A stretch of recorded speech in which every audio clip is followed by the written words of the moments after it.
it was kind of hard, honestly. Like, but the thing is, I'm glad people saw us from the real side, how good of a friends we are, and how we like to show energy and share that energy with others. We like to embrace each other. I think that's what it's about, you can do, right? Exactly. Thank you, James. Love you, man. Thank you, boys. Oh, these get weird, wild and wild. Enjoy your day. See you later. I'm waiting in the players' private space. Mouse should be here anytime soon, and they will be my next victim. I don't think they'll see me. Mr. Torzi, how you doing? Hello. I'm just resting here, waiting for media day. What have you got left to do?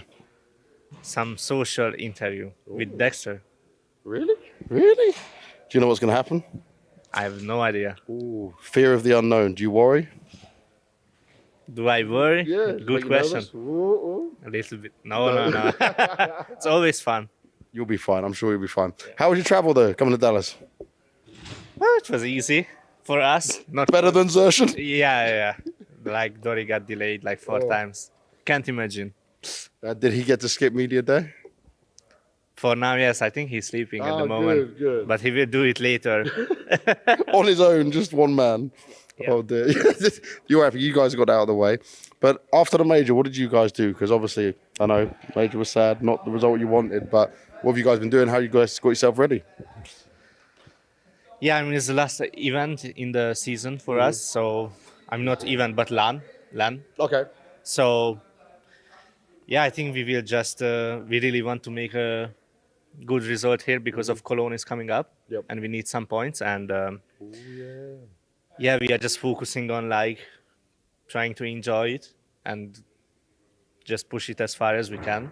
And yeah. But what did you do after the major, say, coming back from the major? Did you just go stay home, do everything from online to get ready for Dallas? We took some time off, like 5 days, and then we had a little bit of practice, just a little bit, like 2 days or something.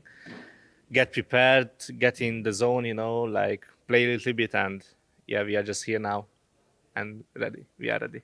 You're ready. I like it. Frozen? Yeah. Oh, look at that. Invited. Normally people run away from me. You invited me. You're a nice guy. Nice guy. How are you? I'm good, man. Just chilling, enjoying Dallas again. Good to be back. You like coming to Dallas? You like America? I like America, yeah. I mean, it's second time in Dallas, but there's other cities I prefer. But I like it. It's nice. Okay, you prefer other cities. Which cities and why? LA. In terms of just I'm a GTA guy, I played so much GTA. So when I went there for the first time, it just felt like being in the game. Honestly, I just knew every street. Where am I? And it just felt very nice. And that's well New York. I know, yeah, we did. Like the main cities, obviously. But I mean, I was there in the winter, and yeah, this Home Alone vibes. It was nice. I was thinking you're going to say maybe because of shopping as well. I know sometimes I see you looking pretty stylish. You like your clothing? Yeah, I mean, sometimes, right? I don't spend that much anymore, honestly. Okay. You're being smart. You're saving money, preparing for something? Investing, actually. I'm building a house. Damn, building a house. I love that. That's dope. And how old are you now, Frozen? 20, man. Look at that. This is what esports does. That's brilliant. That's brilliant. Obviously, Daddy's turned up as well. Yeah, that's what, man. Does he survive these trips? Does he get very tired throughout all of this? He? Nah, I mean, his flights to home is 20 hours, right? So this is casual time. This easy one for him. Yeah. I like it. All right, I'm going to go bully him. Let's go jump over. Hello, Dexter. You sat furthest away as you could from me. But you couldn't avoid me. I was hiding. You can't hide from me. How you doing? I'm good. Just relaxing, yeah. Major, though, was a very sad time. Not the result you guys would have wanted. What was that like afterwards? What was the feelings, emotions after that? Yeah, it was a pretty shit event. So I think everyone was a bit angry. I was angry. I was probably the most mad I've ever been mad at. Wow. But yeah, just have to move on with this industry. It's gonna happen. So there will be disappointment sometimes. You say you were so mad though. Like, what was specifically that you were so mad about? Did you manage to harness all that energy and now take it into this event? I'll definitely harness that energy, but I can't say what I'm mad at. Okay. But you feel good now? Oh yeah, I feel good. Yeah. And the team feel good. You're happy. You feel like you're back on track. Practice been going well. Look, for us, practice always goes well. It's just the tournament that goes downhill. Okay, so what is the goal then here to get the same form? How do you do it? Have you worked on something, some magic plan, you and Psycho, and say, okay, everyone come in, same energy? Make sure that everyone's wearing the same socks they wear at home, and then bring that into the tournament event. And then just no shoes on if you're not wearing shoes at home. So those are all key details. Everything exactly the same. Okay, so does that mean that they need like a white wall in front of them if they have a wall? I don't think you can do that on the stage. Yeah, so we got this speaker with like mum yelling in the background to come down for dinner. So everyone's got that in the background. You surely don't have that though. You're the dad. Yeah. But Just everyone else. yeah, just for everyone else to just get the same home experience, get good feeling like it's practice, Nice, it's nice. whatever, and then yeah. It's all fun and games, especially when it's a card game. And I am looking for these 5 players. Let's see if we can find them. Hello, Nico. How you doing? Good, how are you? I'm very good. We've come to look at Munacy's SSD setup and see how he does. You're already halfway through. Okay, while he gets set up, I'm going to start with you. How are you feeling? Feeling good. Yeah? Very nice to be back here in America. You like it? You like America? Yeah, it's nice to come here. Sleep is good, food is good. I can see your microphone. Where is your... this one? Not this one? Oh, you're recording yourself? Oh, okay. So this is how because you're doing the new YouTube content and stuff as well, right? It's been good, though. You're enjoying that kind of side of it. I mean, I had to start at some point, and I just felt like this is the right time to start. And I wish I started earlier, though. But you grow and you learn. So yeah, You're going to tell him to start next as well? I want to tell him, but he just wants to play 24/7. Record for the YouTube, yeah. Wait. Let's get this on camera. Munacy, what are you going to do? I'm gonna start soon recording some vlogs. Confirmed. That's it. Hooksy, you don't believe? Oh, that's a lie. That's a lie for sure. Why would it be a lie? Why would he be lying? If you see this guy's media days, he doesn't care at all. Oh, what's going on in your media days? Bro, I don't care about media days. Bro, I like media days, but not often. So you do too many media days. That's what you're saying already. You're new. Look, Nico's probably done like 1,000 media days at this point. You're fresh in it. Bro, I did a lot already. I did, I think, more than Nico already. What? For 1 year, I did more than Nico for 5 years. That's really... I don't believe this at all, Nico. There's no way that he's done more than you. You got to put him in line sometimes, man. You got to teach him. But I just let him, be, and I try to take some stuff from him. Like, I don't want to do interviews, so I have to do it because he's too shy. So that's how it works. So when I normally hear when I say, I want Munacy for interview, and he says no, and they send you, it's because of you. So, Munacy, I thought you liked me, I like you. but you're saying no to interviews. Yeah, because like... But what? First of all, I do like interviews. After, I don't want to do them. And they're like calling me to do again. Okay. So what I'm going to do in all future requests, it's going to be, if it's an ESL one from someone else, just ESL. But then they're going to say James is requested, and you can't say no, okay? If James is requested, then I'm going. Good. There we go. You heard that. You know now you can. If he tries to do it to you, send it back. I did hear it, but that's what happened in at the major, and he said no to you, and I had to do it. I didn't know you were... Oh, thank you. He's the only guy who was doing Yeah, no. Nico has my back in this, Munacy. Okay, let's camera guy, come right here. Let's have a look at this SSD setup we're doing with him. What does the baby goat look like when he's doing all this stuff? What's all the settings? Talk to me. Okay, first of all, I'm going in NVIDIA. I have Logitech keyboard. I mean, nothing special. Yeah, don't show the bugs. Keep that hidden. You need them. Yeah, true. Okay, so we're going in just desktop size and position. We're doing full screen display, GPU. We don't mark this shit. That doesn't matter. Yeah, no tap. We don't need to. After we change the resolution, I'm going here, change on 240. Okay. So it will feel smoother. Nice. Yes. After we're going here, we're putting performance here. Nice. It's much better than quality, trust me. So we if don't you want it to look beautiful. yeah. So here we disable low latency mode. It's really good. Prefer maximum performance here. Power management mode, and that's it. Nothing. We just close it. Nice. After we go in monitor, we change monitor settings. Now people love these monitor settings, so let's see what these are, because this is all very specific. We put gamer 1. Color. I mean, DIAC we have off. I play without DIAC. You play well. Yeah. Why off? Some people love it. No, I hate it. It's just lagging a bit sometimes. So after we go black equalizer, we put 12. Color vibrance, we put 13. Gamma 2. Okay. Yeah, color temperature, we put normal. Like before, like in the past, I played with the user defined. I just put some like settings here. I think it was 97. I don't remember. I think 93, 88. Okay, and he's gonna. How does Nico know this? Because I told him. But he's gonna say I stole it from him for sure. Wait a second. I got to ask this. So Nico, You have all the experience. He's got all the crazy settings. Do you learn and take some of these things from him? Of course, he's better than me. I have to learn. Like, I'm not shy. I like that. Oh, don't worry. I said the same thing to him. I was looking at some of his settings before. I remember I messaged you. I was like, honestly, what the hell is that? Like, I was trying to get my colours correct for my game. You got to trust these young ones who play with everything. So you just wait for him to test it and then you steal it? Exactly. He just comes to me and says, Nico, did you try this? And I either try and then either I play good or shit. And then I either blame him or tell him, nice, thank you, bro. Yeah, but wait a second. Okay, so if you play good or bad, yeah, you could just have a bad game. It might not be the setting. The setting could be good. But it is the setting. It is the setting. That's it. Okay. What else have we got? What else? Yep. So you've done the monitor. You've done your NVIDIA side of things. What else are we looking at? What else we do? Okay, we got Steam. We have to log in Steam. Oh, we can't show that. Yep.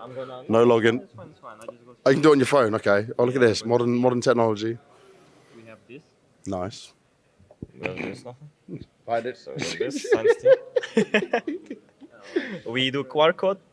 Honestly, like nothing special. Just go in TeamSpeak after and just join CS. And one thing you have to do, guys. Okay, one thing. Yep. Let's Secret go. setting. Yeah, true. We go library. I think we can go even from here. We go this PC, local disk, program files. No. Yeah, program files. No, wait. You know why I've got you doing all this? Just so I can copy it when I get home. I'm just going to do exactly what you're doing. You can copy. You can copy and you will play much better. Okay, here we write FreQ 240 console decrate and plus CL underscore inter ratio 1. I played with 1 before. I played with 2. I don't know why I changed, but it's fine. What's the difference? Do you know? I think it's because of the ping. It matters. Okay. Yeah. And use default settings. We put disable Steam input. I don't know how much it helps, but it helps. So controller and disable input. We don't know why, but we're just doing it, and it's a placebo for your mind. Yes. And the important thing, we go browse, we go local files, we go CSGO, we put properties, compatibility, and we disable full screen optimizations. Interesting. Okay. I'm gonna tell you, like, when you play without this mark shit, like, your game is not full screen, you know? Really? Like, it's full screen, but it's not really full screen. But it's not, yes. Like, on paper, it's not. And when you mark it, it's full screen. I mean, people... How do you know this? I don't know, someone told me. So you're following someone else's advice. So who's the big brain when it comes to all this stuff? Where do you get this information from? From my friend. He told me. Secret man, friend who delivers it all. Also, Justin knows him. Oh, Justin, okay. Yeah, he knows something. After we just launch CSGO, we have our config here, CFG, and should be good. Do you still play where you go strafe left, gun goes left, D right? What is straight left? AD.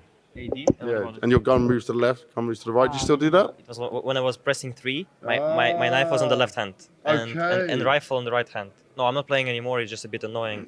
Yeah, but I say, when I looked at it and I saw your config, I was like, that would just make my eyes really, like, I'd be lost. Yeah, I just distracting a bit from the game, like, we need to look. Okay, and so, video settings. Yep. Normal 4.3, 1280 to 960, high, here it's high, low, boost player contrast I play without, it's disabled. Yep.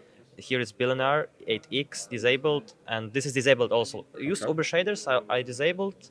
I also tried with enabled, but I know like a lot of players that are just mixing it up. Mm-hmm. They don't know what to put here, but I put disabled and I apply changes. And that's it, we're done. We're done. And Manas is ready. I like it. Thank you very much, brother. Thank you very much. So this is the perfect location for me to be in because stairs, they have to come down. The hallways they need to go through. They're not escaping me this time. FaZe Clan, Brokey, I'm coming for you. Mr. Carrigan. We're doing the Codex card signings. You done yours? Yes, I'm done. I'm fast. You're done? You're fast. Just quickly sign. Let's go. All right, let's have a look at these. Codex people, can we film this? Yeah? Nice. Happy days.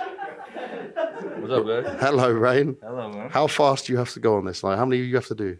This is my last one. Oh, you're nice. You're nice. But I did like 50 before this, so. No. Carrigan said he's very fast. He was speed running it. You just try. Oh, I'm fast. They're all different.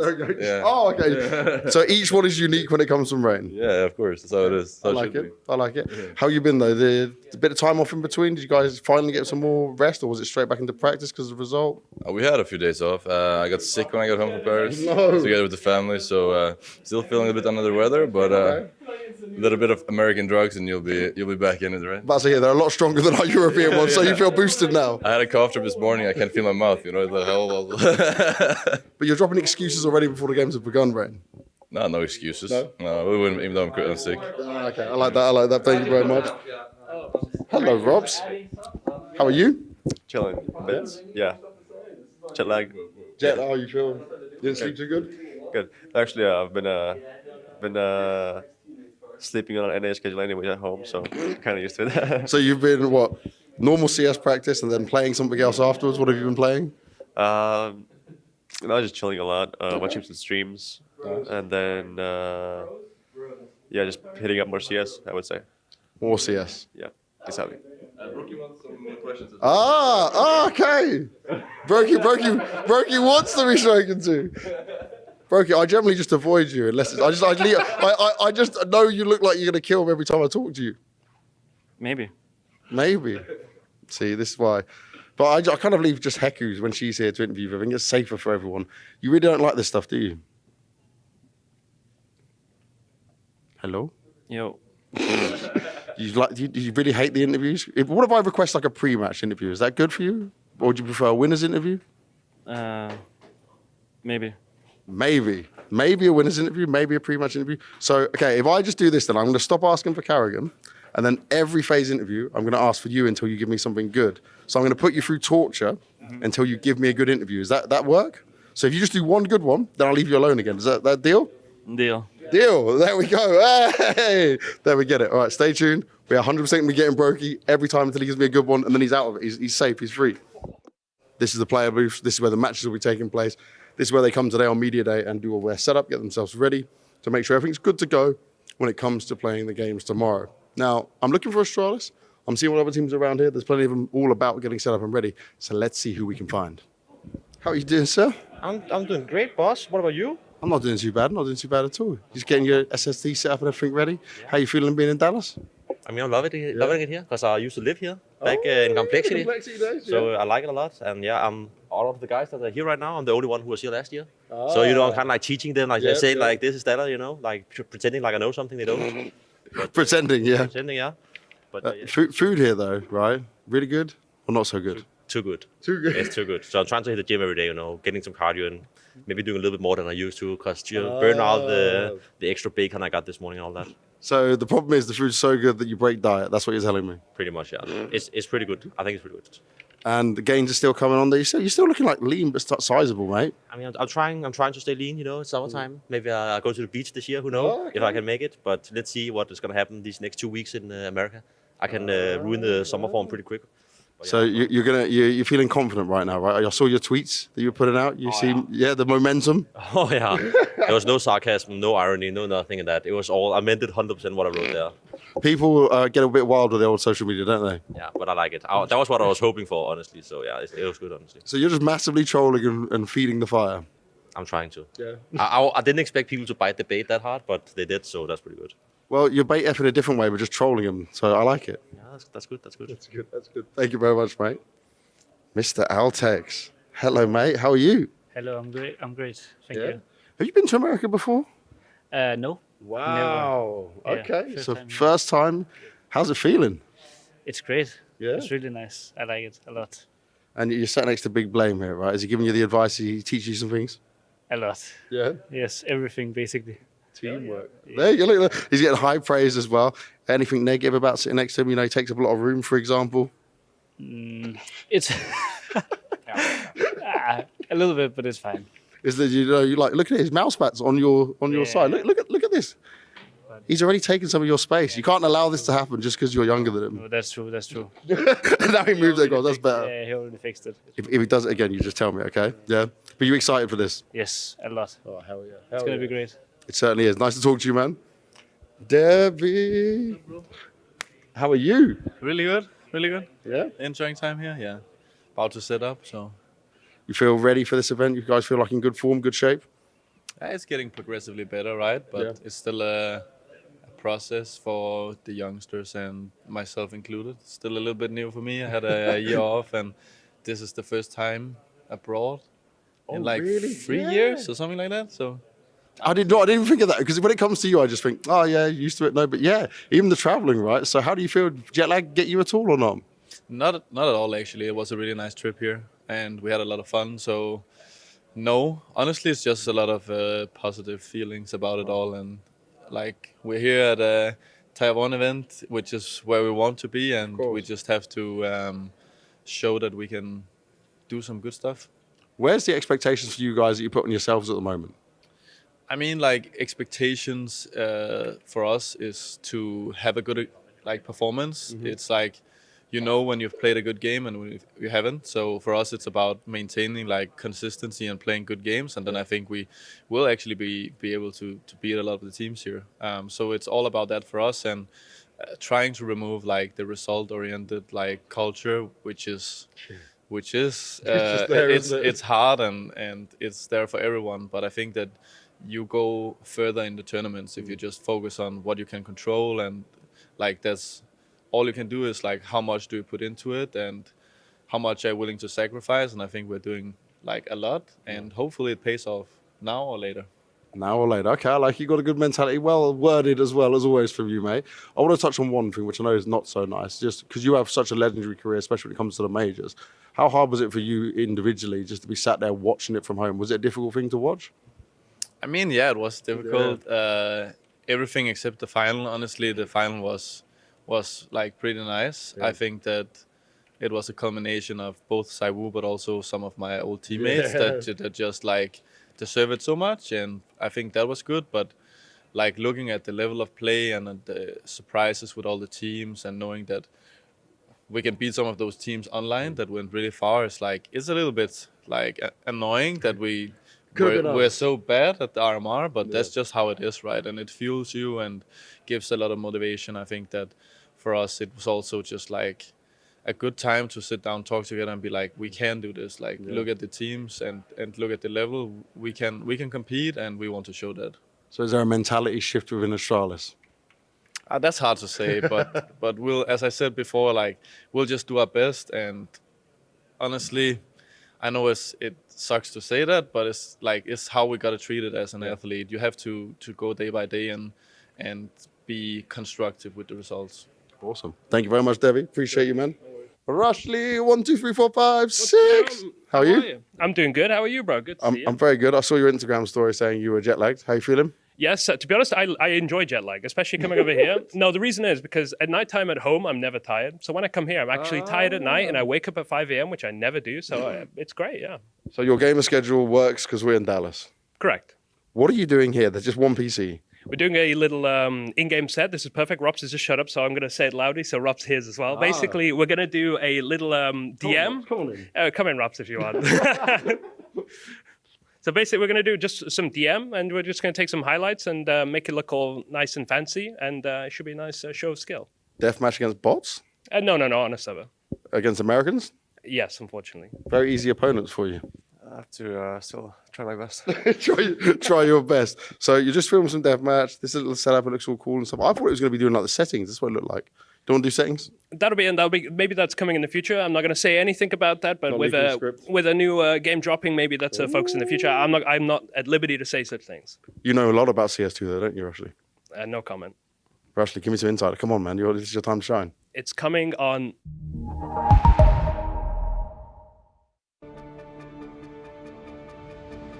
Intel Extreme Masters Dallas is brought to you in part by Intel, Acer Predator, DHL, the United States Air Force, 1xBet, and Monster Energy.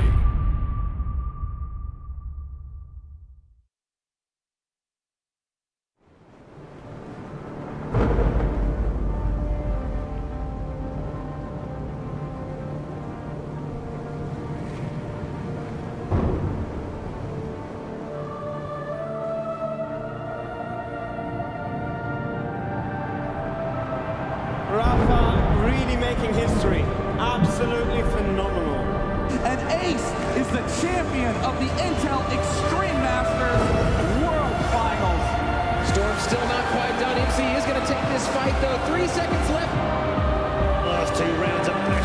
started well for ENCE. And this is a massive move for Zez, but he's not content with just a Nexus kill. He wants to win! And it's all done! And Strawless winning! Unbelievable Rogue with a 4-0 victory over Classic. And they did it again in the grand finals. It's Novi!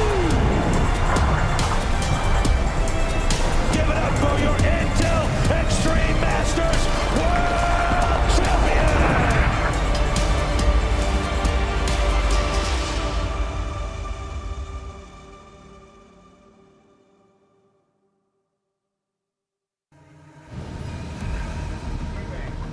It's day 2 in the Lone Star State as IEM Dallas continues, and the field is wide open for the Intel Grand Slam. G2, Heroic, FaZe, ENCE, all not finding success in the major, could hit a home run here in Dallas. So picture this. We're at the first Tier 1 tournament in NA in 2023, and the final time we'll be seeing Global Offensive going down in the spiritual home of Counter-Strike. We have not 1, not 2, not 3, but 4 NA representatives. But where do they find themselves? Either already eliminated or on the cusp of expulsion on home soil. A question of simply surviving. Whilst others thriving already at Intel Extreme Masters Dallas 2023. My name is Freya Spears. Joining me to crack on open another day of beautiful Counter-Strike, I've got Maniac, I've got Maui Snake down here on the desk. Gentlemen, how's it feeling? You know, we've wrapped up day number 1 here in North America. Some teams kind of sad at the moment though, Maui. How are you feeling today? I think you already put it best. I mean, the fact that 4 North American teams losing their opening matches has me in a state of disrepair. There's no way that I'm going to actually come out of today happy because everybody's already fallen. What is this? We're supposed to be defending home soil. That's what America's all about. It's about throwing the Brits away. It's about pushing everybody else out of there. And yet we couldn't do that. We're losing on our own home turf. They're all coming in, and I'm going to get right-winged up in this if I keep going with these metaphors. Jesus Christ. Any way you want to take that, Maniac? No, I think he basically nailed it. That's perfect. I'll let him just answer all questions about NA teams. That's fine. I love the energy. Right, let's look forward at what we've got today. I'm sorry, Maui, you might want to cover your eyes because we are going to be saying goodbye, guaranteed to at least one North American team. We've got the A stream and the B stream going down. Let's take a look at what we've got on the A stream. We're going to be starting off with EG versus Complexity. Actually, no, let's talk about some other things because apparently production don't even want to reflect. Yeah, okay, happier if you're another Danish in-game leader, because of course we have to throw it back to what Snappy was saying back in the major, saying, you know, he feels like he is the best Danish in-game leader of the moment. I like that he's saying it. I like the take, and we have to contextualize it, Matthew, by saying, you know, he's working with some not the best puzzle pieces. He has to bring them up, right, and make them synergize within the team. Yeah, I think the question is, what is the criteria that we decide to use for best IGL? Because if it's just optimizing the pieces that you have to work with, then we have to agree and we have to give it to Snappy that he's been able to perform.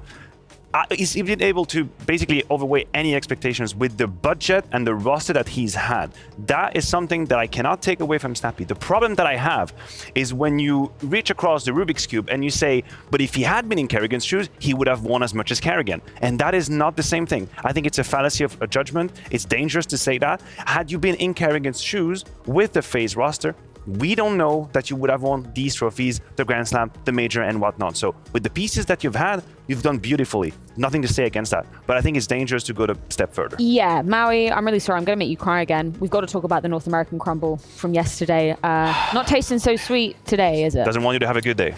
What even is an American crumble? What is like dessert or something? That's like a British thing. What would you put in a North American crumble? What are like the key ingredients, right? Losing, frustration, sadness, tears. Tears. Opium. Some lard, just to fatten things up a little bit. Yeah, we obviously had that every opening matchup not going the way of the America's teams. Complexity losing, we had Evil Geniuses losing, we had Liquid losing to their longtime nemesis in Astralis. Nouns losing. Not gonna really harp on Nouns. They're probably just happy to be here, but some of the other teams, they definitely had higher aspirations. You have Complexity losing losing early on in a way where they're playing with the stand-in, so they're not going to also feel too bad about that. But like, where's the spark from EG? Even though they were able to take FaZe to overtime, I felt like there were chances for them. They could have pounced, but as soon as it hit overtime, it's just that FaZe just never looked back. It really didn't feel like in any way FaZe shouldn't have closed that out in regulation. But then looking at some of the other ones, you obviously had Nouns losing out early to G2. That just wasn't competitive in the least. And the Astralis Liquid game is the one that, you know, is a bit perplexing, I guess, because Liquid looking like they could have been closing it out. And today, maybe, just maybe, Maui, I don't want to say anything, but could be Nitro's last game if they lose to Greyhound. Oh my goodness. She said it. Yeah. She went Things you hate to see. Right. Captain America losing on home turf. I don't know what that has to do with the Marvel Cinematic Universe. We'll find a way to work that in. But I do think that he's gonna stand tall against Greyhound. I have faith, and I'm not just saying that even because I'm trying to be biased with my North American perspective. I just think Liquid are a much better team than Greyhound. Let's talk about some actual North American heroes, right? Obviously, Cloud9, the last hope for NA, Maui. This is how far we've gone and how far we've fallen, that we're literally employing Russians to do Americans' jobs. Like, we're just trying to we're outsourcing so crazily now. We're looking to all the brick nations at this point. We tried getting Fallen on Liquid. We're getting Russians on Cloud9. Next, we're like with Dust2 India popping off, we're probably going to import some people from there. Forsaken might have a comeback. Who knows? But all I know is that, yeah, like this is right now the one team that feels like we're going to expect them going deep. They have an NA org. Like, FaZe is technically an NA org also. So I'm going to just root more for Twist. NACS doing well, actually. I'm going to root more for NACS Twist if well. I have to actually pick a representative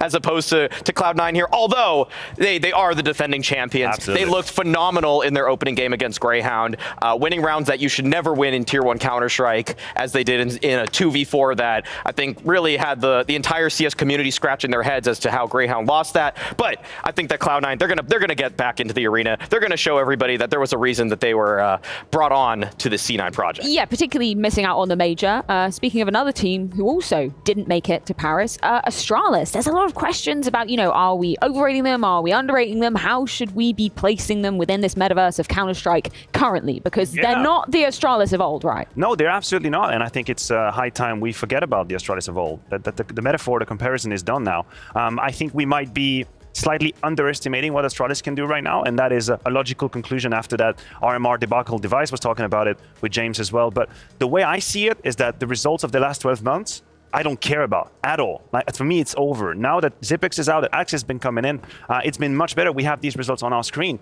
But in last month, ever since Altex joined this roster, Astralis has only lost to Cloud9. That's the only series best of 3 that they have lost with this roster. So honestly, the signs are looking much better. And I have to say, the level of play that Device and BlameF have been able to continuously put on the server, just like that, makes it so that Altex being average and not mediocre is already dangerous for any people that play Astralis. Well, you mentioned the game against Liquid. Look at how Altex was able to play in that moment. One of his first showing on LAN at that level. He was great. He topped the charts as well. Device, incredible consistency. Ever since he rejoined that roster, 1.24 rating, I think, is currently cruising out in these 7 months. So you have 2 players who are world-class, elite, and it's not even a question anymore. So if the floor can just be a little higher, I think the pieces are here, and I personally think Astralis is a bit of a sleeper team at this event, and the game against Cloud9, there's a debate to be had. Yeah, that's things you'd like to see if you're an Astralis fan and want to be seeing the stars aligning once again. Our 5th and final topic, we're going to be looking at some flashes of brilliance that went down yesterday. Matthew, if you had a highlight, is there something that was sticking out in your brain from day number 1 of Dallas? What would it be? Is it a play? Is it a player? Yeah, and listen, I think we've had a couple of really, really fancy plays out there. I'm thinking about the Frozen Ace in the pistol, for example. There was the Yabi 1 versus 3 as well on Mirage with the incredible crosser placement towards the very end. We're going to have a bunch of great highlights in coming over. So there were a few players, rather, here and there that popped off and really delivered us some great moments. Here, Yabi is once again doing it with the USP as well. 1 bullet. His headshot accuracy and crosser placement is great, by the way, in these clutches. Very low HP as well. So Pius completely decimated Complexity. Ended up with 1.8 rating, 1.8 rating after that series. Twist had a couple of great moments here as well. That's a great multi-kill 1v3 situation on the A side. I personally think the Liquid Astralis game was great, and we get some of these highlights right here on our screen as well. It's going to be Blame F. So there were kind of moments. I personally had a good day of Counter-Strike. Right? That was a good first day of CS, although I might be, that's a frozen moment we were talking about. I might be easier to satisfy right now since with jet lag, I'm just, I don't know, neurologically speaking, I'm kind of sleepy. So I was very, very easily surprised and just frozen like that. I had a good time. That was a good first day. Yeah, we love that. Gentlemen, we've recapped 5 topics. Which one do you want to dive a little bit deeper into? Which one are you feeling? Is that one of these things where we actually have a choice, or is it already predetermined? Well, just think back to what we were talking about in the green room. You know, which one did we select? Was it Cloud9? The C9 one. Yeah, that's what I want to pick. That's what I want to pick for Cloud9 is going to be a North American representative, because that dismantling of Greyhound, I would say, was expected. But they're now facing up against Astralis. They're going to actually have a chance today to qualify for the playoffs. And I think, Maniac, when I look at Cloud9 and their failure to qualify for the major, you have to think that if you're in their shoes, you want to do some serious damage here in Dallas. Yeah, I mean, for me, you're doing damage control already at that point, and that's the only side of the equation that worries me just a little. With some of the disappointments that Cloud9 have gone through recently, I don't think it's just about correcting the course. It's about probably proving to themselves that eventually it's going to work out. Because we know losses after losses, disappointment after disappointment, the pressure builds up, maybe resentment builds up as well. We know Nafany's position has been questioned many, many times. After all, he's got 2 of the very, very best players in the world in his roster, not enough to show for it. So I'm getting a little bit uneasy about Cloud9. I do believe that a deep playoff run here is necessary just to keep this roster presumably alive as it is. Otherwise, there's going to be changes that will have to be made, honestly, because players like Shiro and Axel are supposed to be up there. We're not supposed to not see them at the major. That in itself is unacceptable. We think back to this time last year, and it was, as you correctly said, Maui, Cloud9 lifting the trophy on their home soil, and you actually managed to get some chants going in the crowd, didn't you? You got the crowd on their side, Maui. Yes, yeah, it's the sacred North American Cloud9 chant that we were able to actually reproduce for an Eastern European team. And yeah, that was also just kind of a really surreal moment that I know it is. That a whole Dallas crowd was just cheering for this team, which I think a lot of us are just kind of tongue in cheek about the whole moment, because it's just like, why are we saying USA for a bunch of Russians and Kazakhstani players? You know, like, it's such a ridiculous moment. One of those moments that's just going to go down forever in my memory of Counter-Strike CSGO history, where it's like, how did this possibly happen? You know, like, felt like we're in topsy-turvy land, you know? But like, all jokes aside, Hobbit said like it actually helped him, right? Like, the vibe check was positive from him. It's probably the first time that they actually had a crowd like this for them. You know, usually they're not exactly the most out there people in terms of persona charisma. So here, embrace it. Embrace it. You have the arena for you. I mean, if they can happen again, if Lightning can strike twice, where let's say like Liquid and Complexity make it, you know, there's just going to be that big crowd. I feel like last time we just pulled the wool over the eyes of the audience. Where we're like, hey guys, they're American. They're American. I'm just trying to like shove that in there at them. And I think at first they were like, a couple people in the crowd were definitely looking at their friends like, wait really? Wait a second. Wait, this is a Russian team. Why are we saying USA? But then they just all got into it. You know, they all started sipping the Kool-Aid, and that's sometimes all you need to do to get you to the other side. Is exactly that. You know what else we need to do? We need to dive back into our 1xBet tier list. Before day number 1 did ensue, we had some talent filling out that tier list. So let's see how accurate they are after the first day's results.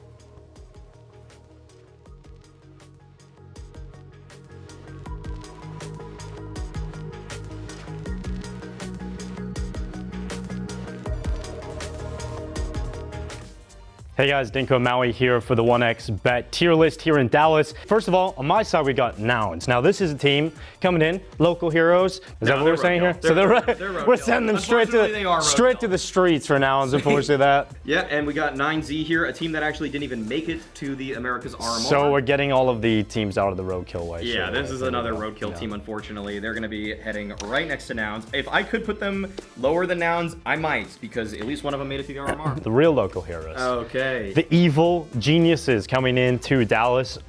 Roadkill. Also roadkill. Let's be honest. Straight to the streets again. They haven't even been winning against teams in the tier 2 of North America Online Counter-Strike. We got some actual local heroes. A literal dark horse. We got Liquid. We got a dark horse. Where do you think, Dinko? I'm going Cowboys. I'm Cowboys for sure. Cowboy here. We'll go with Greyhound. a bus here in North America, but is the ship bussing? We'll have to find out. Slow cook, definitely above these 3 teams we've got down here. Now, at the end, maybe we can decide if we want to reshuffle things. We got Maus though. I want to put them in pleasant surprise. You think they're going to pleasantly surprise you? I think we need to fill this category out too. Yeah, we do. We'll Our put them first there. pleasant surprise. It's fair to put them above Greyhound in my eyes. We got OG. For me, OG, I think they're going to be a pleasant surprise. I think I put them right there at the same way as Maus, yeah. They are around the same level as Maus. Cloud9. The Dallas Dynasty champions. They're going to try and build their dynasty here in Dallas. Yes. I could even argue a Maverick, but I don't think they're an elite team at the moment. I'm doing this. I'm taking the executive decision. I'm putting between. Yeah, I feel like it's the best thing. I think that we just don't know what we're going to always get from them. Astralis, the Lone Star heading to Texas. So this is a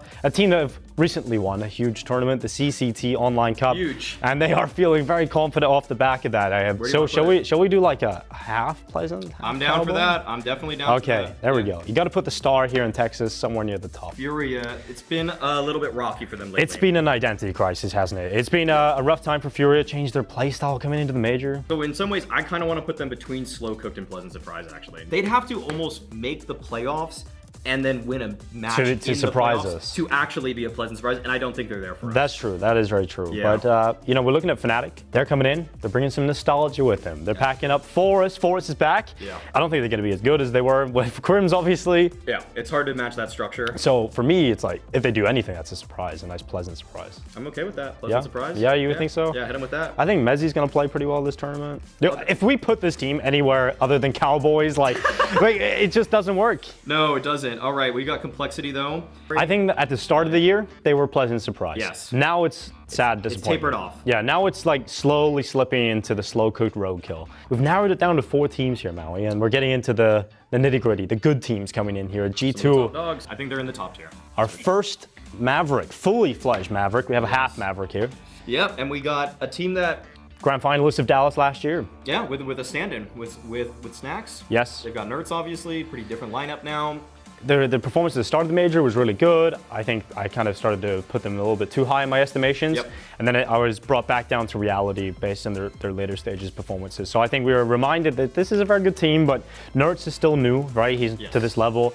And I think going out there in North America, I think they're going to put on a good show, but not going to be a Maverick level team. We got FaZe up next. I would put them Maverick. Yeah? I would put them Maverick.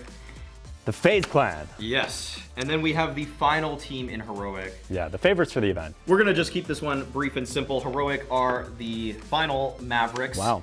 Yeah, unfortunately for these 3, it will be the roadkill. But maybe they can raise themselves up through the tier list. This is the 1xBet tier list with myself, Dinko, and Maui. Thank you very much.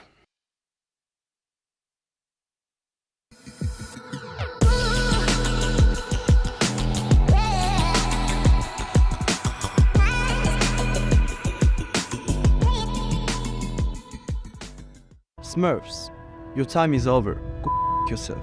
To all the 817 imposters using my name on FaceIt, go yourself. To all your grievers, go yourself. Go yourself. Go yourself. Go verify yourself for free today. In 4 easy steps, you can join the battle against Smurfs and compete with confidence against real accounts. What did you think they were saying?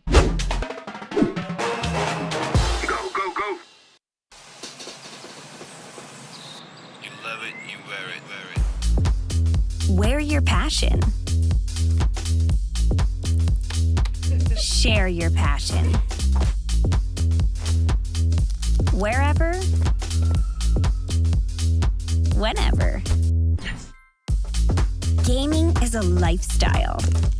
Get your merch at shop.eslgaming.com.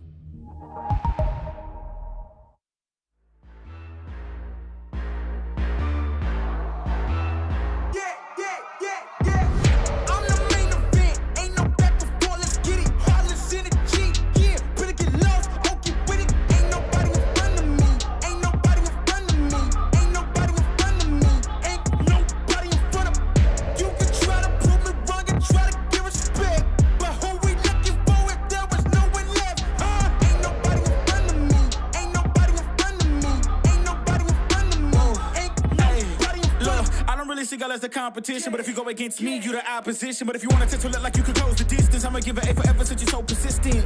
With you, I'm just practicing, cause I'm back to back, let's get back to winning. As a matter of fact, I'm not that forgiving, cause you did this to yourself, that's a bad decision. I don't see no one in front of me, you is a ghost, you ain't got a soul. Whoa, always say that they gon' come for me, knowing they won't, they doing the most. Whoa, chasing my, gotta get already, not selling my, you on the, y'all moving, ready to, whoa. I'm the main event, ain't no back before, let's get it, heartless energy, yeah, better get lost, oh get with it, ain't nobody in front of me, ain't nobody in front of me, ain't nobody in front of me, ain't nobody in front of me. You can try to prove me wrong and try to give respect, but who we looking for if there was no one left, Ain't nobody in front of me, ain't nobody in front of me, ain't nobody in front of me, ain't nobody in front of me. This my game won't stop, no, I can't fit in your box, whoa, that's demolish shop, froze, set the scene, no plot, hoes, whoa, please don't play me, cause when I let the beat sound, you think I'm crazy, but none of you critics gon' faze me, so when I talk like this, don't blame me, I know I'm bad with it, go against a goat, that's bad business, all of y'all are jokes so sad with it, to me, you're just a ghost, don't get mad with me, just, it's a my, gotta get, already, not selling my, you on the, y'all moving, ready to, whoa. I'm the main event, ain't no back before, let's get it, heartless energy, yeah, better get lost, oh get with it, ain't nobody in front of me, ain't nobody in front of me, ain't nobody in front of me, ain't nobody in front of me.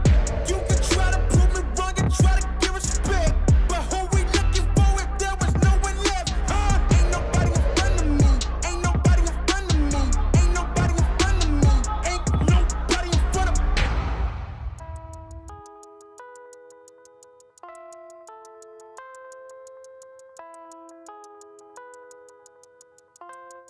And you know he be riding on the wave. I ain't got a lot to say. Mine's heavy, give me space. Pine's ready, let me blaze. Spend money, what a waste. Time's money, money pays. You ain't ready for the 8th. She ain't ready for the 8th. He be riding on the wave. I ain't got a lot to say. Mine's heavy, give me space. Pine's ready, let me blaze. Spend money, what a waste. Time's money, money pays. You ain't ready for the 8th. She ain't ready for the 8th. Mad as savage in me back and I'm back in it happening, ready to blow. I remember doing deeds with Deji from the street, they left me on my own. Monkey asking me about how I got the P, I told her leave him mama grown. Then they're ringing off my phone. Then they're ringing off my phone. Times change, but mine's made up. I ain't got line patience. Tried then, don't like baitness. Come close, but swear that. Went ghost with a hair pack. Never boast loud, get your bird whacked in my condo where I birth tracks with a gang. Catch that for the gram. Snap that for the man. These dudes do the most. No money in the hand. I ain't never had to feel away. Rhyme steady and they feel the way. Occupation make it either way. Never worry cause I can. Back chat from the white gang.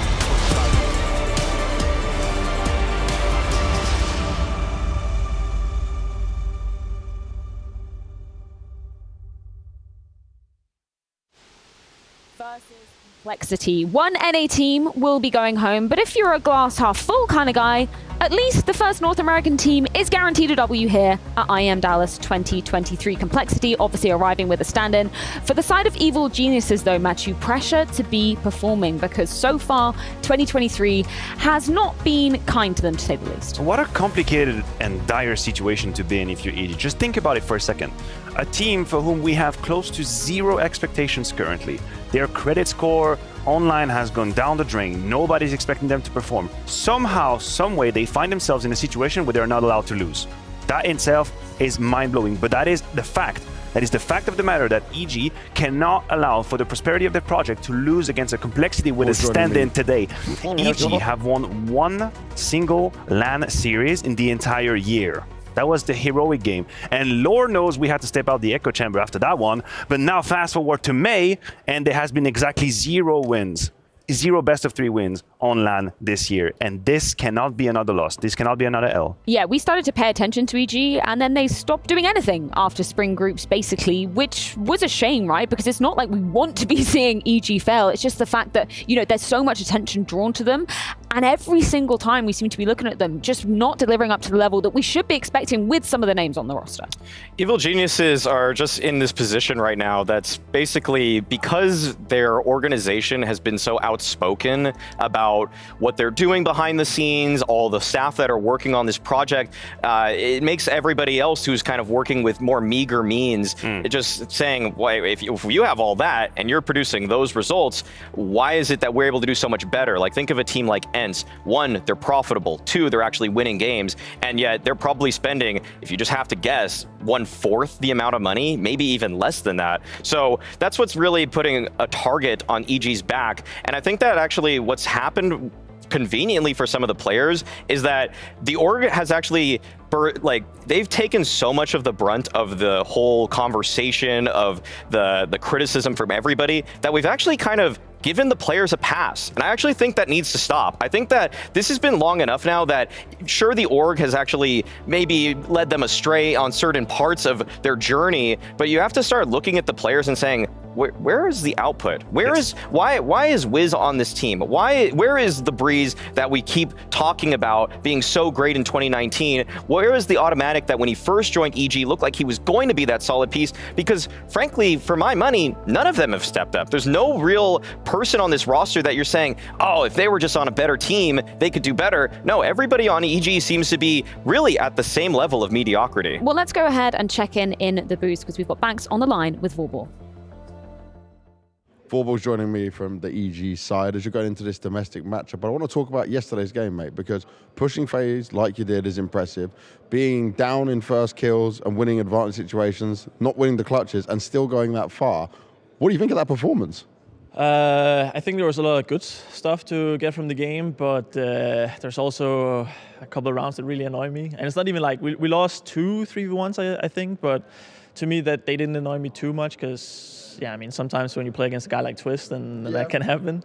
But we had like 4 or 5 rounds where we kind of go off script. We don't do the stuff that we practiced, and against a team like FaZe, we can have 4 or 5 rounds like that, then you're gonna lose, and probably also bigger than we did yesterday. So yeah, today we're just gonna make sure that doesn't happen, and we stick to what we practice. We do the things that we've been doing well in practice, because we saw yesterday that it also works in the officials. See, I really like what you're saying there, because some people would come into this and go, oh, we pushed FaZe a bit, like I'm really happy with that, but no, you'll still look at the details of where you can improve. But where do we put EG right now? Can you explain to me? Because some of the online results against teams which I feel like with your caliber of players you should be beating, you're not beating, and then you do well against FaZe here. Like, where are you guys as a team right now? I think online it's, I mean, Refresh has been playing like 130 ping. Oh, we have. So that also changed stuff a little bit. Like, we haven't really had optimal circumstances in a lot of our official games, but we decided to play anyway because we felt like we would still learn more from playing official games, even though it wasn't great circumstances. But I mean, honestly, like, we're still figuring out too. I mean, what I tell the guys is that, like, I truly believe we can beat anyone this tournament, but I also truly believe we can lose to anyone this tournament. So like, we're in a weird spot, but we just have to keep doing what we've been doing in practice. That's been looking good, but it's all about translating it. And we've had issues in the past under pressure doing the stuff that we're doing in practice. So that's like a huge focus point for us. Now, going into this game, though, domestic matchup, is there pressure when they're playing with stand-in? Like, you can't lose to this and it's elimination? I mean, I definitely feel like in our minds it puts us as the favorites, even though probably in a lot of people's minds Complexity should be beating us. With a stand-in, then obviously that puts a question mark on that. But yeah, to us, like, it does, like, we feel like favorites, which adds a bit of pressure. And to me, that's a very good thing because, again, like, that's what we're working on. We need to be able to perform when there's a bit of pressure on us, and we haven't been able to so far. So it's a good challenge for us. Well, I'm looking forward to see it go down. I'm looking forward to seeing if EG can handle the pressure. Vorball, thank you very much, mate.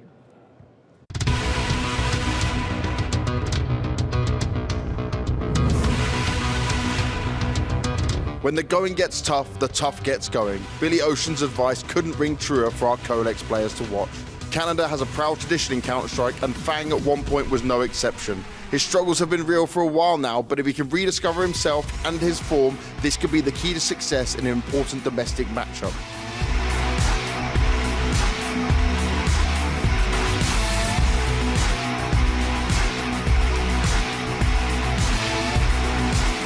On the other hand, Canada's little southern brother, America, has produced Breeze.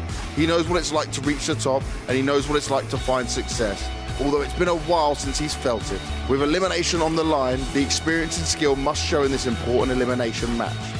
There'll be sad songs to make one of these guys cry. Which one of our Colex players to watch will it be?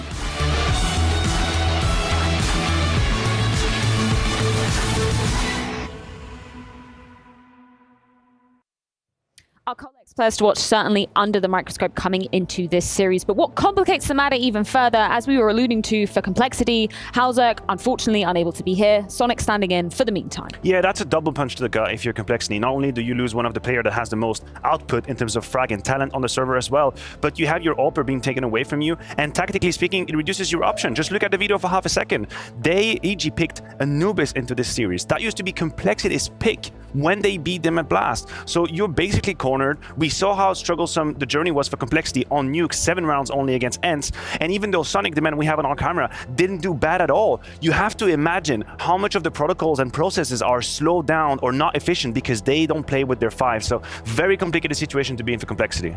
Yesterday, what we saw from Fang, one of the Colex players to watch, was that when he was around Sonic, you could see there was that level of discomfort. Both of those players were not actually able to, just play off of each other. Whereas before, when it was Halzerk, they were doing such a better job at just, tethering. There was like a little bit of a 1-2, a bait and switch, something like that. But Sonic, he did well individually, but I just felt like he wasn't actually playing within the system that Fang was so used to, and that threw Fang off. And so I think that EG in this veto, actually, if we want to just show it again for the audience, is that this is a veto that actually, to me, shows that EG finally put together something that they can win a BO3 on LAN with. I would still... They just needed to stand in against them. Yeah, they needed to stand in against them, sure, but I also think Anubis, like you said, Maniac, it's a map that really has been playing against Complexity. They're 2-9 on the year with that one, and that was with them trying going into the season, working on it in the off season, trying to show that they can make it a first pick, and then they just moved away from it so drastically because that simply was not the case. Well, we do have Anubis, Overpass, and Inferno if we do go the full distance to 3 maps, and we do have Jason and Dinko to bring us all the action to open up day number 2. Thank you very much, Freya. Heading into this game, it is a positive time, I would say. We've got at least one North American team getting a win here in Dallas, JC. A positive time, you say? Yeah, absolutely. Okay. Evil Geniuses versus Complexity. I'm ready for this. This is the North American showdown. This is really going to put a test on our find the good in everything to start the day We here. have been doing it for the last 2 days. Interesting match. Deska breaks it down very well. Complexity, Evil Geniuses. Neither team exactly performing up to where we think they can. Neither team being super impressive at international competitions, but look, this one's about surviving so you get a chance to impress down the road.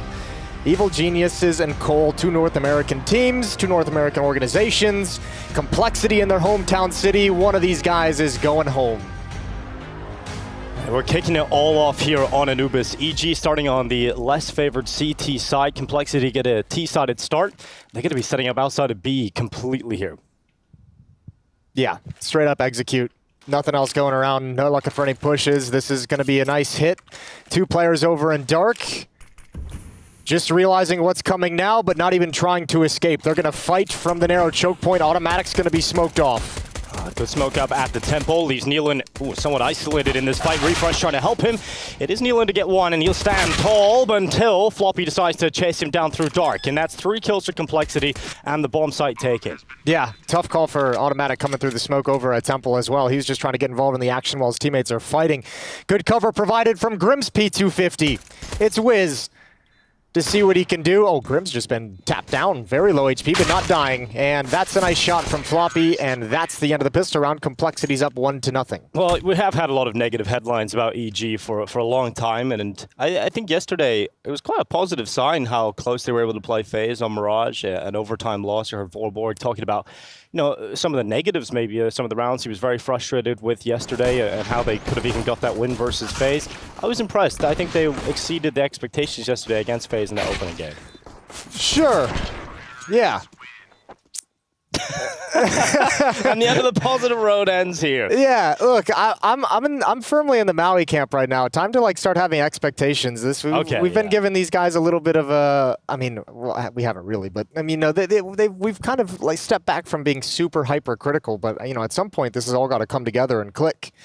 So, I mean, Close just doesn't cut it at a certain point, and Close doesn't cut it for a struggling North American region that might even be the weakest region we have in all of Counter-Strike. And yeah, there's at some point, this has to turn a corner.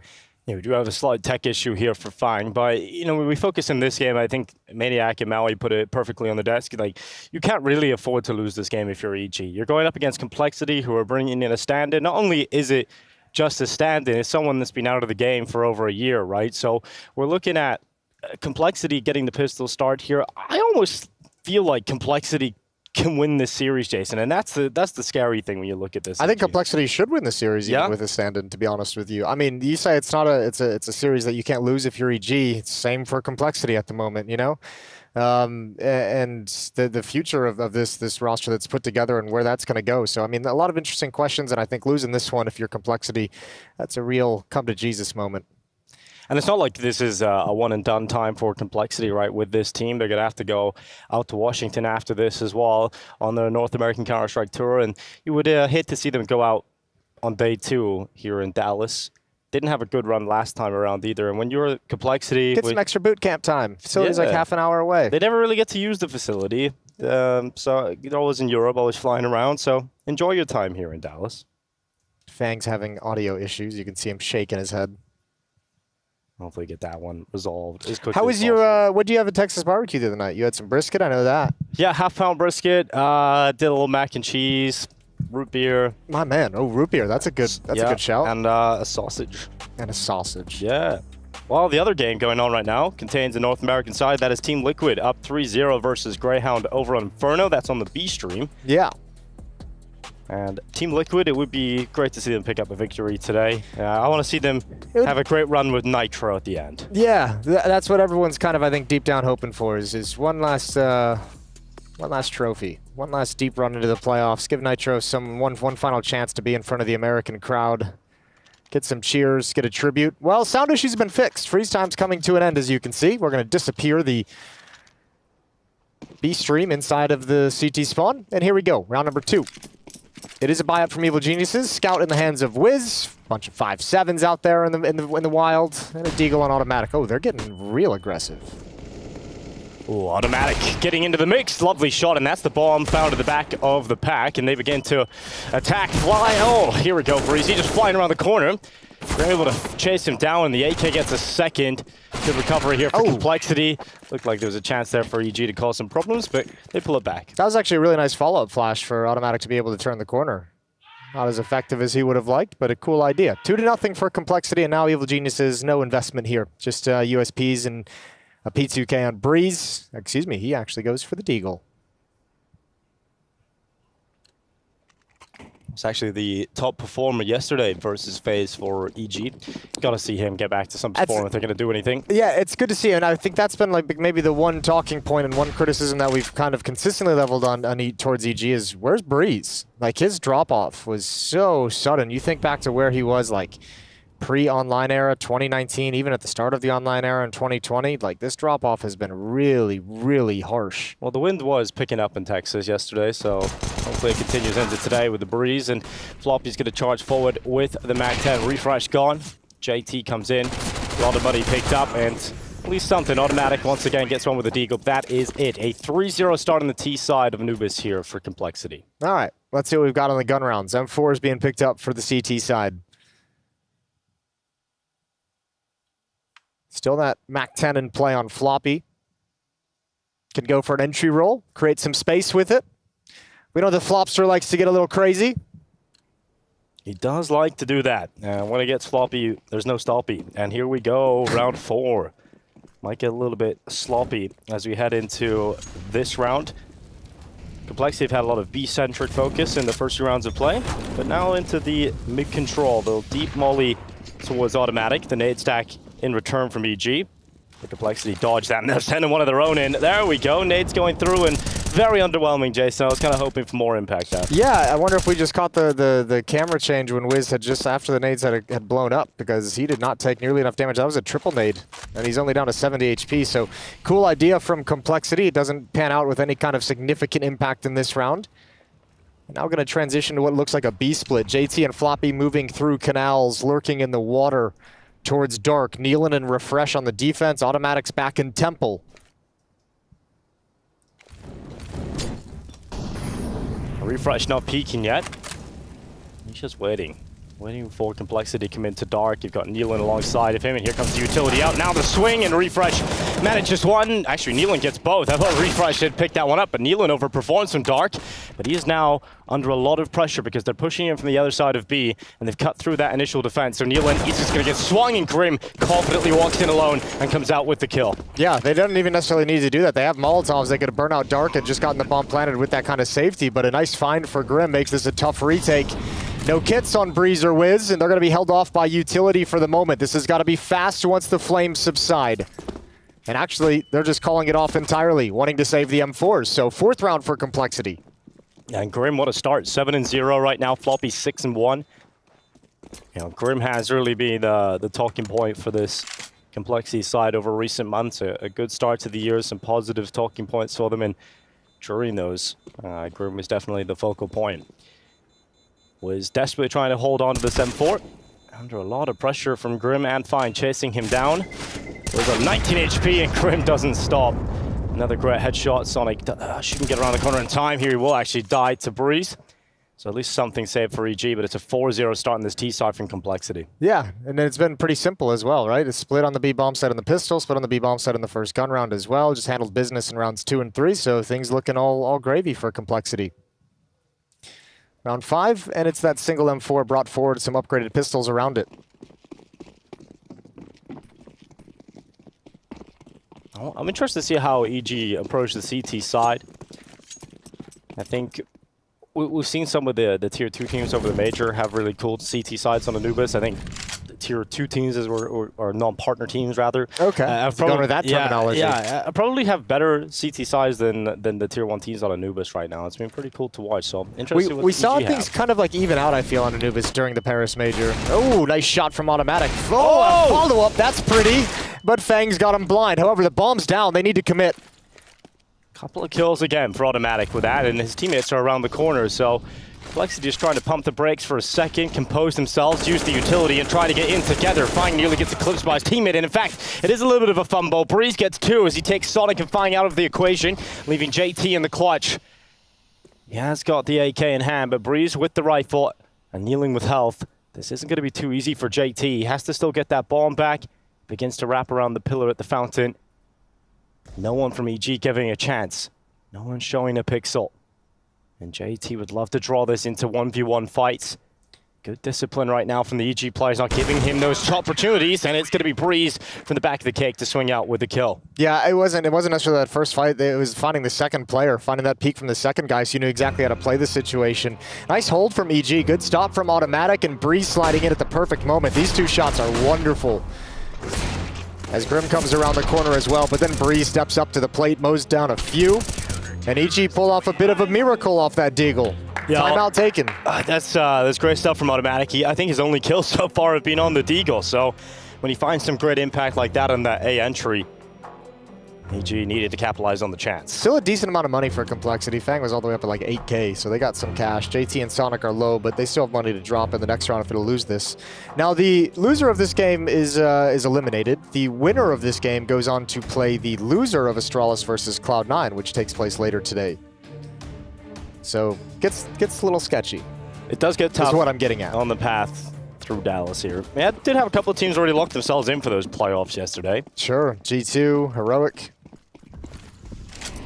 All the teams you would expect.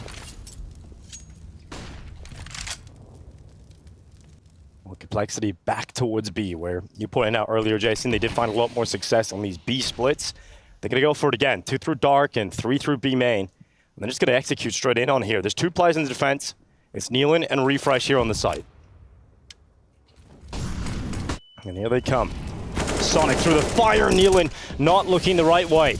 And that's a good work from Complexity to commit at the same time and crunch on them, and this is putting Refresh under a lot of pressure. They're going to clear him out, limit his position, does well to at least get one, but the trades are great for Complexity, and now they're into the site. Bomb will go down, Floppy's continuing the kills, and EG can't go for this one. Wiz needs to back away. Yeah, these hits are just so basic, but they're working so well. I mean, that's a great play from Sonic, going through the Molotov, catching Nealon, putting a lot of pressure on the defense, but this is, what, between the pistol round and the 2 executes that we've seen, this back-to-back like split through Dark and main, it's automatic coming in and support who's having no success whatsoever. He's been picked off each and every time he's tried to rotate through Temple and come out and be involved in the action. Feels like the B setup right now, it's too easy for Complexity to find 1v1 fights, it feels like. You know, Nealon's in the open and Dark, didn't have his teammate supporting him. Refresh is then left in a position where he has to fight alone. Yeah, I mean, partially, a good play from Sonic, right? You probably don't expect, you're not going to encounter someone running full-blown through a Molotov, but Sonic don't care. He's here to have a good time. Here to run it back. Well, Molotov was a little bit late, to be fair. Still burned quite a bit. But yeah, I mean, look, this bomb site, I think a lot of players have talked about how difficult this bomb site can be, and we've seen a lot of the top teams struggle holding onto the B bomb site as well, and a lot of variety of different defenses that sometimes aren't effective, but certainly here it's being abused in the first 6-7 rounds of play by Complexity. Well, let's see how they approach it. They're bringing Wiz's AWP over here towards B, and it's a bit of a change-up. They get deep in towards the canal, go for a dark push, and allow Wiz to watch towards B main, but he misses that first chance, and that was a great chance to find the opener. Yeah, but bringing more forces over. Refresh is going to be right along the wall. Complexity not spread around the map at all. This feels like it's always going to be a hit through B main. And the question is, can EG keep their nerve? Wiz is just rotating off. Oh, this might be the worst moment. There's a pick from Sonic, burning to extinguish the Molotov. And Wiz still has not come back. It's all on Refresh against everyone. Same position taken as the last round, and this time doesn't even get the one kill. Automatic dies in middle, and it's just too easy for Complexity. There's no fight coming back from EG. These players aren't hitting. No, they're getting worked. Good work from Complexity. Again, I guess they're just going to keep going B, Jason. There's been no change up for EG to believe that this is going to go any differently. Yeah, they're now going to be stuck in that situation, Complexity, where it's like, okay, do we just keep doing this? Or like, do we call a switch up and catch them off guard? We know eventually they'll have to bring some resources over. Do we try and get ahead of it? But I mean, certainly they're in the driver's seat of what's happening on the map. Well, even then, EG did try a different run at the start of the round, right? They had the double push through Dark. They had Wiz watching B-Man with no smoke. Just didn't go well. He didn't hit the shot. Hits that one. He does, but not really all that important, and he's trying to hold on to it. He's under a lot of pressure here, and he's whiffing quite a few with him. Deagle pulled, and Grim takes the AWP away at the final second. Oh, this is rough for EG. Yeah, that is painful. 6-1, and no money to work with for EG. You could force up 3 M4s if you wanted to get crazy, but I think they'll descend more into a half buy. And yeah, nothing is going well for EG at the moment. These B hits, baby, they're hurting. And it's not like Complexity's doing anything crazy on the map. It's not like they're doing a whole lot of like mid-control, force some rotations, force the defense to make a decision. These are just kind of march up and execute. Ooh, a little bit of a change here for EG. They pushed through B main, and Grim's actually being dinked, so doesn't really want to stick around and continue to fight. And with that nade, he actually sends them back into B. But Grim's not going to get that info, so they still have to assume that they are still outside of B main here. Lexi leap into Dark, taking damage to the smoke, but JT, he'll take the damage if he can get some of that map control, and he does. So Complexity have done pretty well to react to losing B main control. Well, I mean, because of the fact that, well, I mean, EG also even cleared out B main, right, with that peak, and now they've shifted 4 players over to the A bomb site. So quite a risk to considering how much emphasis has been on the B bomb site, but it's the right stack for the moment because Complexity's realigning directly towards it. And Nealon is getting that info that they're not continuing to push through Dark. He went back in and claimed that info so they can hold this setup inside of the A site. Complexity, this is the second time they'll be attacking this A site, and it looks like this could be the second loss. It's the best chance for EG to win this. With 30 seconds left, Floppy's going to send that molly out to clear out Automatic off of the platform, and he goes right into the fight. It's just one from Automatic. All of the kills coming in until Breeze with a deagle starts to twist and turn. It's a single kill for him, and Floppy will reply, leaving Nealon in a 1 versus 3. There was a chance there for EG, but it's not going to happen for them. Complexity find the essential kills. No, that's got to be crushing if you're EG. 4 players there at the point of attack. You had the right read. You did everything correct to get the stack in the right bomb site, and it still goes the other direction. Complexity handling everything. Timeout taken from EG's defense to talk things over. They'll get back into the buys. Yeah, 2 clean entries from Sonic and Floppy. Breeze, a little bit of a confusing position, but handled at the end of the day. All right, so this is, see now this is what the problem is with talking about, you know, EG impressing, getting close to beating FaZe, having a nice game, is you show up the next day and 7-1 down. Yeah, and you just forget about that match entirely. There's still a chance to recover this whole half. And sure. A CT side Anubis, it can be difficult. You can go down. We've seen it many, many times before. So just have to see something from EG. They haven't been able to really get going with the kills at this point. You know, Automatics had a deagle round here and there, but it's kind of it. So Wiz, once again, bringing that AWP over to try and open up towards B. I'll say, though, having that information about B main and having that D peak is what kind of netted them the success and the advantage in the previous round. I wouldn't be surprised if they go back to it. That's a nice hold in middle from Automatic, but he's traded immediately afterwards. Now Refresh and Wiz peek B main and see it completely clear, which allows Wiz and Nealon to back off the bomb site. However, Breeze needs to hold on as long as possible. Refresh is on the quick flank. He's around the back, really quick about this. JT's going to hear it. He's ready. And the AWP, Refresh, if he held for a second longer, if he just was a little bit quieter on that flank, maybe he gets maybe 1 or 2 from that. But because he's sprinting, JT turns back and a lovely shot with the AWP. Yeah, stomping like an elephant. Oh, that's rough. A rhinoceros? Yeah, rhinoceros. I almost called it a rhinocerosaurus. Yeah, that would be the dinosaur version, the predecessor. Rhinoceroses are pretty cool. Say that 5 times fast. Rhinoceroses are pretty cool. Rhinoceroses. Rhinoceroses. 45 seconds here, and TG. No one's at the B bomb site. If they drop down canals and go dark, it might actually be a little bit sketchy with Nealon and B main. He'll have a fast flank, and if they're not aware of the possibility, it could be an issue. Nealon is coming back. Oh, he smoked out. And poor Nealon. Had a chance, no longer really has much of a chance. As EG are completely fizzling out here. It's going to be a Wiz, at least connected on the shot. Sonic swings into the open. Maybe if they start to accelerate back into this retake, there's a chance to get this going again. But got to find another kill quickly. Yeah, now Nealon, this position is really strong. Floppy's out in the open. Complexity can't find any kind of safety or comfort in the post plant. Good trade, and it's all on JT. Well, he's down in dark, and that's a lovely shot now. Nealon, he has to know where he's coming from, and JT has health, and he had the angle. He just misses the shot and running back to the defuse as quickly as possible. Nealon does not have the kit, and therefore does not have the round. Another one's just falling by the wayside for EG. Oh, that's crazy. Everything's going wrong. No kit at the end of the day. Absolutely heartbreaking in a round that you put yourself in a good position, a winning position, 8-1.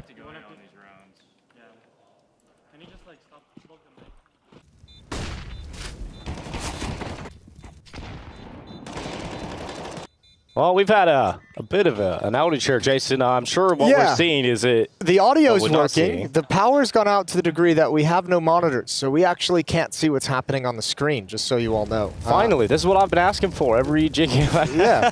This is like the show match from Paris. Try and cast around when you can't see anything. This is it. This is the experience. Monitors off. I heard an op shot. Plenty of op shots, actually. They sound good. They sound like they're on point. Or maybe not. Maybe Wiz is hitting a lot of shots. I think he missed the first one and got the second one is what that sounded like. All right. Sounds pretty cool.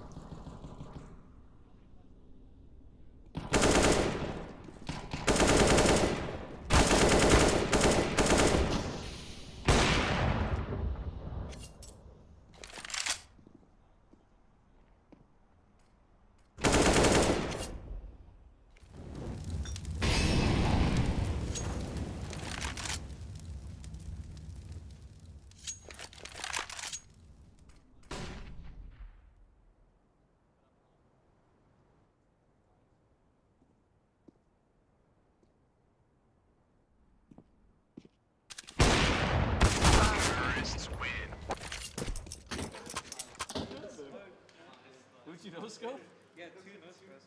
Nice.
in my eyes, you seeing victory. We ain't taking L's, death to our enemies. You see the drip on me, you cannot get with me, you cannot stop me. Sit back and watch me straight to the top.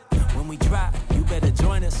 Boy, we hot, money in the bank, yo, we ain't playing. You should've listened when we said we staying. We ain't going nowhere, we ain't got no fear. Sit back and take notes, cause homie, we get hit. Let's get ready for the rumble. All y'all welcome to the jungle. Hold up, y'all really trying to come at me? Bring it on. Enemies all around, ready for war now.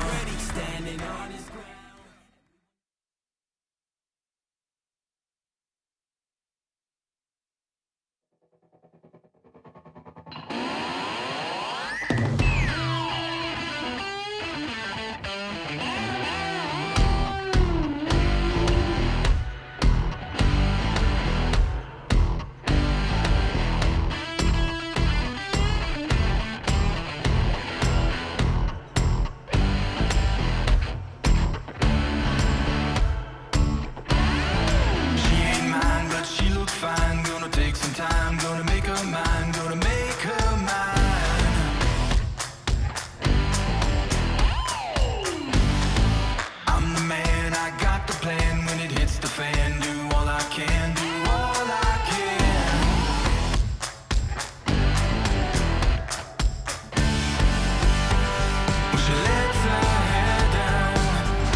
If anything happens, thanks, Ali. We're just having a conversation really quick. We got things figured out. We're ready to go. We're back in the action as well. Yeah, the tech issues resolved. We're in a different part of the studio. It's cool. We got to leave our little hole, our little hut for casting. Jason, we're on an adventure as we head back into this game. 9-1.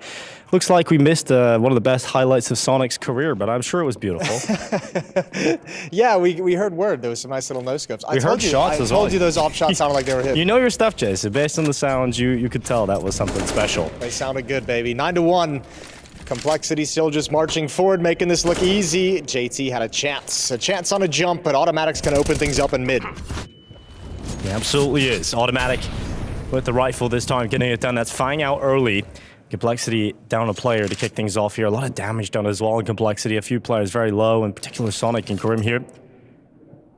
Complexity slow it down. In the early portions of this game, they were finding a lot of success towards this B site. A little bit more spread out this time. The bomb's actually positioned towards A. This is actually the first time that Complexity's been forced to play like a slower style, especially with the man disadvantage. This is the best start that EG's had in quite some time. It's equalized on the other side of the map. It's JT, but he's the only one here. This is just fake presence because the attack's going to come towards A eventually. And Wiz, oh, don't get pulled forward. Nice kill. Nice trade from Floppy.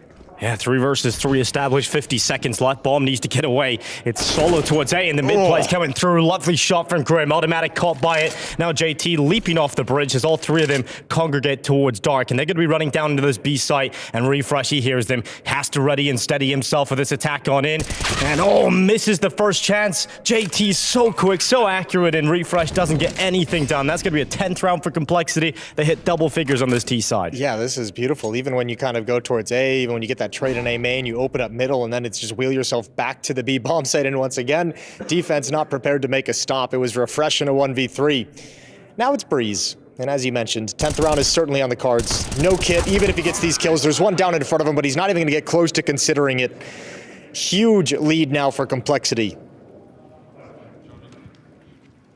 This is so great from Complexity. Obviously, we know T-side and Ubis is the more favorite side, but this is getting a little ridiculous now at this point. There's been no competition really from EG posted up, and Refresh has had a lot of nightmarish rounds in that B defense. The B side has just been a big problem for them this entire half. Yeah, this doesn't feel like T-side and Ubis. This feels like... Complexity wrecking them individually. I was going to say EGC T-side, but yeah. Yeah, well, I'll take whichever way you want to put it, whichever way you want to, whatever angle you want to take. The truth. And they're going to be setting up outside of B. 4 here for Complexity. Once again, looking for success to entry in on this site. Refresh plays up towards the jail, and Neelan's going to be jump spotting. He's taking that initial attention away, throws the smoke on out. Will Complexity respect that smoke? We'll have to see as they run right through, right into Refresh's D-goals. The body shots do come in, and eventually the kill's locked in, but JT gets a double. Another good round from JT, and that's Complexity through into the B side. The A flank was set up very early into the round. Good 1-for-1 from Wiz, but that information is now gathered for Complexity in this post-plant setup. Automatic has to get something done, and he won't. JT, good game here from him. Yeah, this is nothing. Complexity just breaking down this bomb site yet again. Plant's going to come in. And yeah, 10-round lead now on the cards. It's going to continue to get worse for EG here. I mean, we come into today, I think we have to touch back on what the devs were saying. They were setting up the narrative. They were saying that EG can't really afford to lose today against a team like Complexity with a stand-in. But to lose in this way, Jason, that's even worse. You know, you're getting absolutely dumpstered by them at the moment. Yeah, it's hard because, I don't even really know what to say about it at the moment. It's kind of a must-win game for both teams. Neither team can afford to take a loss against the opposition here, but it certainly doesn't seem like EG's putting up a fight at all at the moment. You'd have to be an eternal optimist to be an EG at the moment. To be any EG? Yeah, like you have to have like the craziest positive angle on everything because there's nothing really to talk about yet in this game, and we're 12 rounds deep. I mean, it has just been very rough, especially that B side. There's no denying Refresh has had a really quiet time here. Wiz has missed a lot of important opening shots. He gets a second chance here, but once you miss and you're caught in no man's land, you're going to get overrun. You don't slow it down, and Sonic with his AWP has been making it work. It's like they have like the right idea in a way, right? Like they have 3 players converging towards middle. You got the Opera that goes down first, 1 player from ACON, 1 player from BCON, but it's not in any kind of like well-timed. That was ugly. Sprayed that automatic wishes he could have back. But like the idea was there. It's just like the fact that it's all 1 by 1 and all peaking at different moments, nobody fighting together is the real heartbreaking thing about this. No, Neelan, he's had a couple of moments in the first early rounds of this game, but here in this 1 versus 3, he will be stopped by Grim, who I guess we could talk about the positive for him. He's been really good in this game so far, very confident. And there was a time in Grim's career where he didn't look so confident and back and look good. I'm so glad that this year he's been able to find some of that form again. And I was talking to him about that and sort of like figuring out how to get to the tier 1 level and sort of the changes they had to go through. And it is about just finding your comfortability and your confidence. And this year, hopefully, will be good for him for that. Yeah, it started off well. It's had some good matches in the Complexity jersey, obviously. The problem with Complexity is, regardless of how good some individual performances have been from time to time in isolated matches, you haven't yet had that deep run in the playoffs that is really the capstone to it. Disappointing majors, failing at major qualifiers, getting knocked out early at tournaments. And then when you see a chance in North America, in your home city, you have to play with a stand-in, you can't bring your Opera. It's not worked out so well for them. And it hasn't worked out well here for Neelan. Sonic's playing solid though, right? He's not just like dead weight. Yeah, that's true. He's had a big round 2 earlier on, and it's not an easy player to fill in for in terms of picking up the Op mantle from Holzerk. Bang. Good trade again for Sonic. Just not enough done here. EG start to flank. A flank comes in through the canal.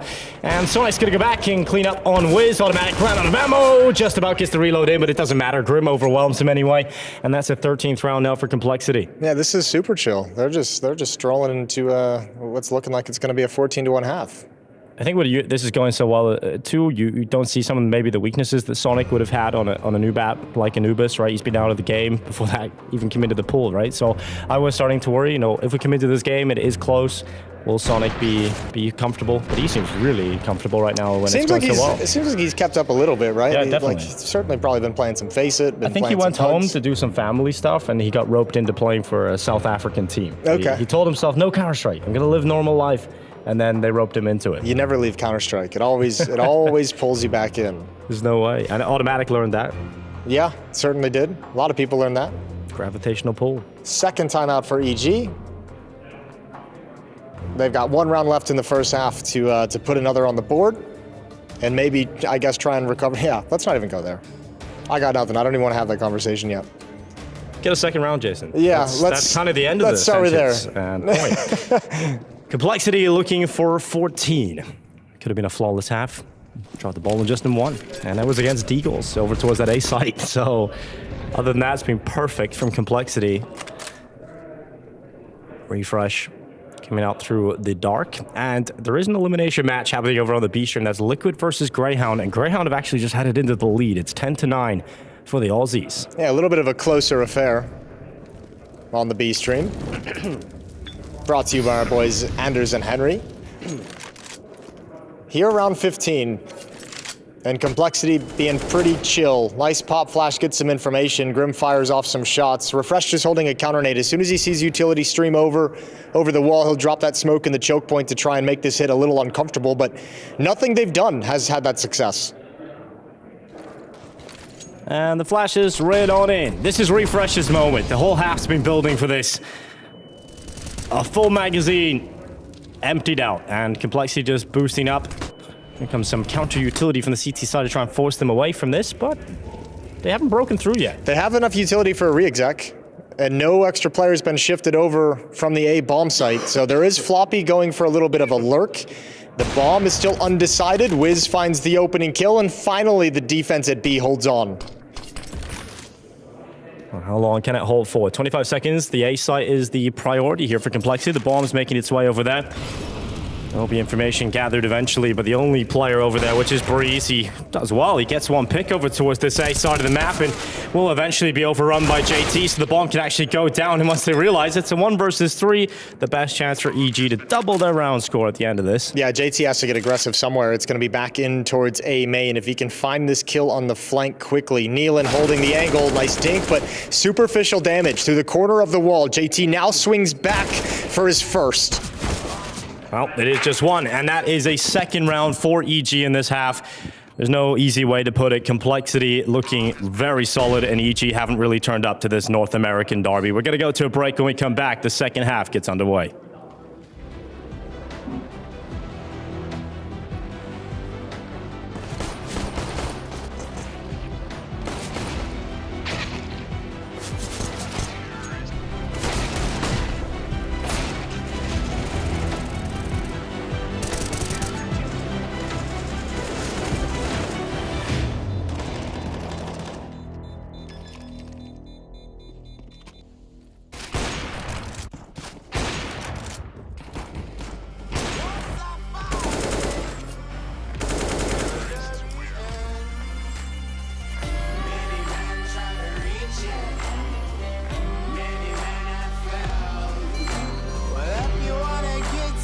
TC's joining me from the Complexity side as they've got the domestic matchup on the way. But Sonic obviously coming in. The core of you guys know what's been happening with the team and bringing them in. But in terms of the time you've had and what you've been able to do, how difficult has this been for you? Yeah, it's been very difficult actually. We haven't had a lot of time to practice. I mean, we've tried to make the most of the time that we have. Just getting him back into the swing of things. I mean, it's been a while since he's actually played internationally. He spent some time playing locally in South Africa, helping one of the teams there. But I mean, it's just a completely different level, like jumping straight back into Tier 1 here. So we've tried to catch him up on all of the maps as well as we can. But it's been very limiting because he's also at university in Canada. So like while we're practicing as well, he's like, shit, I got to do it. I've got an assignment that's due at midnight. So then he's quickly jumping in, doing an assignment. So yeah, man, it's been difficult, but we've made the most of the time that we've had with him, yeah. Fair play to him for doing it, but can I ask why Sonic? Was it just like the only option you had so last minute? Because like obviously uni is quite important. Yeah. So we didn't really have a lot of people that were willing to potentially stand in, because obviously if Holzig did get his visa, we were still going to use Holzig, right? I mean, of course. Yeah, you need to. Exactly. So a lot of the people that we spoke to that were available weren't willing to like sign up or to be a stand-in for us. Potentially, they wanted to be like, hey, we want. Yeah, exactly. So, fortunately, we were very fortunate that Sonic is available and that he's around the corner in Canada, right? So, yeah. Now, you did touch on it already when you're talking about Sonic, getting him ready on all these different maps in here. Right now, going to this Vito and going into this game against EG, we don't know what they're playing, really. You've got a few maps with kind of good idea on. So, how are you handling this? Kind of just trying to focus on our strengths as well, like just the maps that are strong for us and the maps that we've spent the most time on in practice, just trying to get those through in the veto as well. So that's kind of what we're going for here. I mean, yeah, it's actually like, usually we would say like a best of 3 favors of us because we have a nice deep map pool, but now coming in with a stand and it's like the best of 3. How many maps is he ready on? Don't want to give it away. No, I think all of them, exactly. We even play Mirage now. Well, it seems like you guys are ready. I hope you can get the job done. We'll have to wait and see how it goes, DC. It's a hard task to do, but if anyone can do it, it's you guys. Thank you very much, man. Thank you. Cheers.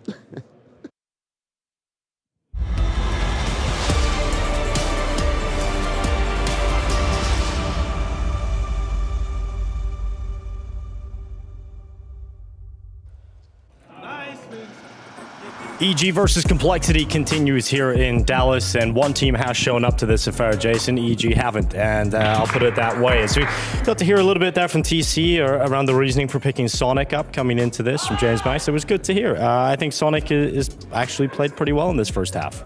Yeah, I mean, I mean, Complexity just dominated everything. So I mean, everyone played well. Like that's all. They didn't really have a lot of resistance to like really make you get a glimpse at what Sonic can actually provide. But certainly, when you hear the story of him being at uni and kind of having to get out of practice quick as possible so he can turn in an assignment. Yeah, admirable effort coming in from Sonic. Fang's gonna open things up with 1. He's got some backup. Wiz trades him off. Floppy's already coming in. Oh, it's Grim with 2 though. Grim with 2 in A main, and that makes this so uncomfortable for Refresh. He has no idea where to look. He's going to go down in pistol round for Complexity. Yep, just steamrolling towards the finish line at this point. Anubis will be sent away. And, EG, over the recent months, we've seen them even at Europlay in some of these Tier 2 tournaments. They went to Anubis. They played it at times. It's so weird to see them not show up at all here, but love to see that from Cole. And with that pistol, that should pass the death sentence towards them. That was a nice spicy. It was really nice. Yeah, that was good. It's good to see Complexity when they're winning. Everyone seems super happy. That's good. Now this round's going to be the same. Good start from Floppy. Yeah, nice and easy. 5 on 4. There's nothing really brought into this round. Just a flashbang remains for EG. And I guess, what, you go through the smoke, you just say, screw it, let's see what happens. Do it. Live on the edge a little bit. Live a little. Go through the smoke right into Grim. Oh, yeah, that's what you love to see. Grim comes through. And that's 4 kills locked in from Mr. Grim. Grim fantasy pickers absolutely elated after that round. Yes, absolutely. Locking Grim in. Fantasy land. 15 map point here on Anubis. Other game over on the B stream looking pretty good too. So if you're interested in following Liquid's path through Dallas, you can head over to the B stream. And this one is the sort of the last hurrah. Evil geniuses bring a buy to the table. AK's out. And Complexity, the only gun round we'll see most likely on their CT side, and they're making it interesting. They're making it fun as they swing out B with 3 players. Neil gets the first Sonic able to trade, and they are running down Wiz. That's the bomb, and that should end up being a pole position for the round win and a closer of this map. Yeah, having to come back and pick this up against all this kind of utility, this should slow down because EG, like, there's just no chance if you're challenging around this smoke. So chill for a little bit, let everything clear out, and then figure out where you go from there. Overpass is going to be the next map of competition here. Competition will hopefully be the operative word. Yeah, that's a good point. It will be the next map of in this game. Yeah, in this series. Sonic's got another one that's automatic going down in mid. He's looking actually sharp for not really playing a whole lot recently. Breeze, just one. Executed back by Floppy. And just Refresh, who's had a nightmare of a game, and I'm sure he wants that overpass to come through as quickly as possible, get this break, get that mental reset coming into the second map of play, because he did not have a good time on that CT half. He'll attempt. It's been known to have some great clutches against North Americans. Well, not this time. Fine closes. What a victory for Complexity. They come out versus EG. They've got their first map under their belt, and it is looking damn good. Yeah, don't really have a whole lot to add. Just domination from start to finish, just abusing the B bomb site and never looking back. Complexity with a massive win. Overpass is up next, and we'll be heading there right after the break.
You want an honest man, but you don't understand. I won't be here when you wake up again.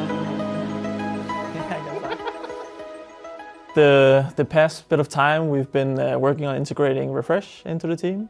We've gotten a little bit more of a veteran player. He takes up a little bit more space than Hext, but that was also the purpose of getting him. But yeah, we've been working on that, and then boot camping in Europe, getting ready for Dallas. We need a little bit more experience on our team, and Refresh brings a lot of mid-round calling, and he kind of helps direct people.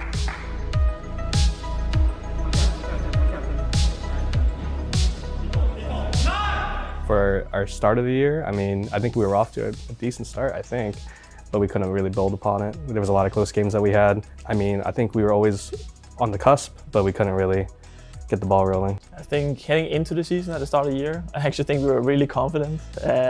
We had a really good boot camp before we started with the first tournament of the year. We started out, of course, our first game beating Heroic. Everyone was feeling great, you know. I think the pressure got to us in the official games. I think we stopped doing in the official games what we've been doing in practice. Coming from our first tournament to the second one was IEM Katowice. I think we had like one practice day. We tried our best to change what was going on, but with like 1-2 practice days, we weren't like fully able to do it. And then again, we straight back. I think we fly out the next day. We fly back to North America. We have like 1 day of rest, and then we were playing the RMR qualifiers, where we also failed to go through. So then at this point, then I think we had ESL Pro League. But in ESL Pro League, we had a very hard time like resetting the mental state from having missed out on going to the major. I think at the RMR, it was a rough circumstance. I still think we could have made it, and obviously the goal was to make it, but I think when we got told and we traveled like 30 hours later, we were on a plane. Obviously no prep for the tournament. We were practicing with Refresh. Yeah, I think we had some days off too when we got the news, and I had no idea.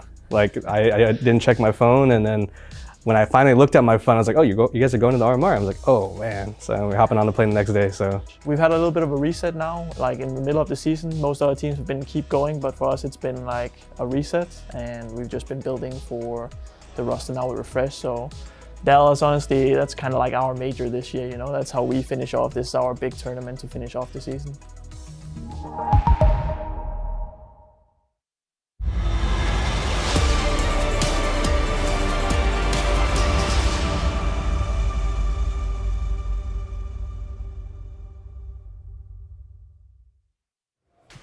Well, you heard it from the man himself. This is the big tournament of the year for EG, but man, what a big disappointment to be starting off on their own map pick. 16-2 could not have been more decisive from Complexity to take this one over the line. Inversely, could not be more dire from EG to open up the series. I'm actually sort of teared between two emotions right now. I don't know which one I want to follow. I'm either extremely sad for the EG players, as I have empathy, or I'm angry about the lack of quality CS that we have and I just want to get him out of here. I'm not sure which way I should lean towards. A side of me, again, aches physically watching them play. Like, honestly, if you realize how uncomfortable they are in some of these situations, it feels like their situation has become like a monster of his own, and it doesn't, the rounds actually don't matter. What happens in the round don't matter. Yeah.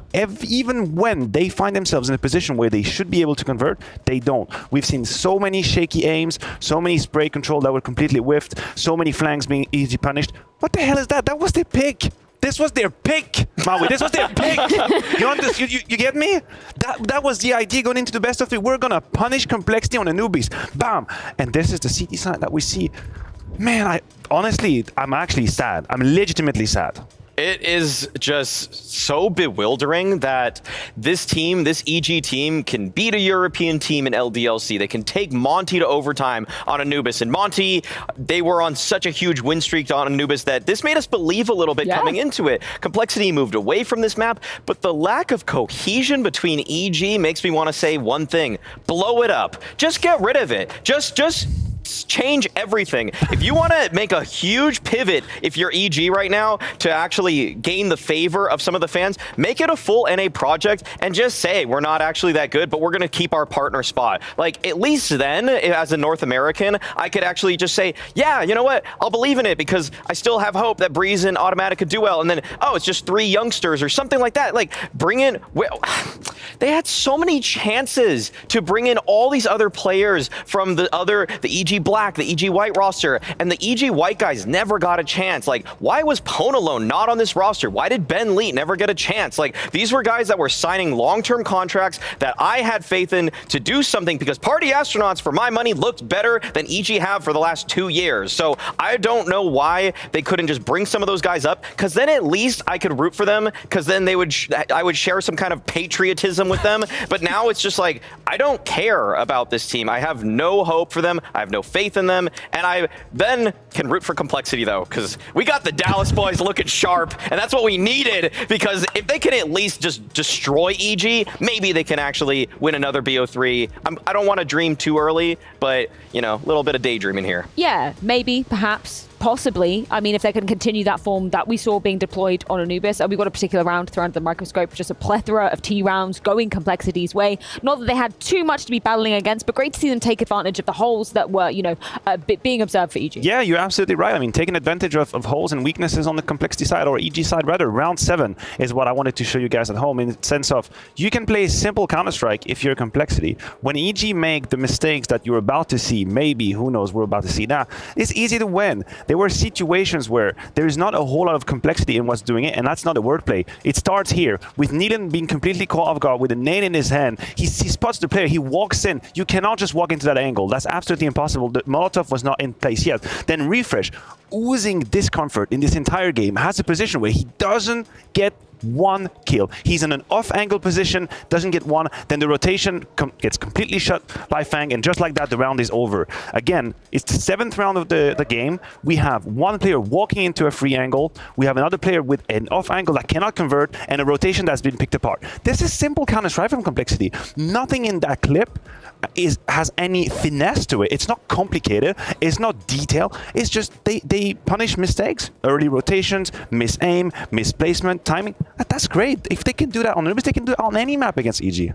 That's why I'm also just like, screw this whole European-American mix. Like, the European players that they brought in aren't even popping off the page, at least for Liquid's sake, at least for Complexity's sake. You know, Halzerk for Complexity, Yakindar for Liquid. They're stars on their teams. They look great. And yet, for EG, it's like you're losing your American fan base and you're also losing games. Like, you have to pick one or the other. At least you can like justify it if you're winning and your European imports are hard carrying you, but that's not even the case. They're kind of like support players that aren't even fulfilling their roles. I'm getting real uncomfortable watching Refresh play. Yeah. Quite honestly, in this game, the amount of situations where he didn't know on which foot to dance and didn't know what angle to hold, it was definitely, I mean, you watch his POV and that's what it means to be completely out of breath, completely out of it.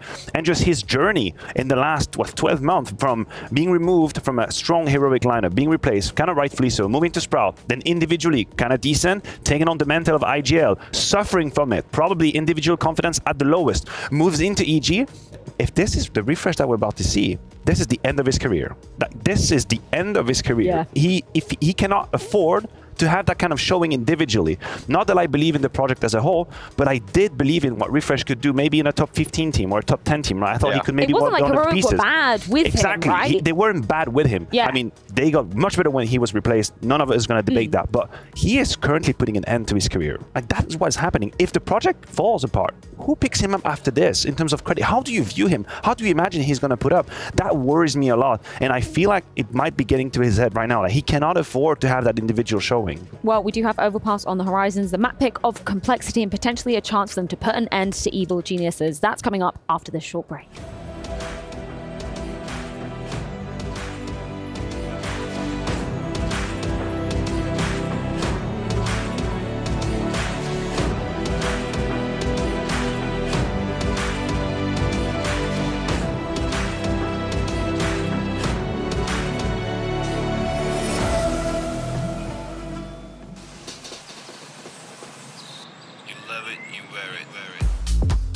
Wear your passion. Share your passion. Wherever, whenever. Gaming is a lifestyle.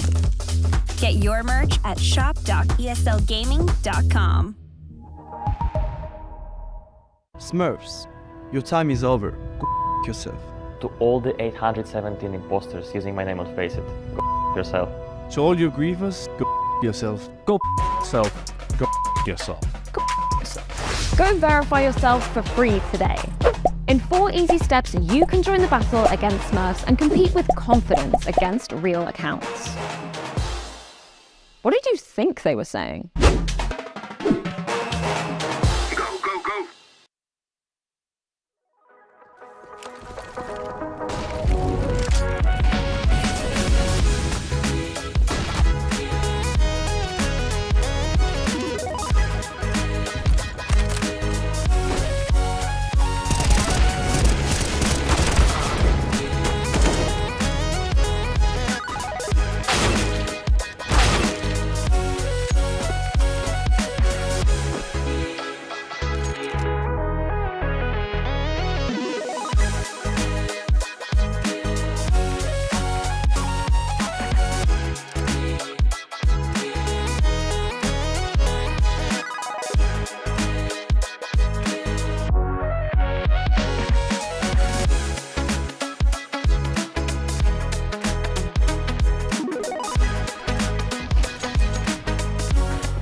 the law.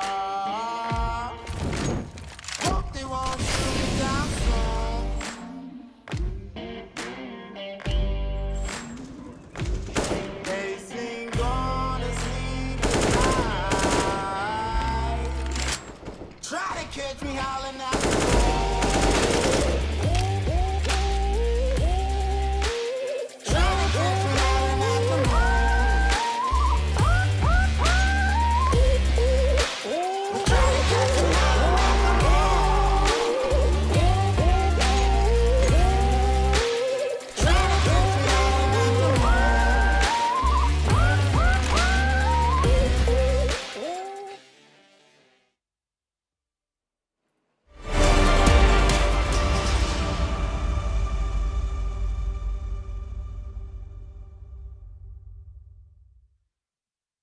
The Intel Extreme Masters continues here in Dallas, and it might not be continuing much longer for the evil geniuses. Our devs kind of put their thoughts across in a strong way, and you gotta echo the sentiment I personally do. This feels like a rough old time for EG that doesn't feel like it's going anywhere. No, not at the moment. Let's see if that can change on Overpass. Anubis, I want to forget that map was played. So this, technically in my brain, is going to be the first map of the series. Welcome to map one, Jason. It's great to have you here. Yeah, exactly. Welcome to the show. EG Complexity. EG's going to be starting on defensive Overpass. Complexity on the attacking side.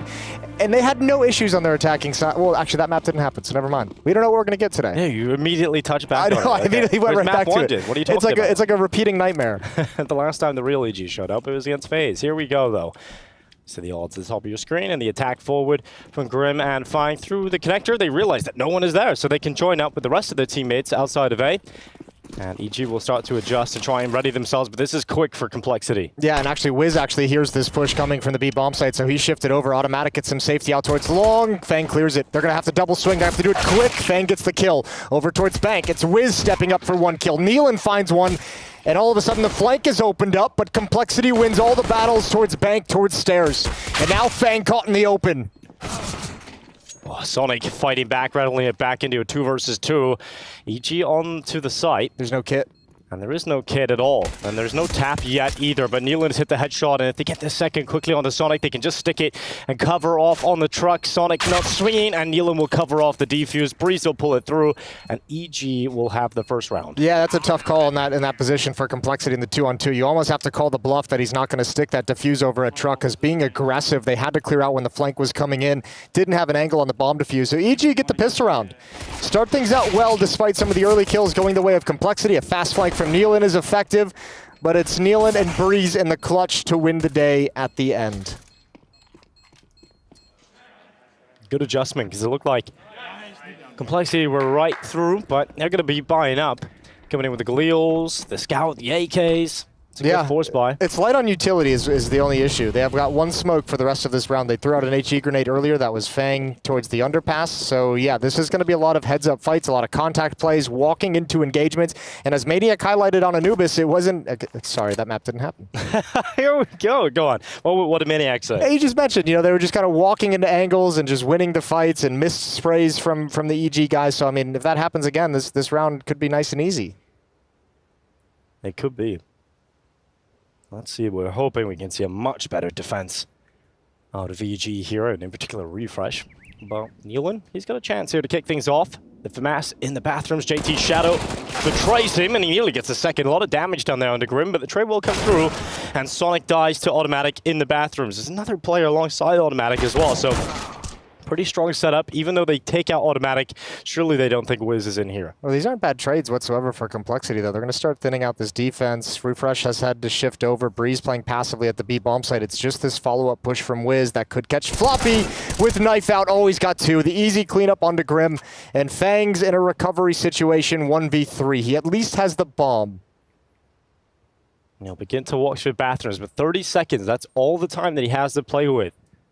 So it's looking like this should be a second round, no issue for EG. Final walkout, and Wiz will confirm, and it does end up working out having that extra player in the bathrooms. And the timing nearly worked. It looked like Wiz had just been caught by Floppy at connector, but able to get around the corner in time, and EG will collect themselves a second. Yeah, always need a bathroom, buddy. You always do. Head into the bathrooms together, and, you know, it's always successful. It's a great time. Triple kill from Wiz, triple kill from Nealon in the pistol round. So nice individual efforts, at least in these opening 2 rounds. I have a question for you as a North American, James. Sure. Why is the water level so high in the toilet? Well, you know, we have bigger serving sizes. Okay, yeah, now it makes a lot of sense. Greasier food. Yeah, okay, yeah. Listen, I could turn that question right back on you. Why is it so low in Europe? We save money on water. Sure. And yeah, I'm just happy to have a toilet, Jason. We have those powerful, high-efficiency toilets, though, in this side of the world. Yeah, you know, us Europeans, we're happy to just have the option of a toilet, the luxury of life. They sell, you know, because I had to do toilet shopping. Okay, yeah. At some point, and they sell you on toilets by telling you how many golf balls can get flushed in a toilet. What? Okay. How many golf balls can your toilet flush? I don't remember, but it was double digits. Double digits golf balls. It's a pretty weird metric. Yeah. Like, how do they even come up with that? I was like, I don't know actually what sounds impressive in terms of golf balls, but this number seems nice. Yeah, it's like cars have horsepower, toilets have golf balls flushable. Maybe Chad can tell us a little bit about that with his plumber background. Sure. But, EG, I was ready to flush them away, but maybe there's a chance here on Overpass. Maybe they do some of the best work when they're down in the sewers, when everything is looking pretty, well, can't really say that word, but... I don't even know where you were going with it. Tell me later. Yeah. Oh, 3-0 is going to be the score at the end of the day. Sonic left in a very impossible clutch. 20 seconds. Actually, I don't know if he doesn't seem like too keen on dying before time. So just he has 2K for armor and utility and obviously the rifle in hand. So now he just has to survive. It's going to trundle on down to the bottom of the stairway. And the MP9 of Breeze. Ooh, swiftly upgraded. He only holds on to that FMS for a second, and he will get traded out. So, not the best scenario here for Complexity to kick things off, but now they'll get the money. Yeah, good little find, actually, that third kill. Quite nice to dig into the EG money. 3-0. AKs with full utility this time for Complexity. Into the first gun round we go.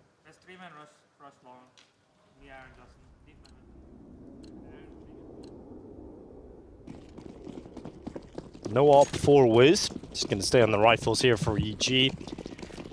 And no AWP for Complexity to be seen either. Interested to see what the calls will be here for Complexity. I think JT had a pretty easy time as an in-game leader in that previous map that didn't happen in terms of how he was able to just execute a lot. There's a lot of simple calls. Overpass maybe will pose a different task. Yeah, it's naturally going to just get a little bit more complex than Anubis was, just with how massive the map is. You're going to have to take a bit more map control rather than just walking outside of the site and executing. Well, here's a turn of the corner, a boost up. Fang going to look for Automatic, who's out in the open. Drops off. Good flashbang, but now they know Automatic's position, and they're going to challenge. JT with the swing, Fang with the trade, and no support for Automatic. This boost now descends, and they weren't really aware of the long play. They're not looking at it just yet. They will now get information on FaZe. They jump back. And jump spotting in behind the SWAT truck from Bank. 55 seconds. Bomb has shifted away from long and is going back down the connector. This is good fake, though. Good utility usage by Complexity out towards A. It's pulled a third player back who's now shifting to the B bomb site, but likely going to stay passive. So Breeze has a huge role. He does, and he has to deliver here at short. 40 seconds tick on by. Complexity realize those smokes will start to fade away real soon.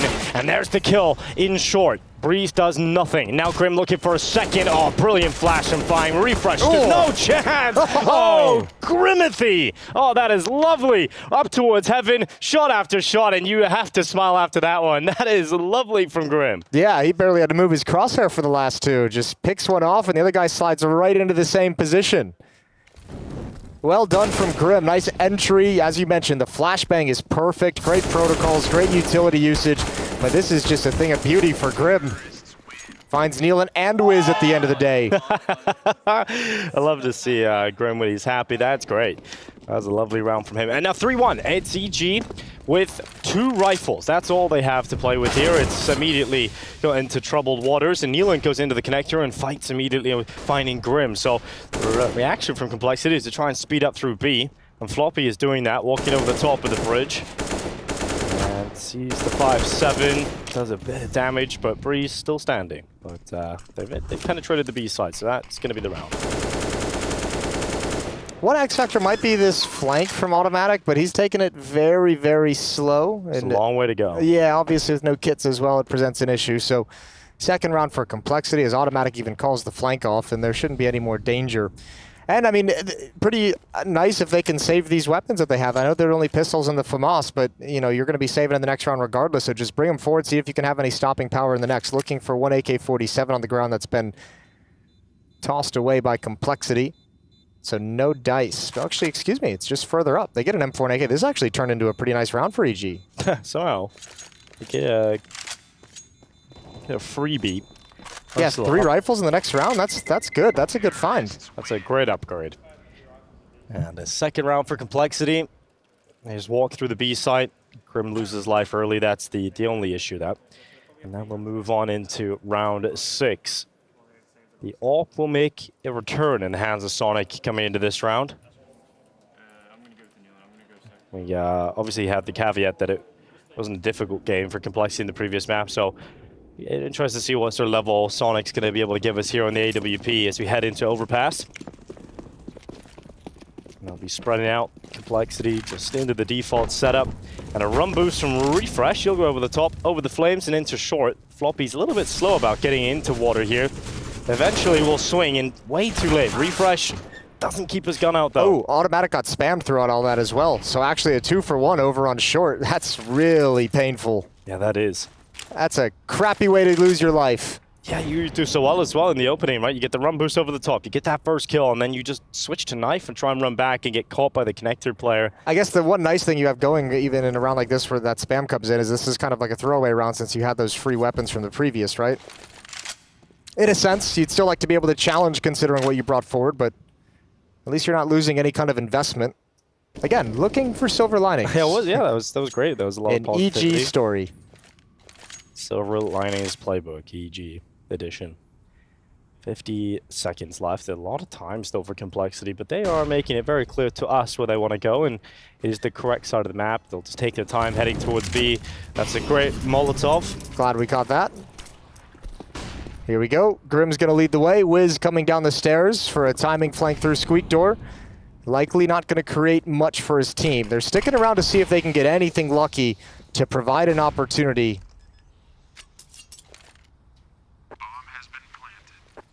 Get Fang up in heaven, boost him up, re-smokes in, and he can just hold. EG just staying on the extremities, trying to catch them as they exit, but no one's going to be walking into the crosshair just yet. For Complexity, who tie up the scoreline 3 apiece.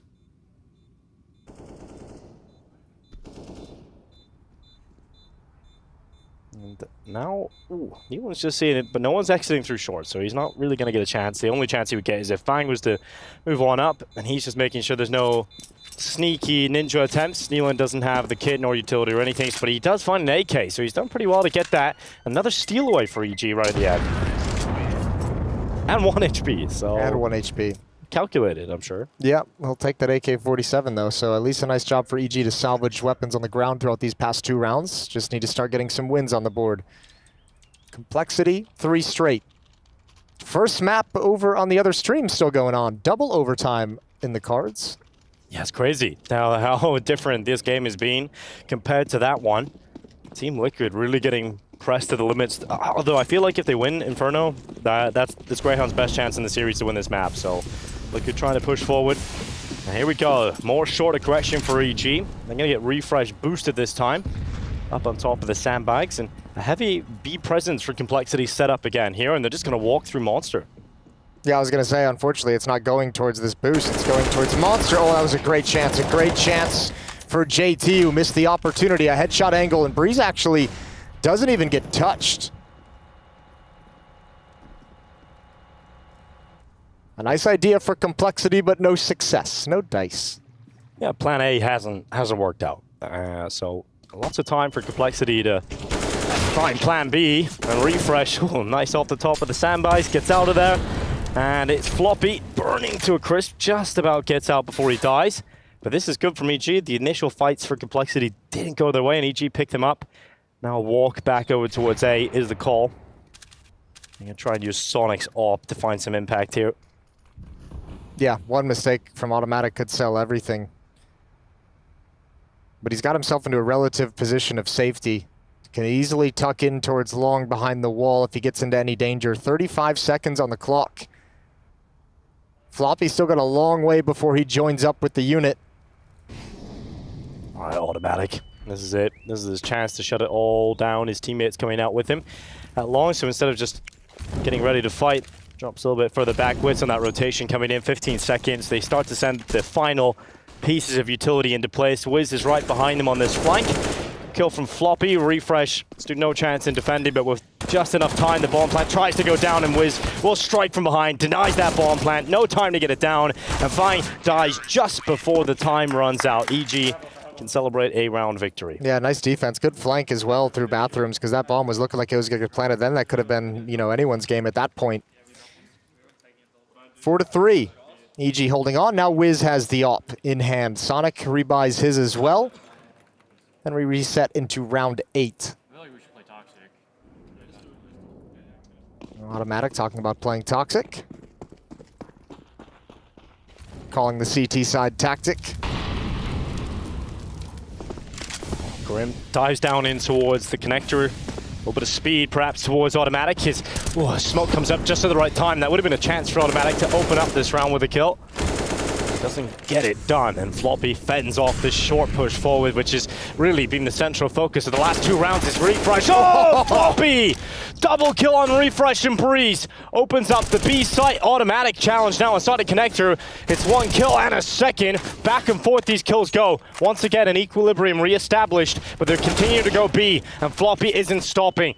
Damage done on towards Nealon, and JT has made his way out as well. He's out towards the pillar, and a kill from JT has opened up the affairs yet again for Cole. They'll put that bomb down. They've got the site, but the flank from Automatic does spot the legs just jumping over, but can't really put an end to it just that. Sonic's checking it. Sonic's checking it with the op. It didn't peek deep enough. Okay, Automatic has still gone undetected. He can't stop the bomb plant, but a pretty good position for this retake. And no one from Complexity really has eyes on it at the moment. JT's going to start looking from the back of the bomb site, but he's low on health, and the timing is not there. Automatic creeps closer. Yeah, Automatic has a chance to pull this one and unravel it completely for Complexity. The first kill is down. Missed shot from Wiz. He really can't afford another one of those. Now all of the pressure, all of the eyes are on Automatic at 25 health. Time ticking, and 2 plays to collect. It just isn't going to happen. Floppy has a monstrous round with 4 coming in. JT assists with that 5th kill. And that's Complexity on the 4th. Yeah, what a quad kill from Floppy. The double opening on Alf Sandbags is beautiful. It's picture perfect. And even though Automatic claws it back into contention, Complexity just proved to be too much. Timeout taken from EG. Yeah, this is nice. Good transfer over onto Breeze, and obviously the closing kills as well. Floppy has himself a round.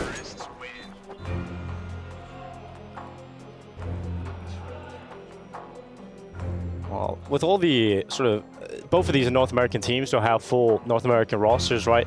If you're looking at all of the North American players you have available, Jason, what would be the super team you would put together if you had the chance? Oh dear, that's a question and a half. You don't have to answer it now. You can think about it and get back to me. Yeah. In 3 to 5 business days. I might have to get back to you on that one. Naf's obviously going to be in there. Twist. Yep. OC I'd probably bring in as the Opera, as he's been performing well in this game that we have going on right now on the other stream. Performing well recently at Paris was a good tournament for him. There's some creative ways you could go about that. Yeah, definitely. Lots of opportunities. And EG don't have a whole lot of it available, and they had to make that one work. The only weapon worth talking about, and Wiz, well, he finds the opening with it. Good peek up on top. And the question now is, how much does Complexity try and just pick up the pace towards the B bomb site? You've seen the op over towards A. You've seen it by Fountain. It's gotten a kill. You no longer have control of Playground in any way. Deagle's going to add one more. Oh, this is so costly. What great damage onto Grim as well through the wall. They have to hit B, and they kind of have to do it right now. Yeah, it's not clean at all. Floppy, swings out. What a shot from Breeze from the barrels. And the attack is still coming, but it's the final 2 players limping towards this B site. Grim is so low that a body shot will take him out immediately here. You gotta let JT play, and Breeze is probably reading that, and so it's ready, but JT, what a crispy shot from him. You won't expect the flank through Monster. Yeah, you won't really expect much of this. Double ops, Automatic and Wiz in this 2 versus 1. JT trying to lead them to a 5th round, and Well, he stayed on B. The rotation has gone back up those stairs, but they'll be called back now as JT is heard out. Automatic has somehow evaded being spotted. But JT, he's so unlucky not to see him. Automatic moves perfectly and evades all of the vision, and will close out the round for EG. That started with pistols and an AWP. Yeah. And turns into an EG round win. Really good round from EG. Nice opening pick from Wiz, a critical shot. Obviously, the stairs defense as well was effective on Fang and Grim. Everything came together for EG in this round. That's a very tight shot that he takes the head of Sonic clean off. It's this one, Nealon. The kill and then the damage onto Grim was everything. An Automatic yet again with a very fast flank through Monster at the B bomb site, 5-4. And this time it's Complexity who wants to pause in the action to talk things over. It's definitely better from EG already. Here on map 2. OC Twist Naf.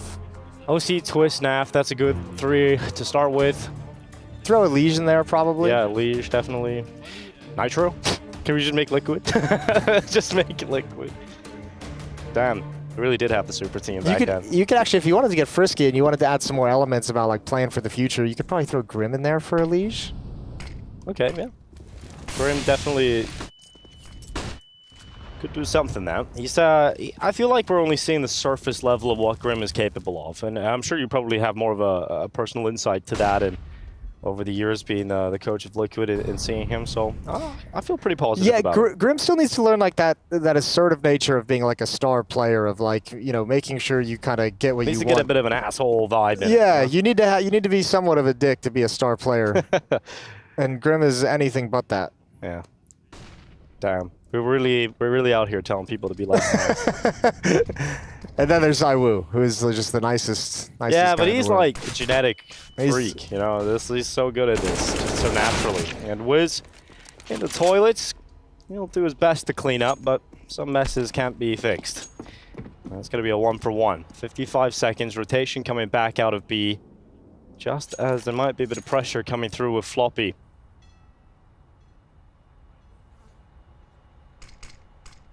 Here they come.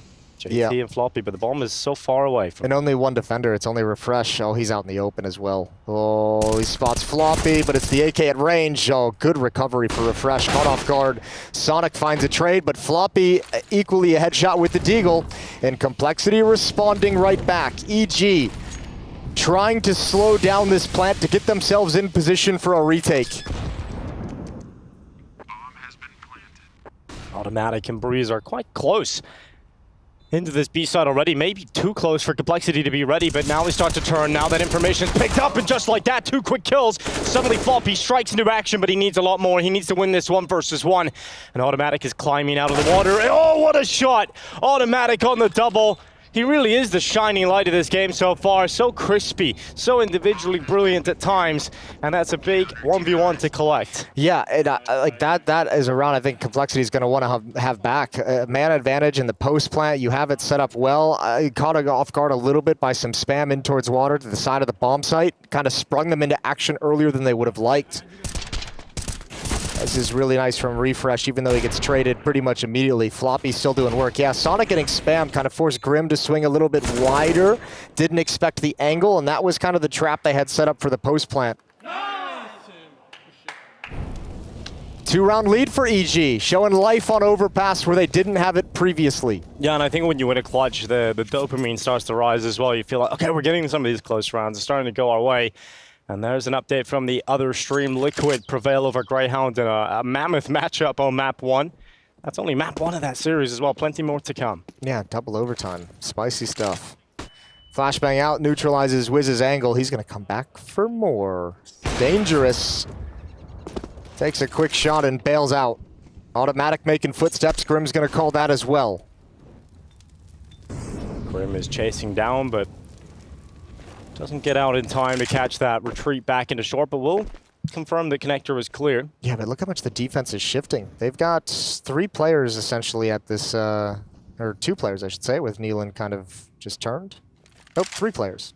Nope, 3 players back online. Minimap throwing me off. 3 players at this bomb site. They had a 4th one for some time as well. Oh, damn. That's an entry. Yeah, that's an incredible shot. At range as well, immediate headshot, but EG starting to recover this. Grim will try his best with the rifle. Wiz, his head's in a tiz, and kneeling in the corner. Automatic fighting back, and although Complexity are finding some of these kills, there's just so many players to break through.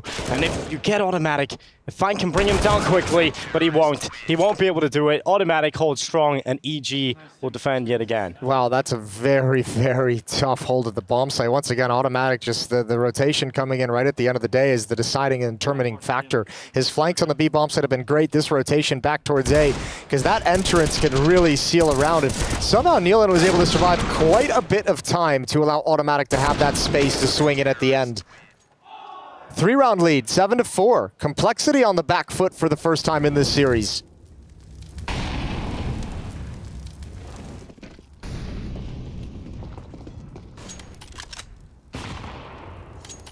Well, they gather us out of B with Tech-9s, a little bit of util. They're leaving reserve cash over, but sometimes these B pops, they can be the most effective rounds on overpass with some speed behind it.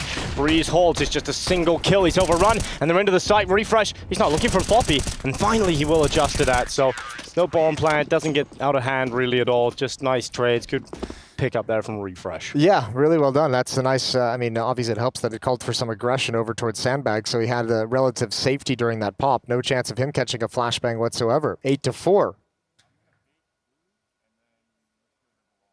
Money's decent for Evil Geniuses as well, so reset at this stage in the half, probably not the most impactful that Complexity would like, but trying to scrape together a few more right at the end of the day.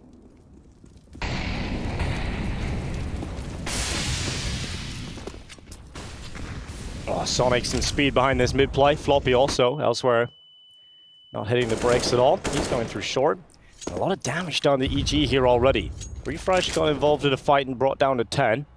Automatic takes some off the top. Good map control initially here for Complexity. This is going to make EG feel a little bit more uncomfortable and make Automatic feel like he needs to push down long, which he's doing right now. Maybe he can activate a late round flank around the back side of them as Complexity starts to send this bomb further towards the bathrooms. Oh, JT, you're in trouble. Oh, he really is. The smoke's going to fade any second. He's looking for it. Oh, doesn't get the opening engagement, but still wins out. And even on the follow-up player, does massive damage, but here's Automatic again. He's been making these plays all day long. And it's the bomb that's the first player he will find contact with here, but he's also being watched for. And Sonic and Grim, they pump the brakes, and it works really well. Although they run right into the toilets, and the AWP is here again for Wiz. Smokes out onto that bomb and had a chance to take another life. But Grim is able to dodge on by, and he is not slowing down. They want to accelerate in towards A. They molly out the bank, and so because of Breeze's low health, he can't even stand around. He can't stick around or fight that. So Wiz is the player that has to do something here. Yeah, but Grim's alone in the bomb site. No one was watching for that peek from Highway. Floppy's got the trade, but Grim also had to be worried about Breeze. Interesting round, but Complexity win it out at the end of the day. They avert disaster. And it's cut into a 3-round lead. There was definitely a chance though as well, even for Breeze to win that if he wins that 1v1 fight at long. So a couple of moments that could have gone wrong for Complexity. Yeah. Money's starting to fall away from EG on a few players here. Yeah, they have a weird decision to make. I assume they'll go for a buy, and indeed an AWP is dropped over to Wiz. M4 picked up, SMGs, so EG putting all their chips here into the center of the table in round 14. Losing this in the last round would be mostly pistols.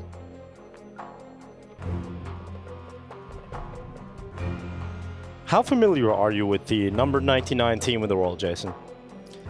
Not super familiar, I'd say. Yeah, me neither, but here we go. This is a wild concoction of players. They have come through. We've got a team called Portugal. Their nationalities make up of absolutely 0 Portuguese players. One of them is Chiron. And then they have a UK player, Chris. Swede called Susp. Ukrainian called Fostar, and Depression. So what a concoction that is. Yeah, that's, I wonder how they came up with that name. Portugal. Maybe that's where they live. All together. And one nice gaming house. Those suck, I'm sure. Oh, and Nealon gets burned out of the con, and he'll be forced a little bit further up. He's lucky to get out there. It looked like he was dead to rights, but Complexity, they don't want anything to do with him. They want to go in towards water, and Refresh has jumped on up. They'll hear that dismount. But in the meantime, again, Automatic is finding a lot of ground. He's pushed up through mid, and he wants to activate this flank a little bit quicker. And it has to be quick because Complexity is starting to execute into B already. Yeah, it's crazy how often he's had this available to him. Oh, that door open gives Sonic all the information. He's kind of stuck with the bomb. Meanwhile, Floppy finds an opening kill, another one at this B bomb site. But here's Refresh chiming in around the smokes. Complexity cannot find the kills necessary to secure the bomb site, and Refresh with a wonderful triple kill in the round. EG sustain, it's 9-5, and now they've got a double op setup. It looks unlikely based on the money that Complexity are going to get a 6th round on this T side. How do you feel about that? If they lose this house, only 5 T rounds on Overpass, you feeling okay about Complexity with that? Yeah, I'm fine with it. I think look, I still have plenty of questions about everything EG brings to the table, no matter what half of whatever map. So the idea that they're going to have some crazy T side as well, like I think Complexity can easily come back in this one. They've given themselves like room to work with is always the important thing, right? 5 rounds, you have a couple mistakes, couple blown rounds that you can give before it gets too dangerous. But certainly, yeah, this, again, Automatic with his push. I don't know if he's just like, okay, I've been getting it all game, I'll keep going back to it. If it was something maybe he saw in a little bit of prep, but it's so much info right now. He's living the dream. Yeah, he can just call completely. It's probably another B play, guys. I don't see anybody. And they have a player in stairs as well, that's Nealon. So, I mean, Wiz can just leave.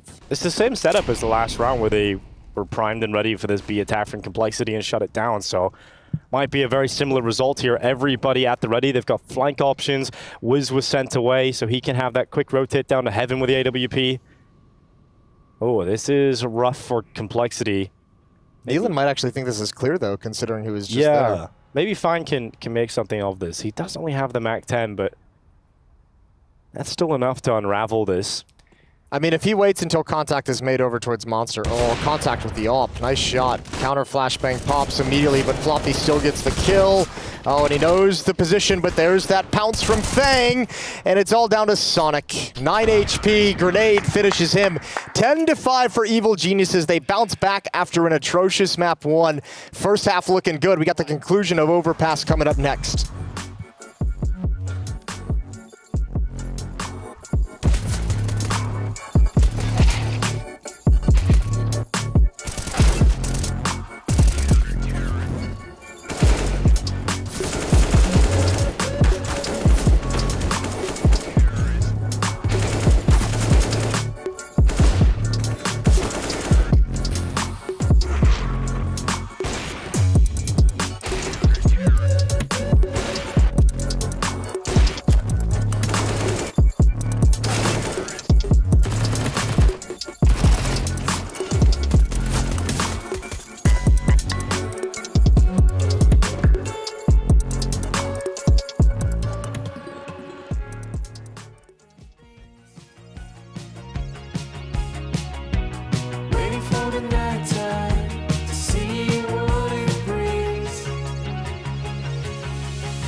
I would say that the lines is definitely more blurred than it has been in the past. However, the major format is also something that kind of really helps the underdog teams. It's best of ones, and in best of ones, the best teams don't have the possibility to punish opponents on map picks. So having a strong map pool doesn't really matter much. And also there's a lot of pressure on the big teams in these best of ones, whereas the lower ranked teams obviously has less pressure to perform at a major. I think so. I mean, look back 2-3 years, I feel like top teams are more defined, but I think the competition nowadays is so tight and everyone is so good at the game right now. I really don't think there's really a line anymore. I feel like anyone can kind of beat anyone unless you have your show out star players, but I mean, as a team, I think the game is evolved and everyone is pretty much right there with each other. Before, years ago, obviously even before we were playing professional, I think the underdogs would struggle a lot with the pressure and playing against these bigger names, and they would maybe get a bit more scared, and the favourites would always overcome them. Back in the day when I was pretty new, and I played like in the ESL Benelux finals. It was on HL TV, and then like, oh, HL TV, you know. And then now they play so many officials that they don't have any pressure for that anymore. And after the pandemic that went on, a lot of teams could raise their level because they were playing a lot.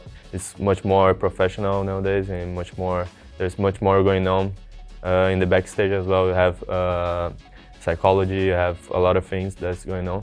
Yeah, I think it's overall like getting to a tournament every time, going to playoffs, for example, then you're probably the Tier 1 team, but I would say. Not bumping house is the first team.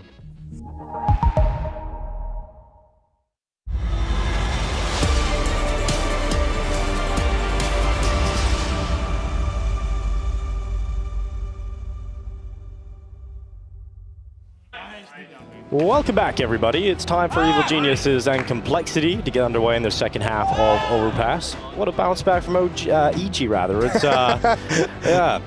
Well, OG, that says it all, doesn't it? Yeah, it really does. It does say it all. I just seen Nico before that, and it must have just triggered that. 10-5, you know, it's something. It's definitely a lot better than what we've seen on Anubis, and maybe they can get something done here. Maybe we can force map 3. Yeah, decent enough CT side for Evil Geniuses to have a real chance here. Let's see how this pistol run goes. Complexity, we know they've played some tight, some very close, some very intense Overpass matches in their history. Oh, that's a great find from Automatic. Grim wanted just a little bit too much. He was even in trouble from the close timing of EG walking along the wall. But that's opened up the entire avenue to the A bomb site. So JT's going to try and close that gap. But if he doesn't spot information quickly, he might not call anyone back. Oh, JT, nice shot onto Breeze. They needed that reply. But look how close Wiz is already. He's going to try and sneak up. He's going to try and get deep in towards this A site. And he hasn't seen anybody just yet. These flashes are fantastic for Complexity, really making it uncomfortable for Evil Geniuses moving forward. And this has allowed that rotation to come in. And the flank starting to come around the back too. Sonic can cut them off. And he's seen Refresh barreling back here. So he's trying to communicate that EG looked uncomfortable. Yeah, it felt almost like EG wanted to fall back entirely. Now Wiz is able to pounce, Fang steps up, and all the kills go the way of Complexity. Yeah, EG was like knocking on the door of the A-bomb site, seemed like they wanted to call it back, realized Sonic was on the flank, called that off, and then the round just gets so disorganized. Yeah, they didn't look very decisive. And a couple of flashes were enough to convince them to try and return to plan B, but here's the pistol picked up for Complexity in the second half. That wasn't a very competitive pistol for EG, so they didn't get a bomb plant, which means no good force buy. Yeah, should be a good chance for Complexity to build up a solid base of money with which to play with heading into the future. We talked about 10-5, and they've given themselves some room to play with. When you win the pistol like that and you will get the conversion here, that's more than enough room to play with now after that half. Absolutely. And again, we still obviously have plenty of questions on what kind of a T-side EG is going to be able to bring out. 4 players huddled outside Monster, waiting to turn the corner. JT's got eyes on it with the FAMAS. He spotted Nealon way far back. Now he's spotted him drop. Now he's spotted the swing and gets out of danger. SMG steps up, but nobody's close. And actually, they're not even going to get close. Not even going to make it close to the Monster tunnel. And a 7th round for Complexity. Yeah. Great round, as you would expect, to clean it up. If you guys are wanting to get involved and have some says and opinions, you can go on social media, use hashtag IEM, you can ask questions. I think Chad's been submitting most of the questions so far, so if you want something, if you don't agree with his questions or think you can ask a better one than Sponge, go ahead, throw them in. Or if you want to have a little bit of, if you want a chance to be opinionated, you know? Yeah, there's a lot of opinions flying around. Get your strong takes out into the world. Yeah, or be like, get a lukewarm take, a hot take. All takes welcome. And here's Automatic, trying to fight mid early, try to get around the side of that smoke, doesn't see anybody on that initial peak, so we'll head into the playground instead. And Complexity in the meantime are moving through short. Some ground taking of water here. JT, does he just walk through the smoke? Looked like he was going to, but he's just gonna phase it together and now make their way through. They're about to find a Refresh. Can Refresh handle this heat? He's dropping further and further back, and it's one. It's at least something there for Refresh, and now EG begin to accelerate out long side. Sonic holding from bathroom side. There's one on Neil, and he stayed alive. Good flash. That's perfect. That allows Automatic. Not 1 kill, but 2 onto Fang, and that cracks open this A-side approach. If Grim can hold, though, could be recovered for Complexity, but it's a singular kill before he burns away. Yeah, there was some that fight from Grim. He hesitated just a second before swinging out wide to grab Automatic along the wall, exposed him to the follow-up player. Floppy in a 1v2. He does have a kit to work with, but the weaker weapon has already ruined Complexity to a certain degree. Now FaMAS gets the first and Breeze an immediate response. A close win for EG. We're going to get another buy from Complexity in this round, I would imagine. They come right back in for the fight. Op on Sonic, M4s, and Deagles being picked up. EG's not out of it just yet. I think Automatic has almost forcibly kept them in this one. Definitely was play on the CT side, like all those flanks, the information he was gathering, some of the impacts. The clutches. Did a wonderful job, yeah, and this is another good round from Automatic as well. 4-round lead, but this is a big swing round. Whoever wins this is going to have the advantage of the economy, and oh, Sonic is so close to death. Oh no. It's going to be left in the puddle of his own rings, and that's exactly what happens. Automatic chases him down, and another good kill for Tim, and that's EG up a player. And that speaks to what, you know, they were talking about in the interview as well, with just like the inexperience of coming back towards tier 1, just missing that timing just by a couple seconds to be able to get away safely. That's a huge weapon to hit the deck early on in the round.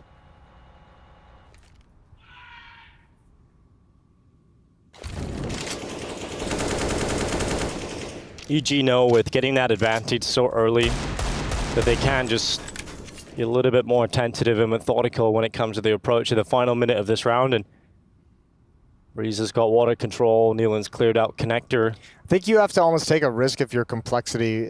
Fang's out towards long, so bring everyone over to the B bomb site, which is actually exactly what they're doing. Unfortunately, at this point, it is kind of the wrong risk to take. But Fang is going to start calling out footsteps in bathrooms. Oh, he's got a good timing here as well as he looks around. Nealon's alone, so there's no trade potential. They can't get that quick trade away. Now they're just going to start focusing in the final 30 seconds at attacking the dice box. And oh, what a swing out from Floppy that's met with a bullet to the head from Automatic. Grim brings the 5-7 to the party, but I don't think too many people are going to be happy about the gift that he looked to give.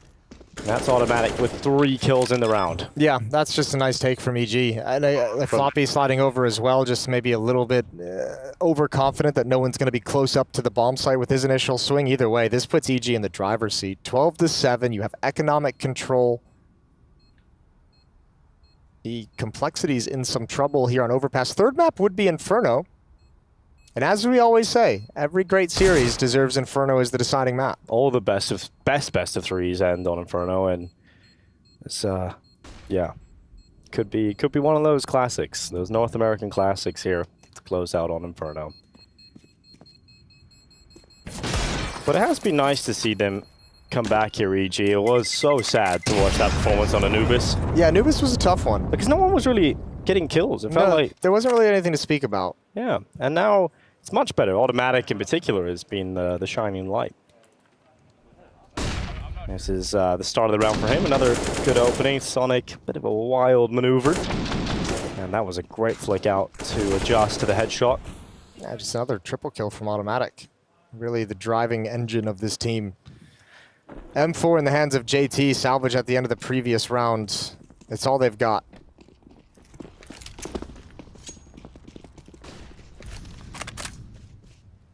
They're going to bring the only rifle towards long. And Wiz is holding if there's any aggression. There's no flashes to get him off here, so probably just going to be a dry peek right into the sniper scope, and Wiz is not going to miss that one. That's too easy for him. That's the rifle gone from the hands of JT. Grim will pick it up. And a nice swing out Automatic. Just one and done. Good info. There was 3 players positioned towards A long at the beginning of the round, so EG should feel comfortable shifting back to B. Yeah, and Refresh is making the smart decision here with all that information out towards long A. 3 people spotted. He's saying, all right, I'll just see what I can find in Monster. Pretty much cleared out the bomb site at this point. Bomb's going to follow up. 2 players going to come up sandbags, and nice easy win at the end of the day. Now for Complexity, it's about recovering that 1 weapon dropped out towards long by Automatic for one of your teammates, and bring those forward into the next round to help alleviate some of the economic issues they've got.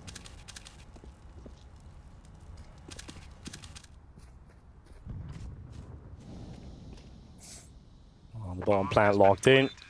13 rounds picked up as well. Let's take a look at what's coming up for the rest of the day as well here at IEM Dallas. We got two streams running, so there's lots of Counter-Strike coming our way. We kick things off with the North American matchup. One of the North American teams will get a win today, maybe two with Liquid playing on the other side of things. That's what I'm talking about. The most exciting thing, Jason, is the Heroic G2. Oh, that's going to be on Wednesday, and I'm just so excited for that. You're ahead of yourself by a day. Yeah, that one's going to be great. We talked about that yesterday. That's obviously going to be a really cool series to watch. Astralis Cloud9, a rematch of the Brazy Party Grand Final. Yep, I'm sure Yanko is ready to relive that one. And yeah, that's coming up later on today, 6 p.m. local. FaZe ENCE is going to be today. Yeah, that's going to be good. We a nice little rematch from the major. And obviously, there was a lot of conversation around Danish IGLs and that. So we'll see how that one goes down. But the timeout ticking here for Complexity, and if they are to recover this, it's going to be quite a comeback needed here on the CT side to give themselves a good chance winning the pistol, converting on it. That's all they did here in the second half. It's been EG swimming to victory. Swimming. Thought, you know, usually running, walking. Why not? You wanted to mix it up? Try, you know, we do a... What are we talking here? Like Ironman. A butterfly stroke? Backstroke. Backstroke. That backstroke is pretty relaxing. What's your go-to stroke in the swimming pools, Jason? What's the normal stroke? Front crawl, maybe. Yeah. It's a doggy paddle.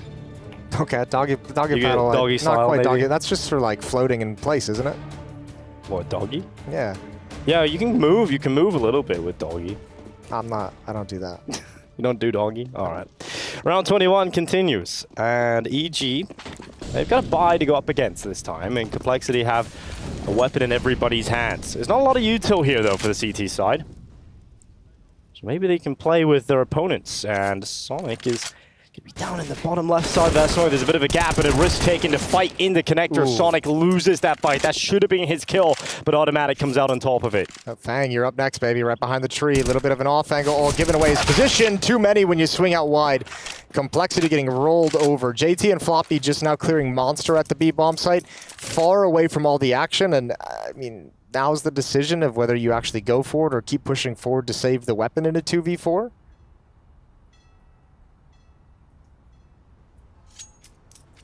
Well, Complexity have fallen off the face of the earth here on overpass. Yeah, I think the one maybe nice thing they might have is EG kind of hitting the pause button off those kills and seeing what the reaction is going to be, is buying time for this flank to get closer and more realistic to having an impact. But actually, they're going to tuck into T-spawn, it seems. Yeah, I thought that was the idea. Generally, when you see anybody around this area, it's about hiding outside the nightclub or hiding behind the stairs. So, 14 for EG. I'm going to say Inferno. We'll lock it in at this point. Okay, you're going for it. Yep, calling it. I think Complexity looked really frustrated on the player cams on that first half, and I was getting to. And you didn't like that? It's shaking your faith? Yeah, I feel like Complexity are a team to get in their own heads sometimes. I've just seen them too many times start the series really strong, get a big map win, and everyone's on top of the world. And the only way you can go is down. You can't go any higher than the top of the world, right? So it's going to happen to them. The fall off here in map 2. And speaking of map 2, here's the B stream on stream 2. 6-1 start for Greyhound. Yeah, giving them the beans. It's about to be a Team Liquid second round, though. Another elimination game going on there. Ground are a weird team to me because they feel like really competitive when they play some of the better teams at times, and then sometimes they look like they're about to get 16-0'd back to back. Yeah. You know, yesterday we had that against Cloud9. They survived the 16-0. They had a 16-0 at the major, but then the next series they can pull up their socks and play really well. So definitely some signs for Greyhound of positivity. All they need is a Chad Burchill coach standing behind them, I think. Yeah, a little Aussie legend. Giving them the speech. Round 22. Complexity have a long road back into contention on overpass. It all starts here. It all starts with this round. And Wiz, he decides he doesn't want to wait. He doesn't want to be patient. He wants to get in towards short with his AWP right away. So goes through all the utility. Have a little bit of a look towards the side. It's a risk, and it's not going to get a pick. Definitely had a chance there for the kill, but doesn't find it. And Grim is the player that actually opens up the affairs here in round 22. Complexity have the player advantage. Yeah, I like the play from Wiz, though. I like the aggressiveness and assertiveness to go for that. Mix it in. It's had a good map here, 16-9. Force on a piece of utility from the defense as well, which is utility they'd like to save a little bit longer. JT, I don't know. I don't think he spotted the legs beneath that smoke, but as it fades, Automatic could be in trouble. Does he have the timing? Off he goes into the smoke of the bathroom. It fades away, and JT is going to be very happy about what that smoke fade away revealed. It's Automatic looking the wrong way. Can't get an easier kill than that. So now they have to spend some time going for a pick. You've got the AWP boxing one player in at pillar. This boost up. See if you can find anything. Nothing's home. So Wiz gets more aggressive. He's been here a very long time in this round, almost all of it. And he hasn't found anything just yet. Here they come. Final play into the B site. Breeze, what a shot. Wiz finally gets his reward. Right through the wall, buying 18 seconds left. Sonic's AWP rings out, and Fang, he's trying to deny getting that bomb to the site. 12 seconds, still enough time to feel comfortable for Nealon to put that bomb down. There's no nades that'll go in and spoil the party. So it's a 2 versus 2 retake needed here for Complexity, and Sonic's AWP is given the chance. It's down to Wiz. He's had 2 in this round already, but needs to collect 2 more, or at least delay long enough so they don't have time for the deep fuse, and he's not going to get that chance. JT crunches onto a headshot, and it is going to be the retake and the 8th round for Complexity. Nicely done from Complexity, but actually, I mean, in a 3v5, EG does a great job of getting into the site, finding the kills, getting the plant as well. It's costly for Complexity, where that felt like it could have been much, much easier. Grim with his opening kill, behind the Molotovs with help from the flashbang. Sonic even chiming in with a nice shot, but that round almost completely unraveled. 23. Comeback still doable for Complexity. It's just the money for EG is quite nice. 4,700, 3,000, 3,100 on Automatic.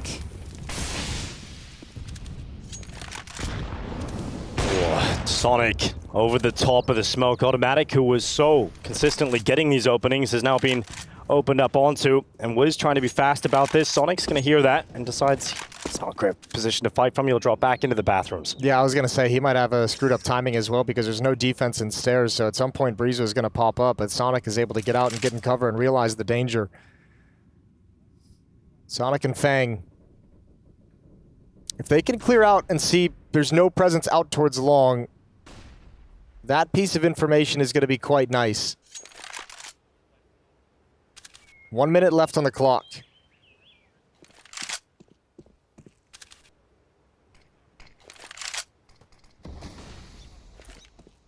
Sad I didn't get to see that Sonic round on the no-scopes? Yeah, the no-scopes on Anubis. Hopefully he can give us something here. Maybe a highlight is brewing for Sonic.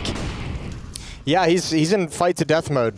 He has to. Almost fighting his way out of this pit of despair, and a couple of missed shots now starting to add up, and he goes out again. You can't miss 3 times. Refresh punishes that.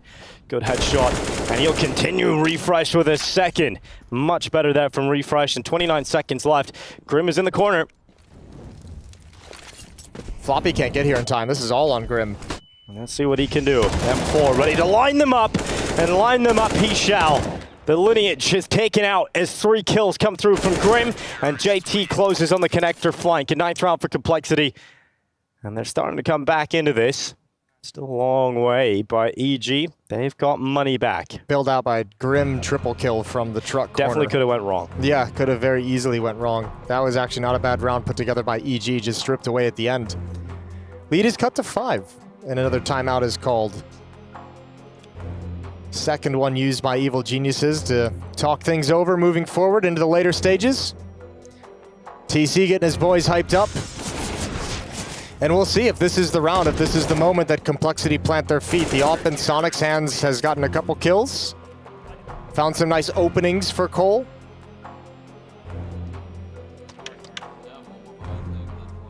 It has, and a big success story for EG on this T side with those automatic entries in middle. Well, if he's going to start losing those, if Sonic's going to start winning that battle, maybe there could be a new solution needed here for EG.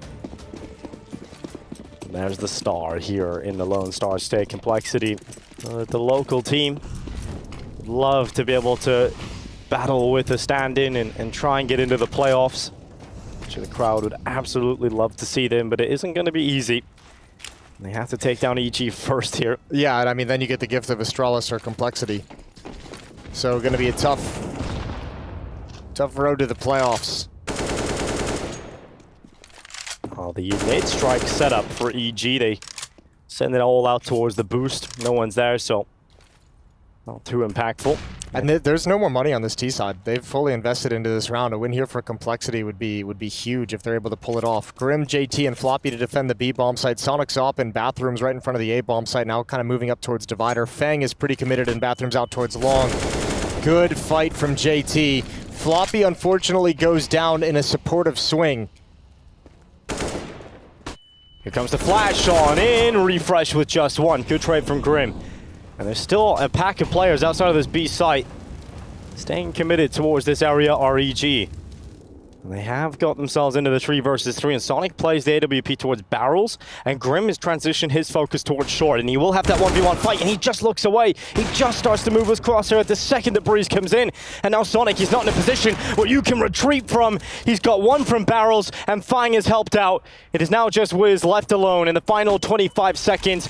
Brilliant flash, and that allows the reposition for the sniper of Sonic to get away. And Wiz starts to slip through the smoke at front barrels, walking deeper towards Sonic, catches him looking the wrong way, and nearly had a shot there to close it. 9 seconds, commits to the plant, smoke is up to shield him, and Fang with the rifle has now put himself in a tough spot. With those shots, he signaled where he is, and Wiz can now focus in on that, and had a shot to close it, switches to the AK instead. Wiz sits back at Monster.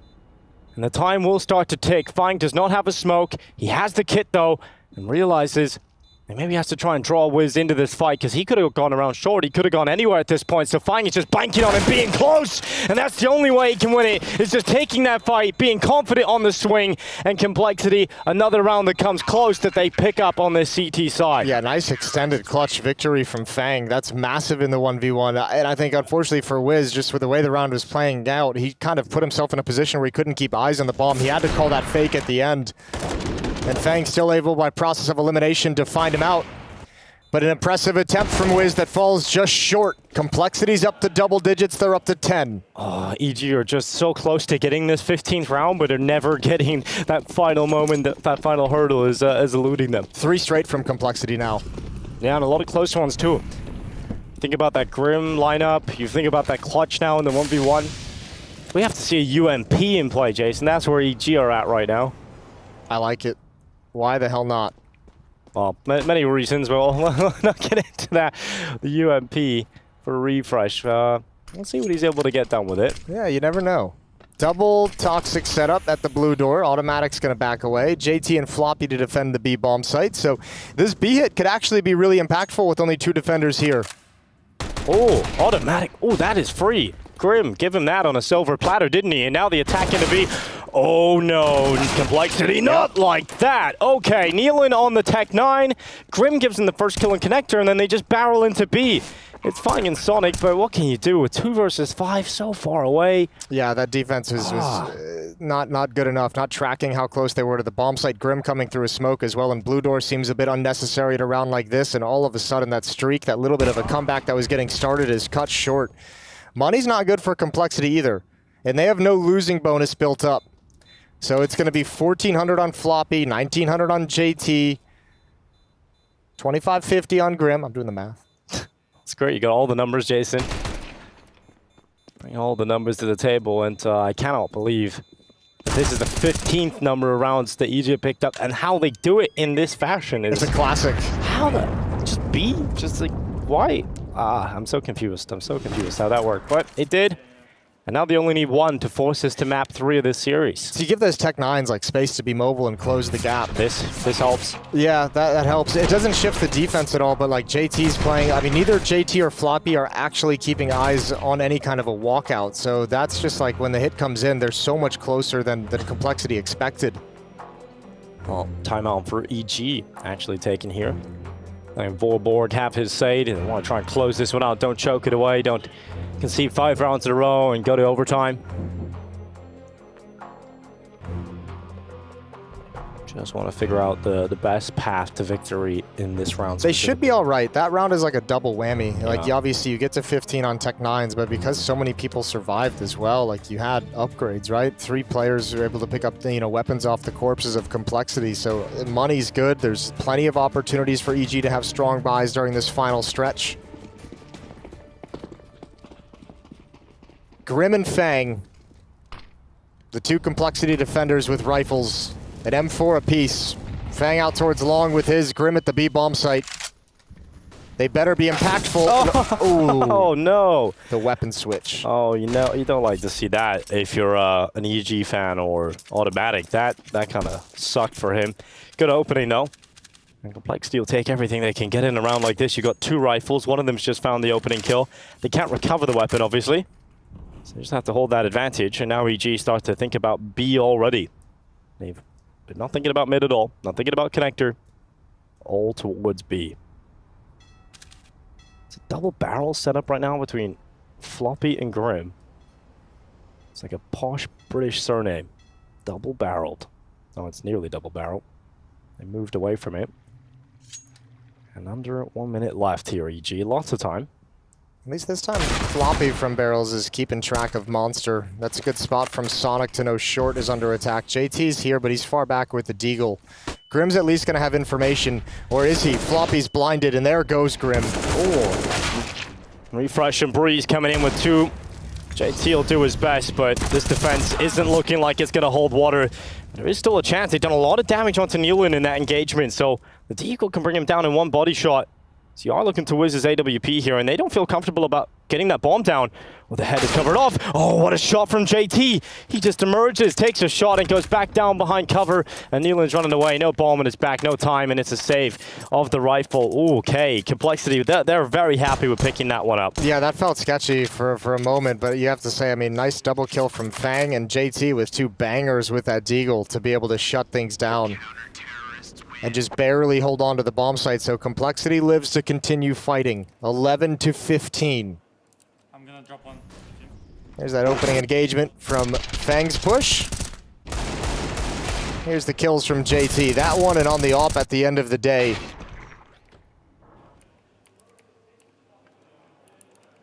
Yeah, what can you say if you're Automatic? What can you say? That was actually quite a tempered reaction, huh? That's the Automatic we know and love. Yeah. No keyboard smashing, nothing like that. Very cool and collected. 26 kills for Automatic here on overpass. Would love a few more to just try and take this one over that finish line. Yeah, he's put together a phenomenal game. This would be one of the really frustrating ones to let slip out of your hands if Automatic's delivering this kind of an impact. On both sides of the map as well. Very true. That first half was great to watch from him, and even on Anubis, half of the rounds were picked up by Automatic in that 1 round with the Eagle. Half of the 2 rounds. He wants 50% of their success. Follow-up defensive smoke and Monster. Trying to run down the clock. Sonic and Fang positioned out towards long. Complexity is expecting a switch up at some point. The A bomb site hasn't gotten a whole lot of love by EG recently. Complexity's trying to play ahead of this switch. And it looks like they're coming right at him. Oh. Automatic gets a chance to open things up, and he will do that onto Grim. 44 seconds. EG, instead of the B site presence, is the commitment, the walk up slowly but surely towards this A site, and this is an awkward fight between Fang and Automatic, but Fang will win it. Oh, and he nearly gets a second there, but he runs out of ammo. Luckily, Sonic connecting, and Floppy's timing on the flank is absolutely perfect. Up through the back of Connector. It's an easy kill for Floppy on an unsuspecting player in the final 20 seconds. Wiz is gone, and so is the round. Refresh falls to Fang to confirm, and that's a 12th round for Complexity. No money really available here for Evil Geniuses either to get a proper buy, Jason. Is this happening? It's all right. They wanted Tech 9s. Just go right back to it. Get the UMP out again. Get the Tech 9s in. Exactly. That's a nice round for Complexity. Good job from Fang. That's a really awkward situation to find yourself in. A huge win out towards long. Gives him the flexibility to fall back and control bathrooms and control long as well as he can.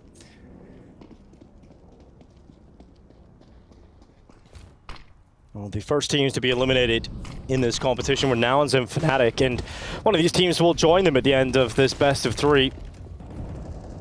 EG would hate to go out in this fashion. To be so close to forcing Inferno, and here come the Tech 9s. So would Complexity. Standard or not, this would be a really painful loss. Grim is on his hustle, rotating back to the A bomb site as Sonic was forced out towards long.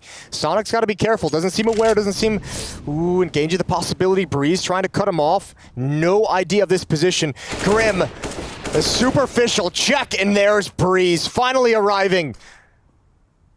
All it takes is low buys for EG to win rounds, it feels like, but there's still a chance for it all to go wrong because the bomb isn't actually towards this A site right now. It's eventually going to go there. Starting to backtrack already. JT was at the truck, but begins to back away to the stairway instead. Oh, the smoke might pull them back, though. It will, actually. Yeah, it's huge. JT gives it up. That's great work from Refresh, just selling out that utility, pulling away the rotation, making it much more comfortable for these EG players to walk in towards that A site. And because Refresh is still here, because he still has presence on that site, you're going to keep a player worried about that flank as well. Yeah, 1v3 for JT at this bomb site for the map. What have you got, JT? What can you dish out here for Complexity? First kill's free. Could take out Breeze here too. Floppy also are winning that, and Complexity are pulling this right back. In fact, they have. It's just Nealon with a Glock, just a Glock, and he's rocking it. It's a kill now, and an AK picked up. Fakes the plant, goes up, and Floppy's head shown. He's run out of ammo, and Floppy's tracking him. Nealon's so low. Floppy hasn't been able to get the chance. 9 seconds. Drops down in behind the flower beds, and the time is so limited, and the kill comes in. What a recovery from Complexity. It looks so good for EG to close it. Shout out to JT, man. That is a big boy step up that he has at the A bomb site. All alone. Floppy's watching for that refresh flank in the B bomb site. JT's got to do everything, and boy does he buy time. 2 kills on top of it to boot. This one was not looking. This second, fantastic on the Breeze. But the great thing about this round from JT was how he sort of transitioned a bunch of different positions when he's under pressure, right? He starts in the truck, has to rotate down, and every path that he took allowed him to get into that position to win the round. The timeout taken for EG, they've seen that as the chance, the light at the end of the tunnel. But the tunnel just keeps on going. The tunnel of darkness that they have to try and dig through. Yeah, this is where that weight kind of hits you too, where you're so close to that win. You know you've actually been close to the win for some time. This is a 6-1 run for Complexity to bring this back to within reach. I am reminded that I did call this one over. You Jason. did. You completely, you went in hard. Hell yeah. That's the caster curse right there. Complexity fans love it. And Sonic diving down in the connector. Oh, he's hot and heavy, and he sticks around. Supersonic, don't run into the fire. He runs back on up. Fang, committed towards the party, and he spoils the party for a Wiz and Automatic. 2 lovely kills from him, and Nealon replies. But it's EG down on 2. Complexity should be taking 14 now from this position, but and even a lot of time. Even though they have the full losing bonus as well, they could really use a plant. But all this aggressive success from Sonic and from Fang has kind of almost eliminated that possibility. Sonic is so very low.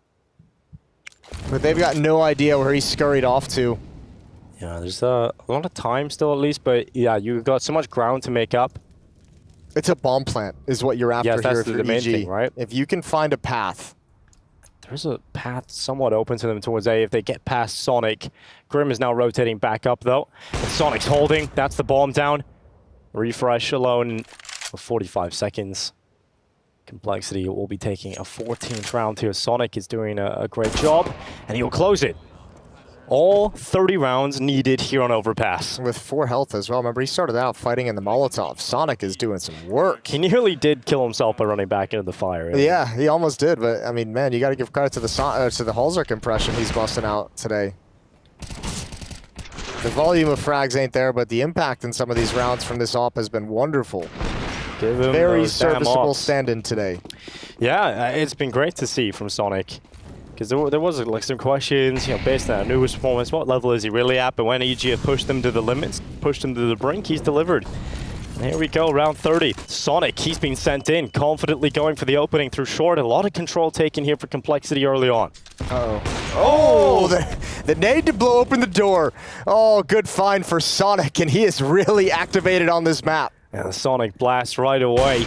Through connector. Oh, that shot lands as well. 1 HP to Breeze. He's so lucky to be alive. If that comes back to bite Complexity in this round, that 1 HP difference, that'll be a nightmare. But EG. Think of these 2 rounds, though, 15-13. And the 2 rounds, the aggression from Sonic has dictated so much. Opening kill in the previous round, opening 2 kills in this round. He's brought Breeze down to 1 HP. EG haven't even been able to execute any kind of a game plan in these last 2 rounds. Complexity's brought us to overtime. More than likely. More than likely. Nothing is certain. But 45 seconds, they'll run back with a bomb. And they'll run in towards the bathrooms where Grim and Fine have a pretty cool setup. This should be almost guaranteeing 2 kills. And that's 2 from Fine, nearly a third on the spray, and they'll close it. It is overtime needed. Complexity, what a comeback, what a pullback on the CT side. And for Evil Geniuses, your mentality just has to shatter at that point. There were so many chances to take this one. It was 14-7 at one point. That was the scoreline. I mean, that's a huge comeback from Complexity. What a great run, and rattling off the last 3 as well. Good job from Fang, but really Sonic's aggression with the AWP is having all the impact and influence on these past few rounds. 15-15. Complexity in full control now. No economic issues, no financial woes to speak of. Grim and JT gonna get aggressive out towards long to try and find Automatic, and they might just have him. Oh, he spots it without going down. I mean, he has been found there so many times before, so I like the call from Complexity to try and remove him from the round right from the get-go. He has been somewhat cancelled out over these recent rounds. You haven't seen or felt that impact from Automatic in quite some time. Yeah, but look at the switch up. There's no defense in the B bomb site. It's so passive. It's just this boost. So actually, if EG pull the trigger on this hit, which it seems likely, they're all here. Automatic comes in behind. On that fly through connector, Sonic is removed. And EG are going through the motions. The full execute in. Automatic is clearing out A as well. Yeah, he's getting all the intel. I mean, he's going to call the team back. You'd imagine right now he's saying, nope, this bomb site's clear. Don't have to commit yourself. Oh, Grim, no idea, but still wins the fight. Now they go. Fang picked out of the sky, and they know the position of Floppy after that boost. Charge forward for EG. They've overwhelmed the side eventually. They feel comfortable to go in towards the B side and Breeze. Oh, lovely shots coming in from him. And Refresh able to close. So EG, they couldn't find the 16th round in regulation, but right away in overtime they have it. It's important that they win some of these rounds. There's a timeout being called here for EG. Vorborg asking for the timeout.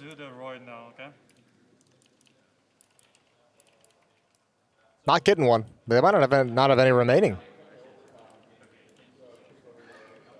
Maybe the players just revolted. Maybe it was a mutiny. They're like, no, I don't want no timeout. Don't want to talk to you right now. I'm good, baby. You can just watch.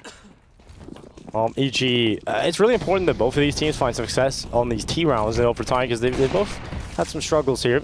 And that's a great start for EG and OT. It's an awkward T smoke. Oh, they are really cancelling out Sonic's impact here. He's unable to get over the top of that smoke and stick around for that opening. That's all. I mean, just look at the fear that he's put in him over the past few rounds. They want nothing to do with that AWP early on, which is a great influence from the AWP. Refresh down to 39, Automatic to 68. Good chip damage from Complexity to start things out. Fang and Sonic with a long setup that we've seen a number of times through regulation.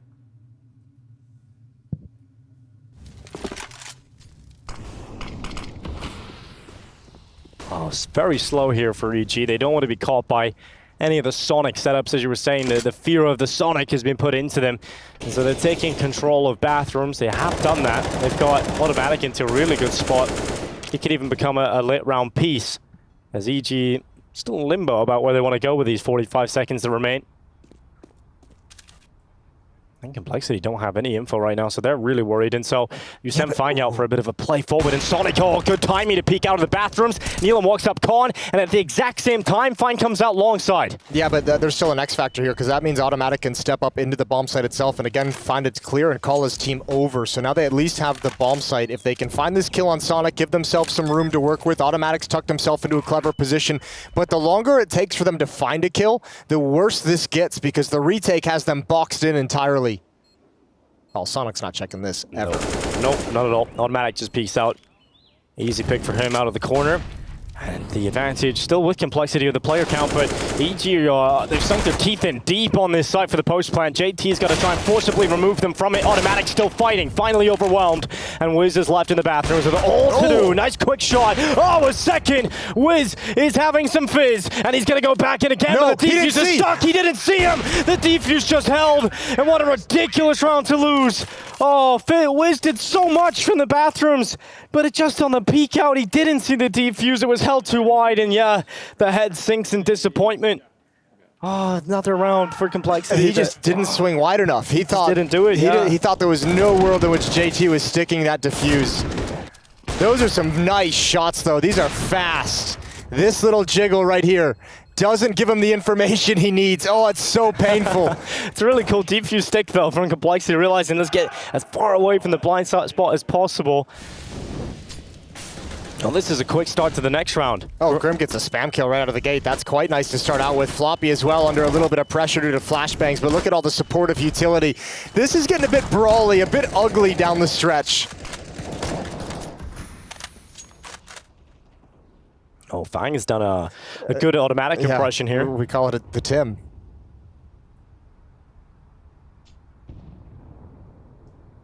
Oh, not moving forward just yet. But this play... JT has one more smoke for Monster. Flash is going to go through. That's going to pop right in front of Floppy. The smoke does come up, and luckily JT can swing at the right time because it looked like Floppy was about to be overrun. But here comes Fang on the Tim. Will it be as sweet as a Tim Tam, though, as he comes around the back and Wiz, is so low? One bullet would have done it, but Fang doesn't want to give away his spot just yet. He's going to slowly track his opponent. But he eventually will get that chance. Fang will be rewarded from his bravery. Knife him. Get a knife kill, yeah. That's disappointing. Fair play. Yeah. 17-16. Nice CT half for complexity, but man, they got pushed to the limit. There was some... That Wiz 1v3 attempt was very close. Let's see what complexity's got for this T side. EG's defense looked pretty solid, all things considered, in the first half. Only 5 rounds were picked up by complexity because it was quite a lockdown. A lot of that due to the pushes and flanks from automatic towards playground, towards fountain. We'll see if that's available to him if he continues to go towards it. Oh, Wiz, he might be overrun here. He is very smart to get away from that. You do not want to stick around. So the drop back into the bathrooms actually allows him to get a better angle to open up this round on JT. So gets out of danger, gets out of dodge. Well, lots of time to play with now with that player disadvantage for complexity.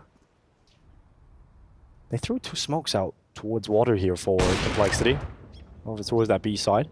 And automatic's gonna walk right into the connector. I thought he was gonna find that kill. I didn't think Grim was gonna be ready. Neutralized with the aggression. Tim continuing to try and be dynamic on the map. Shut down here in overtime, at least to start. Lurk smoke out towards long that complexity's gonna put to good use. Fang and Sonic close up to it. Oh. Fang got in front of the molly, and Wiz was still holding for us, so did his due diligence and that needed a flashbang. That's not the worst play. I think the footsteps made him want to try and hustle it a little bit because he had to get in front of the Molotov, but that would have been a nice setup for a flashbang swing out of the long smoke. And back to the B-bomb site we go with 36 seconds remaining. That's all that's left here for complexity, and a lot to try and break through. Up through short they go, flash set up. No one spotted yet. It's quite a passive setup inside of this side, and for good reason. Now the rotation comes in. Floppy and Sonic doing their best, but it's not going to be enough. Refresh cleans up, and EG will get another round here in overtime, tying things up 17 apiece. Yeah, well done. EG does a good job of whittling down the complexity forces before that hit comes in, forces them into a desperate execute. It started with that opening from Wiz. Yeah, just holding the angle nice and easy as you like. JT walks into it. This play as well, the Molotov forces Fang to make his play a little bit earlier than he would have liked. And then just a solid defense with the rotation coming in. Timeout taken.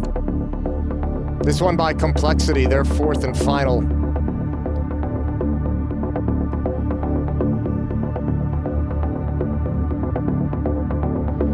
$19 is the magic number for a win on this map. If complexity take it, EG is eliminated from IEM Dallas. And that's why we've brought the intense music here for the timeout. We're getting real lit into this. And into this whole affair. EG had so many chances. They were in such a favorable position to send us to Inferno. But maybe this best of 3 after all, Jason, won't end up being one of the greats and not end on Inferno. But here we go. 17-17. We're all tied up again. A little bit of a rest ahead of this round, and Complexity set up the majority of their forces outside of B.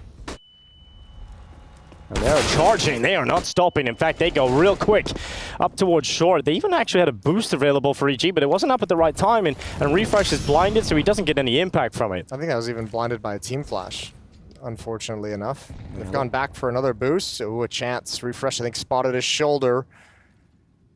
Very cautious of it. Grim is so lucky. Yeah, he's very lucky.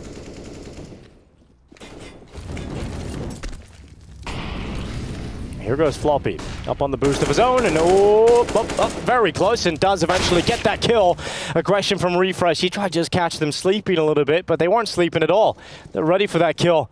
Complexity have surely locked in. Map and series point here. The attack in. Fang is looking crisp and automatic. They know exactly where he is. Look how many bullets are coming towards him. Eventually, one of them lands to the head. They're shooting hard, Complexity. Nice kills with the boost. Utility to force players out into the open, make the defense feel a little bit nervous. Evil Geniuses had 3 chances in regulation to close this map out. Complexity is going to get only 1 here in overtime. Match point, elimination point.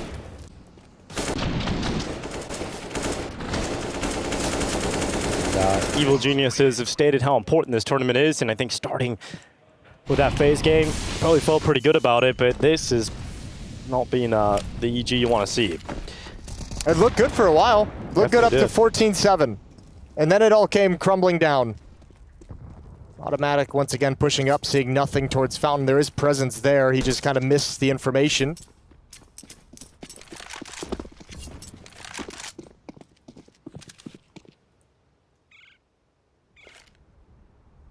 Complexity just taking their time in what they hope will be the final round of this series. Deep dribble smoke out of the monster. Does get a responsive smoke. A dribble smoke. Yeah. I like that. It's a little bit of a dribble. It's onomatopoetic. Gets me dribbling. Now under 1 minute left. That smoke will fade away. And shortly that CT smoke will too. Oh, nice flashbang. That's a good pick. Fine, JT chimes in, and now 3 kills away from sending EG out of the tournament. Yeah, 3 kills, but complete map control with 40 seconds left on the clock. Nealon is all alone at the B bomb site, and he's feeling real nervous. Going to push up towards sandbags. His teammates are on their hustle over to the B bomb site, so EG's read this correctly. A chance, but not much. Well, they send the nade in. It lands right on the head of JT.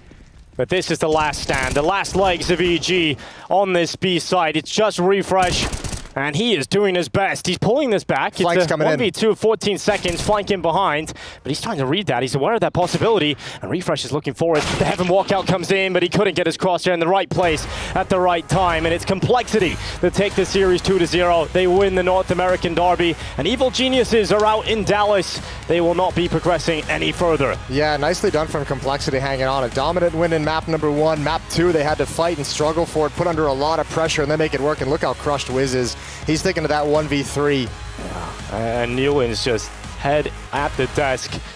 The frustrations this team have gone through, everything, the pressures, and they're not performing. They're not able to get it done. No, it's the sustained period of like really, really struggling that's so painful. And as an in-game leader as well, it's especially rough. So consolation going around for an eliminated Evil Geniuses. They're looking to try and bounce back later down the line, but the woes continue for this roster. We will have the thoughts of the desk coming up on this matchup as well. And there's a lot to talk about, I'm sure, to break down. We'll hear their opinions on EG and Complexity here in Dallas.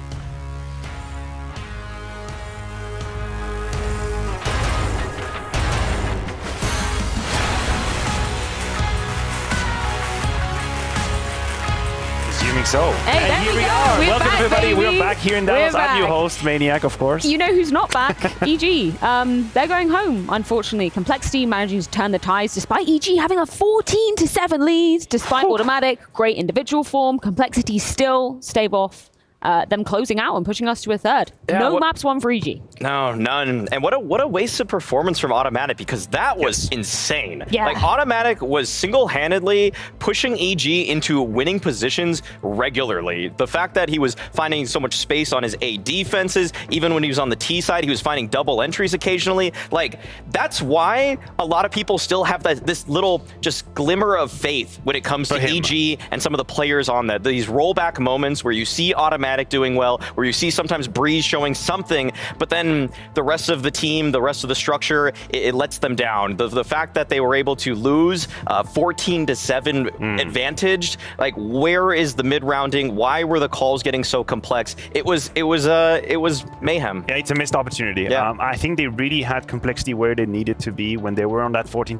scoreline, and there is that 4 versus 2 with 30 seconds left on the clock on the side of EG, which they play very weirdly and strangely, second-guessing themselves. They have a B fake at the same time. The bomb is kind of staying T-spawn, don't know where to go, and at the end of the day, it's complexity stealing away that round, and you could just see the switch. You could see the switch. It's some of the individuals of complexity that took time to warm up into this game. Fang, very lackluster performance at the very beginning. Yeah. Ended up having multi-kills on the A side, same with JT on the B side. First a little bit lackluster, then more solid. These mistakes from EG allowed complexity to slowly creep back into the game. Once they had control, didn't let go of it. We do have a winner joining us, Sonic, up here on the desk. Man, does it feel good to be back playing Counter-Strike again, firstly? I thought I was done with these interviews, but you're back for another day. Back for another one. Yeah. We were just talking about, the tail end of that overpass. Obviously, you guys managed to push it to overtime. It was 14-7, though. What was, the pivot point for you guys? Because we saw on that CT side, things were getting a little bit disjointed. What did you change up to close this one out? Honestly, not much. I think our big match temperament kind of came through there with some of the experience of the players. We didn't make any special call or anything like that. I think it only really took one round for us to sort of just get back into the swing of things. I think after that round, and we found our confidence, we just carried it through, carried the momentum, and managed to close it out. I don't think any of these guys ever stop believing that you can win a map no matter how far down you are. And how did you experience this last map? Because we talk at the desk, haven't been here in Tier 1 CS for a while. You've been put in a very important position on the A side of Overpass. The beginning is a little complicated, but then you won back up in. How was that to experience for you? Yeah, man, I didn't have much time to prep. I arrived. It's really difficult, coming back into a high level of CS, off the bat without pretty much any prep. We only started preparing with the team probably 2 days ago. It's the first time I've scrimmed in a year. So yeah, I just needed to, catch my feet, get into the swing of things. It was a little bit iffy at the start. I was missing some shots. I still am missing some shots. We'll see. Hopefully, as the tournament goes on, I get a bit better. Is it a case of they basically tell you what is supposed to happen, or do they give you a voice and you can still pretty much shape up rounds? It's a little bit of both. Obviously, I wanted to come into the team and not disrupt their playstyle too much. I want to sort of slot in and just full Holzerk shoes. And JT showed me about 1,000 nades in a day, and I'm trying to remember all of them in between university. Obviously, I'm doing both at the moment. So he's giving me a little bit of free reign. Not so much. I feel like I'm just more following around like a dog. But we'll see.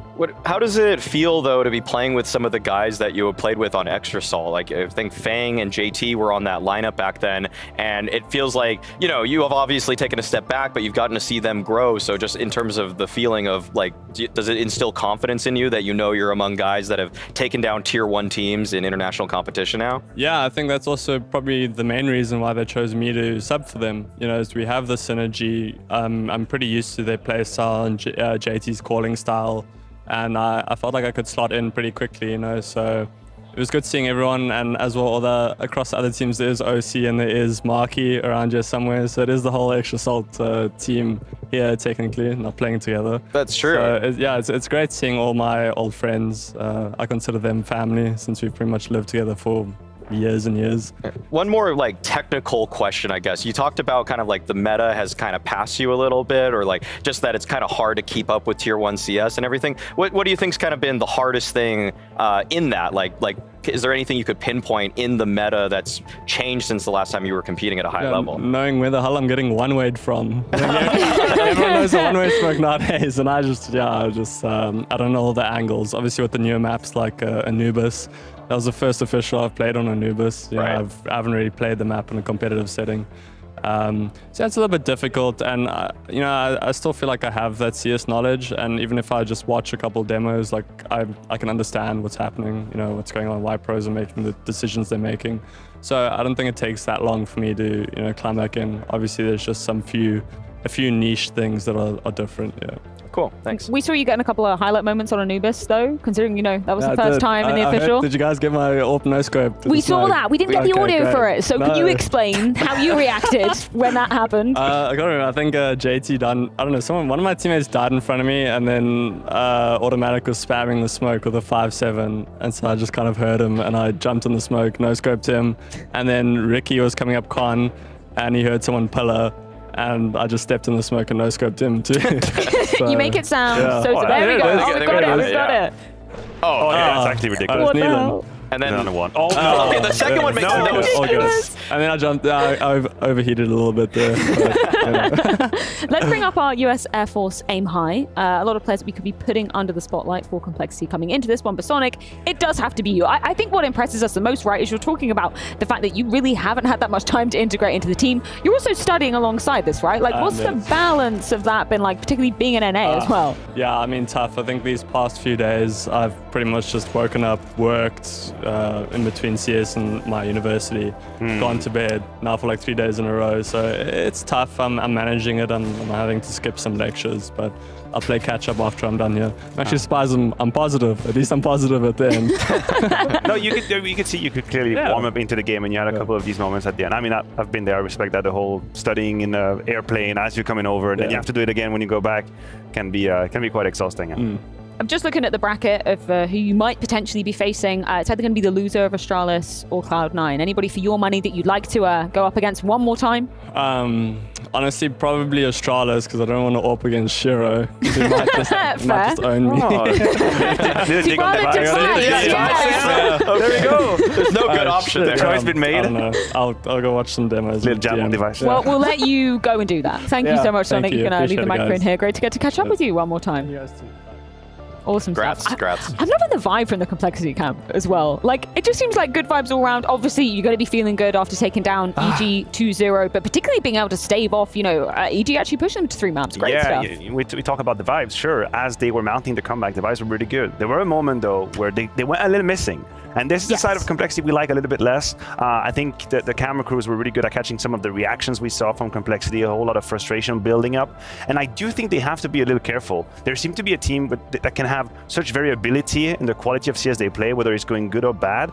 Maybe that variability is a bit higher up than the really strong teams. Like a guy like Grim, for example, whenever he pops off, like he can have moments where he transforms the game on his own. He had a couple of moments on the B side opening, but when I see him being frustrated, I worry slightly. So for Complexity, they just avoided that little trap. They made it 2-0, make a fool out of EG again, which will remain at 1 Series 1 on LAN in 23. We'll keep track on that little counter.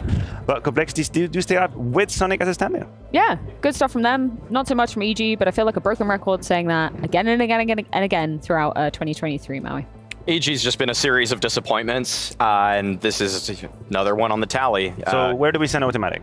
Let's brainstorm this. So yeah, where's he going? I think that's something that is the bright spot still of this team, is that, I was, before the whole game started, saying it's down to the players too, it's down to the coach too, it's not just the organization around EG, but Automatic gave us something to believe in as an individual. Like, he almost single-handedly got to a 3rd map. That's impressive on its own, because Complexity's they're no slouches on Overpass. They've beaten FaZe on Overpass before. Like, they're really good at the map, even with the stand-in. So I just think that when you look at the roster still, you just have to wonder, like, why just throw away some of that American gusto and just bring in these lackluster European signings. And if I'll say this though, also, if I'm in Refresh's position, I don't feel that bad, because no one's gonna really blame you, but also, like, because they know it's so unlikely to work anyways. So for him, I'm not really blaming Refresh for this kind of career decision, because what else was he going to do? I think EG also,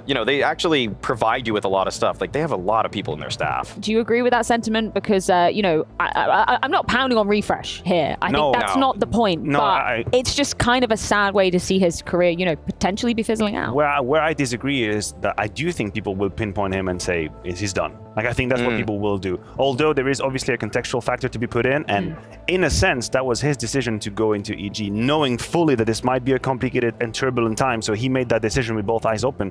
But I do think people will look at him, and the very surface level analysis is going to be numbers red, numbers bad, player bad, thank you very much. It's so hard to put the message out there and to prove to people that you are better than what your numbers currently are because the team you're in. That is an assumption that's almost impossible to prove only by the eye test. And the eye test hasn't been great. This series was not great for Refresh. He had a few moments on the B side, on the defense of overpass where he stepped up, great. But the rest of that was kind of a shadow this whole game. So how am I supposed to stand and say, don't believe the numbers, he's worth more than that, he's going to be fine? It's kind of complicated. Right, with support players, it's kind of, you're in this bad situation where you're rarely going to be the person that's farming your opponent, unless you're someone like, say, like Rops, I guess, can make a way to do it or find a way to do it. But if Shush will do it. Shush can sometimes do it, but it's, again, like, if your team is winning and you're a support player, you are great. You're awesome. Like, that's what happened with Taco during his time with LGSK, but as soon as he gets to a bad team, it's like,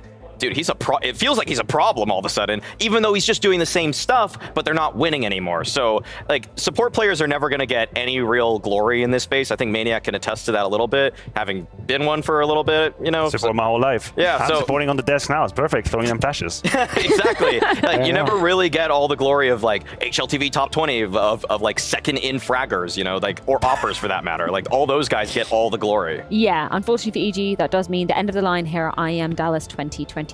But let's get a few departing words courtesy of James Banks. While EG tried to bounce back on the second map, it wasn't quite possible, and they are sadly now eliminated from IEM Dallas. And automatic, I want to just start by looking at the veto process on that. When you go into Anubis, you must have had a game plan for it and had some confidence with it. But normally this is a great map for complexity. You had the confidence to pick into it, but you couldn't get anything done. What was the reason behind it? I'm not too sure right now. We're going to have to rewatch the game. We did have a game plan going into Anubis, and we also practiced a lot of Anubis during our boot camp. And also, I don't know how much Sonic has played Anubis because he's coming back from, I don't know, a 5-month break or something like that. So, yeah, all those things considered, I think that we probably should have had more rounds than just 2 rounds on Anubis. But I'm not too sure what went wrong pretty much. And then in terms of this overpass, it's been a good map for them, but you guys played so well. You get onto that 14th round, it looks like you guys can close it out, but they kept firing back, and no matter when you guys had like advantage situations as well, they were kind of able to claw rounds away from you. At what point did you guys realize, okay, look, this is becoming too much? Because it seemed like you guys got a bit quieter, a bit more defeated. Yeah, I'm not too sure. I think that it was pretty hard to read them because the read on them was that they were going to go aggressive like every round at some point. But, a few of the rounds I felt like I was outthinking myself because I would expect them not to go aggressive because I punished them or something like that. And then all of a sudden they're back in my face.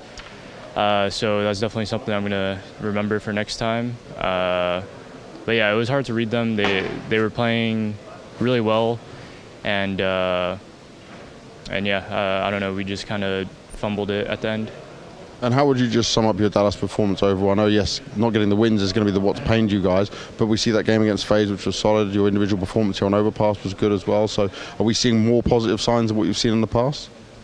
Despite all the memes about us and stuff like that, I think that all the iterations of EG have been a lot better than we've actually shown in official matches.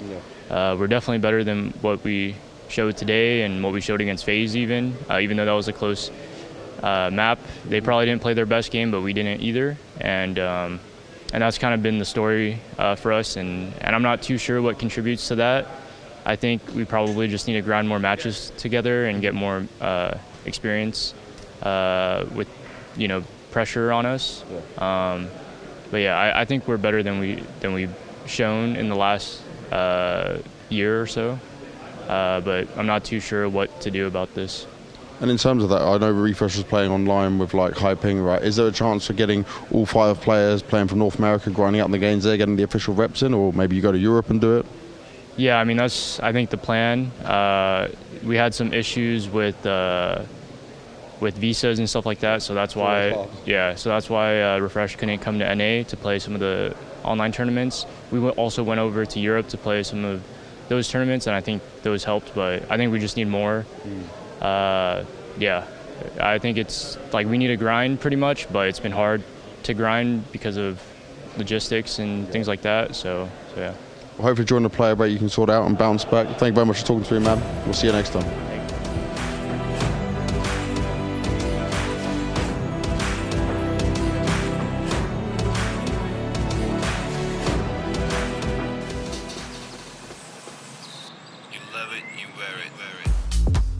Wear your passion. Share your passion. Wherever, whenever. Gaming is a lifestyle. Get your merch at shop.eslgaming.com. Smurfs, your time is over. Go yourself. To all the 817 imposters using my name on FaZe, go yourself.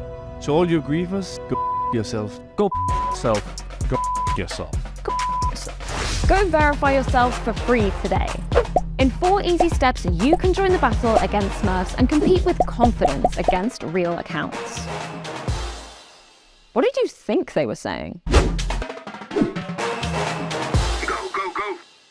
We find in the Dallas Convention Center. It's beautiful, it's massive, and well, if you look hard enough, some of the greatest stars in North America will pop out of nowhere. Ladies and gentlemen, put your hands together. Hey man, how you doing? I haven't seen you in a while. What's good? Hey, you didn't have to take too much of a trip to get here. Man, I'm so jet lagged coming here. It's unbelievable. You know, I had like a 2-hour nonstop flight. It was rough, tough. But we got there. My baggage made it. No excuses. Bringing it on land, Alex. Yeah, baby. So we're on North American soil, and it's going to be the most cliche question, but I'm going to give it to you. You know, what does it mean to you to have another North American Counter-Strike event and to be here in Dallas? Well, it is something very special, right? Like, we've been coming to Dallas for many years now with Counter-Strike, but when it comes down to getting a bunch of people together in an arena or for the convention, like, it's awesome. Like, it's an awesome feeling, and I think the North American audience deserves that regardless of the current state of the competitive Counter-Strike nature, you know? Yeah, I mean, we would, Counter-Strike would be less exciting without North American Counter-Strike. Yeah, absolutely. Like, the characters, the personalities, and the incredible stories they've given us over the years. It's nice to come back. Yeah, no, it's awesome to be home. It's just weird not packing for an overseas trip. That still got me a little weirded out, I'm not gonna lie. Yeah. Which way are you going? Where are you going? I'm going that way. All right, I'm going this way. All right, see you later. Catch you, man.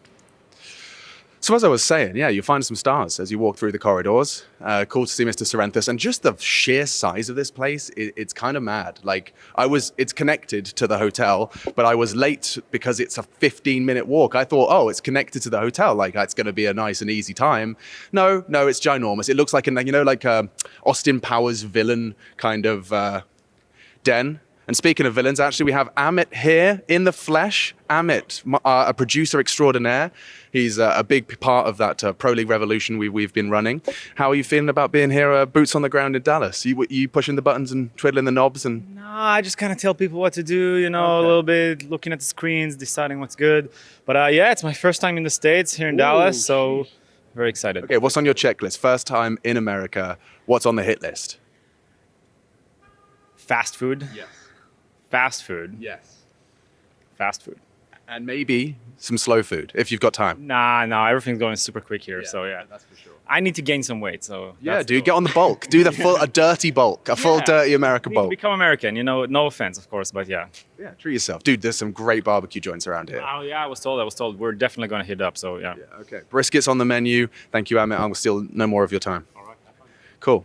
But yeah, it feels like a Bond villain kind of thing, you know? Like, I feel like it could be their evil lair. Lots of brutalism, lots of raw concrete. There's theaters, there's meeting rooms, there's levels. It's all a bit overwhelming, but that's where this event's going to be taking place. What the hell's going on here, lads? So I see Yuri's obviously hard at work. He's warming up. No one else has got peripherals plugged in. What's going on here? What are you up to? Just chilling, man. Chilling? Yeah, just chilling. Getting comfy. I can see. Have you adjusted the desk height? Is this you play that high? Yeah, just imagining and think about tomorrow. That's it. Okay, that's the Queserato warm-up style. I like that. He set the record today for the fastest setup. You did? Like 5 minutes. Damn, I was wondering if we ever keep track of that. So the fastest setup so far. No mouse pad. No mouse pad. Only here. On the thigh.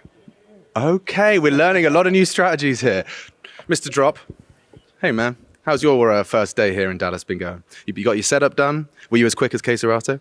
Yeah, I did faster than. You did? Yeah, I was just hearing Gary lying. Yeah, 5 minutes, that's what they're saying. Yeah, I didn't need all the 5. Yeah? Didn't even need 5? No. Okay, so you're done, and you've stole his mouse pad as well. It's yours? Okay. I know he's lost one, so yeah, we're in the market for it. What's your opinion on replacing mouse pads? You know, we want to get the professional opinion. Do you need to change it every 6 months, 3 months? Have you ever thrown one in a washing machine? You know, given it a clean, reset it? What do you think?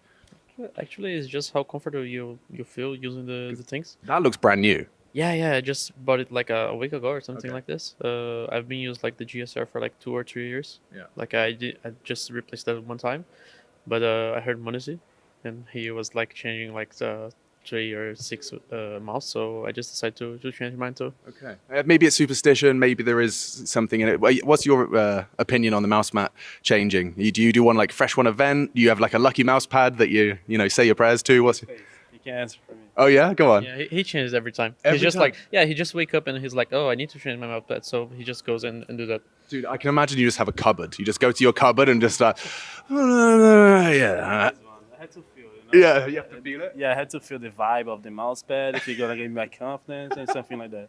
It's like the wand shop in Harry Potter, you know, like you come to Queserato, he goes, okay, for you, boy, you need the GSR. Yeah, okay, that's cool. That's fucking cool. Yuri's finished. I'm going to go interrupt him. Thank you. Hey, man. Yo, so what took you so long? Why were you the last man to unpack the peripherals? Playing the aimbots, like a little bit. So Making sure it feels right? Yeah. Tomorrow I will play more as well. So. Okay, nice. But how was your first day? And did you get like at least a good meal in you yesterday? Did you have any Texas barbecue? Yes, yesterday we went to actually I ordered Uber Eats. Ooh, okay. So it's a gamer move. Yeah. But now I in the morning I eat the breakfast, so yeah, okay. I'm good now. Yeah, dude, the American breakfasts are something else. Yeah. Did you have a giant American breakfast as well, Safe? No. I woke up late, so I couldn't. Yeah. Jet lag hitting you hard? I mean, you didn't have to come too far. Did you come from Europe? Malta, maybe? Where did you fly in from? Where was it? Oh, we were in Miami, so okay. Yeah, it was so not fine. jet lag. Yeah. Something else. Just 3 hours, so yeah, it was fine. Yeah. Not too bad. How are you feeling there, bro? Feeling good about this? Yeah, feeling good. Yeah. No, it's good to be back in Dallas. You know, I had a good time last year, so yeah. True. Yeah, and it's always exciting to have an American crowd as well. We don't get them all too often. Hopefully, we get to see them pop off. Yeah. Should be good, man. Thank you so much. All right, the boys of Furia, hard at work. Who else can I bother? So obviously, all spread out throughout the underbelly of this beast are lots of rooms like this one, where you can see that some of these many ideas are starting to take shape. We have a very patriotic image over here, but yeah, basically this room has been occupied. Oh, it makes me feel a little presidential, actually. Yeah, this is fancy. This is very nice. And behind you as well, a sneak peek of all these different concoctions that are coming on. There is definitely some spoilers, but we will we'll leave it at that. Someone's doing some maths here. What was your favourite subject in school, Freya? Not maths, No. I can tell you that. Yeah. Liked a bit of English, bit of English? PE. Ooh, Yeah, I geography. did love. You know what? If I did my time again, I'd do a geography major at university. I'm kind of mad that they didn't make geography seem like fun when we were at school, but actually kind of seems like a pretty interesting pursuit. I enjoyed it. A lot of colouring in. That was fun. A lot of making pretty posters. Cut and stick. Yes, yeah. Making what are they called in like the river maps? Yes, with OS the maps. Yo. Can you read an ordnance survey map? No, probably not. I don't think I could anymore either. Yeah, I mean, I did orienteering at school Ooh. for some reason. So you actually went outside? They took us outside and they just dumped us in a field and we had to find our way back. Oh. Yeah, it's kind of cool. Actual life skills then, rather Yeah. than just going, this is how a river forms, this is how a mountain forms. Yeah, but I'm not sure I could really do much now. If you gave me coordinates, I don't know what I'd do with them, other than maybe Google them. Yeah, so I really do feel like I've lost a lot of crucial life skills. But I won't interrupt any further. Do continue. And when does this party take place? Is it later today? I think the party's already happened. Oh. I'm here for some serious business, though. We're addressing some very important issues over there. Well, you look dressed for the part. Loving the green suit. A lovely little two-piece. And we are going to leave it here. We'll be back later. And we're going shopping later. We're going shopping. Me and this guy. Look at the style on that guy. Look at that. He got that from Walmart. Can you believe that? Target. We're going shopping for sure. It's this one. The assorted cast of evil geniuses. Timothy Tarr. Can I have 30 seconds of your time? Yeah? Yo, what's good, man? You're looking fantastic. I'm loving the headband, swept fringe. How are you feeling? Do you feel as good as you look? I'm not sure. Depends on how I look. Real good. Oh, then not so much. Okay. But I mean, you've done your media obligations. Are you a free man now? Yes, I'm a free man. Gonna go chill. What's the plan of our attack? We got some practices, so we're gonna practice a little bit, and then chill after that and get ready for the match. Yeah. And who would you reckon it would be the easiest of your teammates to share a room with? If we were bringing back the full room share, who would you say is the most optimal candidate? I would say probably Wiz. Yeah. He's the rookie on the team, so could definitely take advantage of him. Yeah, okay. Right, you could kind of alpha him and take control of the room. Yep. Okay, I understand. Thank you for your time, man. I feel like Neelan's waiting as well. Neelan, do you think I can talk to you for 30 seconds? I want the people to see this outfit, bro. Let them see it. This? Yeah, you're always looking so fly, man. Can we get a full crep check as well? Check these waterproof animals. How you doing, man? Yeah, I'm good. We were just talking about best roommates. And he was saying he wanted to take Wiz, like if he had to share a room. I see, okay. Who would you want to share a room with if you had to choose? Also Vince. Yeah? Yeah, Breeze. Yeah? He's a good dude? Yeah. Okay, Breeze is the optimal candidate, but no problems with the snoring? No. Okay. Thank you for your time, man. Yeah. Catch you. Hi, guys. Feel like we got off onto the wrong foot, like tried to catch you in the corridor. Wiz, we've never met. Let me shake your hand, man. Nice to meet you, brother. You're a bit of a prodigy in the making. How are you feeling about hanging out here in home soil for some counter? It's nice. We're in home soil now. No longer in foreign soil. We're the home court advantage now. Yeah. So teams got to show up to play here instead of the other way around. And you get to hang out with the crowd. I hope that would be like one of the things to look forward to. Yeah.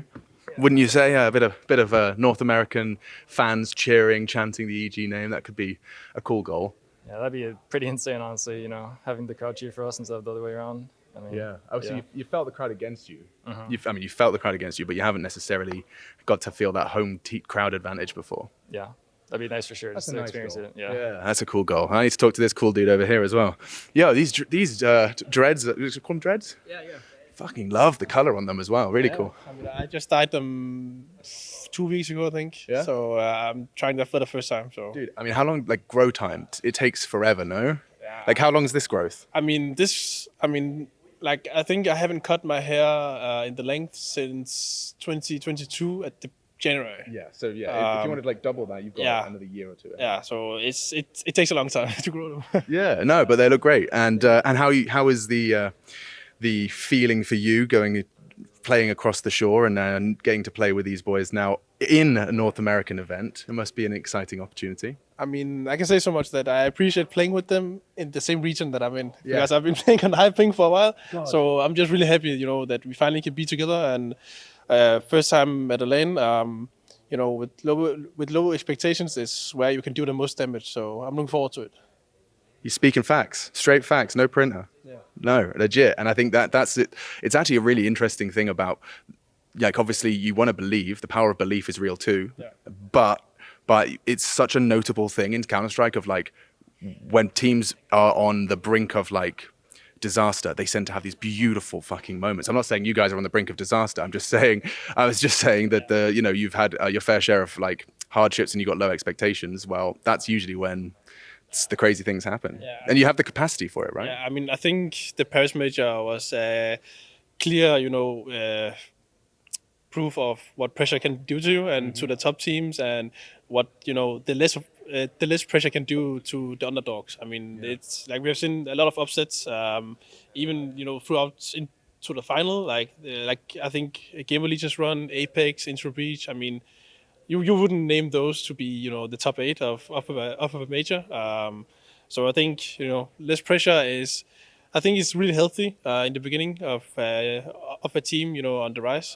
So I'm looking forward to it. Good answer. Good answer. And the Paris major was bonkers, though, in terms of the results. Like Into the Breach, UK team in Paris. Can you believe it? Could you believe it? I mean, when like I remember in the group stage when they beat FaZe on Inferno. Yeah. I remember just looking at Cypher and the aggression he had when he just kept taking the duels, and he had so much confidence, and like I could just like there's a certain point where you can see on people's faces when they're playing, like he had so much confidence. Like every duel he took, when he got one kill, you could just see him like instantly. Yeah, exactly. Yeah. And he just went for a second kill, and they just kept going. Yeah. And that momentum, they carried on like throughout to the quarterfinal, which is amazing. Yeah. Oh, that was really cool, and that's a really good way to describe it as well. Dude just rocks up with a Tesco bag and just hands kids their asses. It was really cool. Really cool. Thank you for the chat, guys. Cheers. I'm outside just breathing in that last few lungfuls of proper, good old-fashioned fresh air. Vitamin D to the skin, because we are about to be locked indoors and enjoying a full week of video game competition. It is going to be great. It's not going to be particularly easy to appreciate the heat here, though. In Texas, 30 degrees every day, sun shining, no complaints in that department.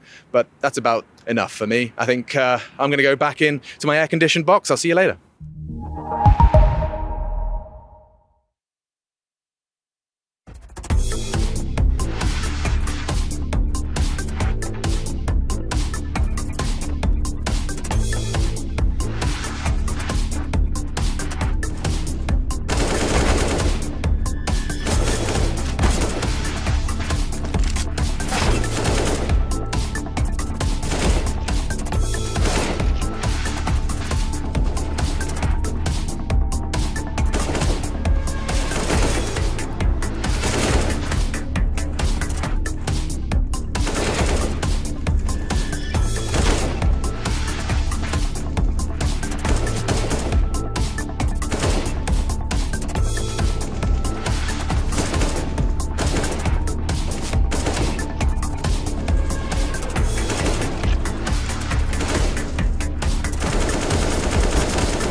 I actually think it's a little tough to say who the best team in the group is. None of the teams in our group right now are peaking in terms of performance, I would say. I would probably still give it to FaZe. They did still make it to the quarterfinal at the major, and obviously we'll play them in the first game, but I don't think it's the worst time in recent history to be playing FaZe. So they aren't like peaking anymore right now. Liquid aren't peaking, I would say. Cloud9 also have had their struggles, so yeah, all in all, I would still give it to FaZe, but no one is looking like super unbeatable right now. I would say that in our group, there probably is 5 teams that has a good shot at going through. I would actually say that Cloud9 might be the team that I think could have the highest ceiling. Yeah. So maybe Cloud9 1. FaZe, G2. FaZe, G2, top 2, top 3, and then Australis. Yeah, I would say we're a decent pick for a dark horse. I think price has been looking good. Again, I think we have the capabilities of upset some of these teams, but I mean, I could see a world where like ENCE is topping the group, even though they might not be like power ranked #1. Australis, if people consider them a dark horse. I think they've been playing good online. They're starting to look a lot better.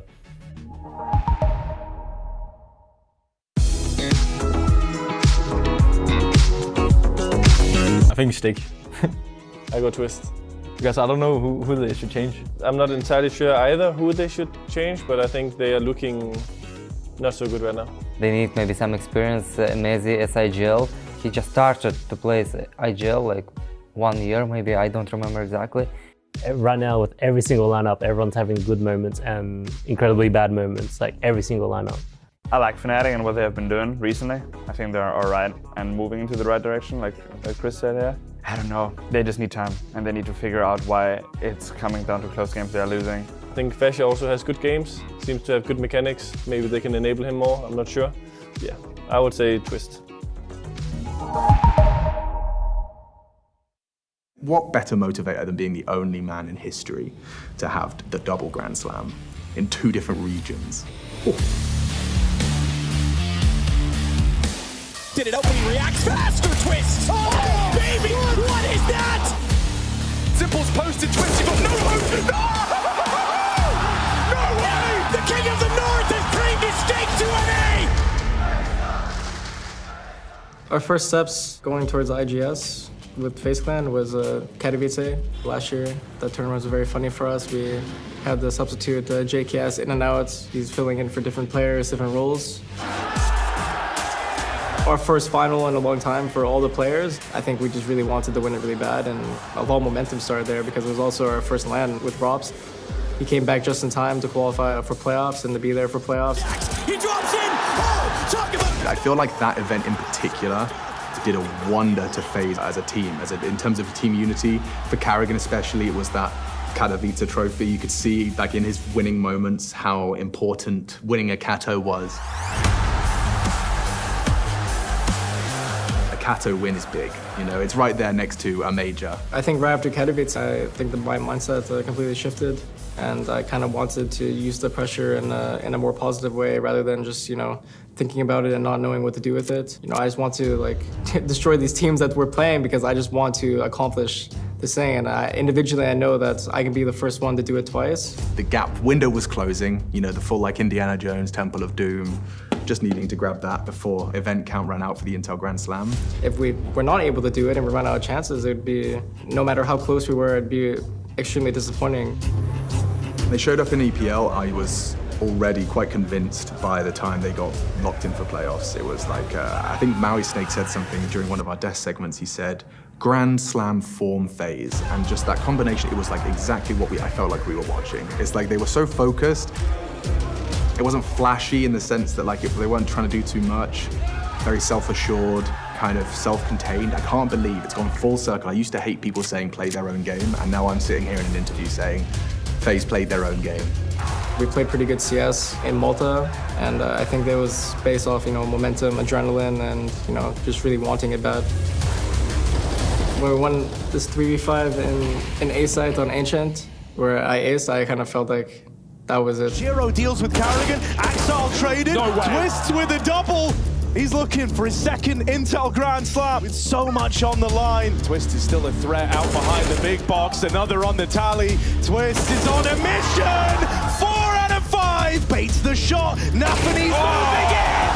But it's Twist, the man who could make history tonight. That was like pretty much the game because it was 14-11 and their economy after that round was completely done. And yeah, I think from that moment we hit 15-11, I knew that it was in the bag.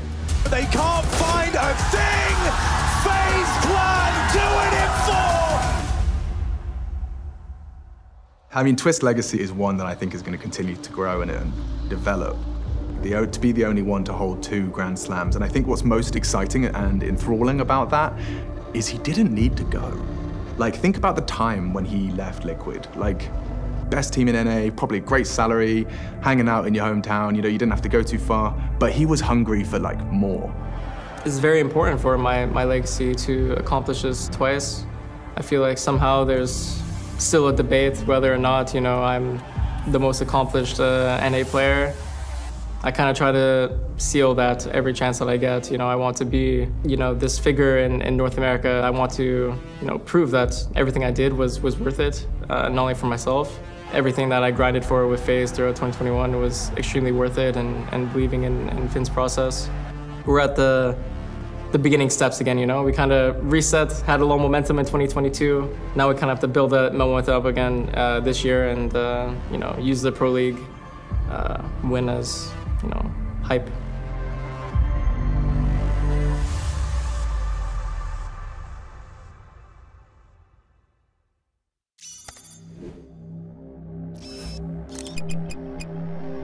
Saving. The classic James time. We've heard a lot about that the past few years and acknowledge it has made the meta in professional Counter-Strike a little stale.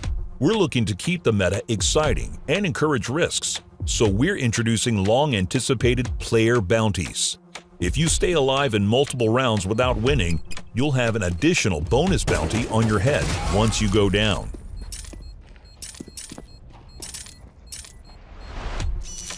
One small but important change we want to highlight are our upgrades to the Zeus.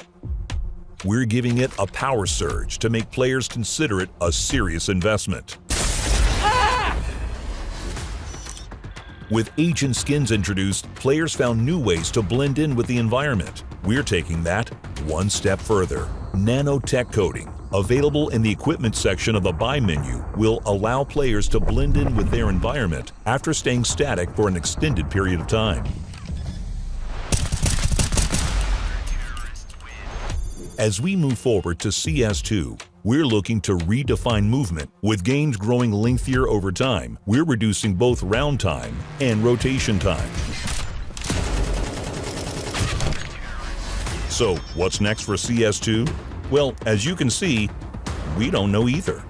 Moving forward, we'll be experimenting with a lot of different approaches to the meta and hope you're on board for the ride, pun intended. Look out for a few surprises.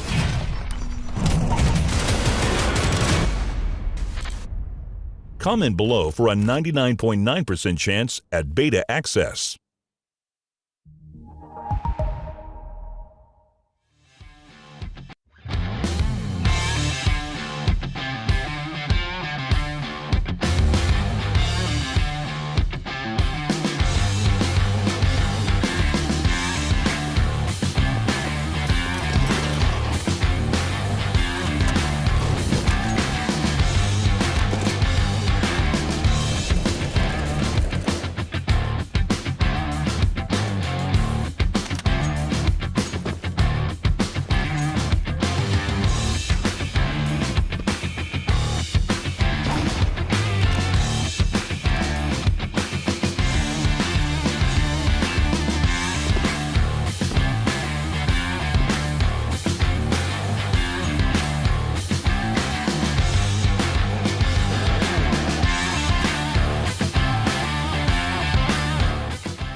this is a matchup that everyone is getting excited about. It's ENCE taking on FaZe, and the thing I want to touch on here, right, is the Des were having a conversation around the best IGL, right, and how this works when it comes to it.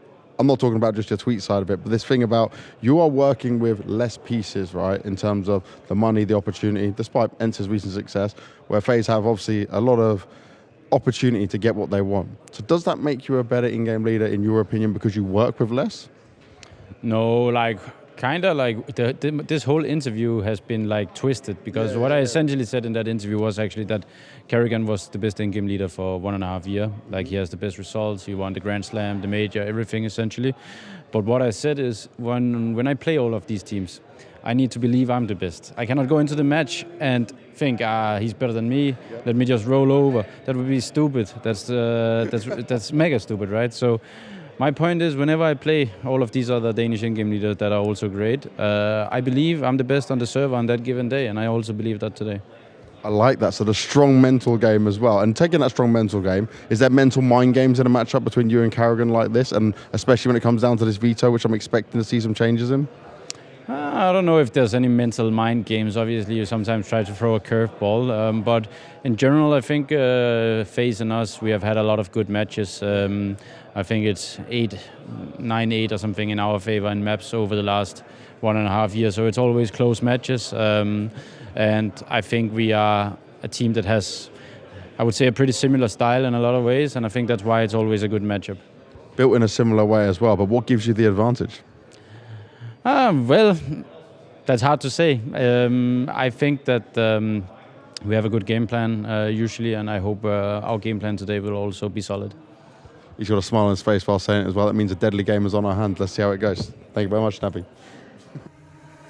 The Group B action continues at Intel Extreme Masters Dallas 2023, and now a battle for a spot in the playoffs. FaZe colliding with ENCE, as two Danish big brains are going to be clashing. We've also got a rematch of what went down in the Paris Challenger stage. ENCE taking the reins in that one, but FaZe arriving large and in charge, and a little bit of maybe bullying, maybe a bit of filming going on. We've had a bit of a switcheroo. Yanko, you've joined us. Yeah, I've joined us, thinking? But look who's joining FaZe. Maui's favorite person in the whole wide world.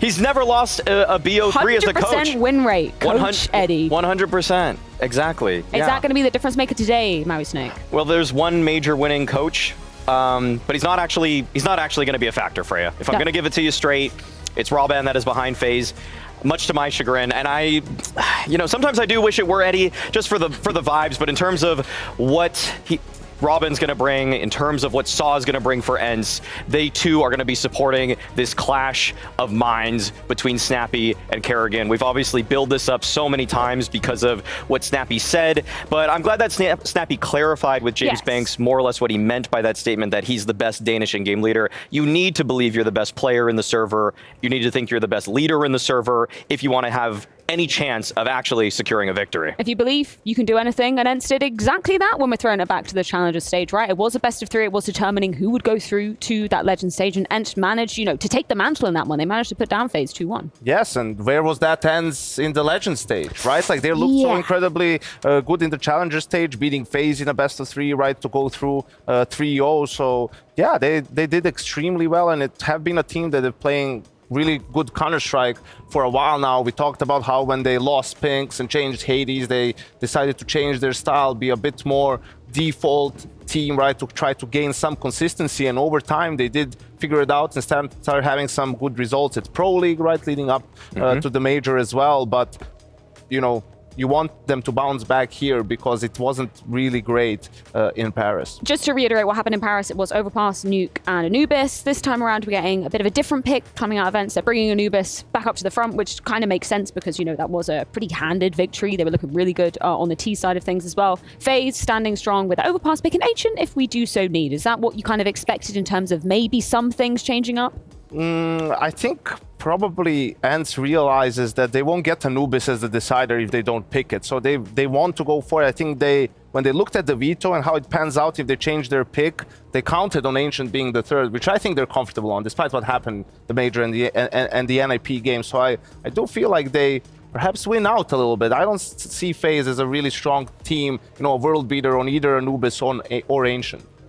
I do think that FaZe picking Overpass, though, or sticking with the punish from the last time, that worked out for them there. I would say that FaZe actually have a pretty strong T side on that map. It's why they oftentimes go for it. But I think that, yeah, the switch in the veto right there, just securing the Anubis pick when they were decidedly better. So winning 16-8, having, in my eyes, the much better mid rounds on T side, having better CT side aggressions as well when they switched to the defense. Felt like they knew that map much better than FaZe did. Because to me, when I watch FaZe play sometimes, it really feels like this team is getting no breaks between tournaments. They're playing basically every single event possible. And so going back to the drawing board to try to rehash the nades, go over what's been going wrong, that opportunity is simply not afforded to FaZe. They don't have the time necessary to go back. And that's why I've said on podcasts and other desks that sometimes FaZe's nade protocols, they're actually a little bit behind the meta and rely so much more on individuals. And I think ENCE, they're more up to speed on the nades and protocols you should be going for when you're playing on a map like Anubis. Well, we've already heard from the captain of ENCE, so let's go ahead and check on in with the in-game leader of FaZe. It's Carrigan with James Banks. FaZe will be taking on ENCE, and I've got Carrigan with me here. And Carrigan, yesterday, Twist said to me, right, a win's a win, but that game versus EG, it still shows to me that you guys aren't quite in form. What's it feeling like for you? I actually think the communication was a little bit better than it was in Paris. I think, in my opinion, as a caller, we were in control of the game until 15-10. And then it just felt like we couldn't close out the rounds. We did the right things, but we didn't get the kills. And sometimes it's very simple. But I think the communication was better. I think that's a long way to go if you want to win. But yeah, I see improvement, and I think some days off after the major has helped a bit to have a little more energy and just feeling the game a little more. And I think what we want to do this event is back to basics. I know it's very classic to say, but it's just literally what we missed in the Paris major. And if you want to win, the basic has to be better than enemies. So here you're telling me right about the communication. I can understand that side of things. It's important when it comes to the game. But we've also spoken in the past about energy. How is that energy considering you have had these days off? I think the energy has been really good since we had a talk after the AMA. I think that's really showcased when we don't have energy and the passion for the game. We're just like, we're not really a top team, right? It is just part of the game. I think we had the energy with us yesterday, but I think also over time during every tournament, the energy builds up for every day you play, right? You're getting closer to the finish goal, which is to win the tournament. So yeah, I think the energy was there yesterday. I think the communication was there, but obviously we also have to get the kills in the end. But obviously Trist had a really good game yesterday to push us over the line. Now, today's a much tougher opponent. They're going up against ENCE, and we look back at the past game. We came to that best of 3 you played against them when it came to the major. Anubis on that final map, right? Do you expect things to be different this time around in terms of where you're going to go a bit on the veto? Yeah, I think the veto is going to be a little bit different. I think over time, like doing the AMA and also doing the major, our map pool has shifted, and I think that also has a good map pool against ENCE in that sense. So yeah, we need to make sure we're on top in the veto. I think we have a good map pool, and sometimes we're trying to punish them in the veto by having them not two of their best maps, but I believe this time we will try to focus on playing our best maps as well, and that's what I come down to, play the basics, and we need to build up some confidence in the team, and when the map pool is not 100% where it needs to be, then we just have to go back to what we know would work, and so we can't really say after it was the map's fault, but just we didn't play our best years. Well, FaZe back to their comfort zone. We love to see it. That's what's going to be happening. Carrigan, thank you very much, man. Thank you.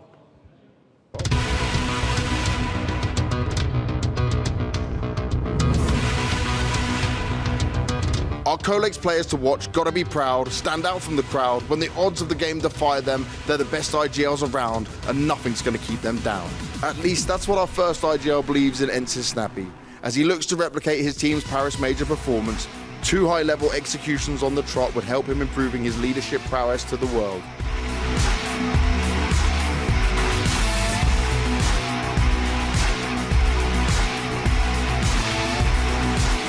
From FaZe, we have a much more proven pedigree in Carrigan. Although recent results have not been pretty for the roster, the Comeback Kings are one of the hardest teams to silence. With revenge on the cards, Carrigan knows how to get it over the line, but that's easier said than done. Remember, history repeats itself. Try and you'll succeed. Unfortunately, that will only apply to one of our Colex players to watch, and only victory can determine that.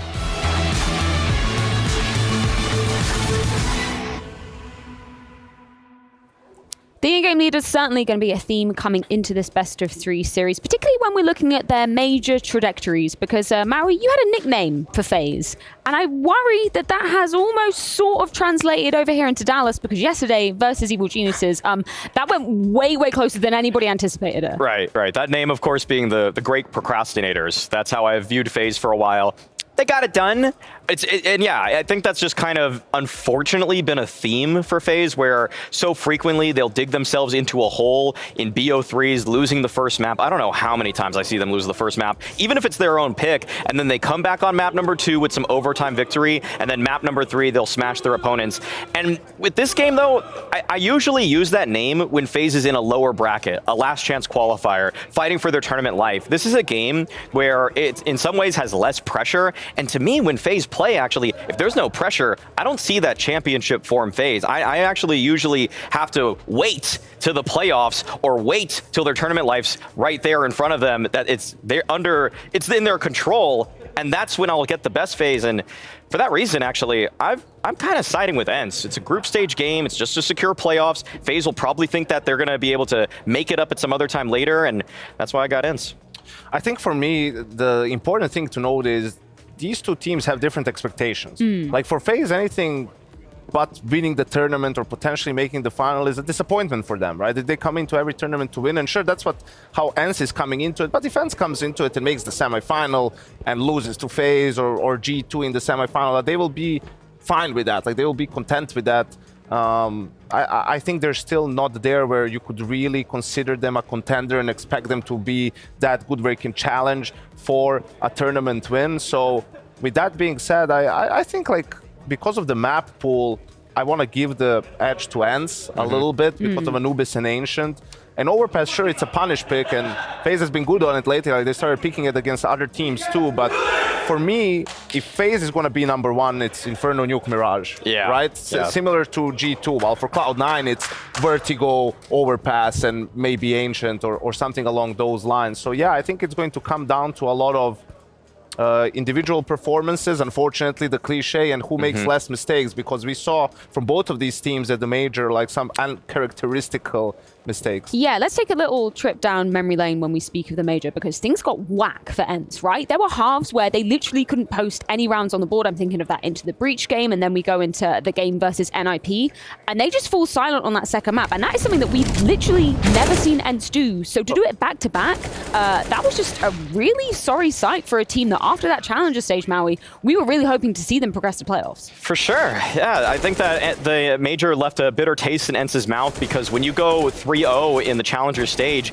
I don't know a single person that didn't have them making it to the playoffs of the event. And to go 1-3, losing, I don't think it's too bad to lose to Vitality, but yeah, like you said, losing to NIP, losing Into the Breach, those were some games where the T side from Snappy just wasn't there. Getting 0 rounds, for example. It was Mirage, which we're not going to see in this series that they had against NIP, but, like, still, if you're going to call yourself the best Danish in-game leader, then prove it. Get around. You know what's whack? What's whack is hearing from them, like in interviews here, that they didn't really come prepared into the games in a sense of, oh, they weren't ready to play. Like, players were, you know, maybe didn't have a good night's sleep, and they were a bit slow, like, with their communication getting into the game. That's whack. Like, you can't have that happen. Like, I don't even want to put the blame on, like, the staff and saying they didn't do a good job of preparing the teams. Like, you as a player can't have that happen. Like, you have to find whatever it is your way to get fired up, dude. Like, you're at the major. It's best of ones. It's like elimination games, whatever. What more motivation do you need? Like, you can't be coming in and, I'm a little bit tired. I didn't eat so well, you know. It's like, who cares? Who cares about that? Like, surely the adrenaline is pumping as well. Like, that's one of the most difficult and problematic things that you experienced as a coach as well. Is like, how is this guy not, like, fired up? Like, why is he, like, how is this happening? It's crazy. Some players are saying, hell no, I didn't experience jet lag, because actually they've managed to bid those demons goodbye. Some players, the highest performer so far, just after a best of 1 series, obviously that was against Complexity Maui, but it's nice to see him having a hot start to a tournament when I feel like the major was a bit hit and miss from him. I love jumping to conclusions based off of a single map sample size, and so that's why I think Sunpius will actually do pretty well in this series. I'm not going to say that he's going to replicate those numbers, obviously, but one thing I've liked, very brief about Sunpius, his T sides have have looked a lot stronger for me lately, because he, when he first was coming into ENCE, was just kind of running in with the entry pack, and I think he just kind of took his brain off or his mind off what's going on, and he just was like, if I follow this route, we're gonna win. But I've started seeing him exercise just more caution when he's entering into bomb sites, like clearing angles a little bit more appropriately, and understanding that even when he has a rifle on T side, he can play a vital role in actually creating openings for his team, and that's a lot of what he did actually when he played against FaZe last time around too. Kerrigan over there looking over Dika's shoulder as well. I love that graphic too, you know, with Nico being on it, and that's the standard he's going to have to uphold, Maui. According to you, probably. If he misses one shot in the playoffs, if his rating goes to 1.5, he's choked it. Biggest choker of all time. That's what I've heard, at the very least. Biggest major choker. This ain't a major, though. Yeah, this ain't a major. But you know what? There is still a lot on the line. We do have a playoff spot up for grabs for either FaZe or ENCE. It's going to be ENCE's map pick of Anubis to start us off. So let's get the show on the road with Jason and Zinko. Thank you very much, Freya. Perfectly set up for this game. I'm very excited to get into this one. For the playoffs, FaZe and ENCE. ENCE went to the playoffs last time. They went to the grand finals in Dallas last time with a stand-in Jason. And a rematch of 21 days ago from that Paris major, now coming into the U.S. soil. I'm excited to see how this one goes. Yeah, I love it. I'm just keeping track of FaZe and how they get, how this Rise comes back, if they can get back into peak form. I find it so interesting that a team that's had this much success, that's come together so strongly at various points, is having communication issues that are lasting this long, but it's been a persistent conversation for them for the past couple months. So that's kind of a crazy thing in my mind, but still so much talent, and still, even despite the issues, able to be effective. And for ENCE, man, like, I don't know, it's hard. Like, there's some obviously some great talent on this roster. They touched on Sampaius, Nert's looking good, but for me, like, Snappy as an in-game leader, just consistently able to get the most out of his players. Yeah, it is interesting, that sort of in-game leader head-to-head Kerrigan looks happy as hell there. Yeah, he does. That's a good picture. That is a nice picture. And they weren't looking too happy for the last month. It's been pretty crazy. I think Twist in particular is a player that hasn't been too happy. He's been tweeting about his lack of performances and saying he's not really feeling in the game. I know that he's had some peripheral changes and really getting in his own head about his performances. He's lost his game. He's got to find it. Yeah, but he has started to find it. You know, that opening game, as Kerrigan was saying, was a big reason why they finally broke through BDG. And even towards the end of the major, Twist was having some better performances. So if he can start to rise up again, that could be a great sign for FaZe. Yeah, it would be a phenomenal benefit. He's obviously an excellent player and a hard carry player when he hits his peak. Either way, we're about to find out. FaZe ENCE going live right now. Spot in the playoffs on the line. And we're kicking it off on Anubis. Now, we talked about the matchup when it comes to the veto and the amount of head-to-heads. I think Des put it really well in terms of Maui, talking about the utility phase look a little lost at times behind the meta perhaps on the Anubis utility, whereas ENCE look very, very solid right now. So got to give ENCE a great chance at picking this first map up. Yeah, at the major, I watched ENCE absolutely work this map to perfection. This has been like a really fun map to watch. Snappy kind of wheel between the bomb sites, uses canals to great effect to apply some pressure on one side and hit the other. And FaZe, you also got to see them in that Na'Vi decider game on this map as well, being able to pull that big comeback. So yeah, like a nice double overtime, I believe that was. Yeah, Brokey had an insane game there, so let's hope for some of the same as Twist starts to kick off this fight in middle. Sees a couple more players than he really wants to fight, so he'll do a few shots of damage and then run back. And ENCE are not stopping. They want to commit through mid here. Yeah, nice smoke to drop down towards the beacon. Allows them to turn in towards the right, towards the A bomb site. It's Brokey and Twist to defend. Flashbang takes Twist off the angle. Here comes that hit. Snappy a distraction and actually getting an entry as well. Oh, the dualies almost able to connect to third. They give Kerrigan the opportunity, and Rain is here with some quickness. Absolutely spectacular from FaZe, and they've shut down the hit. Yeah, just some Pius left. Maybe he has a clutch up his sleeve here. Top performer so far with that one map of play. Now he's drawn the conclusion. Will it be the 1v2 clutch though? Sampaius so low on health, no chances given over. Rops and Rain just staying disciplined in this. Not wanting to give him even a shot at this, and it looks very good for FaZe to close it out. Rain will do so. Boom. And that's a good pistol to find. Those dualies lived just a little bit too long for ENCE. Yeah, like that kill took so long to come in. The reinforcements arrived just perfectly, and FaZe is able to stop that hit before it gets too out of control, leaving Sampaius in a really rough one. Look how long this lasts, even almost a chance on the third one.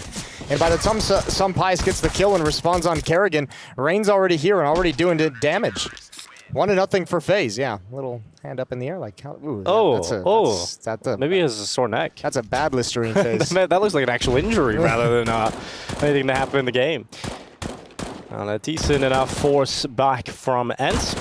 They got the Tech 9s, they got the Scout, and Twist trying to fight in middle. Is maybe taking too much damage for his own liking. I feel like FaZe and Twist actually really like that battle from the bridge. There's a nice headshot over the top. Rop's going to swing into action or jump into action, whichever way you want to do it. Nice job from Snappy, but there's no chance really for ENCE to get back and take advantage of that kill on the B-bomb site.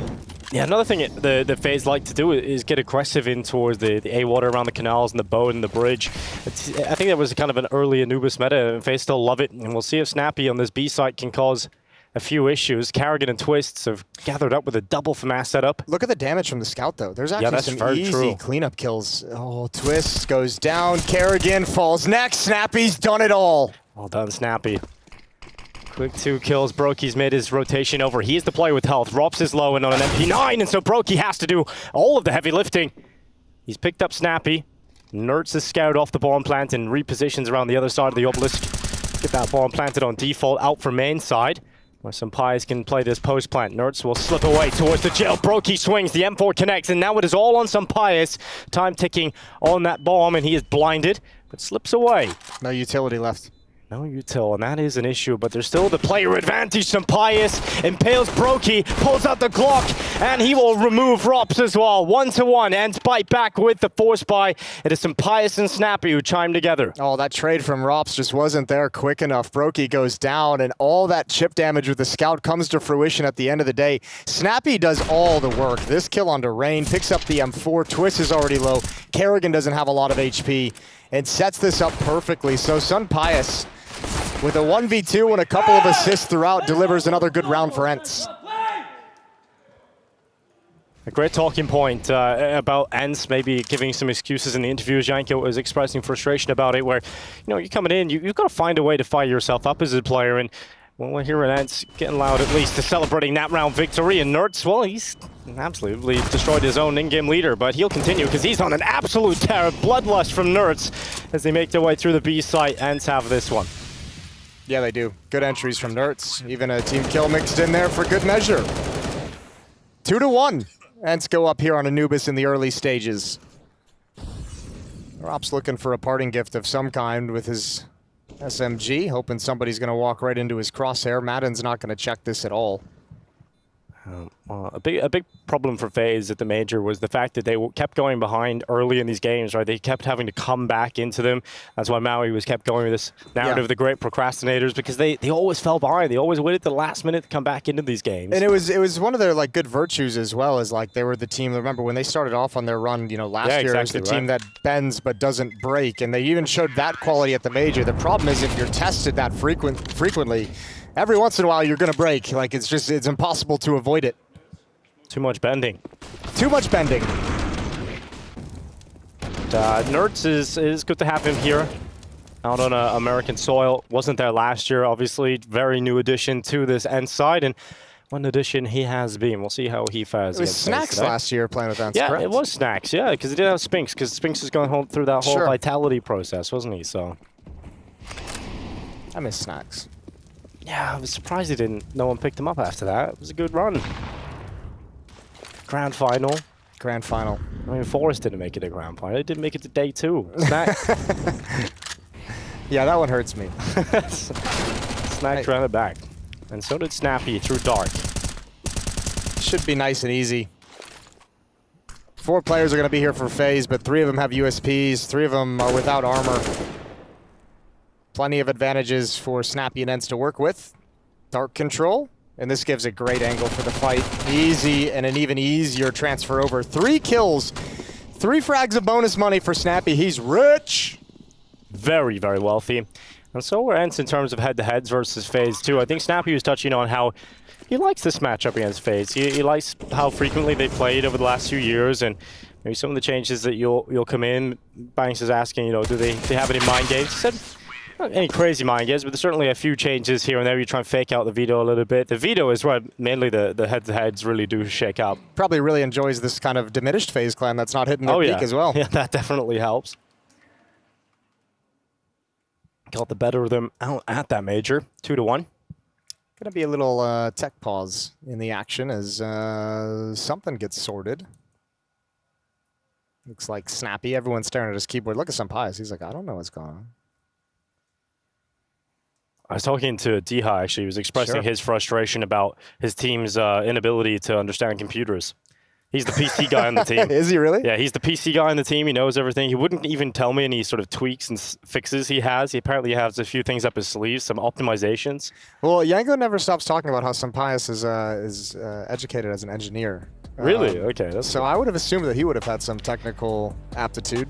No, he didn't seem too keen, but Diha definitely said that no one on his team is up to par when it comes to understanding the PCs. I don't understand anything about PCs. I know how to set my computer up to play Counter-Strike. That's all that matters. And that's all I've got. Well, I mean, that's pretty much the quintessential CS pro right there. Got that in common. 3-1 though, the tech issue resolved because we have got lots of people around here that know how to work a PC. Diha quite quick, has already crossed that bridge over towards the boat, but Carrigan, he's chasing. He wants him behind. And I like this bit of aggression thrown into the mix, trying to catch them as they drop from rugs. He does damage, but he doesn't get the kill. But he's sticking around. Oh yeah, he's found an odd timing and just never backed away. I thought maybe Twist was going to push up in middle to kind of peek with him and have a double peek in the verticality, but the smoke had just faded. So yeah, that risky play from Carrigan seems a bit silly all of a sudden. Yeah, hard to get away from that once you're committed in. Really just got to hope you can catch that one pick. Rain trying to make up for it, and he does from Dark. He gets that one pick back on Snappy. And ENCE are just trying to collect themselves because FaZe have thrown something crazy at them right from the get-go, but I think they can settle now. They can go get that bomb back, and they're in a comfortable position. Nice equalizing kill found by Rain. The problem now for FaZe is they don't have any more utility. Well, they have 2 flashbangs. They don't have any smokes to block off choke points. I mean, you can see Rain as well. There's a stack towards the A bomb site, so Rain's got to be really passive. Bomb is working its way back in the hands of Sampaius through T-spawn. So Rain's going to be the one with the pressure. But FaZe don't really have the tools to kind of make any sort of effective rotation. Broky's shifting with this M4, but he's going to come into a bomb site that's already been overrun. Oh, and yeah, he gets overrun. He gets flattened by Madden. And that's going to be a 4th round for ENCE. And I do worry for FaZe on this map. I don't know how competitive they're going to be against ENCE. The last time they played in that decider game, it was a comfortable 16-8 victory for ENCE on this map. And ENCE have tried to really raise the level of their performances on this. They've made Anubis a comfortable affair for them. One of the better teams you've got in the world on it. And FaZe have clearly shown some struggles, so... Yeah, I like that you brought up Diha earlier, even if just talking about him as a PC guy, but that's another name on this team that kind of goes undermentioned. I love Diha's game. He's great. I love how, I especially love it on Nuke because I just love how persistently aggressive he is. Yeah, he's just like an impact machine, right? He knows how to, his plays always seem to attack the weak point in a defense, and he's one of those guys that can just change the nature of a round. Really cool to watch when he's in his groove, but obviously overshadowed by the Sampaiuses, the Nertzes, and obviously Snappy as an in-game leader get most of the attention on this ENCE roster. But I mean, Diha and even Madden are very, very good supplemental pieces to this team. I think originally when this sort of international project came to be with Snappy pulling all these different pieces, I think Diha was given a lot more room, and I think at the start he was very exciting coming in from Sprout into this team. But yeah, as ENCE started to show that maybe the international way is going to be the way forward. See, now it's Rain looking at his PC what the hell is wrong with this thing? Headphones. He's a boomer now. What even is this box? Yeah, he's a boomer now. He's got the kid and everything. True. So the reasons why pro matches get paused is his headphone cable is stuck under the wheel of his chair. That sucks. We've all been there. We're happy. We've all been there. Wrapped it up. You roll back to try and get it. You make it worse. Wheels suck on chairs. Better than wheelless. Nah, fixed position. Get out. Get the standing desks, Jason. You don't have to sit anywhere. Here we go, 4-1, back in action. The cable has been removed from the wheel trajectory. And that is the most important storyline heading into round 6. FaZe have the 2 save weapons, the 2 save rifles. But Brokey has the dig, and he's kissing in the smoke. He doesn't realize, and now he's seen a bit. Oh my goodness, it's not clean, and Brokey nearly recovers for 2, but he'll take the 1 kill that he's able to pick up, and Diha trades it out. Yeah, now Diha gets to investigate in middle, spots 2 at least. What's the call from Snappy? They're already knocking on the door of the B bomb site. FaZe is going for this one. FaZe is going for this one for sure. Carrigan holding off his push in. The Molotov going to keep him at bay a little bit longer. The bomb is dropped, though. The bomb is far away, so they have this site. They can't plant.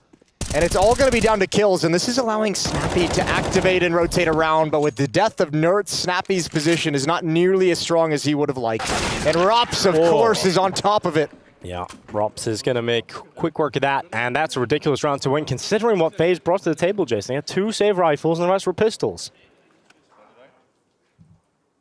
The rest were pistols. And then the rest was history.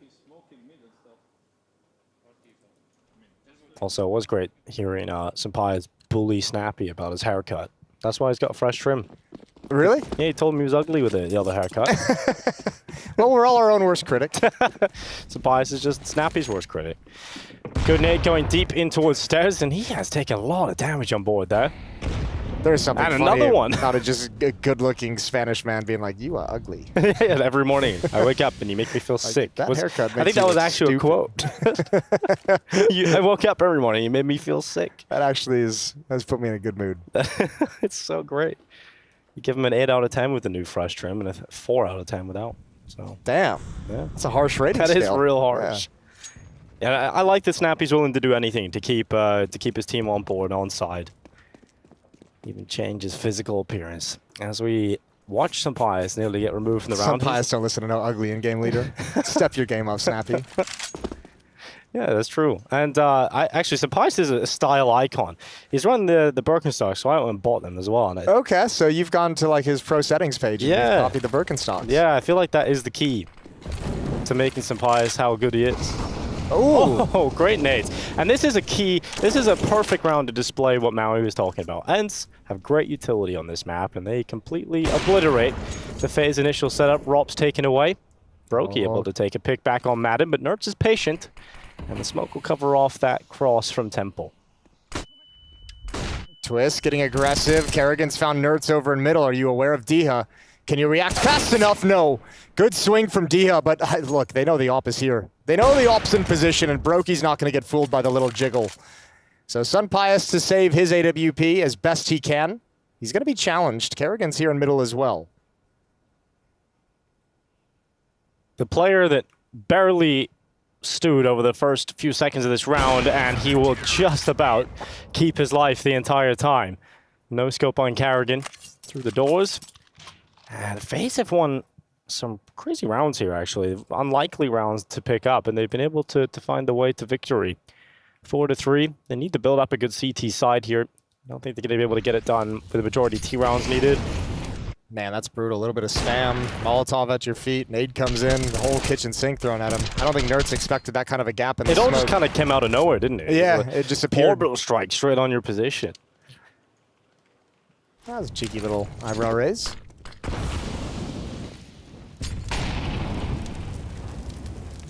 Good chip damage on the Rops. Molotov and smoke combo to keep Snappy at bay. And ENCE was really lining up for a hit if Snappy found any kind of success. Oh, and actually he goes through it anyways, and now they might pull the trigger. Kerrigan's out in the open. There's the peek. He's got no smoke covering him. It comes in just way too late, and Brokey, you got everything to do. He throws the nade into dark, and he's now got the pick as well as he tries to fall away. He is allowed to do so. He gets to the back of the platform. He's got lots of help now. He's got a support network of rifles around him. Yeah, but I wonder, there was one M4 that shot out. Diha hasn't started investigating A. In fact, he hasn't even started moving in towards A main. That felt like maybe there was an opportunity if they could have read it, but they are still going back. Yeah, just not taking the risk early to get a jump on things. However, still, with 2 kills, this defense is going to be thinned out. Brokey at mid, Twist passive at B, and Rops extremely passive at A. Yeah, it seems like Rops is worried that they actually have pushed into A already. Yeah. But both teams being pretty patient, and Rops is now going to get there before they make their way into this A side. 35 seconds. Rops comes in towards Heaven's side. And here comes this execute from ENCE. The utility lands in. Rops doesn't really have a position to stand. He has nowhere to stand right now. He's smoked out from Heaven, mollied away from bricks. So great execute here for ENCE. That's going to allow them into the site and get this bomb down. What can you do with it? Rops brought down very low. Brokey's very low. Not a whole lot of utility, not a whole lot of HP, and FaZe is making the call to back off and save. Brokey might be able to get a parting gift, and indeed he will. Nerds crouches right into it on the hunt, and FaZe gonna completely back away. So 5-3, but this is what we touched on with ENCE, how they've looked on this map, is their ability to work both bomb sites and shift between them. It's really, really good calling from Snappy, and even without the jump of Diha's lurk in towards A main, still just a solid execute in a 4-on-3. Yeah, once they got that bomb down with the player advantage, it was really unlikely for FaZe to even go for it. So, great work from ENCE. 5 rounds on T side. Already collected, and obviously going to be looking for a lot more. Still going to be a strong buy from FaZe in this round. Rops can drop an M4 over to Kerrigan. Rain can have a weapon dropped if he wants it. So full buy for FaZe in this next round as well. Not out of the fight just yet.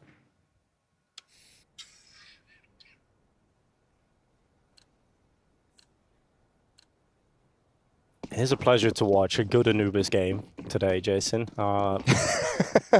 Still throwing shade into the past, huh? I have to, man. I just have to. It's what a flip. I like the BXX simulator. That was good. That was good. We did. It was like a scrim where they're just practicing BXQs. Now we're seeing a bit more of the A side of the map. Nobody home for that nade. And ENCE might just execute A again. They worked so well in the late round last time. Why don't we just try it right from the get-go here? It's just Robs here, so this could work really well. Once again, Robs playing passive, gets smoked out, gets mollied away from bricks, doesn't really find himself in a position to try and sort of delay this or disrupt this attack in, so Twist has to run in and do that instead. And he's done a pretty decent job at finding one, but there's only one kill. Robs and Twist both down, and now FaZe in a disadvantaged position. Once again, ENCE in a comfortable post plan. I love how just fearless Madden is about coming through that smoke. Him and Diha just pressing forward, making space for the rest of the boys coming behind. And yeah, FaZe has to call for another save. They do have a kit. Kerrigan has the utility, and he was on a flank, but not enough production by Rops and Twist to make this worthwhile. So they'll let ENCE extend up to 6. I think Rops has to sort of change how he's approaching the defense here. Obviously, with the lean over towards B, he's playing a bit more passive, but there's 2 rounds now where he's just been kind of locked out of even contesting for it. Yeah, this one I think is just a straight-up tactical call. The one before, obviously worried that lurk had come in, but certainly that's twice we've seen him behind that wall, just unfortunately not able to kind of really contend for anything. Well, leave him hanging. I thought Snappy was going to leave him hanging there after the shade thrown about his haircut. Yeah, how do you sit down next to a man who just tore your entire haircut apart? I think they just have to rejig the whole seating situation after the player break. Yeah, move him down. 3-round lead. ENCE's T side looking good. Yeah, it's looking really good. And the thing about FaZe is at least they've saved a lot, so they keep having these guns to play with consistently, and a little bit of a curveball thrown into the mix. Double aggression in middle, Rops part of that.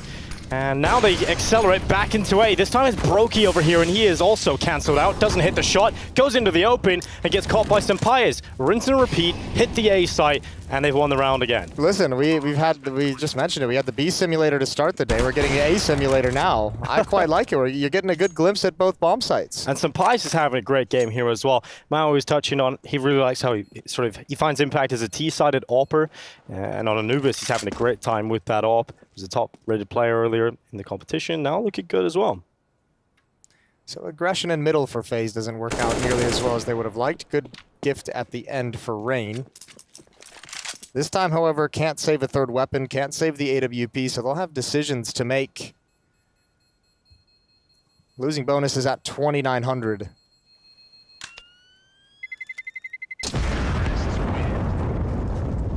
Yeah, you're expecting I imagine they force again. Yeah, I think we've got quite a bit of cash and a few players. Jared can get an M4, Twist can drop an M4 over. Yeah, they're going to buy again. But I mean, that's almost even painful in a way, because you've had FaZe with like 3 rounds in a row where due to the saving, they've had very strong buys still and not able to actually get anything done with it. 3 rounds straight of full buys, 3 rounds straight where ENCE has been able to get into the bomb sites and get the bomb planted.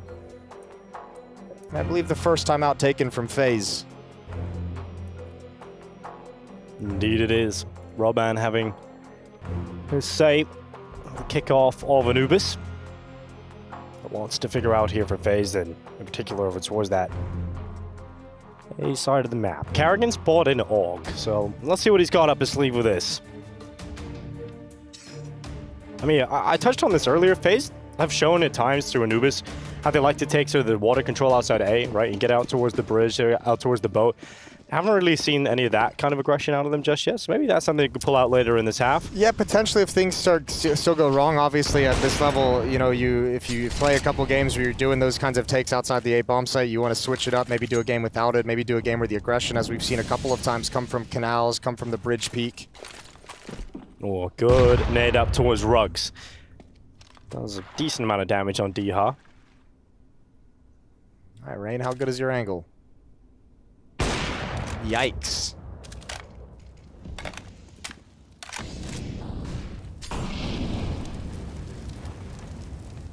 Another kill for Sampaius. He's not slowing down at all.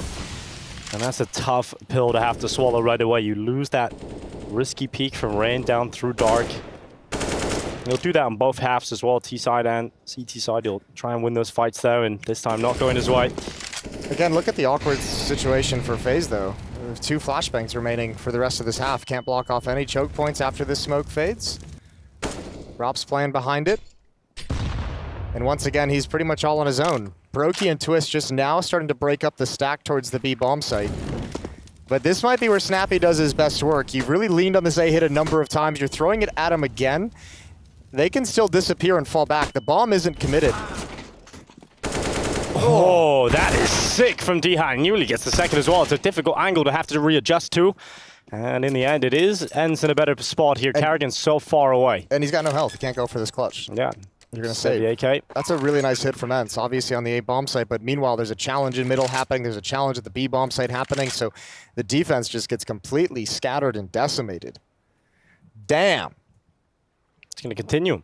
Just the ENCE masterclass right now, showing us what a top level Anubis looks like.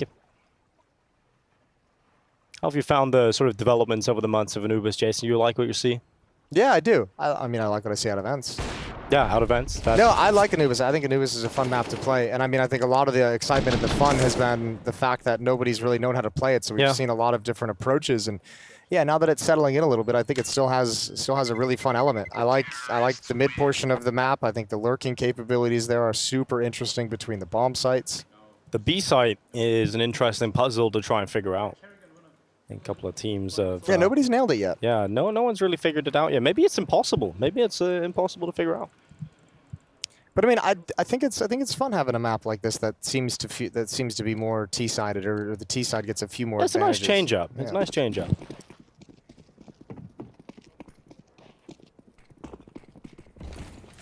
To 3. It's already ENCE winning this half by minimum of 1, and it doesn't really look like that's going to stop. But we'll see what the changes are here for FaZe on the defense. They've got a different setup, 2 at Fountain this time. So Brokey and Rops will set up sort of a bait and switch play here.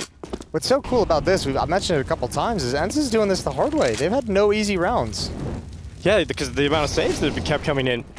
And, oh, they tried to clear it out with the molly, so the smoke will go down, the nade will go in. They don't know there's 2 players, They don't know yet. Rops is almost like begging to get killed. He like wants to die so that Brokey's position can be activated, but this smoke pathway that Snappy's using kind of breaks up that idea. They completely countered that exact setup really well there from Snappy. And now he's going to try and wrap around. They're so deep on the fountain. Brokey's not ready, but gets himself ready in time, composes himself, and Snappy is taken off the top of the fountain. Now Deha moves his body into play. Ray elsewhere takes his teammate out of the round. Bomb starting to push forward towards this, really hoping that Deha can crack open one of these players in defense. But right now, this hold on A has been much better between Brokey and Rops. Yeah, a very tense hold, though. There's Sampaius adding in. Are they going to realize a second player? Rops, oh, now they spot him through the wall. Good jiggle. Madden finds a push in middle. Wow. That's Twist. And again, the A-bomb site is lost.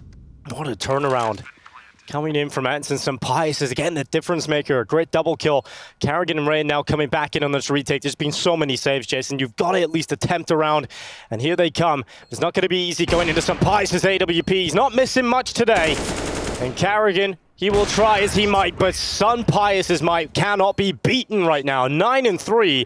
What a start from the Spaniard. Yeah, this is crazy from ENCE. Look, Sampaius gets those 2 kills to actually take over that A-bomb site, but I'm giving all the credit in the world over to Deha. Sliding into that position after Snappy goes down, toying with them at the pillar, keeping them boxed in, keeping them huddled behind K, keeping them nervous. Utilities run out. He keeps them primed for Sampayas coming in, who gets a quad kill in the round. 5 rounds in a row. You see FaZe, they try and change it up on the CT side in the last round, and ENCE have a lot of answers. Snappy running in with Nerds. It's going to be a B entry onto Rain. Carrigan gets cleared out by utility, and FaZe, it doesn't really feel like there's a chance to fight here. This is such a beautiful game that ENCE is playing at the moment. FaZe can't do anything. Yeah, you're hiding behind a wall, and you're just getting killed without seeing anybody. 10th round on the board coming in here. That's crazy. But this is kind of what we were expecting. The desk pointed out, you know, Anubis is clearly the pick now, where in this series, if FaZe let it through, which they will, ENCE should just pick it, because they're just so much better than them on this map at the moment. 8 out of 10 rounds that have been played so far, or 8 out of 10 round wins, that ENCE's wins, 8 of them have been bomb plants. They're getting access to these bomb sites whenever they want it. Their executes have been so nice to watch. A lot of different looks to them as well. But double figures on the T side already. Best case scenario now for FaZe is 5. Unlikely they will be able to get it based on what we've seen so far. And even at the end, they get absolutely shredded. Yeah, I mean, they're going to buy in this round regardless. They would be upgrading, so not the biggest deal in the world. Timeout taken once again from FaZe, their second as they talk things over. They could use something. Sampayas is 16-2. I haven't seen a performance like this on the T-Set opener in a long time. This is crazy from Sampayas. It's really cool to see. You know, maybe there is something to drawing conclusions based on one map. Maui might be onto something there. I'll tell you what though, like, this kind of performance from ENCE, you just sort of like sit there and scratch your head to a certain degree, and you're like, how did you guys get knocked out so early in Paris? I guess yeah, it looks so good. I guess you could do that with a lot of teams. Yeah, that's true. But also, I'm just sat there and I'm like, wow, really? It's because they didn't respect underdog. Hashtag respect underdog. Yeah, they did get dropped by Into the Breach. And then IP. That was an Alexei B masterclass against them. Okay, so there we figured it out. Well, change in style. All 5 players towards the B bomb site. Here's the turn in. Carrigan misses the initial shot, blinded.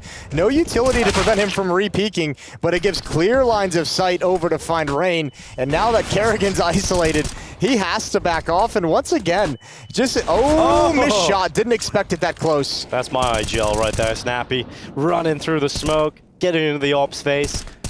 Good work, Snappy, here on the double entry. The initial, it's just these initial thrusts from ENCE are so good at finding the openings in these bomb sites so far in this game that FaZe has been in like this situation where they're lined up for a retake that they know just isn't possible. Go for it.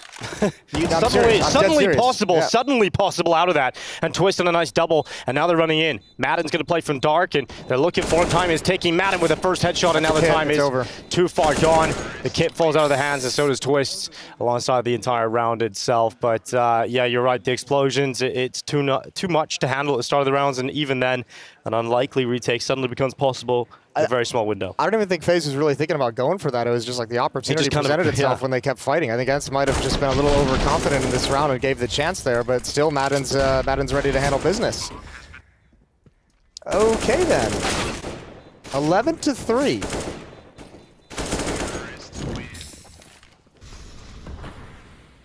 And this is the buy that FaZe bring to the final round of the first half. To FAMAS, to M4A1S and MP9, and ENCE, different look again, straight through mid. Yeah, Sampayas calls out there's aggression in A main, so it's a quick push for Madden and Diha at middle to get to the double doors. Brokey trying to provide what support he can to Rops while that smoke segments him off.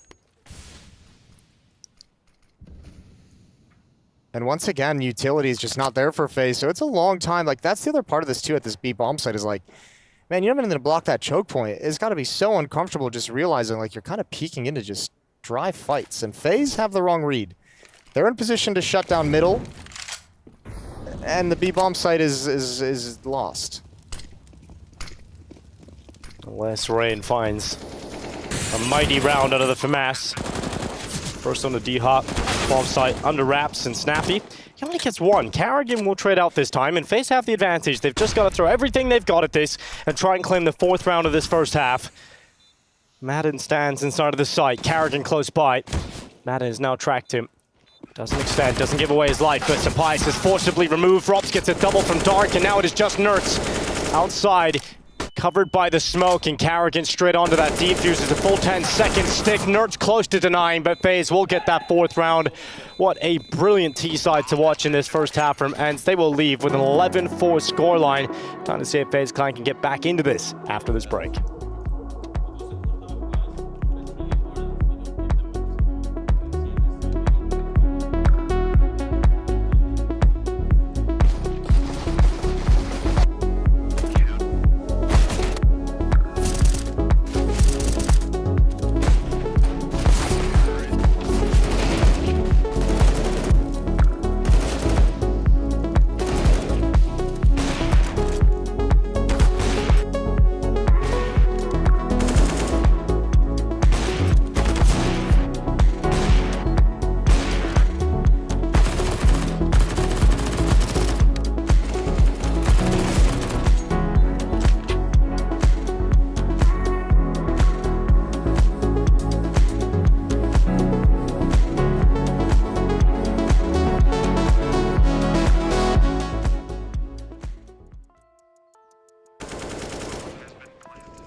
He be riding on the wave, I ain't got a lot to say.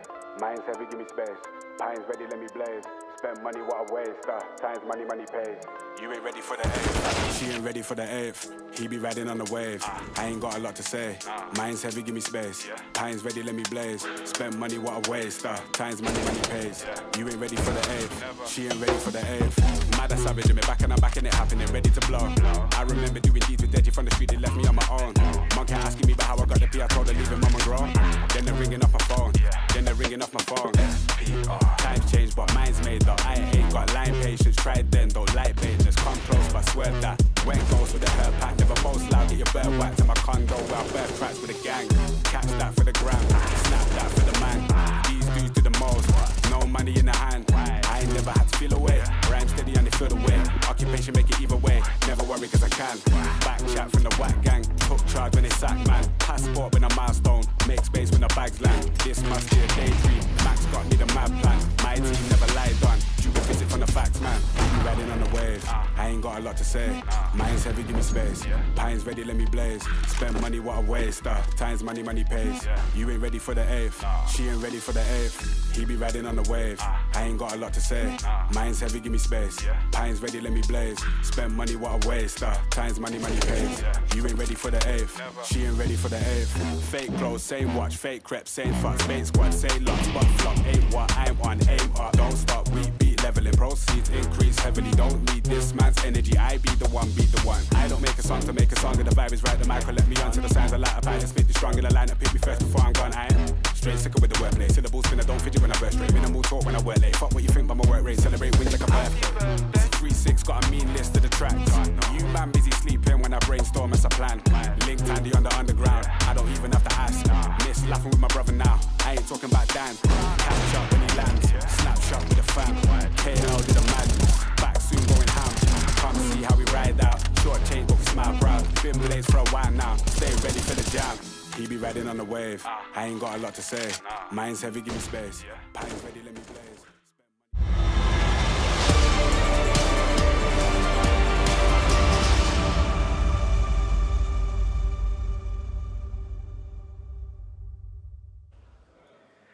In the first half, ENCE show us what a good first half looks like on the T side. I can't get over that snappy reaction that FaZe have discussed. That has to be a GIF now. Well, I mean, it should be telling that was on round 1 because there's no reason for him to be disgusted after that. It was just a runaway half from ENCE, just complete domination on this map. They're looking so comfortable, up 11-4. Let's see what their defense can look like. Let's see if FaZe can run it back. Here comes the pistol fight immediately towards the B side of things. And Twist is close to it with a P250. He's now holding down this angle, and Snappy is going to swing and try and fight as he might. Twist comes out on top. Nertz is covering off dark side, but Madden hasn't been checked, and they don't look for him, but he whips a lot of them, and that gives Twist a chance to trade out. What a pistol so far from the Canadian, and he is swinging, he is continuing, and Rops is now assisting. It's just Dha left, and FaZe have this pistol. Yeah, that was looking horrible the longer it went on. Aggression in B main, aggression in dark as well, but you could see FaZe creeping ever closer, and one kill just gives them the go button. Dha falls for free. Twist with a quad kill in the round. Swaps out for dualies. That's my boy. 11-5. Hell yeah. Does all that with the P250, switches out to Joel Brothers. Hell yeah. Both pistols now go the way of FaZe. They lost the second round in the first half. Yeah, they didn't quite look good in that second inning. There's a force buy coming up again from ENCE here, so you're going to see the FAMAS come out for Nerds. Oh! But that was filthy from Twist. And it closes it right at the end. And when Twist is having a good round, there's nothing better to watch. No, it's so clean. ASMR for your eyes. Damn, I felt that in my eyeballs. You know, you maybe should get that for the podcast you do. What's that? The ear microphone. Oh, yeah? Yeah. Okay. If you all just sit around an ear. Talking into ears? Yeah, that'd be kind of cool. That could be a cool feature. No CS podcast has ever done it. True. We could put ourselves in a hot tub for one of them. Yeah, that'd be kind of sick. Maybe we should ask yourself to have one lying around. There's a swimming pool at the hotel. Could do that. Perfect. We could just kick everyone out for like 2 or 3 hours. Get a couple of floats. All right, well, this has been a very calm opening. Just past the 1 minute mark, Rain's gonna slide up, and looks like he'll be the initial contact between the two teams. Oh, nice clear. Nertz goes down. Kerrigan's found Madden over at the A-bomb site, and this defense is doing nothing. Snappy finds 1 kill at the end. That should be about it.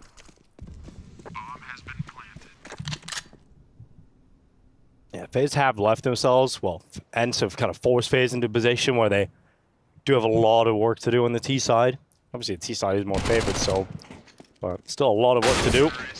It's a good start. The first steps have been taken on this long road back into the game, and should be another step pretty easily taken in this one because ENCE don't have money after that force buy. They look pretty calm, all things considered. Yeah, they do. I think it's interesting, like, kind of following FaZe's path over the last month or so, where you see them out at the RMRs playing the LCQ, then having to go to Brazil, and then coming back for the major. None of it was easy, and I'm sure there was the conversation from Kerrigan, who even earlier in that interview pre-FaZe, they had a big chat at the RMR, a big team talk about how do we fix this, because we are in the bin at the moment. And you notice when they came back to that LCQ after the week off, they just came in with a new level of intensity. And I think at the major, they were saying how that level of intensity, that change-up, has actually caused some problems with the communication. So I think they're probably trying to find a middle ground when it comes to how to bring energy to the table, but also still have clear comms. Ooh. You did. Nice tap, though.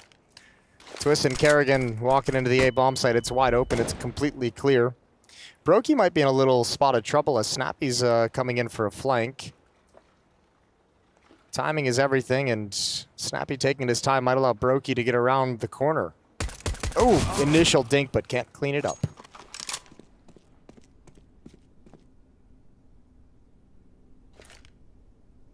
Over on the other stream as well, there's Fury Mouse going on. How's that going? 9-6 half for Furia. Or 8-6 so far, sorry. Thought that was the end of it. Maybe you see the future. Who knows? It's good to see Furia playing a bit better. It's been a woeful time for them. So winner of this game is guaranteed a spot in the playoffs. They play in the upper final of the group tomorrow. That upper final will be against the winner of Astralis Cloud9. The loser of this game drops down to play Team Liquid, who handled Greyhound in back-to-back double overtimes earlier today. Well handled. You know, you look at this game, I think you'd favor both of these teams if they drop down, perhaps, so I'd love to just try and get to those playoffs today. Just get through that game and lock yourselves in a chance to make it through. And Brokey walking through middle. You're going to be assisted by that boost, that Overwatch from Twist just behind him. And Brokey's going to take some deep mid control. There's a bit more of an advanced setup on the CT side here from Diha on A, and he's about to peek on out into the fight. Good first kill. Really important trade there from Robs. Yeah, well, now all the pressure's on Madden. Oh, the mid swing. Brokey spots him. Kerrigan's close up with the Molotov. Ooh, Kerrigan jumps right through it. Did Madden hear that? Because this is quite a route. Oh, you're in trouble, Snappy, but he somehow wins it. Gun comes out just at the perfect moment. And that's going to stall FaZe's attack.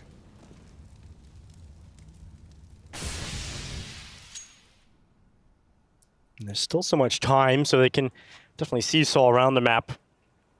Being a player down, and only a little bit of utility. They don't have a single smoke available. Problem too is like when ENCE was working between the bomb sites, like someone was ready to go at B main, right? If they shift back. Yeah. And now you have Twist so deep, he's at the mid. They're all gonna have to drop down and actually attack into dark. 30 seconds remaining, and Nerds has already spotted it out. Yeah, they know the play, and the reaction from Nerds is to take the B main control. So they obviously know how to play this situation very well. Madden's going to come on over. Good util from Twist. That's actually given them a chance. That molly and the kill give them a small window of opportunity, but now the bomb is gone. So is Twist. No and time. Robs has no time to hop over, get it back, and get the bomb down, and would have to then cross the op as the first obstacle anyway, and he's not going to pass that. So 12-7. ENCE now 4 away from closing out Anubis in the first map of this best of 3. And that actually turns into being a big difference as well when you consider Nerds' play, or was that Sun Pius? No, Nerds, who pushed B main. Yeah, and cleared everything out and just saw, oh, I have a nice space to set up a crossfire. And I mean, if you're doing that against ENCE, someone's waiting out there for you. That's a tough fight of your own. But Nerds had the freedom. 5-round lead. ENCE their first round on the CT side.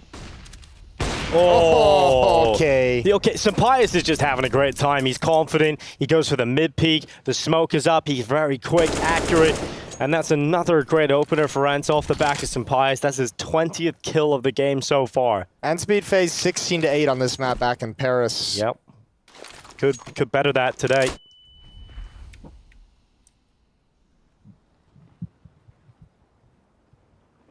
FaZe have to turn this around in this particular round. And nothing's happening on the map right now. They're not really challenging. Oh, good shot from Brokey. Nerds goes investigating a little bit too much, and now you can see the little FaZe dots on the mini-map start to move. They like that equalizing kill. They like the gaps it's going to create. And lining up to fall into a split. 2 dark, 2 main to hit B, but Sun Pius is going to put an end to Kerrigan. And Snappy. That's an easy kill for him. The MP9 is rapid to kill. And those close quarter moments, they're going to bounce away. 40 seconds, FaZe dismantled. Is this a save call? Yeah. They're backing away from B main. Early save call with 40 seconds, but nice find from Brokey. Now just 3 players. That might open up an option that they feel they can go for. Yeah, it's sketchy. It would be rough. I think they're going the long way around. If you go to A, I don't even know you've arrived at the door with enough time here, so just has to be that save call. His teammate's not even with him. Oh my goodness. I don't know, they're going for it. They're really trying for this, but they're separated, and so as soon as that bomb goes down, that's the round, and you can't get it back. Twist is stuck in middle. He'll fade away. Brokey's AWP won't be there in the next round. Decent enough economic damage, though. 3 kills in the round. Twist can't die here. And he won't. Yeah, he will. 13-7, 6-round lead. You've kept the money low for the ENCE side of things. Unfortunately for FaZe, they don't really have the funds to keep fighting. That was their last real buy of any kind. Yeah, that was an interesting call to go for it at the end. It seemed like they were really kind of lollygagging around, already making the decision to just keep the weapons in hand, but they made the call late to challenge at the A-bomb site. I think the worst thing that can happen to them is getting that kill in middle, because then it kind of opens up the small window of, oh, maybe we can do this. Your brain's like, oh, wait, we can still do it. There is a way. Oh, I love that nade. Really nice. Sent out towards the stairs. Twist eats a bit of it. That smoke doesn't look particularly good towards A main, but maybe it is. No, it is. It looks okay. Twist is going to get close to it. I just pop flash right through it here. Yeah, Diha's up on the platform behind the pillar. Madden's there in support as well. Nice Molotov to force back any kind of presence, and this is all FaZe have. See if Twist AK can deliver you something.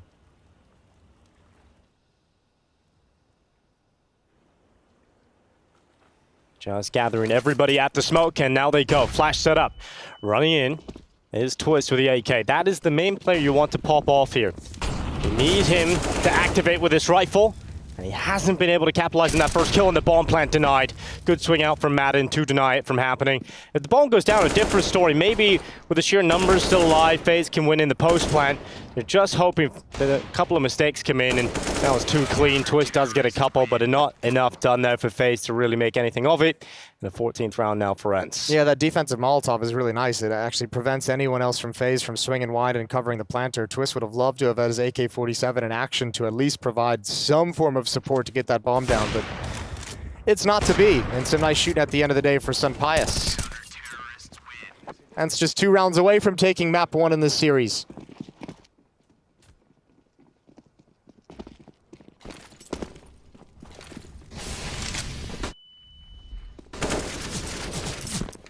Pius went for the same opening move. This time doesn't get a chance for that kill. And FaZe, they send one player, which is Rops, outside of A, and everybody else sort of putting some pressure towards the B side of the map. Twist getting peppered down through the smoke. He's 22 health. And he will act as a pretty weak foundation to get Brokey elevated so he can peek down into the side on B. Brokey doesn't take his chance. In fact, he's lucky to get away with his life. And Carrigan wins the fight in middle. Pius goes back for a double dip, and that's what costs him. Yeah, well, he's had a hot hand. You can't really blame him for not holding himself back. That's only his 9th death. Still very passive FaZe on this map. Sitting back, looking for a response off the opening kill. It's not coming just yet. And ENCE have shifted most of their defense over to the B bomb site. Diha's in control of A and middle. A lot of responsibility on his shoulders, but a calculated gamble. And at the moment, it's the right call. It's a lack of nades that kind of worries me about FaZe right now. Carrigan gonna have to try and break through on Snappy, through Dark, Madden, and Snappy. They hold, there's no issues. ENCE win every single one of the fights they needed to, and that's 15. That's map point, and they are looking good to actually better their performance this time around than in Paris. What was a 16-8 victory for ENCE on Anubis? This could be 16-7. Yeah, they're looking so comfortable. They're having no issues no matter what's going on the map. 8 chances to close out Anubis. It's their map pick. And we've obviously had a good display of why. Mac 10, Deagle, and 3 Galils for FaZe to try and stay afloat in this map. 4 players headed towards B right out of the gate. Rain, Canals to Dark.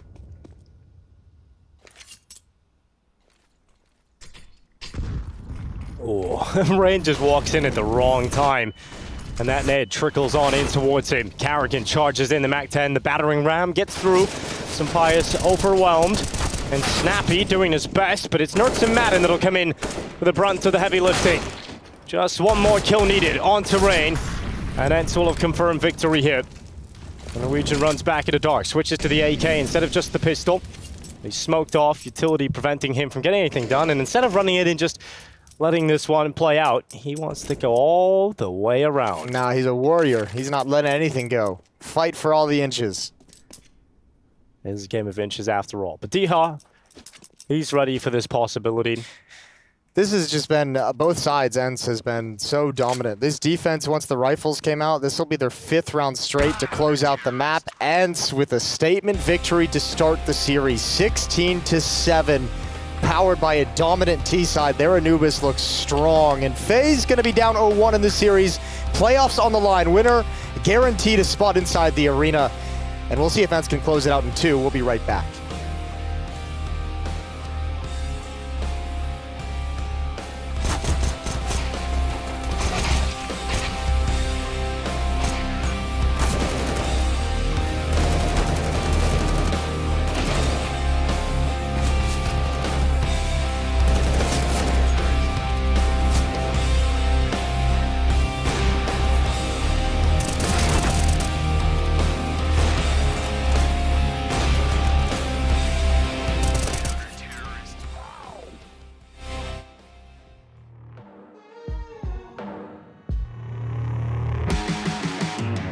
Got so much weight on my shoulders.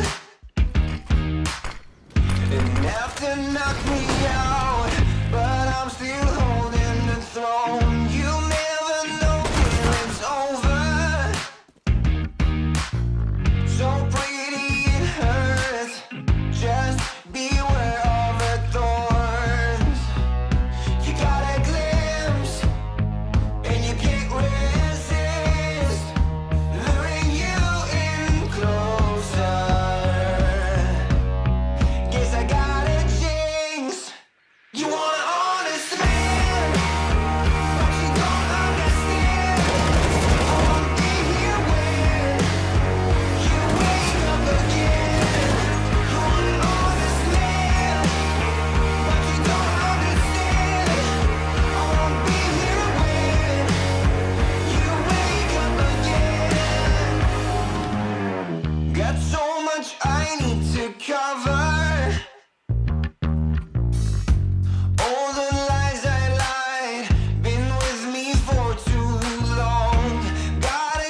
Ooh, I think they're sticking. Yeah, stick. I think they stick. Yeah, it's hard to say what. It's kind of weird with ENCE. I think they're pretty inconsistent, right? Yeah, they have like high highs, yeah, low lows. Sounds like us. It's just like Fnatic. Yeah, I'd say stick. Yeah. I think you gotta give Nerds a bit more time. I think he's played well, so. I go stick. Yeah, I go stick as well. Yeah. I don't see a reason why they should change. No, I'm not sure if there's any like available upgrades that's necessarily much better, and they didn't play that long with the Nerds yet, so yeah, they can keep going. It's for sure one of the scariest team right now. A lot of firepower, Snappy SIGL doing really great, helping to shine new players. Right now, they have everything. They just only had Nerds for like, what, 6 months or maybe even less than that. I think they've been playing great. They have a good system around them, getting consistent results, what they're trying to achieve. So yeah, for me it's stick.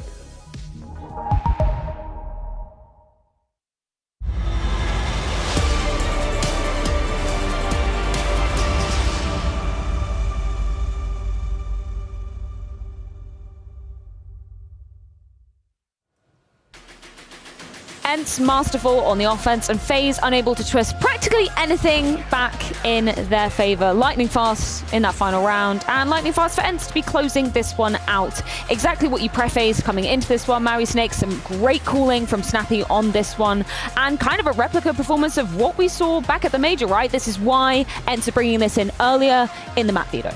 Yes, this is almost exactly what they did last time around. Just overall great utility procedures on the T side to force FaZe back, and you could see that just consistently those B splits that Snappy was calling, the A hits as well. Like, this is actually one of the worst CT side Rops performances I've seen for a while. Like, I think Rops is fantastic, one of the best riflers in the space, but this is clearly a map where he has some discomfort when trying to defend, and there's just so much utility that ENCE were throwing at him, and there was also a swarm of people coming at him every single time. Like, he's so good at getting that one kill and falling off, but I don't think he's really mastered the Anubis defense yet. Yeah, I think right now FaZe just in general a team that's going to rely on their individuals to win some of these games, right? As you pointed out, it seems like they're playing every single tournament, every other week they're playing. I don't think they've had enough time to simply just practice, refresh their playbook, so to speak, and you know, that can get them through sometimes against some teams, could even win a tournament like that if they're really on point. But you could see on a map like Anubis against a team like ENCE who's really comfortable on it, they were just a couple of steps behind them the whole time.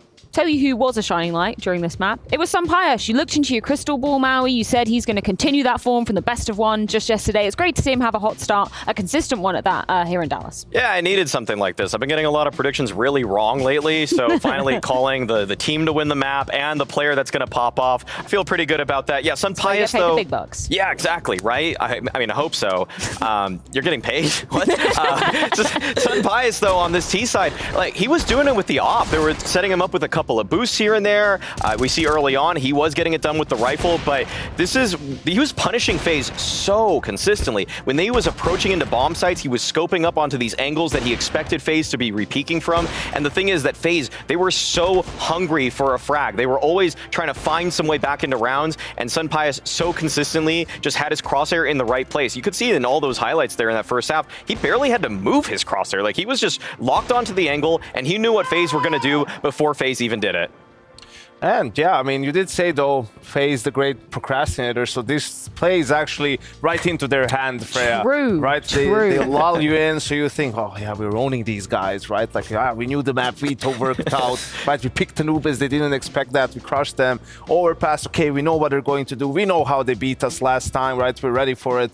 And then all of a sudden, Robs decides to play, Rain decides to show up as well, and the game might be a lot tougher. So you're expecting FaZe to go psych? Actually, 3 maps, full distance, Overpass is going to be going in their favor. Does that logic kind of prevail for you, Mari? Ooh, I think that when I look at ENCE in this one, I think that they kind of have that little boost and benefit from having lost this map last time around to FaZe. We always talk about when you're rematching a team that if you lost the previous time, you're going to look at what went wrong, or else you're just going to be forever a loser, you know? And I don't think ENCE are forever losers. I think they looked at that map, said to themselves, even though we won the series, how do we improve our Overpass? And so I think a couple guys are going to have to step up here. I think Nerds on that A site defense was doing very poorly in terms of just navigating around and taking space away from FaZe. And also Sun Pius was very bad in that one too, as just the A opper. So I think if those two guys just went back to the drawing board and said, we need to work in tandem a little bit more, I think ENCE could actually close this out in 2 maps. I do also think, though, it's a little bit naive for us to sit here and think, oh yeah, because FaZe beat them last time on Overpass, they're just going to show up and play again, right? I think Kerrigan is definitely experienced enough to understand that they will look back and see how FaZe beat them that time around and try to come up with a couple of counters, switch some things up. And, you know, you're hoping he's going to be one step ahead of that, have a couple of wrinkles in there, right, to switch things up, and then just as you think they're changing everything up and playing a different style against you, go back to what worked the last time. So not smelling like an ENCE 2-0 for your money. Yeah. I don't think so. I think it's definitely possible, right, because of the aspect you're 1-0 up, right, as well. They're playing great individually too. Sun Pius having a great tournament so far, but I have faith in FaZe that they will take it into a third map. Checking himself out there. He's focusing more on how his hair's looking rather than in the server. Oh, Freya throwing... Okay. Is this mic on? Is this mic on? Yeah. You want to come give us some words, Twiz? No?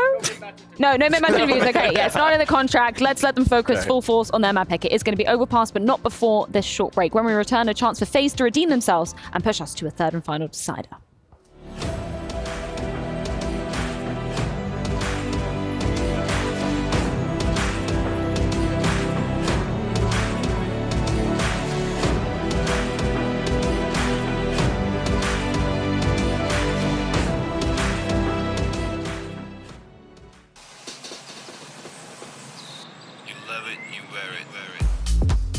Wear your passion. Share your passion. Wherever, whenever. Gaming is a lifestyle. Get your merch at shop.eslgaming.com. The bell tolls for Cologne. This cathedral, a cathedral that is stacked from the earth to the heavens with the greatest of all the fans, the most passionate.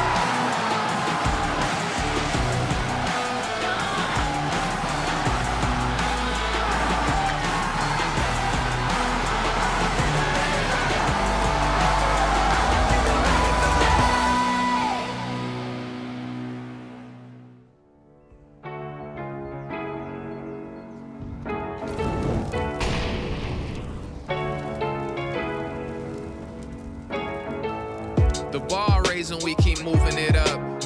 Ain't no surprises here, they knew it was us. Apologies if I was doing too much, but I always came through in the clutch. I got faith restored, why you pushing the brakes? I ain't full of myself, boy, I'm full of mistakes. I came from humble and roots, I'm here to stand and deliver. Had no one gassing me up, except the man in the mirror. I used to work on my handles, and now his handles are liquor. I write these songs in a dark room, the candle will flicker. I stay practicing heavy for when the game's on the line. It's like over and over, I run the plays in my mind. I'm a psycho, I'm taking my time. Rushing perfection is a dangerous crime. You gotta give it and take it. That's what you do till you make it. I had to roll with the punches and take the hits from the flagrants. I'm saying the bar raising, we keep moving it up. And no surprises here, they knew it was us. Apologies if I was doing too much, but I always came through in the clutch. An off game don't mean I'm losing my touch. And no excuses, I ain't using a crutch. Apologies if I was doing too much, but I always came through in the clutch. I was falling, had me stalling. I was way down, now I'm balling. I done came up, and I called it. I done came in the clutch with the game on the line, I know. I operate from a higher place. Wait, some decisions don't try a race. I'm doing what I can to fuel the flame like a fireplace. To make a bunch of money, buy my mama a fireplace. We make incredible songs to celebrate and get mad lit. Once upon a time in Hollywood, I'm like Brad Pitt. My homies say I live a life, yeah, just a tad bit. Learning how to move in this rap shit. I told them that the bar raising, we keep moving it up. And no surprises here, they knew it was us.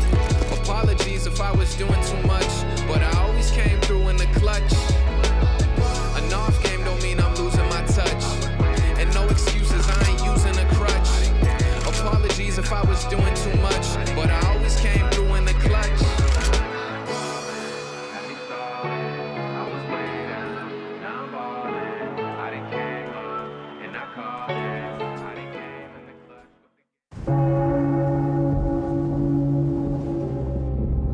bless me, Father, for I have sinned. What ails you? I have betrayed that which is most dear to me. I have been unfaithful. This is grave indeed. But even adultery can be forgiven. Adultery? Father Saranthus, I would never. I meant I gave myself to another game. Ah, well, that's not too bad, my boy. Everybody must play a game that they find to relax. It could be Rust, it could be Minecraft, it could be Roblox. Which game did you stray the path with?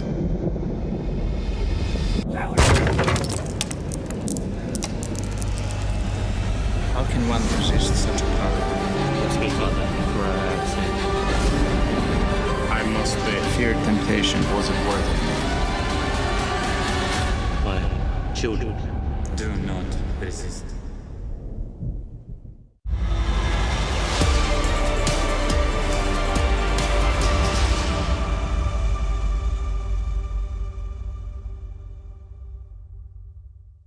The booth is back in 2023 for Cologne, and so are we for Map 2 events versus FaZe Clan as we head into Overpass. FaZe Clan definitely not expected to do so hot on Anubis. This is where the series should begin. Yeah, absolutely. Their map pick, I mean, everything's kind of gone according to plan, just in terms of who's picking which maps. ENCE, as we saw back at Paris, able to dominate them on Anubis there too. So now twice in a row, they've been able to establish dominance on that map. Overpass, you're hoping if your FaZe is a different story compared to map 1 in this series. Now they as well beat ENCE on this map in Paris, 16-12. So we're kind of just going to the comfort picks for both teams. But man, the way ENCE played that first map, it feels like anything's up for grabs here on Overpass. Yeah, we're definitely expecting a much better FaZe Clan here. As Maui's pointed out, Rops looked a little uncomfortable at times. Should be a different story here overall. And Twist, what a P250 pistol he had over on Anubis. We're going to try and run that back. Yeah, going to get less opportunities here, at least in the early going. Not running into just a group of massed ENCE players. Sunpius eats a Glock bullet to the teeth, down to 52 health. That's going to force him to back away. Nertz is still shifting towards the end of bathrooms, and FaZe is still figuring out exactly where they want to end on the map. But Kerrigan with the bomb seems to be realigning them towards the B bomb site. So Madden and D-Head have a lot of attention. And the Julies. We've been seeing so many pistols being overtaken by these. And we've seen the Jewel Berettas unleash. Here they come right in towards D-Haz. It's Madden with the first. Rain is gone, and now the Jewel Berettas lay down the law. Oh, he's still alive. They've run out of ammo. Somehow they've run out of ammo, and he has stayed alive indeed. And Brokey runs right into the mix. So many shots in so many different directions. ENCE don't lose a single player. It's got to suck when you're in that monster tunnel and you have the dualies just swinging wide on you, and you just know they're never, ever, ever going to have to reload. 2 kills for Diha, and 1-0 for ENCE. Just kept coming. Nice first kill from Madden. And then Diha let off the lead. Doesn't even have to aim. He's just spamming him as fast as it'll go. Pistol round for ENCE on Overpass. FaZe won both pistols on Anubis, despite such a heavy loss. So nice for ENCE to have here. And we got a B-rush with unarmored Glocks. Here we go, baby. Madden gonna get a stat pad with a quick 3, and Snappy comes in just to steal one away. It's a second round for ENCE. But now, I like that FaZe Clan did that. Get that boring round out of the way. I like that they just ran to their death with no chance. Yeah, good. Accept it. Now let's get the AKs out. Let's get into the real gun rounds. And this is an MP9 for Snappy. You're going to keep a little bit of a bonus here with the FAMAS and the Scout as well. And FaZe getting a decent amount of utility out. Let's see what the first call for Kerrigan is here on Overpass with the guns in hand. It's going to be sending Rops outside B. Just a nice spread, a nice default. Nertz getting aggressive, trying to disrupt that. Brokey gets his gun out in time, and Sunpius, he's got a pick in the mid-fight too. Yeah, actually, this actually turns out in the favor of ENCE at the end of the day. 1-for-1 in kills, and then look at the damage to Brokey, and even Kerrigan brought down to 73. And then look at the nades that FaZe have to work with in this third round. 2 smokes and a Molotov, and they've got the entire map of Overpass to traverse. You're gonna hope Rops can provide you something on this slow play towards short.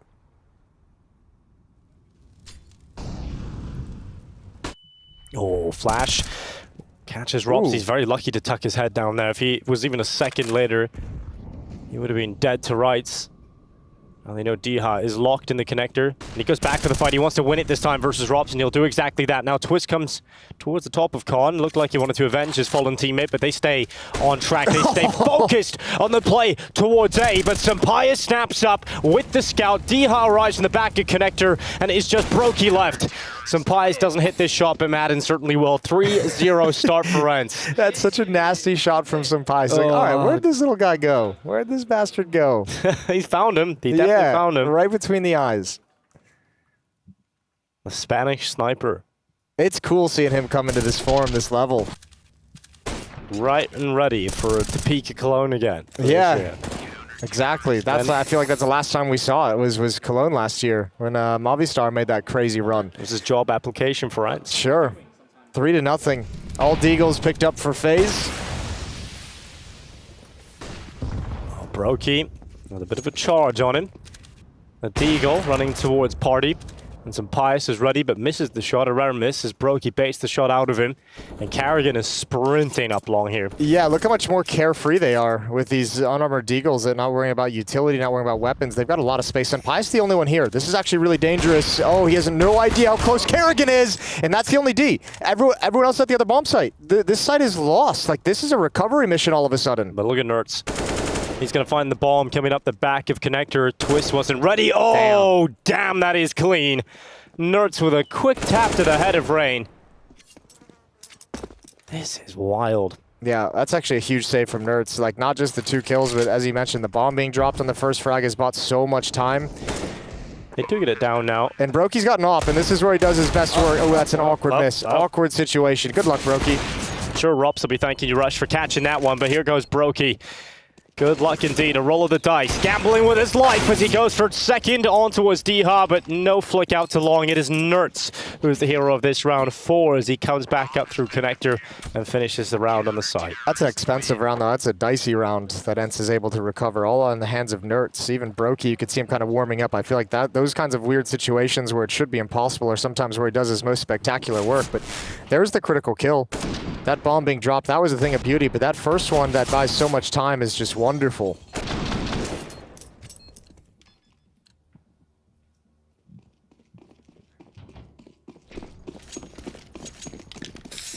FaZe back to a good bite. Early util preventing a comfortable peek here for Brokey. Look at that, half HP damage done already, and a nade follows up. Ooh, Brokey's having a tough time at the start of these rounds. And a good change up here. Nertz being sent down long. He's going to tuck his head down because he wants the AWP to take the initial attention. He can hide behind the stone and watch for this long bathrooms peek. So it's a cool setup here from ENCE towards long.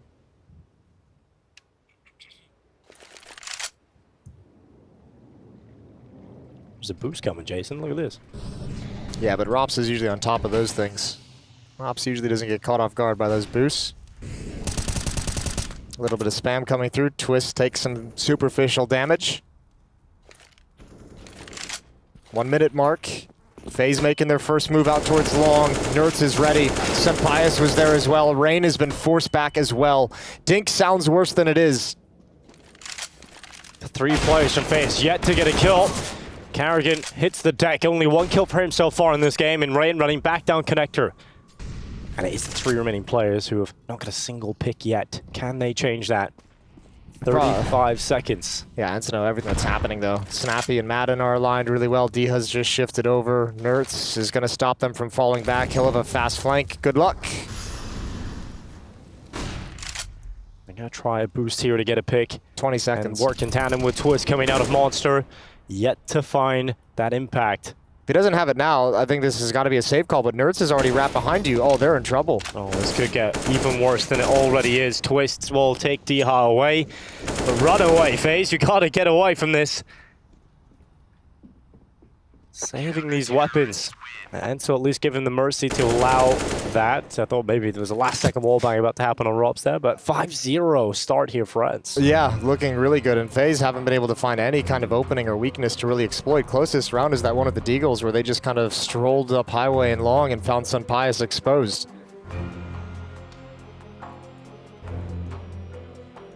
Happier times. Memories.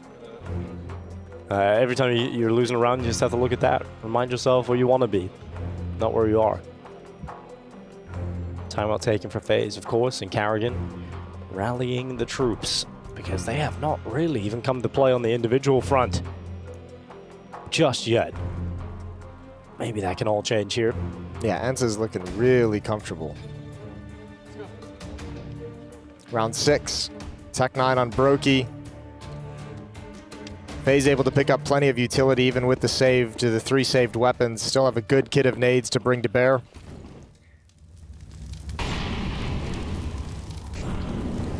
All right, they just have to keep taking damage from these early mollies that just keep landing perfectly, and Rain does spot some Pius, but the sniper's able to get a second to ready himself, and that's enough. That's enough to find devastating impact, and Snappy also follows up. Robs does not win that fight. Every single engagement is going ENCE's way. Finally, Twist is able to have a rebuttal, but Kerrigan's gone down in the meanwhile. 2 players left, just like that. The round's only just started. There's 1 minute and 22 seconds left, and we've only got 2 FaZe players up. This is how Anubis felt as well, though, to be fair, ENCE was on the T side on that one, but all the opening engagements went the way of ENCE. So Brokey catches off 1, but that's it. That's all he'll get. Madden's on point, shuts it down quickly, and it's only Twist remaining with a minute. 1v3. Bomb dropped firmly within the B bomb site.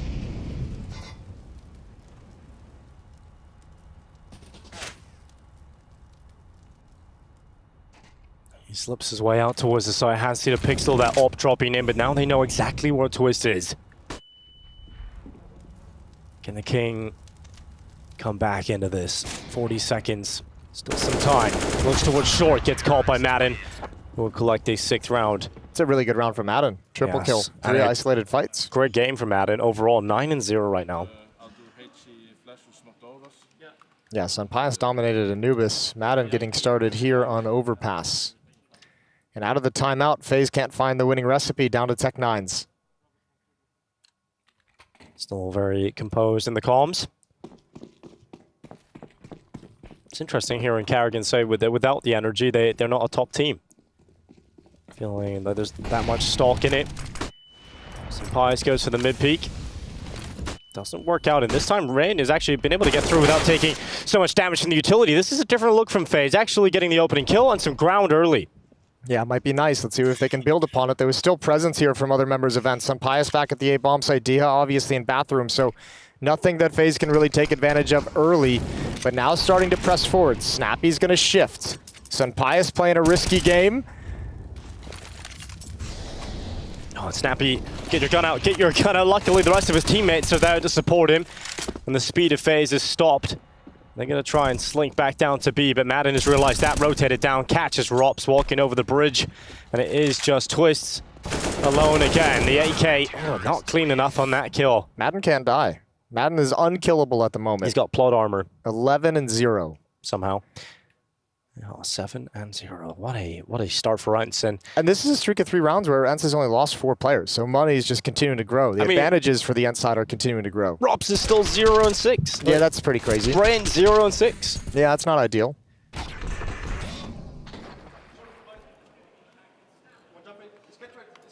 Yeah, poor Rops. Not having a good day. ENCE is just playing a very disruptive style at the moment, and because FaZe can't do anything about it, like, why change it? Here they come. Bit of speed up through the connector. They've seen a gap in the Tech9 round in the previous, but this time D has patched that up. Carrigan gets nowhere. Yeah, it takes quite a bit of damage, but he'll be content with the 1 kill with the man advantage he's provided his team.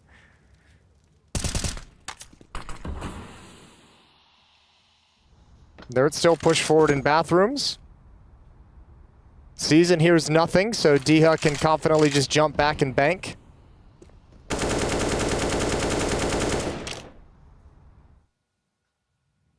ENCE are shrouded in success at the moment. They feel comfortable just hiding back with that first opening kill. Let FaZe let them play. See what they can do here. Look how far back FaZe is still on the map. That's what I'm saying. They haven't done anything. They haven't pushed forward. It's so passive from ENCE. They're letting FaZe do whatever they want, and it's just individual fights. Look, there's another one. Rain alone. No one's able to trade it. It's just looking too easy right now for ENCE at the moment.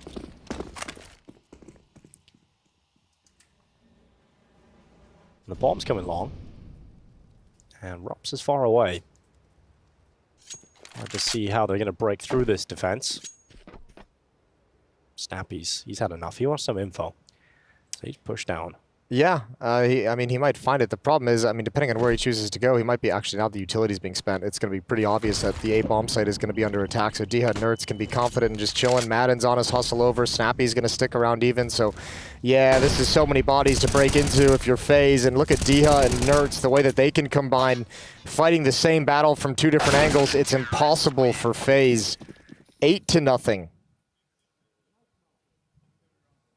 I didn't expect this when I looked at the schedule this morning. No, not at all. I think I didn't expect this on Overpass either because, okay, Anubis makes sense. ENCE are just a lot better than FaZe on that map in particular, but you thought maybe you would see FaZe come out a lot better here on Overpass. You would have bet on it, but right now, this isn't even a FaZe that are fighting back, that are able to get kills. It's very strange to see. They're just getting completely outmatched when it comes to firepower. Yeah, but I think you've nailed it in that previous round. A lot of individual fights. It seems like some cohesion, like the ideas aren't being worked on together. Like nobody's coming up with a game plan. It's guys kind of coming up with something and doing it themselves instead of calling a teammate over to be involved in it as well. And when you add into that, just like the individual where, you know, Rops and Rain still 0 kills each.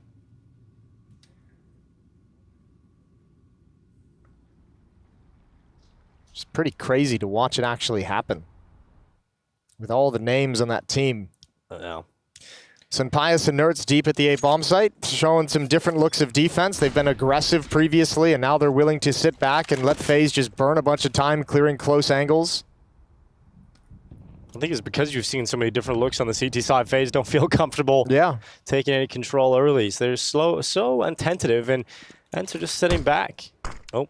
Ow. All right, well, there's a mistake. 1 added to the tally.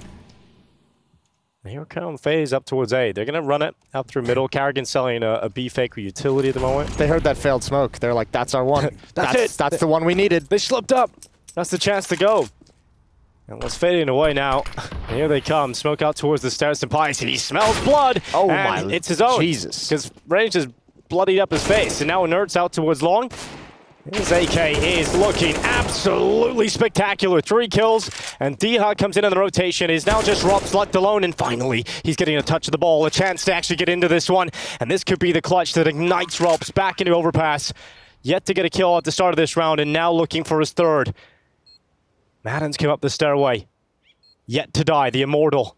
Inside of this round. He'll climb over the truck. He'll start to consider that Robs has gone towards long. He'll realize shortly that that's the only place he could have gone, and Madden rounds the corner, and Robs will win it. Finally bringing down Madden, and finally getting some impact in a round. Yeah, that's a great time to have your first 3 kills. Get FaZe on the board, now build upon it. I think Madden maybe a slight hesitation on his swing. A little elbow showed before he committed to the fight, so Robs able to get a bit comfortable with what was coming. Nice clutch, desperate clutch. All started with this shot from Rain. And imagine that, both players who were killless before this round began putting kills on the board, and it's turned in FaZe's favor. 4 kills between Rops and Rain.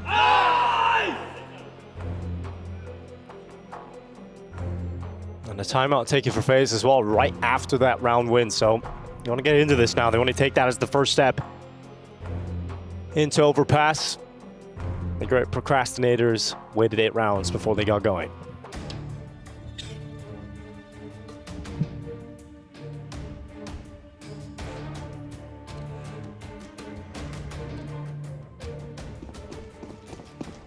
Round 10.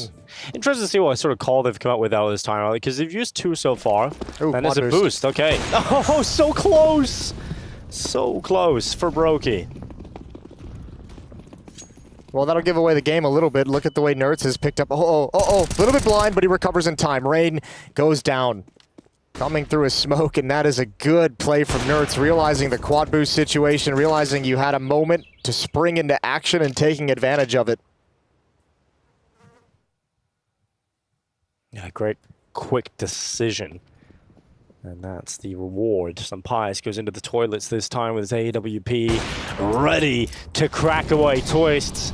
And after the first round win for FaZe, they've come into the next round after a timeout, down 2 players immediately. They just can't find any consistent way to move around the map without losing players. There goes Brokey. Sunpius has no idea. Ooh, he spots it out. Karrigan shows his shoulder. And almost there through the God. smoke. He read what was coming next. No one's been touched yet on ENCE. This is the most disheartening way to lose a round, though. You pick up the first round win. It's a big clutch. You have this huge hype. You win a round. Then it's back to the pit. Yeah, straight back into the pit. It's crazy, though, because he used the timeout. And they discussed calling the four-man boost into the pick. Don't hit it, and that's what happens. A flawless round comes from ENCE. They don't even lose a point of damage on ENCE. I know. It's so solid. Well, the B-bomb site has been rough for FaZe, and when you go A, Sunpius is there with an opper. Nerds is there being aggressive. He's picked off Rain a couple times, pushing up. Sunpius has whittled you down as you traverse bathrooms and highway.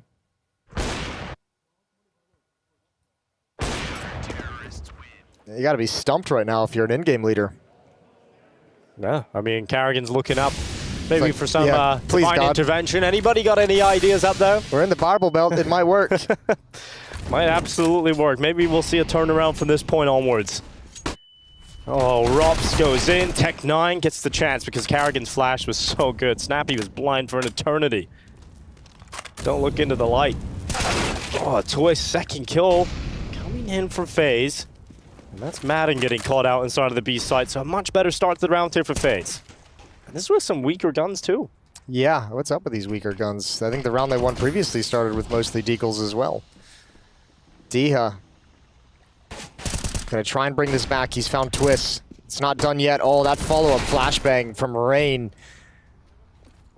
Absolutely beautiful. 2 flashbangs activate FaZe in this round, and if you're Sunpius and Nerds, you got to think about saving this flank. Nerds might see if he can get like 1 or 2 quickly if they're caught off guard. He shouldn't be going for this, you imagine. And there it is. That gives away the game. Second round for FaZe on the board. I think it comes back to the point you brought up at the start of this game was the fact that FaZe, when they're on the Tech9s, they looked a little bit more freed up at the start of the round, right? They were willing to take a bit more space, take a few more fights right from the get-go. A few more risks. Yeah, exactly. And they did that in this round. It's worked for them. To be fair, they've tried to take some risks previously, and even with guns, and it's just Sunpius just banging you out. Yeah, so what are you going to do? Damned if you do, damned if you don't. Sunpius sees the gun barrel, saw him cross, and Kerrigan goes down. 7-round lead. Heading into round 12.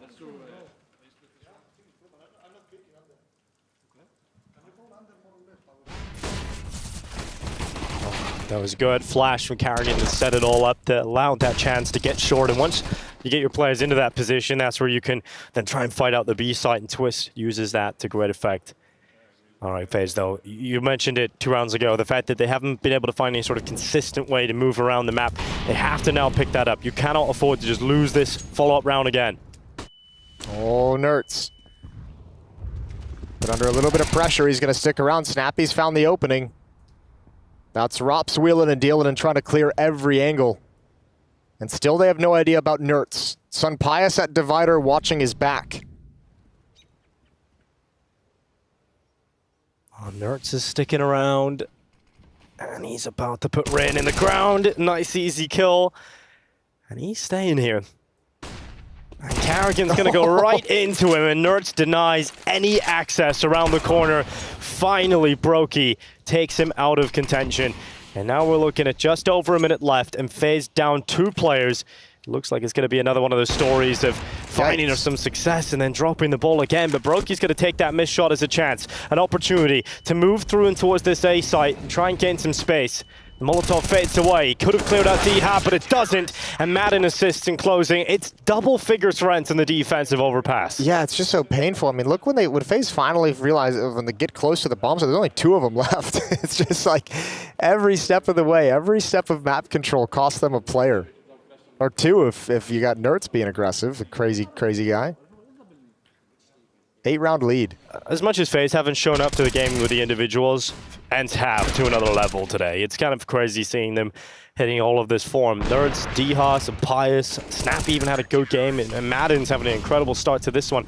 No one's a weak link at the moment. And an attack forward from FaZe, straight through middle. Maybe some speed behind it for Rain, could have opened it up, but doesn't get that chance. One's already gotten across Sunpius's crosshair. He's got to be a little bit cautious. Him and Nerds will remain assertive in this part of the map. FaZe going for a heavy play out towards long. Rain, Brokey, and Rops all moving into that position. And Rain going to start creeping up along the wall. So Pius goes on in, into the bathrooms, and Carrigan is the first victim of round 13. An unlucky number for him, as that's also his 13th death. Every round, Carrigan has perished. Well, Snappy's in position outside the blue door and short, so if FaZe try and wheel between the bomb sites, they're screwed. Madden's on a fast flank, so if they slow down, they're screwed. And if they attack into it, there's 3 defenders here. Sounds like they're screwed. Yeah, it's almost like the best option you have is to go forward into this stack, into this defense, but they don't realize it just yet. Now they know, with Madden giving away his position. Snappy's going to start getting active on the flank as well. And if you're FaZe, I think you realize you're trapped. Oh, good clearance from Rain. Brokey lets Rain make that walk around and clear out Nerds instead. Now Brokey can move forward, but the flank is coming in. It's Snappy this time, who's got some assistance. Brokey turns back. Madden's cleared, and they know that wasn't the player that killed the previous teammate. So Brokey has to focus again and realize there's another player behind, and that's going to leave Rops in this 1v1 fight against Dihad towards Bank, which he will lose. And Brokey has to leap to the truck. So he's going for the plant at a minimum, and at least gets the bomb plant. But it's 11 rounds for ENCE. Some extra cash can make a difference the next round, but it has just been a one-way street. Yeah, when the scoreboard's 11-2, that extra cash doesn't feel all that nice. True, but you know, at this point, you need every round you can take. So yeah, we've been on a very silver linings hype train today. We have, absolutely. It's great. But, I mean, you can get some extra util out on the off. You can get the AKs on everybody. This is how ENCE is making money. You got to pay the tax every time you want to move around the map. It's a heavy tax. It's a heavy burden. In 11 rounds, very likely we see more from ENCE based on how this CT side has gone.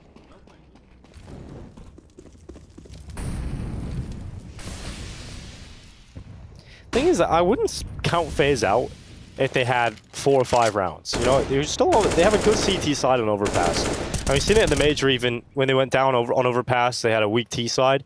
They were still able to pull it back on CT side and make it a competitive game. But I feel like get any more rounds. If ENCE can get one more, it feels like FaZe haven't left themselves enough room to even think about it. No, that's fair.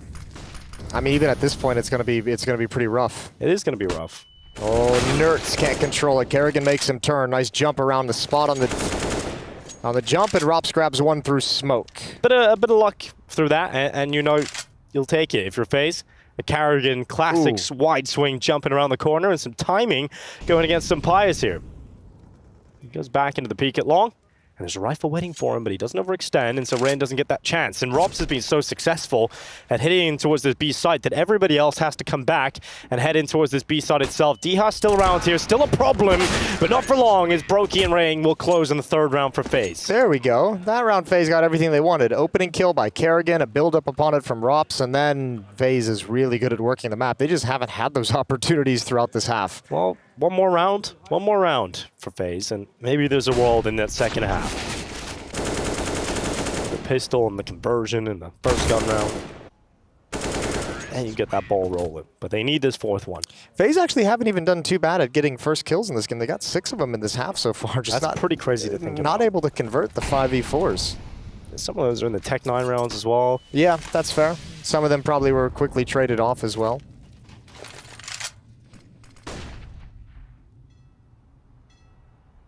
That's been really nice to watch ENCE on the CT side. A lot of different looks, a lot of different shapes they've been able to show us. And that was a chance for Brokey to take the opening kill. But a tough shot to land. Instead, we focus on FaZe walking up through connector and applying pressure towards bathrooms, where Nerds is. 15 kills in this half. Maybe he can get an extra in the ending portions of this first. Some Pius has come over. This has been a deadly duo to try and break apart.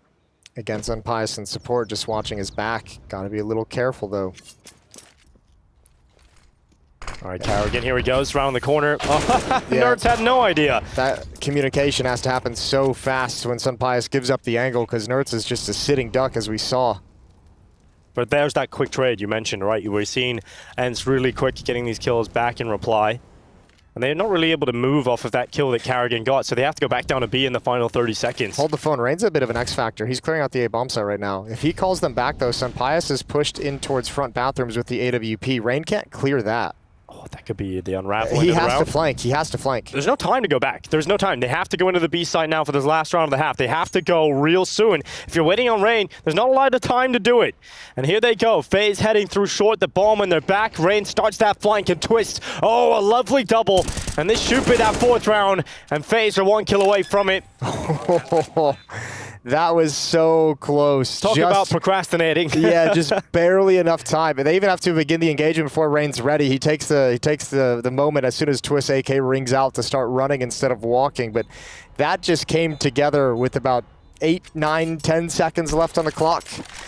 And that's going to be the half. Sunpius a desperate 1v4, an impossible 1v4, and 11-4 in the favor of ENCE. Another dominant half for them. FaZe once again playing recovery, and ENCE is on the verge of the playoffs here at IEM Dallas.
Do you think you know everything about CSGO? Then stay alert and look out for the DHL drop quiz on the ESL CSGO Twitch channel.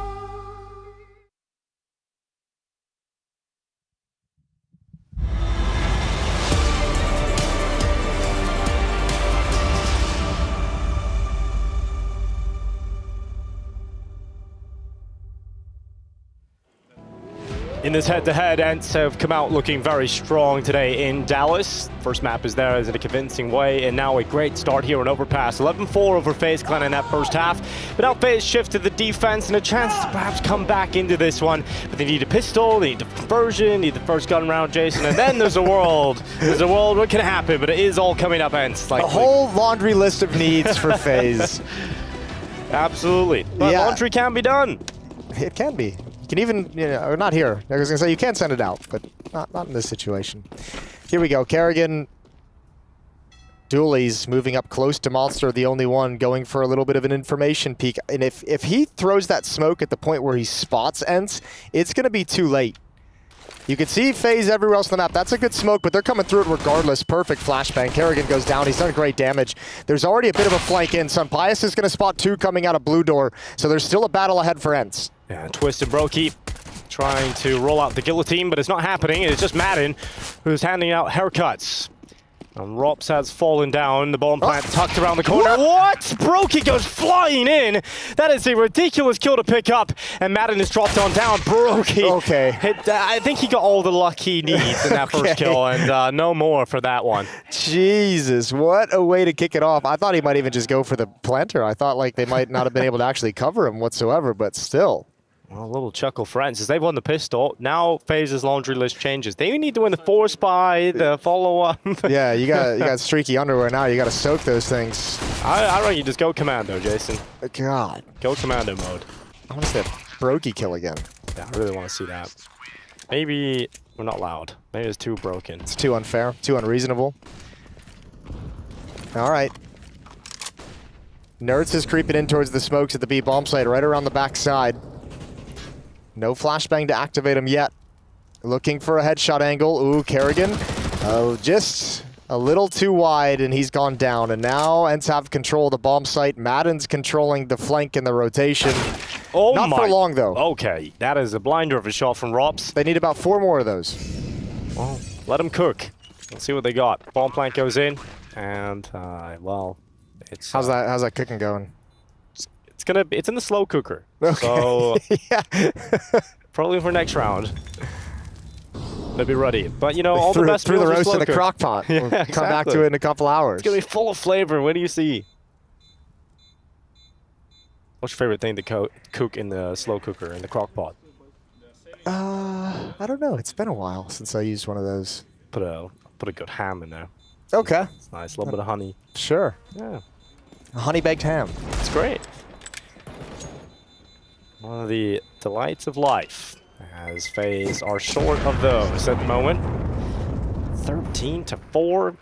But I'm not gonna lie, Jason. I didn't think this was gonna be a more one-sided series than EG versus Complexity, but it actually... Yeah. Well, after Anubis, I was like, uh-oh, this ENCE team looks really on point. And then the way Overpass began, remember, it was 8-0 before FaZe got a round on the board. The way Sunpius has been looking, Nerds has been sharp. Like, this ENCE team is firing all cylinders today.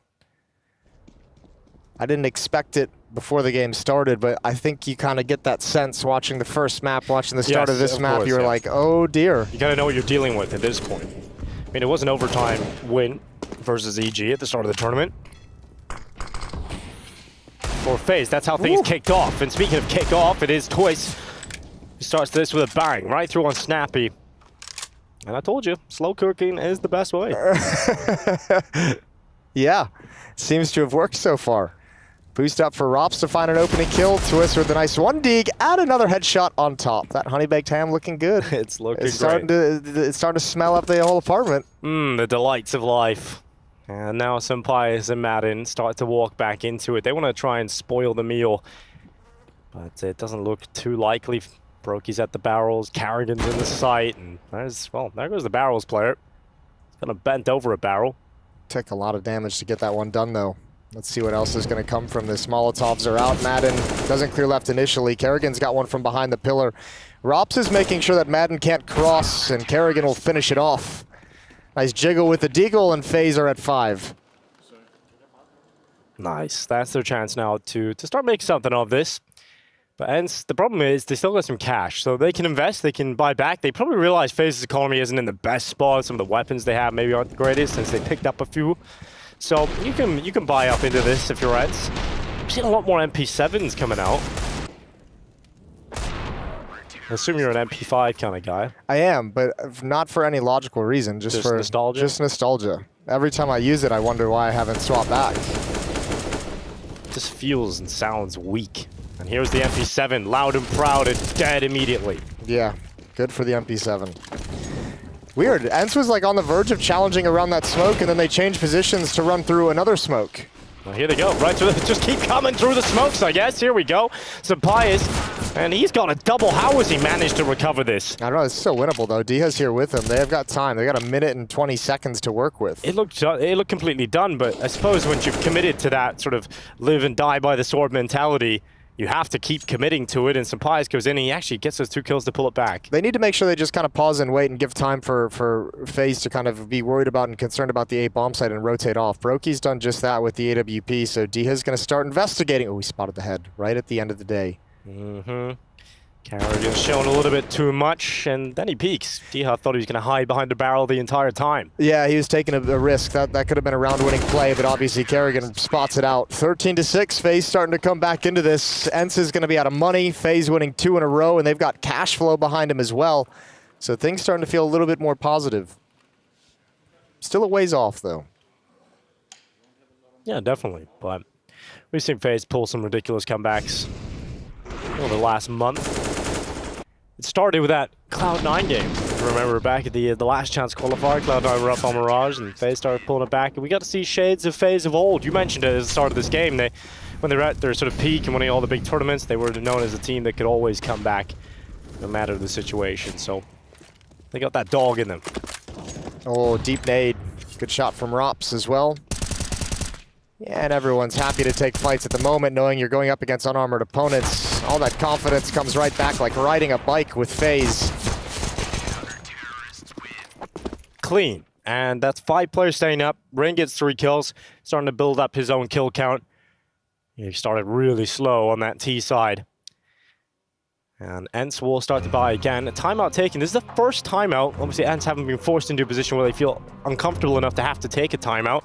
This is the first time we've had to see them use it, and Saul gets on the mic. Yeah, still got a lead. No cause for panic just yet for ENCE, but you don't want to get buried into a hole. And certainly, as we've seen a number of times from tournament to tournament when this FaZe team is involved, if you have a chance, just put them away while you can, because if they wake up, like, take advantage of the slow start, take advantage of the communication issues, the flat play.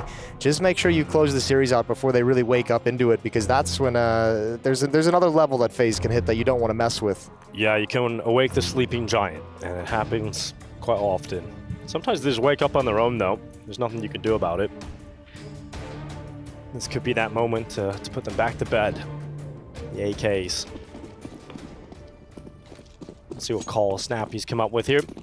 And Saul. Just default spread. Get a couple players outside of B into the connector. And Broki's actually pushed down long, so he might get the chance to open up here on Madden. I don't know if he's ready for Madden to be so crossed over, and he won't be. Madden wins the fight with a rifle. Yeah, he missed that crucial piece of information. Good opening kill provided by Madden, and that's a critical part of the round to have it. Rain's going to have to stick at the A bomb site, and you have to imagine the longer this round goes on, any application of pressure towards the A bomb site is going to pull Rops back, and he's already shifting.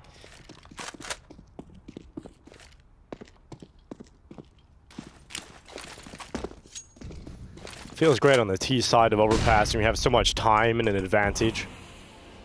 A lot of options open up for you. Oh, this is actually, there's a perfect window right here as Rops and Rain are pushing out towards long, the furthest possible rotation away from the B bomb site. If ENCE can hit this within the next like 5 to 10 seconds,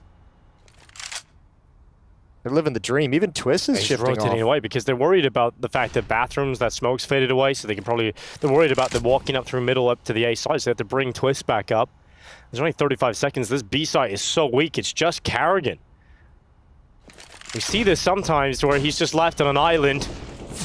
He has to try and deliver so much, and he's not going to get anything. Snappy comes in at short. Madden catches off the rotation down through Con, and that's it. That's the round for ENCE. Yeah, FaZe have to save what weapons they have. Nicely put together. Madden's going to be here to try and take some guns away right at the end of the day, but FaZe is not pushing up long. They're pushing in towards bathrooms. They'll hear these footsteps as well. Rops and Twist will be tracking. Snappy likely to be the first contact. He goes down, but the information is now called out. Madden's in behind. Rops' turn, and doesn't matter. Madden still hits that headshot. Yeah, he's having a game. He was, what, like 11-0 at one point? It's cool to see Madden having more of these performances. This ENCE team, we touched on it, like talking during Anubis about Diha and Madden sometimes going like under-mentioned because of the big names of Nerds and Sunpias, and then Snappy's in-game leadership being such a talking point as well. But this is sneakily a pretty deep team, ENCE. They're always a dark horse team, and I think that was something the desk were talking about. Was no one really, everyone had them going through to the playoffs, right? Based on their performances out of the initial stage of the major and going into the playoffs, everybody thought you'd see ENCE there, but something just didn't click at the end. And when they come out and they're looking Not just good, didn't click, something went horribly wrong. Yeah, that's a far better. They didn't respect underdog, and that's what happened. Nades go in, Snappy's down low. And he's 37 HP, but he doesn't slow down because of that. He doesn't care. He's running straight over the top of Party. Blinded now, tucks him behind the picnic table, and there's a little look down into connector where he's about to make things hot and heavy for the offer of Brokey. Forces him into the fight versus Diha, and Brokey, another rough start to the round. He's taken out. Snappy had an idea that whole time. He had some kind of an image in his head that was absolutely perfect. He hustled into that play. Really making Brokey uncomfortable with the Molotov from behind. And ENCE is just perched in a line. They've got decent map control. They moved up quite a bit. Control of stairs. Madden's out towards the flower wall. He's taken down now through the smoke by Rain, which is a nice benefit. That means Kerrigan doesn't have to make any kind of a play. But once again, FaZe on the wrong side of the map, at least for the moment. And Kerrigan's got no more utility. When this smoke fades, it's all on his shoulders. Miss smoke. I don't know how he missed it that much. That's impressive. But here goes Kerrigan. Peeking out, Monster caught now, and he's dead to rights, but somehow fights his way out of it. Out of the pit of despair, Kerrigan gets a double, and now Sunpias runs at him, and finally Kerrigan is felled, but he does so much, and 17 seconds left. There's two players down here on the B site. D has to try and cut through them. Bomb is now loose, and Rain gets a double two. Wow, what a round from Kerrigan. He shouldn't have got away with that. No, they probably shouldn't have even gotten away with the first one. The second one's a spectacular shot, but I mean, he's what, like 3/4 blind when he recovers to get that first kill coming through Monster. This time, previously in the last round, remember, he was left alone at the B bomb site as well and wasn't able to get anything. This time, two massive kills. That's just a beautifully quick headshot onto Snappy. And that's from the damage from utility early on in the round that Snappy largely ignored to make his opening play. So FaZe keeping their claws in this map. Second timeout used by ENCE, 6-round lead. ENCE 2 rounds away from the playoffs.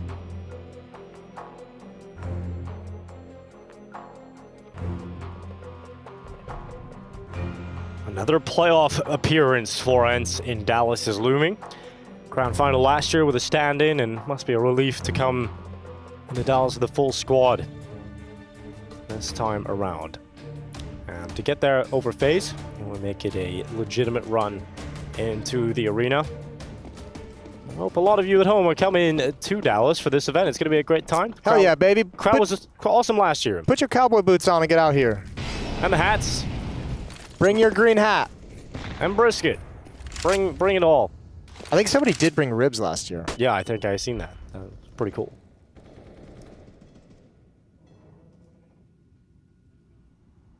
Actually, imagine how disgusting that would smell if everybody brought ribs. I'm cool with it. Snack up at the B bomb site. Whack-a-mole. Yeah. CSGO edition. Well, there's also twists, I think, pushed in towards short underneath that stack, and then you have Kerrigan at the B bomb site. So huge emphasis on controlling short towards sandbags. I think Brokey just wants some friends at the start of a round. He's had 2 back-to-back disasters where he's just being removed. Yeah, he's like, guys, come hang out with me for a minute. And sell someone down the river. And here they come into the B setup. If they hold this phase, it could have been kind of sick, but they've already dismantled that. Yeah, which is funny because Kerrigan's actually in a stronger position now, and once again gone to the wrong side of the map. Spam through the smoke, unconfirmed. Actually, excuse me, not unconfirmed. Rops starts coming back. Well, here they come again. This time Kerrigan doesn't muster enough strength for a single kill. It is Twist, who only finds one. And Brokey's still around here, but he hasn't been able to find the angle to find some impact here. And Rain up at heaven, what a shot, right between the eyes on Nerds. Rob steps up too, and finally Brokey gets his chance. It's just Snappy And a 1v3 ahead of him. Broky's had a field day, and finally, he's got a chance to do something in the round. He isn't dead first, and he delivers impact. No, but that stack got back to the B bomb site just in time, because I mean, good entries and trading for ENCE coming through monster tunnels, but the fact that FaZe, the follow-up players were already there meant ENCE couldn't get any great positions for that plant, for the post-plant situation. They get picked off before they're even settled after the plant. Nice double opening from Nertz. But Rain was here with quickness, Broky was here behind the bomb site, and there's no space for ENCE to work with after the plants. 14-9.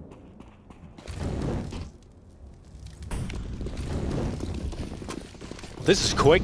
This is very fast indeed from ENCE.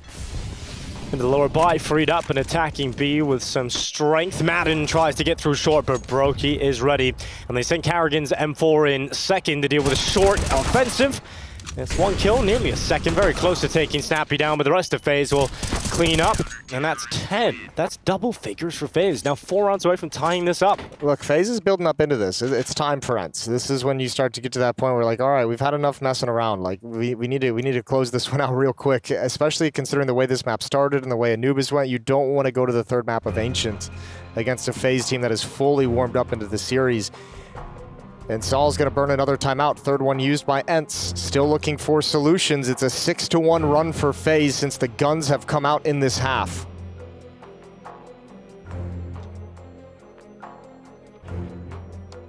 And at one point, there were 3 members of FaZe without kills. At one point, Rain and Rops were both 0 and 7. Well, everyone has shot up the scoreboard now. Top kills for FaZe is Broky, Twist, and Rops tied for 14. Rain and Karrigan are tied at 12. All 5 players starting to deliver in this second half.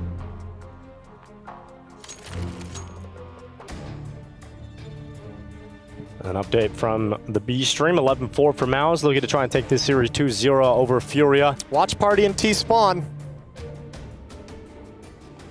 And it's over just like that as we return to round 25. It's Karrigan back on the AUG. And this is going to be one of those FaZe comeback moments we've all come so used to seeing.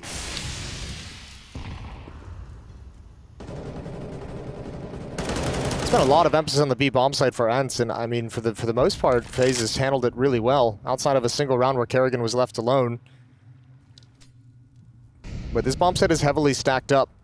Smoke's going to clear. The AUG does its job for the first, not the second. Good quick trade from D-Hop. Still 3 defenders here, though. Well, and Broky is one of them. Oh, hits the shot, but it's not enough damage for the kill. And that could cost him. Oh, ENCE want nothing to do with this now. They spot the op out, and they say there's way too much presence here. We bit off a bit more than we could chew. Let's be content with the 4-on-4. 2 smokes left, 1 flash, and a Molotov, and just under a minute left. Yeah, but remember too, we've seen a number of times FaZe have actually shifted a majority of their defense to the A bomb site late in rounds and left Karrigan alone here, as we've touched on. It would actually kind of be sad if they didn't go for a similar play here when ENCE finally actually readjusts to the A bomb site.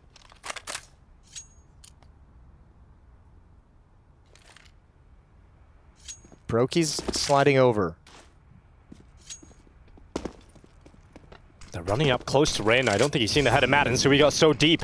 He's in behind the dice box already. Broky makes the rotate up. Oh, he's ready for Madden. He just swings into the fight, confidently takes it. And Twist is here too, and FaZe are coming together. They just absolutely storm into the site before they even get a chance to start planting that bomb. Broky just didn't even care. I was shocked to see him continue to run through this smoke as it plumes at the headshot angle. That's confidence right there. Yeah, that's confidence or just not caring. Either way, it works out. Madden was even ready for it.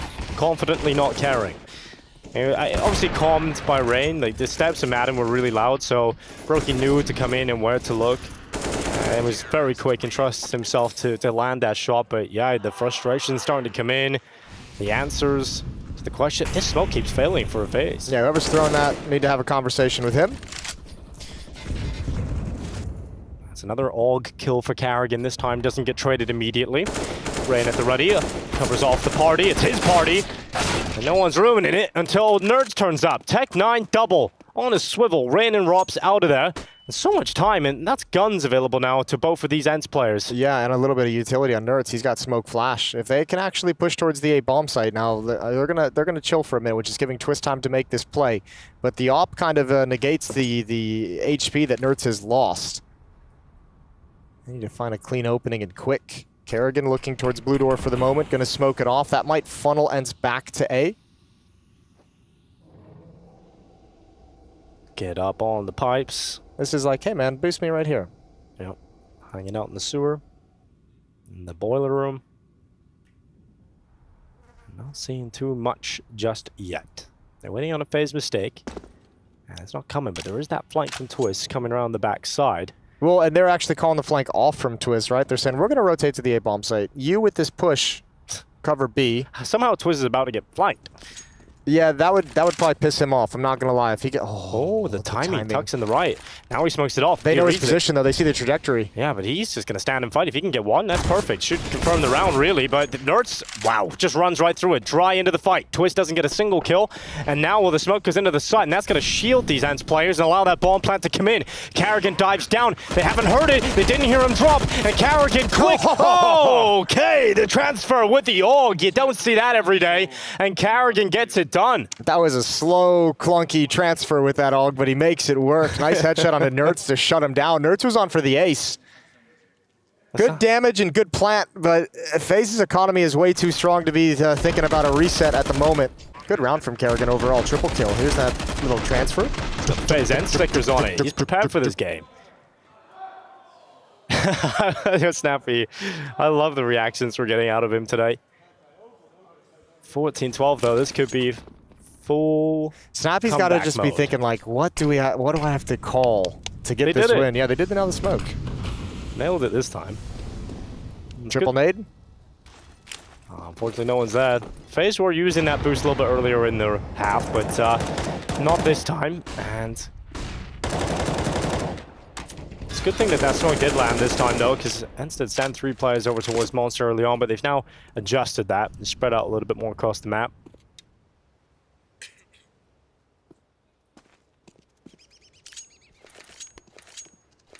Towards A we go. Brokey along with an op. Rain at the bathroom's entrance. Run boost. Brokey can't track it fast enough.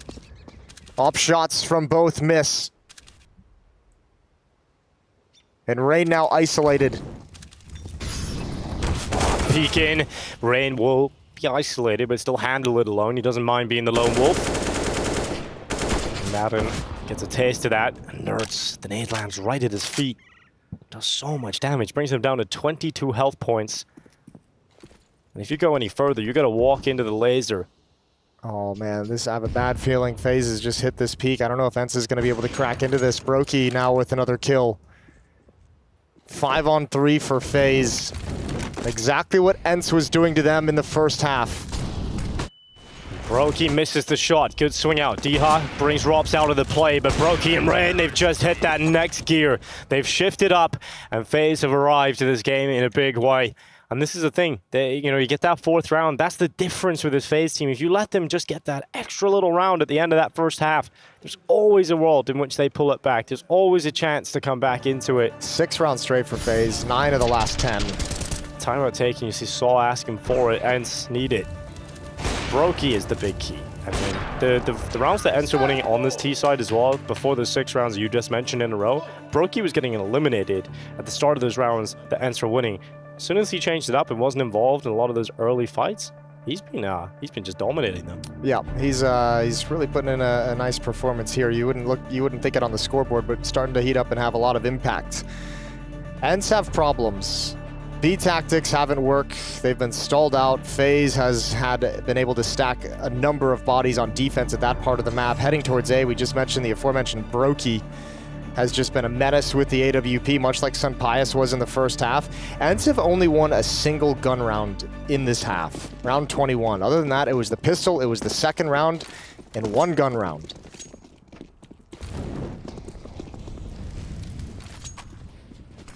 A deep smoke out from ENCE actually through Monsters. So Nerds is going to try and play with it, and this time through B, it's a quick kill on Twists. But the Brokey AWP is here, and there's so many other options. Kerrigan, oh, he's indestructible with that AUG. I think Snappy's trying to take advantage of Nertz's opening kill. Didn't expect any aggression towards Sandbags, but again, because FaZe have been starting these rounds with 4 players at the B bomb site, they have the manpower to put it there and still be comfortable. The slow pounding of Karrigan's AUG has just been impenetrable. And now they're going to start walking back over, and what a shot. Brokey peeks for the AWP and is met with a bullet to the brain. It's the scout of Pius, and now tested his range rifle. Move to the back of truck, gets dinked on the way back forward, but he is still standing, and that's not going to be enough. He will get taken out by Madden's Tech9. Have ENCE found their way through to 15 in the most unlikely of fashions? It looks like it for the time being. Re-smoke out, that's not going to go where it wanted it, but it actually works out in a way because Pius upgrades into the AWP. There's a gap opened up, and he takes 2 on the way out the door. Why the hell not? What a weird round. What a weird round. Nertz provides an opening through Monster really early on. Madden actually dinks Rain for like 2 HP with a Tech9. I don't even know how you do that. This shot from the scout, though, man, Brokey just gets taken down immediately, and then Pius cleans it up as well. The final 2 kills, good reactions with the AWP, and that takes a lot of pressure off ENCE. Now they're not playing; they can't lose. They at least have overtime secured. You just need one of these last 2 rounds. Same smoke thrown out from ENCE that they threw in the previous round. This time no one plays with it, but it does bait out that utility from FaZe on the B side. So if ENCE want to go there later in the round, it will be a little weaker and lighter on utility. But they're going to go over towards A right now. They're all gathered outside long and party. No one's seeing this from FaZe yet. Towards long we go. The cover of Pius is up, allowing Madden and Snappy to move up. Madden lost this fight to Rain in the previous round. This time it's a flashbang, not a Molotov, and Nertz is ready and waiting. No escape for Rain. Brokey goes down through the smoke, and surely ENCE, they can feel it now. What a game from Nertz. What a game from him so far, and that's the impact that's needed to open up this possible final round. Rops is doing everything he can to hold, but he is finally broken through. Pius on the double kill. It's the Nertz Pius combo that in back-to-back rounds finally finds the answer, and FaZe have handed this assignment in too late. They haven't done it in time. Karrigan, 1v4, not going to be able to do this. He goes forward, and it's the first on D-Hub, but there's just too many players watching this, and Pius will close it. ENCE in a 2-0 fashion, locking the playoffs here in Dallas, and they do it over FaZe. This matchup is becoming quite the one-sided affair between ENCE and FaZe in the head-to-head, and it continues to come up ENCE. Finalists at IEM Dallas last year, 2nd place finish for ENCE. They find themselves a spot in the playoffs with this win, just a matter of where. We'll find out with one more game for them. A lot of redemption arcs here at IEM Dallas, considering so much of the disappointments in the Paris major. And ENCE is looking like they're one of the team who's going to come out on top and reverse those fortunes and get the bad memories behind them. This was a fantastic performance. Even with a really slow T-side on overpass, finding the solution at the end of the day, always been a strength for Snappy. It delivers here, as well as you mentioned, Nertz and Pius. Fantastic days. Lots to talk about, lots to break down, and that is for the desk to do. We're out of here, Jason and I. We're back tomorrow, but we got the desk to break down all of the action of ENCE versus FaZe. We're gonna stick around a little bit longer. A little bit longer? A little bit longer. Okay, we're not out of here then, Jason. It's overtime shift today for us. You got a little excited. I did. I was ready to go out the door, but you know, we're taking a look at overall. I've just been so impressed with what ENCE are consistently able to do. They find another new player coming in, another new Israeli, and I asked them, is Nertz going to be the better Israeli, the best Israeli to ever play under the ENCE banner? A couple of them said yes. Well, I think you have to say that as a teammate, right? But Spinks 1 major, Nertz 0 majors. Regardless, now we're going to get out of here. We're going to send it off. We're going to send it off to James Banks. He's going to take it off our hands. ENCE have done it again, and Snappy, we spoke in the pre-match, right, about you believing in yourself, hyping yourself up for it. But there was definitely some mental warfare at the end there. The potential comeback from FaZe, who do it time and time again, start to get a bit stressful, considering you did so well in the first half? Yeah, we had some gimmick things we wanted to try at the start of the half. I'm not going to get into what it is, but it obviously didn't work out. I think we had some rounds where we could potentially have closed the round earlier, but I think people stepped up in the end and showed that they are good LAN players, and that was amazing to see. You said some gimmicky things that you're not going to tell me about. Okay, you don't have to tell. You can probably see it. Yeah, I was about to say, you were trying some things, right? But is that not a risk against someone like FaZe, or you were that confident? Yeah, we have tried it on some other maps where it worked, and then we were like, maybe it works on this one, but Twist was ready for it. Now, you guys switched things up, right? And who was the decider last time? This time you picked into it.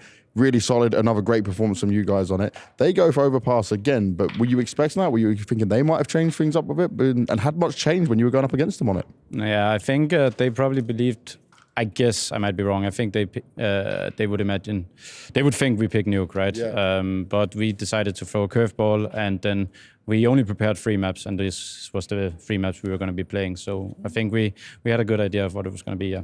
A step ahead on the veto for sure. And you talked to me on the first day, right, about the team coming in with the right attitude and being ready, being professional. Are you seeing that right now from this ENCE? Yeah, I think people are doing an amazing job prioritizing the right things, like the food, the sleep, being 100% for the matches. And that is exactly what we need to do for every match. So it's good.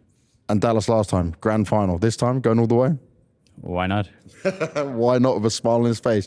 Dangerous Snappy coming for everyone in Dallas here. Freya, back to you.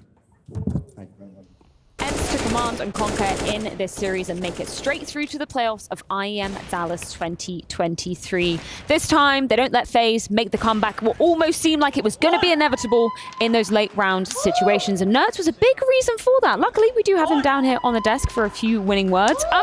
Were you feeling the pressure in those final moments? Because it seemed like it was almost inevitable that FaZe were going to run this one back, push us to a third. Where was the pressure kind of hitting you guys the most? Like an info, and like I feel like we were a bit lucky in the end. Like the first round we taken T side, like before the comeback, and yeah.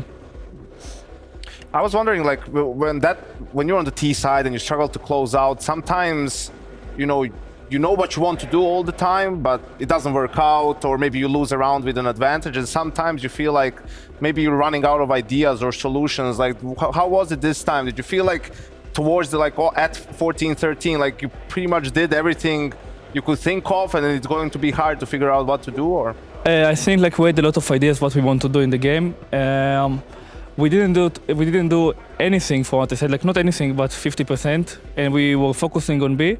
And after like we were struggling, we just said like let's do what we said before, and it worked after it. What kind of do you have any input on these game plans, or is it just Snappy and Saw? No, I mean, on this game specifically, on Overpass, I had like huge impact because, like, for example, Snappy said like, just tell me what we need to do and we will do it on B. And yeah, overall, we always, each player just say like what he wants to do in the game. It's not only Snappy and Saw. Oh, okay, that's pretty cool to know. I kind of want to just go back a little bit to what happened to you guys in the Legend stage. After obviously a really nice Challenger stage at the Major, you guys came up short, losing, I'd say the worst loss was probably to NIP. What was like a main thing you guys looked at there after that BO3 loss that ended your Major? I mean, I will start from like the loss against Vitality. I think we played good. Against Into the Breach, it hit us a lot. Like I felt like we were down a bit. And after NIP, we just understood that we didn't enjoy from the game. We were not happy. We were not like having fun in the game, and we just talked about it. And I feel like that it's gonna be good for the future at least. Was this because of the pressure or something else? I don't know to tell you exactly, but I feel like it was overall. You guys have been looking great here, and we just heard it from Snappy. Well, you couldn't hear him, but we could hear him. That he was saying, that everyone's setting their priorities properly here, focusing on sleep, food, having good energy to play the games, and that it's showing. I mean, if you can keep on playing like this, you guys can be considered one of the contenders to win the whole thing. First of all, thank you very much. Like in this event, like we are eating very good, we are sleeping, we're saying like, for example, let's sleep in 11, 10, and yeah, maybe this is the reason why we win it today. I just think that's really funny. It's just eating well and sleeping well. You just need to come to America, have like the good food, because this is known for like healthy, nice, good food. For performing, and that unlocks the final level for ENCE. I just want to reflect on a point that you were bringing up, Maui, and we were talking about, the differences that we hope to see from ENCE compared to the game versus FaZe. Obviously, in that Challenger stage, of course you won, but particularly looking at Overpass, you were talking about the CT setup, right? And we saw some different differences. Can you kind of give us a bit of insight into that? So yeah, me and Sampaios talked about our city side, and we changed completely our city side in Overpass. And after, like for example, I think like we were 8-0, and FaZe understood that we changed everything, and that's why like it was 11-4, and yeah, I think like it was a good change for us. So was that change from what I remember watching the game before and now watching this one? I feel like last time you were more active, you're trying to like move a lot, and this time you were a lot more just static setup with Sunpius. Exactly. Okay, I was just. I feel like the upper in Overpass or city side should be like the decided what we need to do, like, and this is what make us win this game, in my opinion. No, so I just want to reflect on, your own tenure within ENCE as well. Obviously, we saw you joining the squad just before EPL time. So for you, in terms of your own personal development, what kind of challenges have you faced coming into ENCE, and where do you think your kind of biggest aspects of growth have been as well? I mean, like, the best challenge for me in ENCE that I changed my role. I feel like I'm just getting used to it. For me, like, this is it. Like the change role that I became lurker. Mm-hmm. So it's more like adaptability for you that you're kind of proud of? Exactly, yeah. We heard James also alluding to it. Obviously, this time last year, we saw ENCE making it to the grand finals of IEM Dallas, obviously with the stand-in. We saw Snacks with the ENCE jersey on. What are kind of the goals that you've set for the team? Because I feel like we're putting you up there with the Heroics, with the G2s, with the FaZes as well, of saying, you guys want to be lifting a trophy before going on the break. Yeah, of course we want, but we didn't say anything about the goals, to be honest, to the IEM. And yeah. Well, I like that, keep the goals wide open. One game at a time. Yeah, just looking at what's in front of you. Well, Nerds, we'll let you head off and celebrate with your team. Hopefully get some nice Texas barbecue or, I don't know, some margaritas or something. Hey, whatever you've been eating, don't change the meals. Like, keep it the same. The food in US is amazing. It's amazing. What have you been eating? Dish? Yeah, favorite dish you've had. I mean, like everything with, I don't know. Everything Meat. fried there, Fried. Yeah, Fried, everything okay. fried. So I think like. Okay. Yeah. Okay, I mean, everything is good there. The Tex-Mex as well. Like fried chicken? The tacos and fried Okay. chicken. Also great. Well, we'll let you get on your way. You can leave your microphone right here, and we'll see you. In the upper bracket to decide a game. Yeah. Great stuff. Wow. Just eating healthy. Well, maybe not so healthy. Sleeping good. So I think we misunderstood like eating good food for like eating meals that are not too heavy before the game and everything. 5 a day. Just going in, I like, we were hoping that it was going to be like healthy food, like, oh, he's going to Sweet Green or getting Chipotle or something and getting the bowl, But then instead he's like fried chicken, fried food. Like, okay, that's just amazing.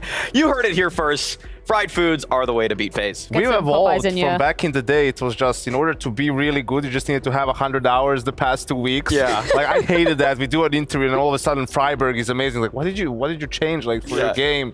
Did you approach it differently? Oh, I just have 100 hours last 2 weeks. And now it's sleep properly and eat well, and all of a sudden I'm so on board with that, man. Sleeping and eating good, watching some good CS. We love to see that. Obviously, we just spoke to Nerds, who is a pillar of consistency for ENCE in that series, but also Sunpius really shining bright in our Air Force Aim High. He's been looking really, really good to be starting off this event, and we love to see that after, kind of the dip in form that we saw during the Paris Legends stage. Right. What he was able to do was really nice. I still am just going to keep talking about the fact that I'm loving Sunpius on the T side. In this game versus FaZe, he had a 1.55 rating, 88 ADR on the T side. Like that's up there with what some of the best T side players in the world should be putting up. And to do that against a team like FaZe, that's spectacular for Sunpius. And we saw, I'd say, both sides of his ability, where on the CT side, he was a commanding off presence. We talked about that with Nerds a little bit, but the thing is that on T side, he was so good at reading what FaZe were going to do next so that he could catch them as they were going for sometimes some poor peaks, but sometimes he's just blowing people out of the water. Like, look at these headshots he's getting with the op, with the scout, whatever. Just so good at understanding how FaZe want to approach the game. I mean, him in the second to last round and the Nerds in the last round denied FaZe that comeback. I mean, everyone who's watching, we've all seen FaZe do this a million times. So you're thinking it's only natural. You're great procrastinators. You were like damning them in the green room, like, not again. Why is it always the same every single time? And Sunpius says no. I mean, that one headshot on Brocky, probably the one frag that turns the game on its head and really stops FaZe from coming back into the game. Before we talk a little bit more about FaZe, we can do it during a nice little graphic that we've got over there on the Telestrator, because we've got a panic index, which is where we're going to be placing the teams from what we've seen thus far at IEM Dallas. So you gentlemen can head on over there, because I'm wondering if we're starting off with FaZe, where are you placing them after that result? Is that making you, you know, maybe going, I mean, they're not going off to the rodeo. What other options we got there? Desert Oasis, feeling the heat. And if you could just move to your left slightly, Maui, lost in the desert. Are FaZe lost in the desert now, Maui, or do you think they're in the Desert Oasis and maybe seeing the pool of water of the playoffs on the horizon? No, this is the classic FaZe that, as being what they are, the great procrastinators, they're going to lose an upper bracket matchup. They're going to work their way through the lower bracket. They're going to make it to the playoffs. They're going to go through the quarterfinals, have to come back a map down, and then they're going to make it deep into this tournament for some reason. That's what they always do. So we got it. So Yanko, you want to kick us off with who's over there? Who's on that side? Feeling the heat. Or let's... Furia. Well, yeah, they're gone now. Well, they're out, right? They lost Mouse just beat them. Doesn't feeling the heat mean like... You're burning. Yes. You're on fire, not in a good way. The like, team is on fire. You're crumbling. Yeah, exactly. Yeah, roster. Isn't that appropriate? You think it should be Or is that lost in the desert? I don't know. It depends what expectation you had for Furia, right? Like, were you looking at them as, okay, then probably... I think they were just, they wanted to get this done with, get this over with, so they could, you know, change the roster. These categories a little vague. Like, I think they could also be off to the road. I think off to the rodeo means you lost also. No, the rodeo's the playoffs, man. Oh, off to the rodeo. Like, oh, that's the playoffs. The rodeo. Okay, yeah. okay. So this is just really any sort of a chart. All right. Top up is good, down is bad. They're both. Okay, whoops, I accidentally put that there. I'll put Clear G2. screen. I'll put G2 in, okay? All right. So G2, they're off to the rodeo. Yeah. They're feeling pretty good. Dude, G2 here. G2 Furia, there. Why are they so Furia there. the heat. Yeah, so G2 are off to the rodeo. They already qualified for the playoffs. They're feeling sense. great. They're going to be playing Heroic in a winner's game. I think that's today, or is that tomorrow? Yeah, that's tomorrow, actually. Get ahead of yourself, yeah. Okay. 2:30 tomorrow. Okay, well, there you go. That's why you're the host. Yeah, exactly. It's like, what is Desert Oasis though? Is that like okay, we're in I paradise? envision this as like you're in the desert, you might be feeling a bit lost, but you can see the oasis there. Is it real? Is That's it fake? good. All right. Who all knows? right, all right. These guys. These guys. Yeah. I feel that. You're feeling that. You know, they got off a win against Liquid yesterday. Now they're going against Cloud9. That's the next game. We'll see how that goes. They beat them to make it here in the qualifier, right? So it does feel like they're starting to figure things out. The youngsters are a question mark, but Altex had a great game yesterday versus Liquid. Yeah, he was farming Liquid. Other ones we got here, let's do Heroic. Heroic, I almost feel like I just have to put them in the same spot as G2. They're both in the same, like, their logo's a lot bigger. I mean, they are going. And that does matter, Maui, despite what they like to tell you. Size matters. But Heroic is also, I mean, they are off to the rodeo, but they might get lost once they get to the rodeo. We've seen it happen before. We've seen them get lost in that final round of the rodeo. Yeah. Wait, rodeo? That's not the bulls. That's they the get horses. on top of the yeah, so the that's horse. doing, you know? That's just like, they're like throwing their string. Yeah, so they're rope. like throwing the lasso and they're getting it and they get the stallion, and then as they're like supposed to throw the last one, the guy stumbles, breaks his leg, goes terribly wrong, and loses to Gamer League. And then he becomes a rodeo clown for the rest of his career. He's no longer a cowboy. Who else do we have? Our boys from ENCE. Where do we want to put them? They're feeling good. They're off to the rodeo. Yeah, they're all like, so that's just all the playoff teams. Off to the rodeo should we just put, I mean, either Astralis, well, you've already put Astralis in there, so in theory Cloud9 should be off to the rodeo, or... Desert Oasis for Cloud9. Yeah, I mean, most of them didn't make it to the major, so... Aren't they lost in the desert? They're kind of in the middle to me. They're in the middle to me. I still don't know how to read this team. Yeah, it's like they could be anywhere. Maybe they're feeling the heat and going to change everything. Who knows? Maybe they're a little bit lost. Knowing Cloud9, they're going to come here and win this whole damn thing and look very convincing, right? And we're going to be like, why? Why is this happening? Why is this now? a once per 8 tournaments type deal for them? Yeah. Next up, I'm going to take Liquid. All right. I'm going to take Liquid on this one. I think Liquid are kind of feeling the heat and Desert Oasis. I'm going to put them like here, right there. Yeah. I mean, Nitro's definitely riding off into the sunset. Yeah, he's on his own Oasis soon. And then the rest of the team is like, we need to make sure we get this guy to the playoffs. Like they're feeling the pressure. They want to give everybody what they want, the hometown audience. They want to give everybody one last taste of nitrous. That was quite nice of you. I thought you were going to say with like Desert Oasis, you know, Liquid is seeing the Oasis once they make the change. Yes. But that's a nice way to put it too. Team that's probably lost in the desert. I think OG at the moment, right? Like I think just the lack of stability for the roster. You know, in-game leader leaves or takes a leave of absence, however you want to call it. Now they're having to play with Regali instead of Dexter. Flames is like exploring his options. We don't know what's going to happen to him. So a lot of uncertainty, probably the definition of being lost for OG. They're going to go up against NineZ, so where do NineZ go in that equation? NineZ, they had a problem with their logo. But it's just a Z. we could just talk about them. But, yeah, we could. I mean, NineZ, they beat Fnatic, which is impressive. They sent Forest back to Sweden, and that's maybe to many a little bit of a disappointment. But for NineZ, it's actually trending upwards. They didn't even make it to the Americas RMR. So to actually beat any international competition in one of their first outings against international competition, that's a great sign for them because probably a Desert Oasis thing. Yeah, I think they probably feel pretty good about that right now.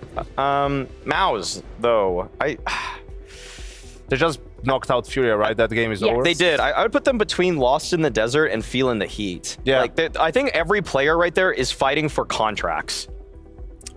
Yeah, I mean, it's hard to tell exactly what the reason is for their, you know, underperformance in the last couple of tournaments, and it's going to be very telling how they do here and what the body language is, right? Is it a team that's about to be making some changes, or is it a team that just had the talk and decided to stick together and sort of try to bounce back and try to do some damage? So still some questions to be answered by MOUZ.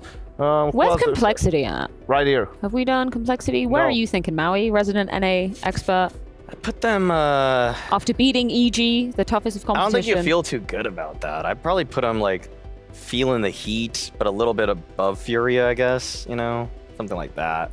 Yeah, I'd do something like that. I think I actually ran into Graham after their game, and he said for them it's really important to win, I think, one more game here and one game at in Washington next week, because that secures them a spot in Cologne for the play-in. But it also depends. Yeah, he always does the math. It's crazy, but it also depends a little, unless like Liquid or Furia do something incredible, like in this tournament, or like they have that because it's all the NA teams, right? The points for NA and the slots that NA has. So they're feeling the heat a little bit because of that, it feels like, and also they don't have Halzerk, right, who's there probably. That's why I'd argue Desert Oasis just slightly, because if you're playing with a stand-in, you're going to have a built-in excuse into every match. So. And then EG, I'm sure, just going Feeling the Heat. EG just lost. Lost in the desert, The most lost. Like here at the bottom of like. Feeling a lot of heat, lost in the desert. I mean, I also, just talking about them anymore, it's like, feels like you're beating on a dead horse.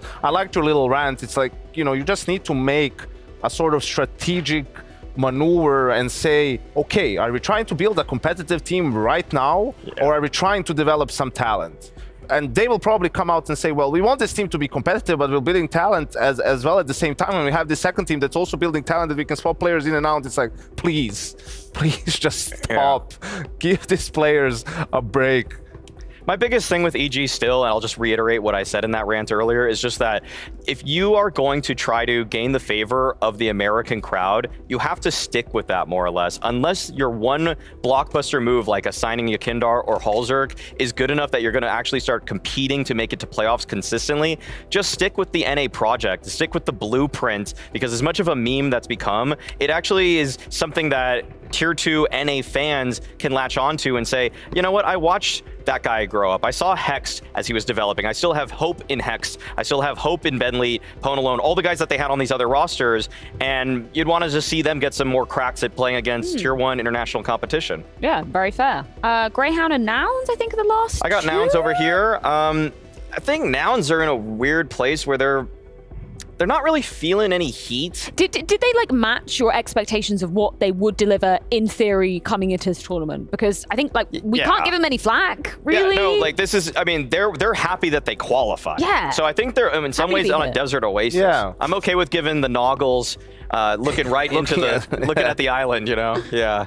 I think that's fair to say. It was a big accomplishment for them to qualify for this tournament, gain some experience. That's what we heard from Cynic as well in the interview, just trying to, learn from this and see what they do wrong. They had a plan coming into the G2 game to play Inferno against them because they match up well against G2 on the map, right? And like Mike Tyson says, everyone has a plan until they get punched in the face, and they got punched in the mouth by G2, and all of a sudden your plan doesn't mean anything. So that's definitely going to be a learning experience for them, and we might see them in the future down the line at some other tournaments like this one. I would like that. Greyhound got eliminated by Liquid earlier over on the B stream. That came incredibly close, but it was a 2-0. Greyhound kind of here-ish, I'd say. Just what were you more on the lob side? I was more feeling the heat because I saw Kassad's tweet during the game. He said please get a coach.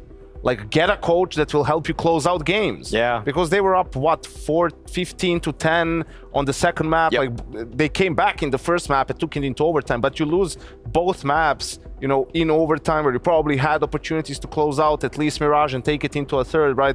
It's just extremely difficult for any team to not have a coach. Because when you're in-game competing, you're so focused on it, you don't have the same perspective that the guy whose only job is to stand behind you and look at the big picture might have, right? So I'm sure they could benefit from it. That's probably priority number one for them. Let's try to give a little bit more support to the 5 players, any support that we can, and it might be what helps them in some of these close games.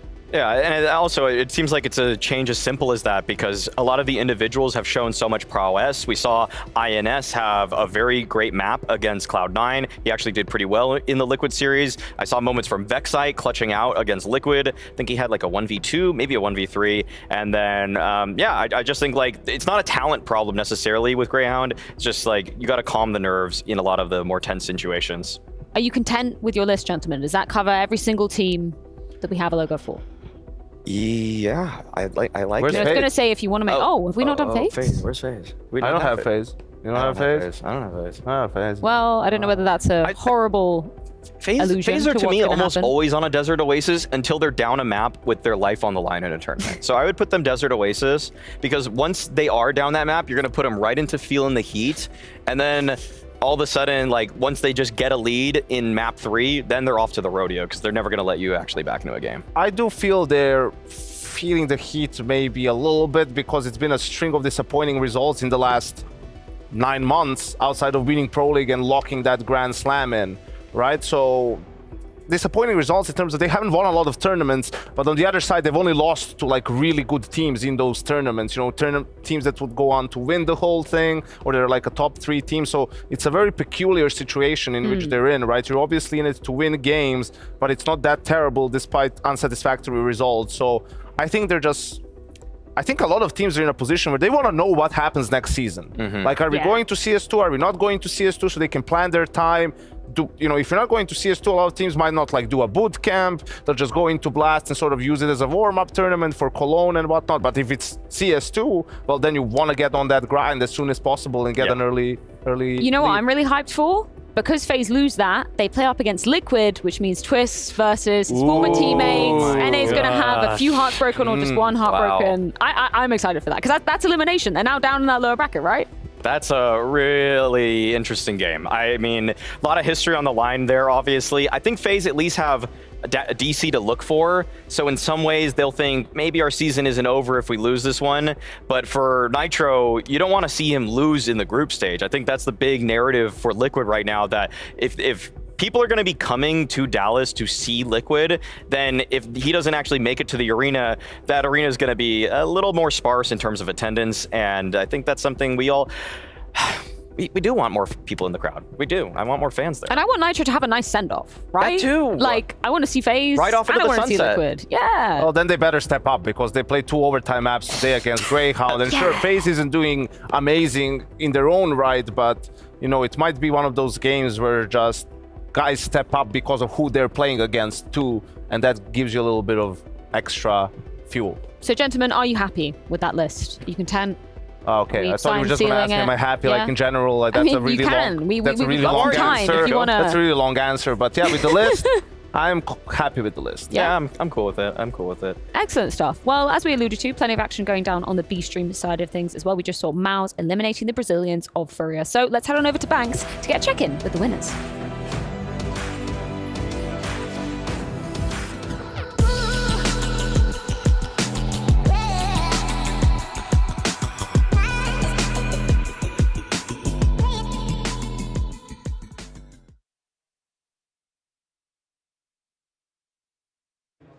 Mal survived Fury and they march on forward, at least through the lower bracket run for now. And JC, you've got a big smile on your face, and rightly so, because on Vertigo, right? Okay, on Inferno it can get a bit close, and we know Fury do like it. Both maps kind of suited all of you guys, but that Vertigo just then, that was impressive. Were you even surprised with how well that went? I mean, we know we play a good Vertigo if we just focus on ourselves and play like in practice. Yes. So, I mean, this is the biggest key factor for us right now. And today we were like able to do what we do in practice, and it showed on Vertigo and it showed in the game itself, I think. Now, I keep hearing this from Dexter, from you, from Zershan, about this playing in practice. So what is the big difference? Give me some insight, give me some detail on how it's this changing. I mean, it's a very complicated topic. If you're very honest, the solution is not there yet. Otherwise, we would have fixed it. Yeah. But practice has been going great for us, and we play incredible level on Counter-Strike. But as soon as we come to officials, things are not working out the way they should. And I mean, I'll be very honest, I'm not performing to the level I want to perform at all. And in practice, though, I'm performing incredibly well. So we are trying to work on why that is. And already the tournament before here, we were talking about putting me more in a position where I can shine as well. Okay. And the Paris major, that didn't work at all. I played the worst tournament in my career there. But yeah, we will try to work out what is the problem right now.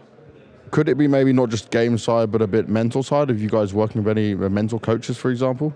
I mean, we work with a sport psychologist, and obviously I'm always trying to push a good mental, and I think the team itself is pushing for a good mental. You're also very positive whenever I speak to you. I'm a very positive guy, and I'll try to make everyone smile around me. I think that's a good thing. But on the other hand, if you are having these tough periods, then it's so hard to keep a good mental, and we just need to pull up and we need to prove ourselves better, because this is what we are bringing on right now is not good enough. And one thing I noticed, the beauty of what I get to do is I get to walk around, see when you guys are playing right, and see this communication. When things are going well, we're often seeing yourself or Torzi or different members of the team just hype each other up. But when it gets quiet, that's when I worry for you guys. Is that something you've noticed? Yeah, I mean, the hyping each other up is always good, but it costs energy. And if you are not performing individually, bringing out that extra energy for others can be tough. And I think we have to find a good balance of like stopping our head a bit and being in the game and just playing Counter-Strike. We all have been doing this for more than 14,000 hours, and there shouldn't be doubt happening in the game, even though it's obviously professional level, but we should be so good to just play our game and believe in ourselves, you know? And now let's talk about something away from Dallas, because I've known you for a while, since the Academy League, where it all started out, right? There were some great moments for you guys, but don't you just think in general, like your journey and where you've gone, it's an impressive one that few players can even begin to think about achieving, right? You can look at maybe Monacy as an example, right, and Headtrick, but you guys have got a core roster that's come through this and done very well. That on your own, what do you think of that journey? What's your opinion of how far you've come? I mean, this is the other side of the medal, I would say, right? Because things are looking tough in certain areas right now, but if you look back at where we came from, what we have achieved in this time, it's obviously a good thing. But we all are hyper competitive. We all are never satisfied with ourselves, and I'm a super tough critic on myself. And obviously, I'm proud of what I have achieved, but I don't want to be satisfied at all. And I think I'm only satisfied until I reach a level where I can say, okay, I'm good. And right now, this is not yet there. But in your current role and your positions, right, you're not going to be the one with the highest stats for sure, but is this when you're saying personally, like, you don't feel you're having enough of the impacts? Because I'd say your role-wise, what you're doing is still there. I mean, role-wise, I think I'm fulfilling what I have to do pretty well. I think I can play situations way better, though, and just, I mean, not way better in that sense, but just be more reliable sometimes as an anchor. I mean, obviously, it's tough positions to have, and I'm a very sacrificial guy for the team, maybe sometimes more than I should be. But overall, I'm doing everything I can for the win. And this is what matters. And today we won, so I'm happy. And how much has it affected you guys as a team of the high we saw at the Rio Major and then what's kind of happened afterwards? Because I think we all, as people watching the game, set our expectations on Mal's quite high. But did you do the same? Yeah, we did. After Rio, we were very convinced that we become a title contender team. This is how we call ourselves. We were striving to be that, and we were working incredibly hard, harder than before. But yeah, it just went a little downhill. And the higher the expectations you have, the lower you fall in a way. Yes. So we hit rock bottom in a certain kind of scenario here. But the beauty of it is fighting back and not giving up no matter the circumstances. So. And in terms of your team and the grind you've been on and your individual grind, you just said, right, over 14,000 hours each in the game, playing crazy amounts. Are you also taking some rest time in between? Because you don't play as many officials online, right? But West One, we're looking down at HLTV, for example. But I know you guys are practicing a lot. So is there a good balance out here? I mean, you definitely have to take care of balance, because if you are exhausted, you will not perform in the official. Yeah. You will not have the clarity in your head to do the things. My God, my English nowadays. To do the things right. But I mean, we are working on a good balance, but officials are so different to prac. So it's sad that we don't have that many maps at the moment, and we're just playing prac because practice is not an issue. It's the officials. So are you going to start adding more officials on the online side of things? If there is a possibility for it, and we think it will be worth it, definitely. Yeah. But right now, like I said, we're working on so many things. Everything is kind of a problem in a way, I would say. But I would not do it with anyone else. The guys around me are pushing every day. I'm pushing every day. So we'll manage the way.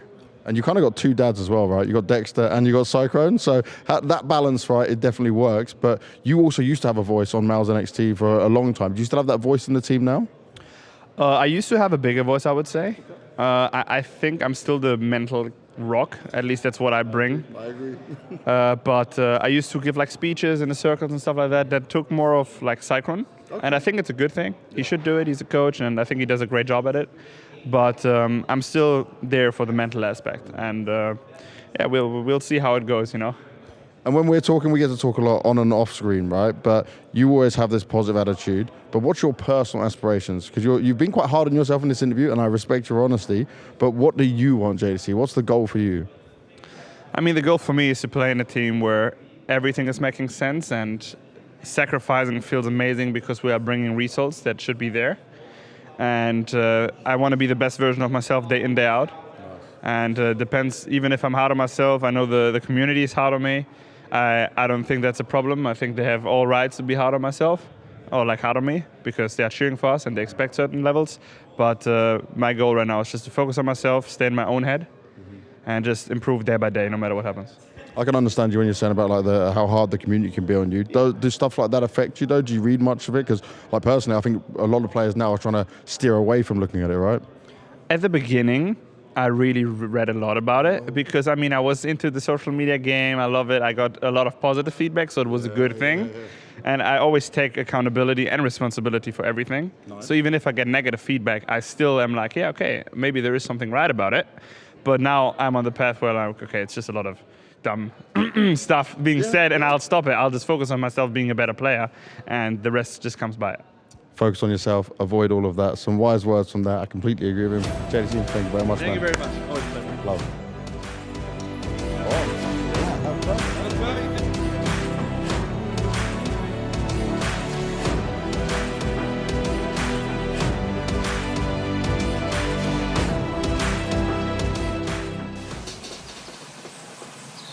You love it, you wear it. Wear your passion. Share your passion. Wherever, whenever. Gaming is a lifestyle. Get your merch at shop.eslgaming.com. Smurfs, your time is over. Go yourself. To all the 817 imposters using my name on FaZe, go yourself. To all your grievers, go yourself. Go yourself. Go yourself. Go yourself. Go verify yourself for free today. In 4 easy steps, you can join the battle against Smurfs and compete with confidence against real accounts. What did you think they were saying? We're about to raid the heroic makeup session, so let's go in and see what's going on in here. So, ooh. Hello, Katie. Hey, hello. Good to see you. Good to see everyone. Thank you, thank you. How's America been so far? You see this, Mark, right here? I can see it. Yeah. What happened? People are rough out here. So you gonna fight? Yeah. Oh, damn. Did you win? It was me against the PC when I unplugged the cables, and it destroyed me. How'd that happen? Yeah, I don't know. I think, no comment. All right, so I'll get some info out of your teammates then instead. Yabi, what happened with the PC situation? How did Kedian lose the fight to the computer? It was just a big bang, and then I don't know anymore. That's it. Well, your teammates are covering you up, Kedian. All right, so this is a large line for makeup. Who needs the most makeups down? The most makeup? Yeah. I mean, usually I'm not like too fond of it, to be honest. But you have to do it. Who needs the most makeup? Definitely Kedian now. It's probably Kedian with that mark in his head now. It actually is. No, but I mean, we're looking at you guys coming into Dallas, another tournament where you're coming in as favorites. Do you feel like the pressure is a little bit off now? I feel like there was a massive amount of pressure in the major coming into Dallas. You feel like it's a bit more relaxing? I mean, the tournament is definitely not as important as the major, that's for sure. But I mean, we're feeling good. We've been feeling good for a long time. So yeah, hopefully something good will happen. Yeah, well, we see you guys out in Rio, the last IEM. You made it to the final, Shush. Another chance here is no Vitality this time. But we're seeing G2, they're coming back. They weren't there the last time. Looking at the rest of the field of the teams, knowing that the pressure is a little bit off some of the teams now. You feeling good about picking this one up? Yeah, I'm feeling good. I mean, there's not the best teams here. Navi's not here as well. So, I mean, it's going to be a good tournament. Yeah. I'm excited. Yeah, what have you guys been up to in America so far? Kadian's losing fights to PCs. You've done anything else, though? I don't know, rushing between the planes. We almost missed our flight. Oh, shit. So we had to run straight to the gate, sweating. Yeah, where were you guys flying from? All from Copenhagen, straight here, yeah, after back from Paris? Yeah, it was from Copenhagen to Chicago to Dallas, and then we lost our baggage as well. So. How do you spend some time off? Because obviously the major is like crazy stressful. You only have 4 days between last day of the major to coming here. How do you spend your time off? I mean, a little bit of practice and then also some free time as well, so you can think about other stuff and just Counter-Strike all the time. So it's definitely been nice to just have a few days off. Yeah. Well, I heard that A-Core had a bit of a neck problem. We're looking at that neck problem that you actually had to fix coming into the game. Do you regret doing that? You wish you left him like kind of stiff neck? Maybe shouldn't have fixed it that much, but no, I think all the players they work so hard, so A-Core does the same, and they should have a fair chance to compete. Yeah, so I don't know the full story. I just know the details that A-Core had some sort of stiff neck. He contacted you before the game, asking you to help out during the major. He contacted you. Wrote me on Steam. It was like, "Who's the guys behind you? Can you fix my neck?" I was like, then I asked the team, "What do you think?" And they're all like, "Yeah, we can help him." Some good karma, but it didn't work. So maybe next time, some bad karma is better. Yeah, next time you have his neck in your hands, I think you know what to do. Well, Tessus, you had some great maps in the major, some great performances. Even though obviously the result isn't what you guys wanted, you still feeling confident after some of the performances you got there? Oh yeah, of course. We had one off game, and every other game we managed to win pretty comfortably and played some really good CS, and that just doesn't go away like that. And feeling very comfortable with the team. What was that? What was that, Yabi? It was just to chat. I love when he talks English. You love when he talks English? Yeah, he's... What do you like about it? Just listen. Just enjoy it. The sound of his voice, yeah. We love it too. Yabi, a really important question. We've seen some incredible dance moves from you in Rio circulating. We're looking at Dallas. They have a couple of like Southern swing and a lot of different music. We're gonna see some moves out of you here. I'm not old enough. Oh shit! I'm not 21, so it's. Oh, it's dead in the water then. Yeah, you can make your own party. We have to make our own party, guy. Maybe just a dance party. Yeah, you could dance without some alcohol. Can you do that? Because I know some people can't actually dance without being drunk. Yeah, I can't do that, so that's how it is. Well, we're looking at your team overall. Are you the best dancer, or is someone else here got some moves? I think if we wasn't at some of the after parties wouldn't be the same. So, So who is the other dancer in the team? Everyone can. This is such a team mentality. Yo. Do you guys agree? Who's the best dancer other than Yabi? You and Katie. Okay. What's your go-to dance move? You want to see it or what? Yeah. Go, give us your best dance move. Here we go. So usually I drop my shirt. I won't do it on cam. You But then it's more like this, you know. Okay, so you drop your shirt and then you all right. All right. And I sometimes also, if there's a pool in the area, I sometimes push some of the other teams' management in the pool. Well, there is a pool here, so maybe we could do that. Well, We also have what we call the throw, where we throw Jabinho up in the air, and then higher and higher, we can demonstrate. yeah. Let's. We're gonna get a. Okay, so we're gonna use Yabby as the person they're gonna throw. Here we go. This is the heroic dance move. Here we go. This is what makes a real team.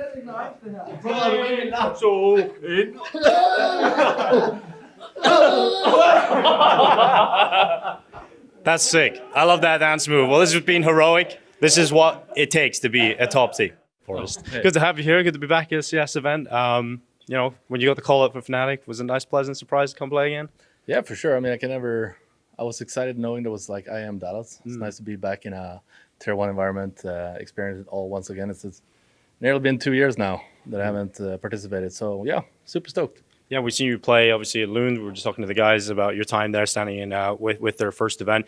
What if sort of like your practice and what's your level at in terms of like CS right now? Because obviously when you take some time off, I'm sure you're not playing at the same high level. Mm-hmm. So what have you been up to?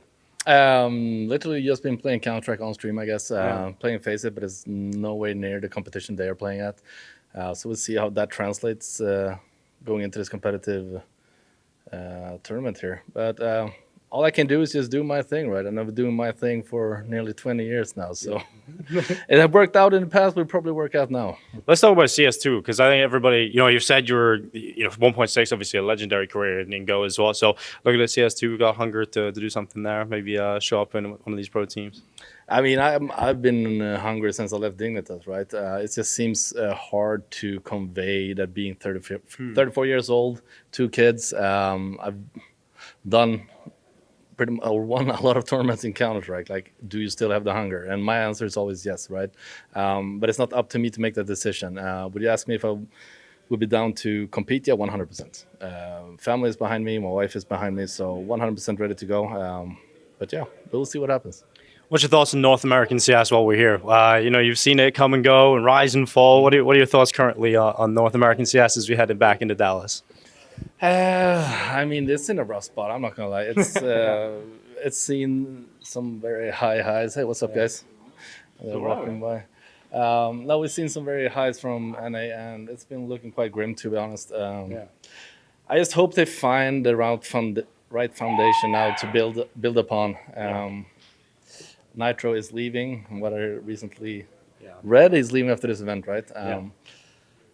They just need to invest and find. I don't know. Honestly, I don't know how to, even where to begin with North American Counter-Strike. But hopefully they can pull it through. I know they have great talents within the scene. They just need to come forth and get the chance to play. Yeah, and coming into this event, we've seen Snacks, who played last Dallas. I was just mentioning to your guys over there. We've seen him actually make it to the final last time in Dallas. Showed that he still had it, even coming back in. For you, looking at the guys you're playing with, obviously you've had a chance to play with him before. You got good expectations for what you're going to do here? You excited to actually have a chance maybe to play on that stage? I mean, I think at this point, I don't think you can have any expectations. Yeah. It's so hard to go in, what do we have? 3 days of practice heading into this tournament. They called me up. And then the next day we start practicing 3 days, and you try to cover a whole map pool worth of how they play and trying to fit it all in. So I think I think we is going to take it on a...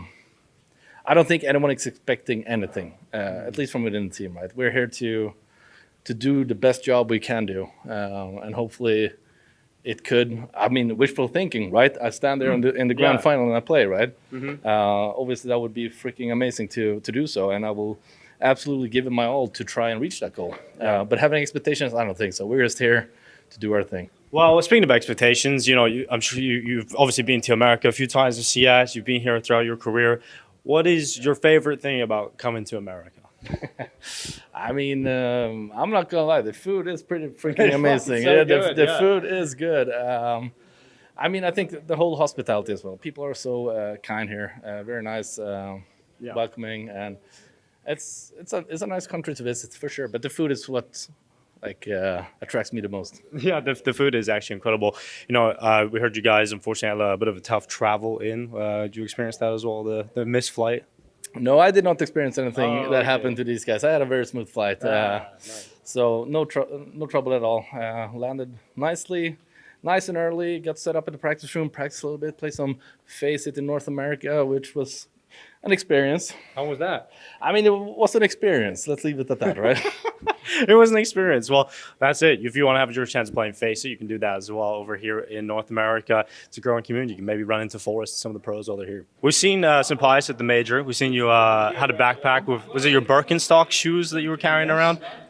Did they make you perform better, make you feel comfortable? I mean, they're really good.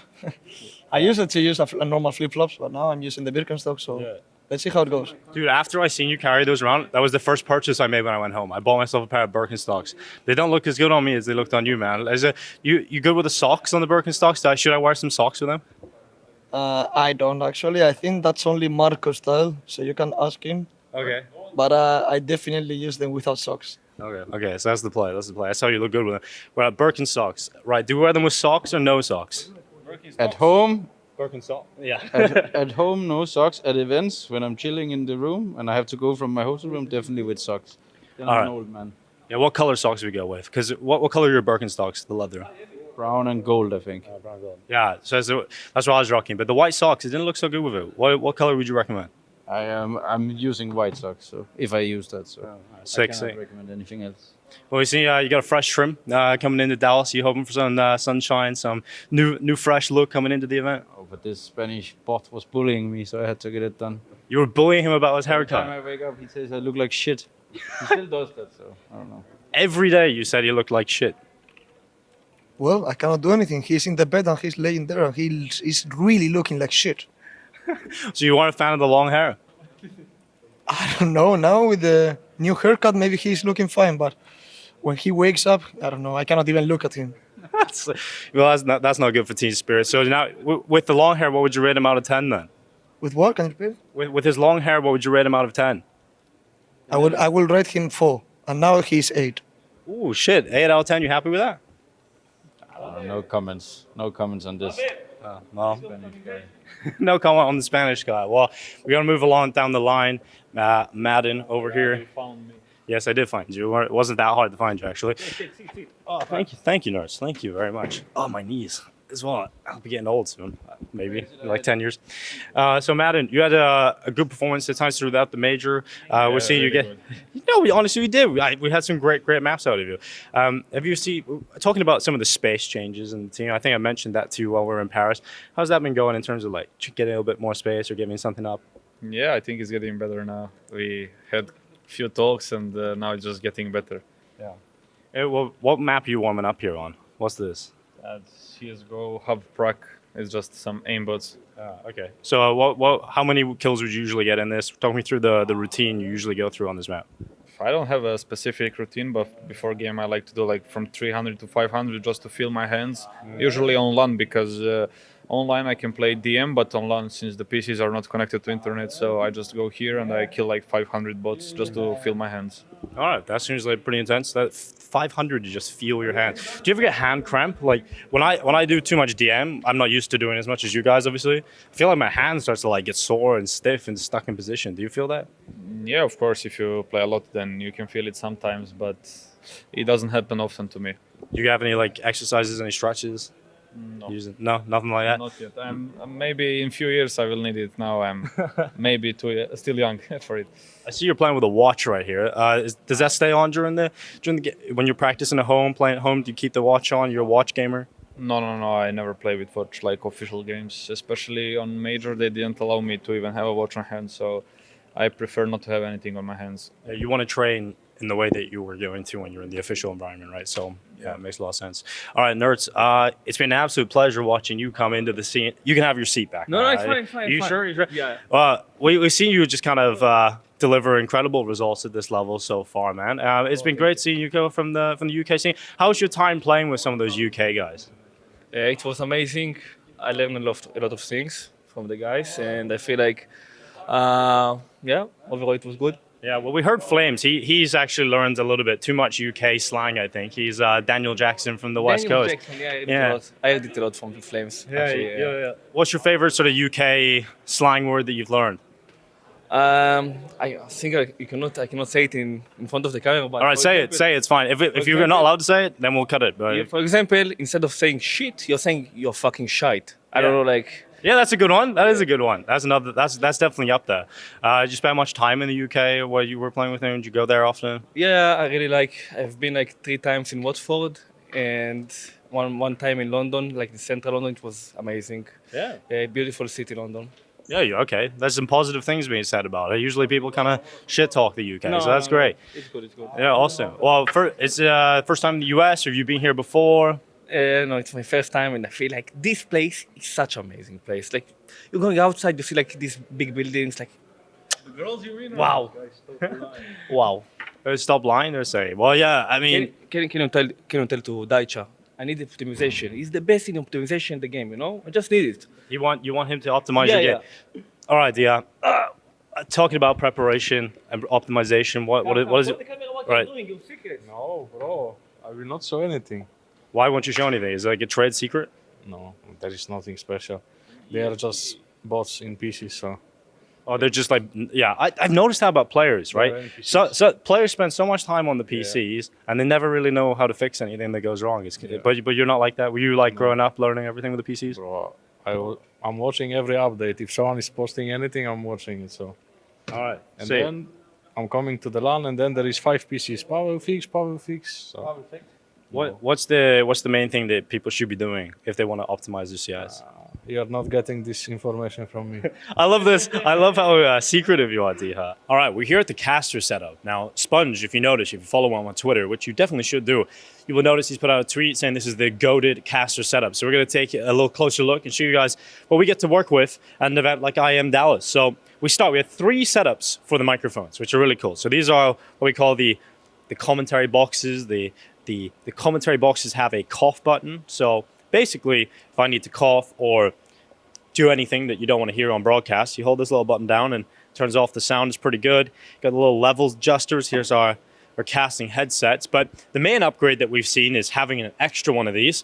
And you guys have noticed through events like Pro League, we've been able to bring extra players on as casters and get insight from some other people. So that's been really cool. So maybe keep an eye out for that throughout the event. We can get some other guests in, and maybe you guys can try and encourage some of your favorite players to come on the broadcast. But the most interesting part for me is the amount of monitors that we now have. So we have these PCs down here as well.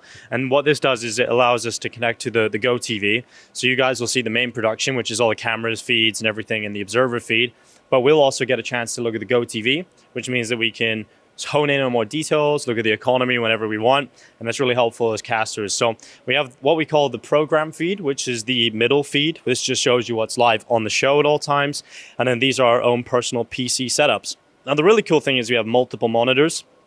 Back in the day, you used to have, some of the older casters will tell you used to just have one screen, and that would be everything. You just cast off one screen, which obviously you can't give the best work for. So this is great for, we can read social media, whatever you guys are saying, if there's a tech pause, or we can go on HLTV, check out stats. And for this one, for example, we can go on GoTV, as we were saying, or go on any other website so you can maybe look in detail about positions and strategies the players are using. So it's really quite a cool setup. You have the seats. We got the camera behind us for the check-ins. But overall, very good casting setup, and Sponge is very happy that we have so many screens so we can give you all the extra details, as are all of us. So that's the casting setup. It's a little insight into what the casters see when it comes to the CSGO broadcasts. Floppy, I have a question for you, because these guys said it was you. Who's the worst teammate to travel with? Probably Tion. Well, there we go. Why is he the worst? This guy's just always drunk every flight. Well, pretty sick. That sounds fun to me, actually. Yeah. But Sonic, you're back. I was just talking to TC about how sick it is to have you back here. Are you excited to get a chance to play CS again in Dallas as well? Of course. I mean, I've been trying to leave, but I just can't seem to leave the game. I just end up in teams all the time. But yeah, I'm very grateful for the opportunity. It's nice to come and play with my old teammates again. Nice to see them. We've been friends for a very long time. We've done a bit of practice, so we're looking good. Yeah. And obviously, you're coming in a different environment. You haven't been staying ultra competitive and being here and having the same crazy travel grind as these guys. So you feel something different coming in here. Like you're just going to take the most of the situation. Yeah, I got break buff and I've got sub buff. So I don't particularly feel as much pressure. I'd say probably as the other players. It's different, which a lot of people don't understand. Is when like you play in the professional team, your life is Counter-Strike. So day in, day out, you're grinding, and obviously the players are much more in tune with the meta, and they're just a different level to what I've been playing against for the past year or so. So yeah, it's a bit difficult, just coming in all of a sudden and being expected to perform. But I mean, I'm looking good. I'm pretty happy. I'm pretty confident in myself. So we'll just see. Well, talking about life and it being a little different for you now, Counter-Strike isn't the main thing in your life at the moment. So, you had a chance to go home as well recently, right? So how was the whole experience of being at home and living a bit of life over the last year or so? It was definitely a breath of fresh air. I've probably been playing pro or just after high school, after I turned 18. So, I missed a very big portion of my life back home with my friends or any other young kid would have in your early 20s. I spent that obviously traveling and stuff, of which I don't regret. I love that part. So when I got back home, it was nice to sort of rekindle those friendships that I'd previously lost with some of my old friends and things, and just sort of live my young 20s again for a bit. And now I'm back. So if you play sick at this tournament, what's kind of the dream from that point onwards? What do you take it if you get an MVP at this tournament? You get complexity at the end of the playoffs. What do you think? I think that's what my mom is most worried about right now. When I told her, when I told her I was going to come back and sub, if I do well, who knows? I don't think I'll come back. I'm very busy nowadays with school and stuff, obviously, and I just moved to Toronto for that, Canada. So. Yeah, I'm just here to have fun, but I'm always open to subbing for the teams in the future. Okay. Well, we're here in America. You spent a lot of time here in North American organization. You're living in Canada. How do the Canadians compare to the NA Americans? If we're talking about people, I'd say Canadians are much more chilled than Americans. Yeah, they're much more relaxed, laid back. Americans are loud. No offense, fluffy. I like it. Well, obviously, there's a Canadian. What was that, Paul? This guy's shitting on me on the interview. You're a sub, bro. Chill.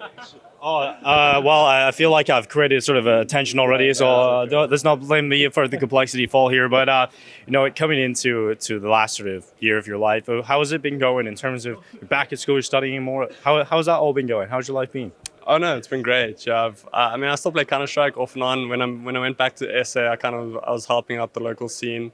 And then I got roped into playing for the team there, and we won pretty much almost all of the tournaments. That was fun, but obviously much more relaxed compared to professional play.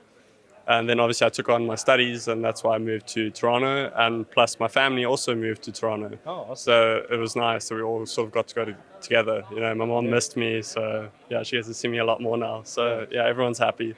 Well, the Counter-Strike family are great to have you back as well. Really happy to see you here again. And I was going to talk to the rest of your teammates. Great to see you back in North America. You've been pretty sick this year. We've seen some great performances from you. You happy to be back in NA, just playing on your own home soil instead of all this traveling all over the world?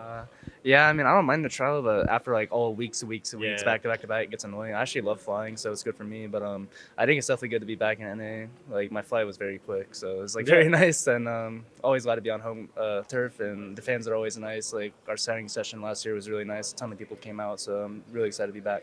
Well, talking about the North American scene, I'm sure a lot of fans watching right now will be interested in terms of the development of the scene. There's no denying that North American Counter-Strike isn't where it used to be, and maybe we're looking at players like you that almost have the responsibility to raise it up again, heading into CS2. So, we got teams coming in like ENCE, for example. What do you think of the North American scene right now? Who do we need to look out for? Who's the next Grim, for example? Well, I actually really like this player. His name is Mike as well. His name's Swisher. I think that he has a lot of potential coming up, but I think that right now we actually have like a bright coming up scene, because before I'd say these teams and players are definitely getting better. They're putting up numbers that they haven't before, and I think the practice, and since we're in NA and the practice is kind of limited, you have to put in more work outside of the scrims and outside the server to really figure out what's going on. So I think the players are doing a good job of that and just trying the best they can. I also think Marky's pretty good, and I think Nouns is one of the best teams right now that we have as well. Top 4 EG, Liquid, us, and nouns, I think they're pretty good.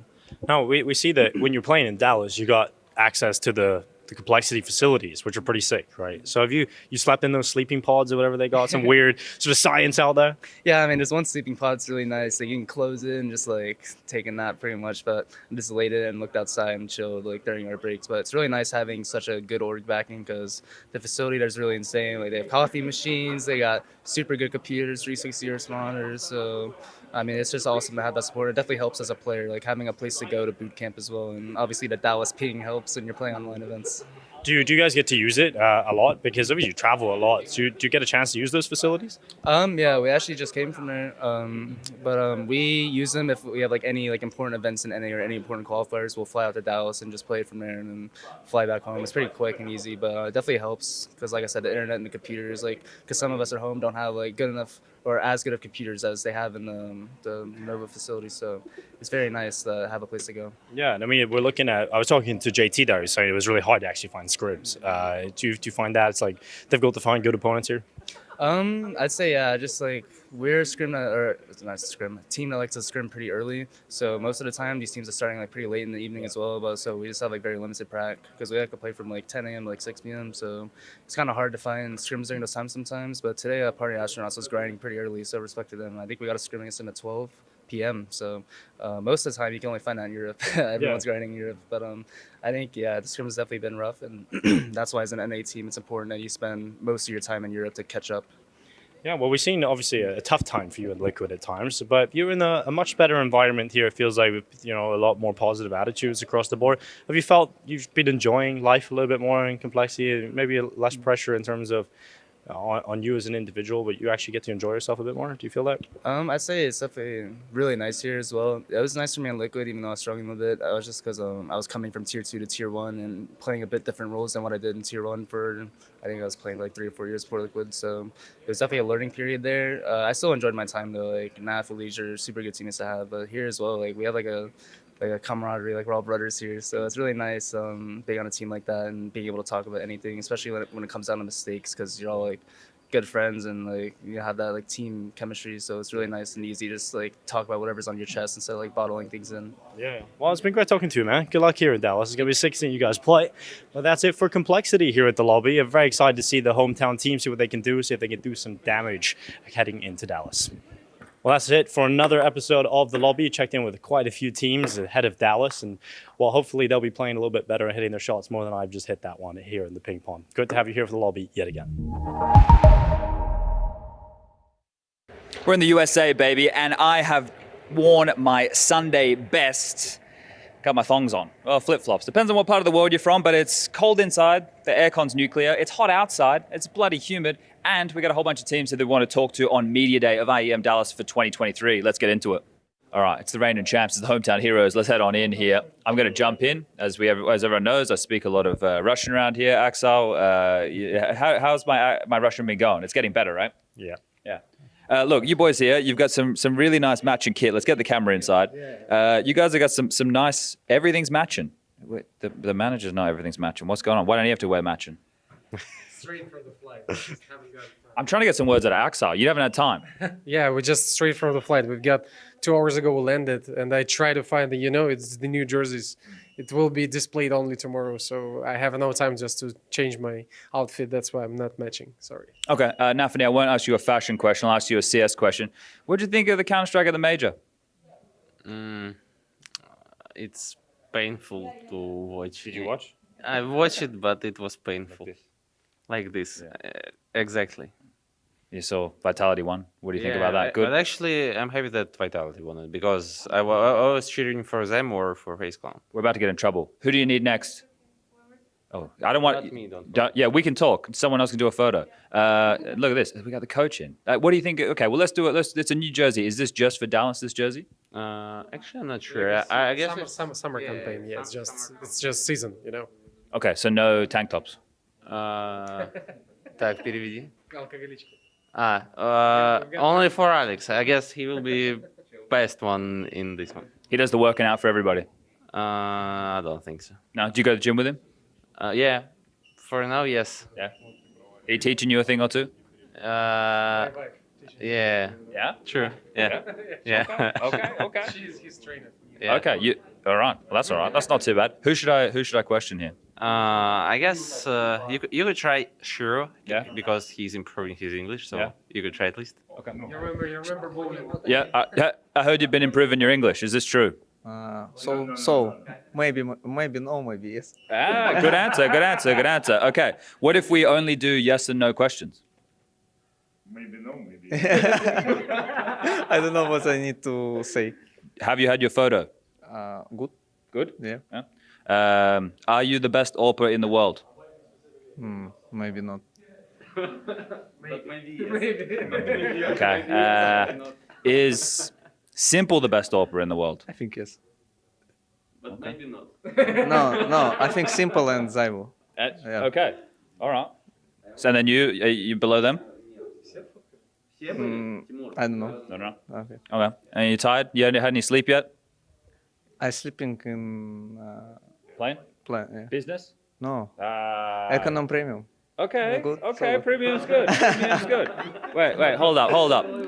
Herbert, did you have business? No. Oh. I like your new glasses. Are these new? Yes. Yeah. When did you get them? 2 weeks ago. 2 weeks ago. So Yes. why are you watching the major? Did you watch the major? So I watched the major. It was hard, so that's why I bought glasses. Okay, give you better vision. All right. So you're back. You're the reigning champs. Hometown heroes. Who would have thought? It's a weird world we live in, isn't it? We going for back-to-back IEM Dallases? I hope so. Well, here's the thing, man. Like, people at home, they're thinking, Cloud9, they didn't play the major. They're hungry. They want to win. You're one of the teams here. Like, I think you and Astralis are like two teams who have a lot to gain in an event like this. Do you agree? I agree. Yeah? Yeah. So this is... Well, I don't know. Where do you put this in level of importance for the team? Every tournament important. It was hard after the major to start to practice for 100% because still you have like a lot of mental damage, I'm gonna say. But yeah, we're happy right now. We came here, we have new jersey, we have new style, and everything good. Great. All right. I guess I'll leave you guys to it. Thanks for your time and good luck. We'll see you guys later. We like to call this in the business the SSD setup, and we have one team setting up right now. Look at him. We got Fiku. He looks happy as anybody. Let me just jump straight in. Let's just get straight in here. Let's get straight in. Fiku, mate, you're here. You're in America. Yeah. Things are they going well? Yeah, it's amazing, yeah. What have you been eating? McDonald's. Mate, McDonald's is better in the rest of the world than it is in America. Hard to say. No, true. No, but McDonald's was pretty similar, I would say. Come on. Yeah. Yeah, what about, have you had any Texan barbecue yet? No, not yet. Are you going to go? Is Vladdy going to take you there? I think we are going today, later, to the barbecue, so I'm really excited to eat them. What's your age again? Tomorrow, 20. Ah, so not 21. Unfortunately not. That's a bit unlucky. Who's 21 in here? Anyone 21? Adam and Nikolai. Nikolai, his birthday today, actually. It's your birthday? Yeah. Holy shit, happy birthday. How old are we today, Nico? 25. 25? Oh, fuck, it's old. Mid-20s? Yeah, it's not good. What comes Halfway next? 50. I'm 33, so you're doing all right. That's close to 60 now. Close to the grave. So I don't have too many years left in me, mate. Something I'm good at. Now, are you enjoying this? He said he's been having McDonald's. Is that true? Yeah, I don't know. I just came today. But yes, he did. How was the travel? Shit. You didn't upgrade? You didn't go business? I upgraded, but then I had to stay in Washington last night. How was that? Bad. Wait, do you have a hotel room or the airport? Hotel room. Okay, But my luggage is still in Washington now. So. So wait, you've got your gear. Yeah. You're a smart man. You Yeah. pack your gear in the Yeah. carry-on. Yeah. Easy. That's what we like to hear. And you got new boy Regali with you, right? What Flame's touching the admin? What's going on? He's so slow at setting up. Are you the quickest? Yeah. And he's also. You were first. Yeah, I was first. All right, let's check on the others here. What is going on here? Don't disturb him. leave this place? I think you got to go downstairs, but don't quote me. Hello. Have you been working on your Australian accent since I saw you last? No, I haven't. You didn't come up with a character? No, I didn't. I don't know Australian names. Jacob, I need your help. I have my config from 2017, man. I was the infant. What? You'll change it? Who do I send it to? Okay. You got your wrong. It's normal now. Wait, come on, man. What do you mean? It just changed. It was green coaster, now it's blue, but I don't know if it's. Yeah, it's good. It's good, Jakob. I fixed. Yeah, somehow. You're a man of culture here. I see you using the dynamic crosshair. Yeah, I don't know. I never played with the other one, so I think it's pretty cool. It's not the same as 1.6 though, which disappoints me. Did you ever play 1.6? Yeah, I played, but I was only playing bunny hop and some gutters. I don't know how to say gutter. Yeah, I was playing like. Gathers. Ah, I thought you said okay. Yeah. Okay, like pugs. Yeah. Yeah, pugs basically. Yeah, but with Israeli people. All right. What's your Show me your best skin. What are we rocking at the moment? Yeah. So basically, it's my Wild Sigalit AK. It's Wild Lotus, but Sigalit is Nert's mom. That's her name. So Wild Sigalit is Wild Nert's mom. Is it BM? No, he's my friend, and I gave him the AK a few times to use it. So it's actually. It's a nice thing. Yeah, it's a nice thing. It's like no, it's not nice because we're calling his mom a wild mom. AK. Yeah. Or a wild mom. Yeah, she's wild because that's basically Wild Lotus is the skin name, and then we call the AK Wild Sigalit, and Sigalit is Nert's mom. Okay, I'm learning something here today. I'm learning how the kids are doing the memeing. Now, you won't have Dexter here for the slaps. How do you feel about that?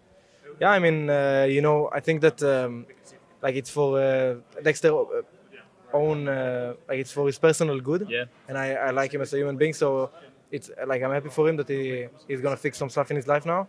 And I think this boy over here is pretty good. And I think while practicing with him, he's a very chill dude, very open-minded, down to earth, and he plays the game very well. And I played some officials with him, and he shoots very good. So I'm very happy. And there is also no pressure coming into this tournament, so it's a chill event in Dallas basically. But we wanna achieve some wins, Nice. All right, cool. Thank you for that. I'm going to go and bother the new boy right now.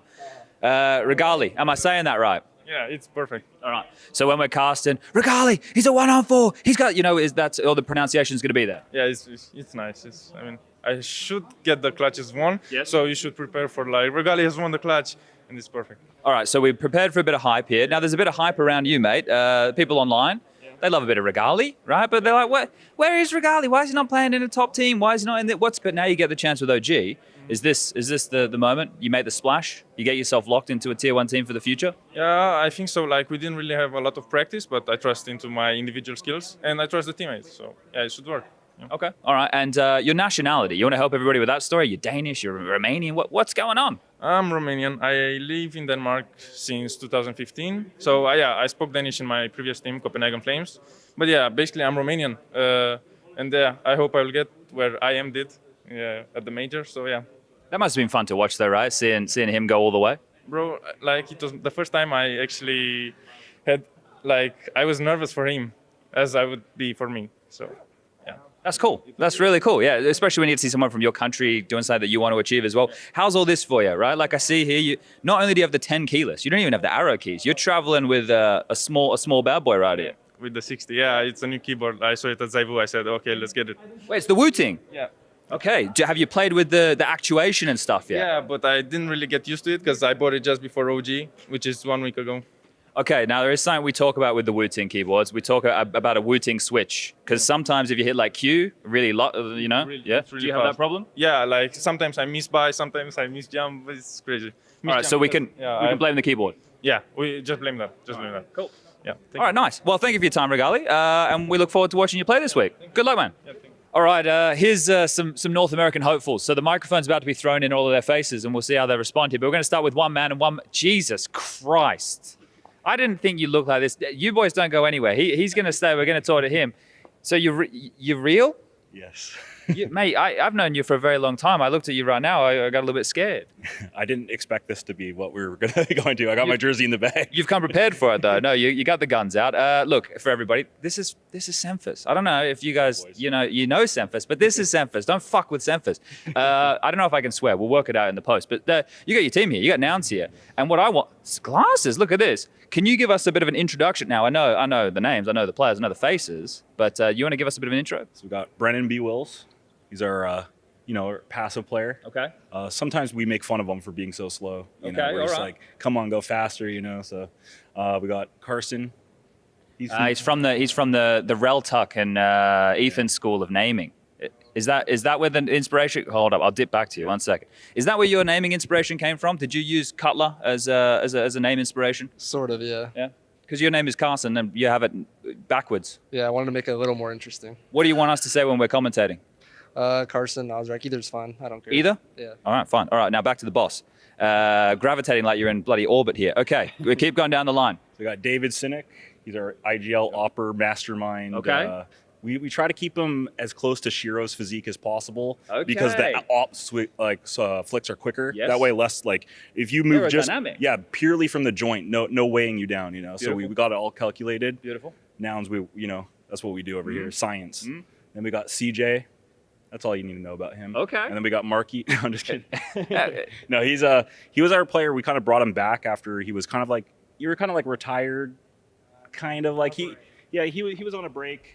Yeah, and then we kind of like we made a roster change and we decided to bring him back, and he's been owning. So As you can see, I'm really good at this interview thing, right? So you happy to be back? Your boss just kind of dissed you there a bit. No, I'm happy to be back. Yeah, it's fun playing CS. I've always liked doing this and getting paid to do it, so that's always good. There we go. So you're looking on the bright side of life. And then we got Marky. There we go. So he's back as well. Marky, I don't know. I never know what's going on with you, mate. Sometimes you're playing, sometimes you're not. And now we're playing again. Yeah, we're playing again. How you feeling? Just feeling good. Yeah. Ready? Look, this is a North American LAN event. Oh yeah. Are you feeling you got that home ground advantage? Not really. No. Not really. No. No. You don't have to travel very far. Oh yeah, you're right on that. But There's no jet lag. yeah, you're right. And It's the just food. okay, a little advantage. See, now we're building into it. But you guys just coming into the media day now, right? You haven't done anything yet? Nah, nothing yet. Do you know what you got to look forward to? No. What? I can. Well, look, you're gonna do some photos, right? Everyone's gonna. This is what the glasses are for, I'm sure. Are you getting involved in the photos, Mr. Coach? I think so. Yeah, nice. Whatever you guys tell me to do. I don't. I just work here, man. I don't. I follow along. And then we got you can do SSD setups, so everyone gets acclimatized to the LAN environment. And then what are we going? Oh, I don't know if they have any funny skits for you guys. I don't think so. I don't think we did some fun stuff earlier with Nitro, but that's because he's leaving, so that's kind of sad. But yeah. Yeah. See you abandoning CS again? I don't know. I think you hang around. Yeah, probably. Yeah, probably coach or something. That's where we eventually go. Or you do the dumb stuff like me. All right. So I need to know because I'm going to transition to coaching, mate. Do you have to do you whack them in the back of the head? Is it a rolled up newspaper? What are we talking? It's honestly the only reason I work out. It's just to punish them and just so I can take as many of them on as possible at one time. Okay. Because they don't listen very well. So. Okay. Yeah. All right. Nice. All right. Well, I'll let you guys get to it, and I might come bother you later. But it's good to see you. Thank you for your time, Nouns, and we'll see you in the server. Lil Declan. I'm fucking all right, mate. How old are you in this country? I am 21. 21 in this country? Yeah. Yeah. Yeah. They're not asking you for ID or anything? Nah. Do you want to go strippers, but? I'm good, mate. Anyway, coming on down to the sensibility, yeah, okay. So are people that rowdy because of the jet lag, or is this just normal? Nah, this is just normal. He's the worst out of all of them as well. Ever since we picked him up. At the strip clubs? Oh, everywhere. Can't take him anywhere, honestly. I heard he loves the pole. Well, look, Ali, you're a man who likes to yell a lot. Oh, you don't like the yelling? I'm kidding. I love it. You're a man after my own heart with the yelling. Did a younger me once inspire you? That's exactly what happened. I watched all your old VODs and I was like, fuck, I need to scream more. Look, and individually I was terrible. So As well, yeah. Okay. I'm going for the full thing. Yeah, it makes sense. Okay, fair enough. I didn't AWP though. So what do you want to drop it to someone else? See if Liaz wants to AWP? No, we've got a hierarchy. So it goes me, Josh, Declan, Jay, and then Simon at the end. So we're just sort of working through the ranks now.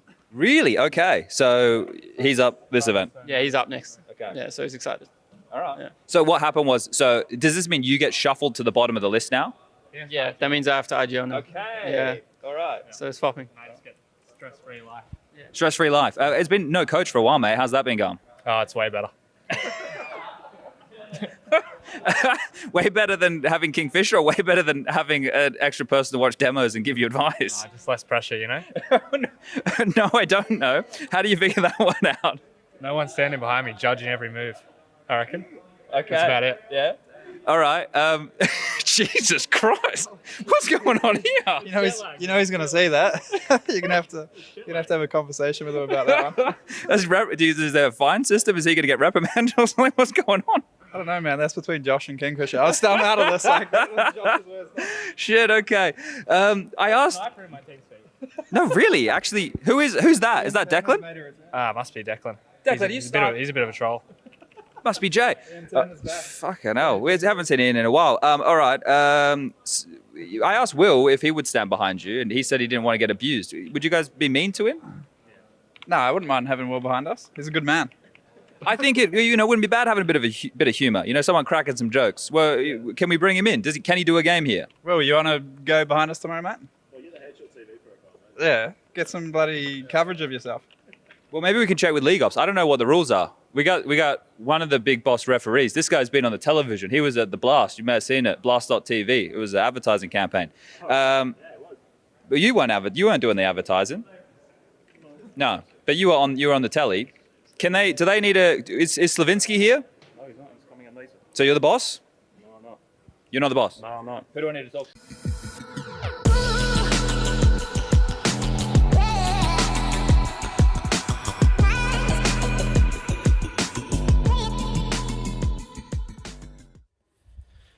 Welcome back to Dallas, frickin' Texas, y'all. My name is Trey Saranthus. I'm gonna be down here desk coasting this damn thing right out of the gate. No, I'm kidding. We're not talking like that around here. Only if you leave the hotel or the venue do people kind of sound like that some of the time. Nonetheless, speaking of the hotel or venue, where we find ourselves is at the crux of Cloud9 versus Astralis. I heard you sound like this, Trace. It's usually past midnight. 10 p.m. or midnight. The accent comes out. The Boomhauer comes out. It's shout out to King of the Hill. Nonetheless, yeah, I mean, the matchup is at hand. There's a lot at stake. A lot of boo faces already around here. It's an Intel Extreme Masters. What more can I tell you, Maniac? I am very much looking forward to this game, Trace. I have been ever since I've seen that these two teams will clash. And you talk about pressure, talk about context. The lower bracket of that group is stacked as hell. Like we're talking about FaZe and Liquid down there waiting for you. So if you're Astralis, if you're Cloud9, you have such a golden opportunity to just punch your ticket for playoff. None of that lower bracket shit. No one wants to be there. That's dangerous. Don't want to touch that. Not even realistic. Don't want that BS, and I think even more so for a team like Astralis, right? Because they're obviously still in the development phase with Buzz and Altex. These guys are still gathering experience, right? Still getting used to Tier 1 Counter-Strike, Tier 1 LAN. Yes. As well, in a sense. And for Cloud9, we feel like even if they lose this game, they can maybe still make that lower bracket run, especially since FaZe is there because they own FaZe in Dallas above all things. But yeah, this is your best shot of getting into the arena. Sometimes you got to take that shot, don't you? You absolutely do, Trace. Sometimes you've really got your back against the wall and you just got to figure things out, which is exactly what I'm leading you into right now. If you're at home, if you're watching this, don't look away. Watch this. Seen the news? Yep. Show match, that's duty. What a thrill. I didn't work 15 years plus in this industry to watch a bunch of washed up, loser, has-been-ass pros. Tell me about it. Ah, yes, indeed, Trace. We're here on Grand Final Day, Championship Sunday. But first, a little bit of a warm-up with a show match. This is the last straw, Yanko. Do you have my back, bro? You know me, brother. Same team, same fight. They can't just be... Oh. Oh. Well, yeah, I mean... Still just a show match, right? Yanko, it's just a show match. Yeah, Trace. Just a show match.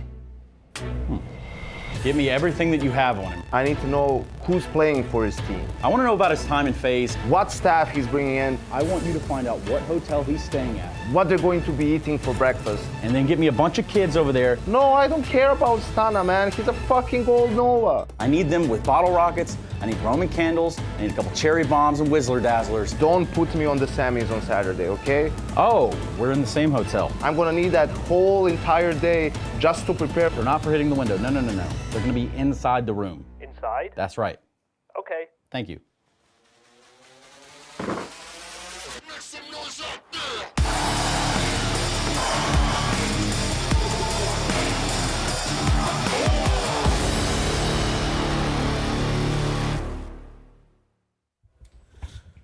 USA versus the universe. Story as old as time almost, but in this regard, interesting. Serious shit, Yanko. And we're coming for you. Yeah, just a show match, Trace. It's just a show match, bro. Anyway. Definitely not. Maniac, tell me a little bit about show matches and what they mean to you. Do they inspire you? No, like they don't. Like but what's happening between you two, that kind of inspires me. I like that. Might have to switch See you how guys like around. a friendship just destroys itself in like a half a second. What friendship? We're exactly colleagues. my point. Colleagues. Sorry. Worked just a few desks assume for a together. second. Respected colleagues. Yeah, I would just appreciate if you don't assume my friendships. It's just what I'm asking. It's a pretty simple ask. Sorry, I overstepped my boundaries here. Show match is going to be an exciting thing. I can tell you it's on Sunday. I can tell you if you're going to be here. We've got some celebrities in attendance, and by that I mean e-celebrities, CSGO celebrities, however you want to put it. Some familiar faces will be on site. We hope to see you here as well. We had to find a way to lose. We had to find a way to just get Nitro in the arena, right? Because he's not going to be there with Liquid. So Trace was kind enough to, organize this whole thing to give Nitro a nice send-off, as was his career with a loss to the Europeans. Right out of the gate. You better put some respect on his name, because I know Maniac's got respect on Nitro's name. I got respect on it, so. Please don't assume where my respect is. Respect the boundaries. I'm assuming it. Yeah, what's going on don't here? assume his respect. My bad, Maniac guys. is Team Universe. Absolutely, I am. I like that USA versus the universe, as if the US is not a part of the universe. That is a crazy idea, but we all know that the sun is a deadly laser. So, guys, we are just moments away from what's going to be Astralis Cloud9. Pretty exciting stuff on its own, almost as exciting as the show match, Maniac. Yeah, I was thinking maybe we're doing a pre-show for the show match right now, actually. Just talk about the team. Oh, don't worry, you'll be doing that. That'd be great. I'm looking forward to that. Damn.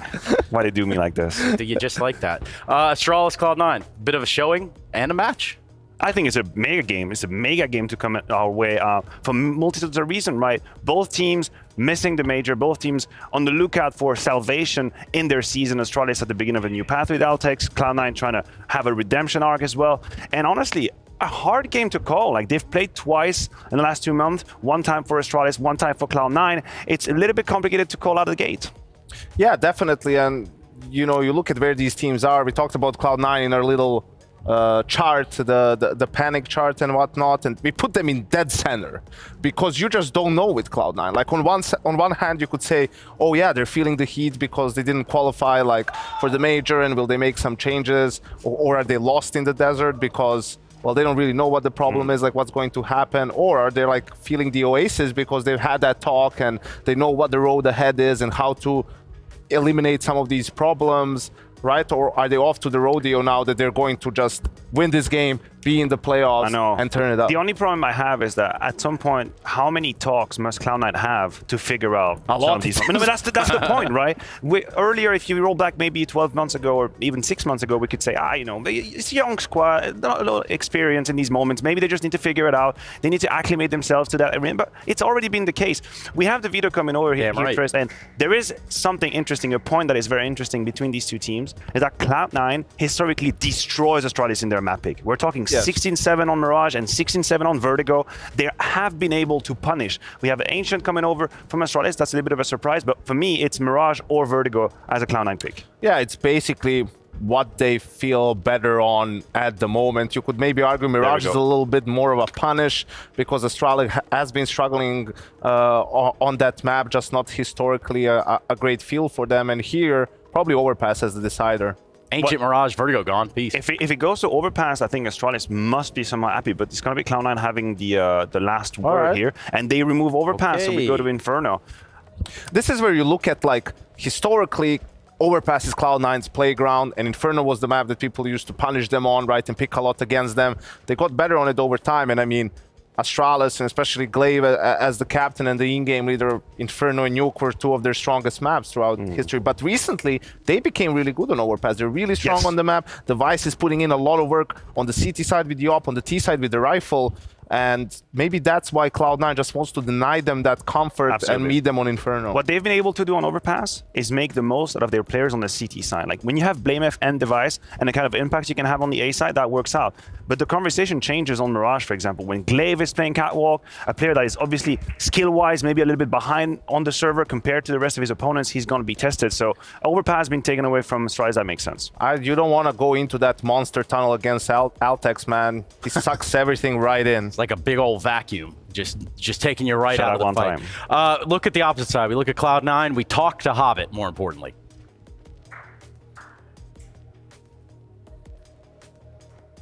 Cloud9 are facing off against Astralis on LAN, and well, we've seen you guys facing on the online side of things. You won it last round, but you also took a bit of a break since then. So I want to start by asking, when you've reviewed and looked at this game, have you seen an improvement since the Astralis you faced in the past to what they're delivering now? Yeah, of course. I mean, they're growing very fast.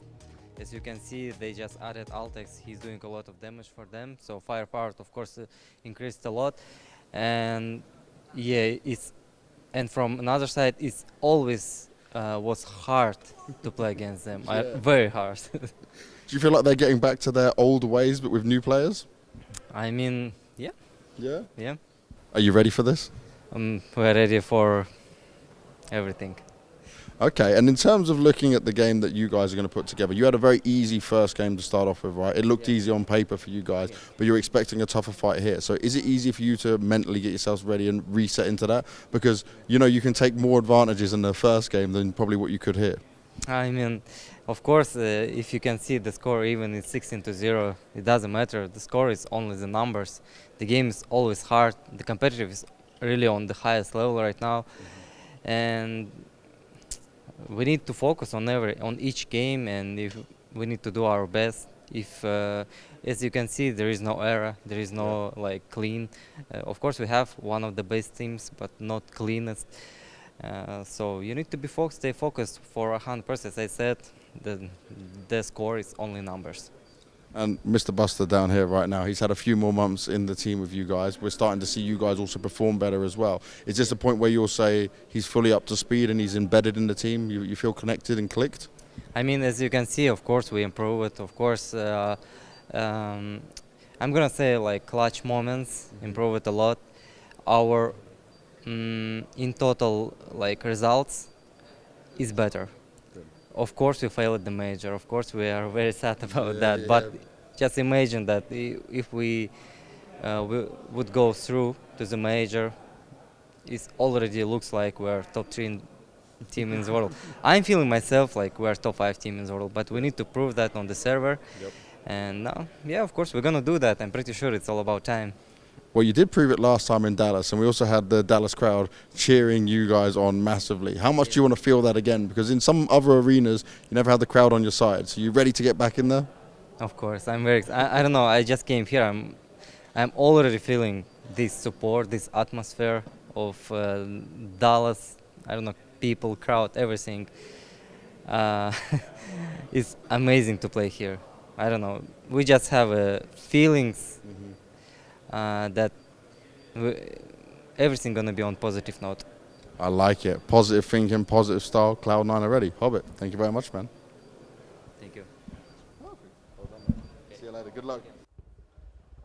Yeah, Cloud9 talking about that positivity. It did kind of manifest for them. Their destiny was sealed when they picked up the trophy here last year. Unheard of scenes, really. If you were around here on the ground, you know exactly what I'm talking about. But for Cloud9, if you can harness that, that's all the benefit in the world, Yenko. Yes, absolutely. Cool. And we'll be here all day. I think you guys have. No, you talk about harnessing. Think about what Cloud9 has been able to do online very recently. I think they're trying to go back to their ways 2 years ago when they were just playing games left, right, front, and center. We're talking winning the Bedboom playlist, Urbanistic 223. We're talking winning the Brazzy Party. They made like $500,000. Yeah, that's great for them. Did we have a banana cup in there somewhere? Like maybe? I'm sure. Was it a Mickey Mouse tournament? What are some of the Casadisms? Like, we got a banana cup, Mickey Mouse event. Like, okay, I get it. I understand, but that's only because of the pedigree. You know, we're talking about even at that point, the competition isn't like you're going to have it until Extreme Master. And listen, the problem with Cloud9 is like every time things start going well for them, there's a catastrophic collapse. Yes. Of course. Right? Like they get some good wins, they fail to qualify for the major. They come to Rio, you think they're broken down, they're in the semifinal, they're about to be in the final. They won 12 rounds on T-side Vertigo, right? They're going to the CT side against Vitality, their best map. All of a sudden they give up, it's a monumental collapse, they lose the series. So every time you want to believe, like at Pro League before the major, grand final, right? So that's but if they can get over that hump, and it is a bit, you know, romantic that we're in Dallas, where you felt like last year they've done it, beating FaZe and winning the whole thing, right? All you need is a win, like of a tournament, and for everyone to sort of buy in and be like, actually, we are good enough. Actually, we can do this. We don't have massive issues within the team, right? We were collapsing mentally, psychologically, and now we're over that hump, and let's not wreck everyone. Yeah, you have to become a believer at some point, I think, is the easiest way to put it, especially when we start talking about or we can look at it rather quickly, the brackets and kind of the pathing in which these two teams got to this point in the event. You know, these guys are still where they want to be. Yeah, absolutely they are. Look, you talk about how we got here. I think the Astralis game versus Liquid was a really high quality game. We're talking about an overtime win, 19-17, back and forth, bottom clutches, Astralis struggling at the very beginning. Personally, this is the way you want to start a tournament and being a little bit tested. We have our results from Group A currently. Mouse sitting in, waiting for their last opponent to be found. That's going to be the winner of OG9Z, of course. You could argue a little bit of a lower level, lower bracket compared to Group B. And of course, Heroic and G2 waiting patiently to know who's going to be in semi or in quarter. Yeah, that's Group A. But if we flip over to Group B, which is exactly where we find ourselves, still in that upper bracket, dropping down. If you lose this one, we'll be going to complexity. So, you get the opportunity to ruin someone else's hopes and dreams as well. Well, yeah, we'll see, complexity playing with the stand-in. That's the problem there. Winner goes to face off ENCE for that burst straight into the semifinal. And obviously in Group B, you look towards that FaZe Team Liquid matchup, right? Like, so even if you beat complexity, you still have to play the winner of that game to make it into the quarters, which is arguably a tougher game than what they have in front of them. So yeah, you're just trying to get it done here, get it done now, and secure that playoff spot. Work a little bit smarter, not harder. We always tout that one day where you get some sort of reprise. You get to go back to the drawing board and figure out what's going on within the team and what got you into certain situations up to that point in the tournament. And that's something that both of these teams probably want in their pocket, Maniac. Yeah, you're right. Listen, what is the famous saying? Was it Bill Gates saying if you want to have something well done, you have to give it to a lazy guy because he's going to find a way to make it efficiently? Yeah, okay, I can buy that. There we go. That's what we're trying to do here. Oh, you want to get something. Yeah, I think a good thing for Astralis yesterday, a good sign. They were down 6-0 to Liquid on overpass, right, on their T side. It seemed like Liquid might snowball the game. They take a first timeout at 6-0. The score is 6-1. Timeout again, 6-2. Timeout again, 6-3. So they take like 3 timeouts in a row, really, to get a hold of the situation. And from that point on, the half ended 8-7. So Liquid managed to win only one more round after that. And, that's what propelled them to that win and a chance here to book themselves a playoff spot. Gentlemen, who's going to stay in the upper bracket at the conclusion of this game? I'm going to go with Astralis. Okay. Yes, that was my sleeper pick at the very beginning of this tournament. I'm sticking to it. Damn. Okay. I'm going with Cloud9. All right. With the 2 rookies on Astralis, a best-of-3 series, right? We know that basically Cloud9's map pick is a given. So I don't see Astralis like winning the other 2 maps. You talk about rookies. To me, that's the X factor. That is the one determining forces of this series. If Buzz and or Altex, any of the 2, have a good series, we're going to have a game on our hand. Look what happened against Liquid. Altex, top fragger, highest rating. He was the one pushing them over the finish line. Buzz was struggling. We keep an eye on these 2, Trace. Yeah, I think you guys are exactly right. And also, thank you very much for your time. I'm sure we'll be back here shortly. Thank you, Trace. But first and foremost, we've got to watch the match, guys. There is a best-of-3 at hand. We're looking at Astralis and Cloud9 fighting for what will be an upper bracket position. Sorry, I was trying to channel some Bruce Buffer there. Didn't really come through, but I'm sure Sponge and Machine heard me over there across the tents. Yeah, it was intense, actually. I like that a lot. Fighting on the T side, Astralis and Cloud9 on the CT. Chatty B, what do you reckon? They're calling Altex to replicate the performance we got to the joy of casting last time.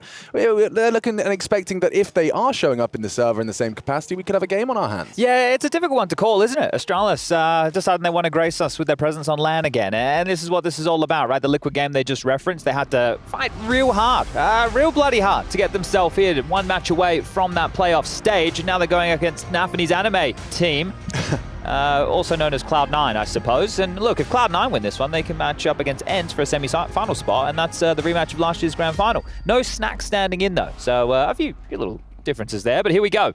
Underway, and going to be quite a fast B play here. Jeez, they are just charging straight in. Buster's calling for backup already.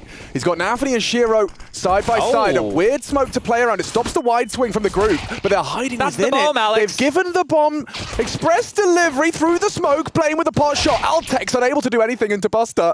And yeah, that bomb, it feels like a fumble. Glaive probably feeling a little hard done by after that death. Buster's done a lot. Maybe Blame can build himself back in. That's a stunning headshot back.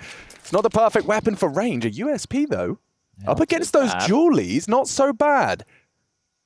They've taken a bit of a step back on this one. There is a degree of a flank from Shiro. Oh, they're coming in. Axel's finding a gap here. Device. He wasn't ready. Axel beheads him and puts it all onto Blame, but he is looking sharp today. And he knows Axel's close. And the other one's low. If he can find Axel with a clean headshot, he's got 60 seconds, and he walks straight into his crosshairs. Blame, the executioner. Okay. This is for the ace. He's going to ace clutch. I can feel it in my waters. Unless, Shiro's so low. He's done a lot of the hard work already. Can blame close and open with a bang. He can! And he does! That is beautiful from the boulder. Oh, Castle's happy with that one, and he should be, because Blame's just standing and delivering. Didn't have to move an awful lot for those frags. Crispy headshots throughout. Oh, the placement of his crosshair was like just perfect. And that is, yeah, perfect for, let's say, the highest fragger, the highest performer on this very map for this Astralis team starts like this. So par for the course, I think we'll say. I think grand total he fired, apart from that Shiro finish, 1 extra bullet. Apart from that Shiro one, everything else was clean as you like. That's one way to get the team fired up, and we're already back underway. In towards mid, we're into the force spine. Nafany fighting Cave against Altex early. Smoked off for now. Blame's out mid. Yeah, it's all going on. Blame is out mid. I'm going to be keeping tabs on that. He's just playing upon the fade of red. Axel's got a lot of pressure and scrutiny towards A main early. And it seems like they've seen enough. A relocation, they're going to be counting on Buzz to use his judgment. Util heard it will summon Shiro. Yeah, Buster as well. A little bit of a retake pack for them to clear out this red room push. It's ace number 5 of the tournament thus far, by the way. If anyone wants to keep tabs. Transitioning back towards B here. Blame can just hold this control. The worst thing that could happen to him is losing this AK-47. Now, as Glaive reroutes, thanks, Jakey. Maybe I'll have to eat my words. Could still finish to either side of the map with 55 seconds left on the clock. That's a smoke to enable a split here towards CT spawn. Flash, it's not going to be great. Yeah, and Buster, that Deagle close range, it can be somewhat of a cleaver. Blame loses his life to the Buster click. Great to the head. Look at Device, he should be dead. Damage done. Glaive will shut him down, though. Time a problem now. Yeah, a real factor. 30 seconds, and it's Hobbit again onto Altex. He's caught one on that A side. Donut shut down. Now he can focus his attention on Glaive, and he gets significant damage. Astralis are in trouble here. Axel should have the means to finish this, unless Buzz can somehow find him clean. He's in that hidden corner. And Buzz does clear it out. That should facilitate potential plant. 12 seconds. 12 and only Molotovs to count on. Glaive takes down Nafany, but that was the bomb. And the shots get wrapped up. Shiro to close. He's done enough. I think he's done enough. Yeah, Buzz just playing to save the rifle. And save FaZe, because Astralis will not convert. That was a very, very messy round. In back-to-back rounds. This is how the Heroic Series kicked off yesterday, and I loved every minute of it. So let's hope we get more of this with the Cloud9 Astralis on our screens. But that's a big fumble right there after a Blame F ace on the pistol. Bang. Yeah. You can see here, Blame, he's got the AK in his hands, and the fact that he's not ready for that corner, he got baited by the first scout shot of Shiro through the smoke, which is the reason he didn't hard clear, and then Shiro, the man who comes in clutch late. So that is miraculous stuff there from Cloud9. Yeah, and all that damage as well. You know, great catch from Hobbit Donut, but the damage from Buster as well, converting those scout shots from Shiro. It was getting very hectic, the absence of a smoke, and I understand the timeout as well. I don't blame them at all, considering that those first 2 rounds, but I would argue that both of them were relatively poorly played by Astralis. Yeah, that's true. I don't think too many people would have an issue arguing with that, because that B execute, there was the perfect counter from Cloud9 with the smoke, which put them in 2 choices. And it was Glaive, the man with the bomb. The in-game leader wants you to push. The reason you do that strategy is to take control of the block. If you don't have that control, you can't play the post plan with the strat you've just gone for. So the fact that Blame even got away with that is crazy in itself. But we're straight out the guts here and into a fight. Hobbit with 1 and done. There is a trade. Now pressure towards Axel again. Yeah, he threw that smoke out himself. Will they really just jump through? They will. Device, Inquisitive, Buzz trading. That's 2 from that AK he saved from the previous round. So they're making this reforce up. Very threatening. Well-placed smoke from Buzz. He's done an awful lot there. The nade will too.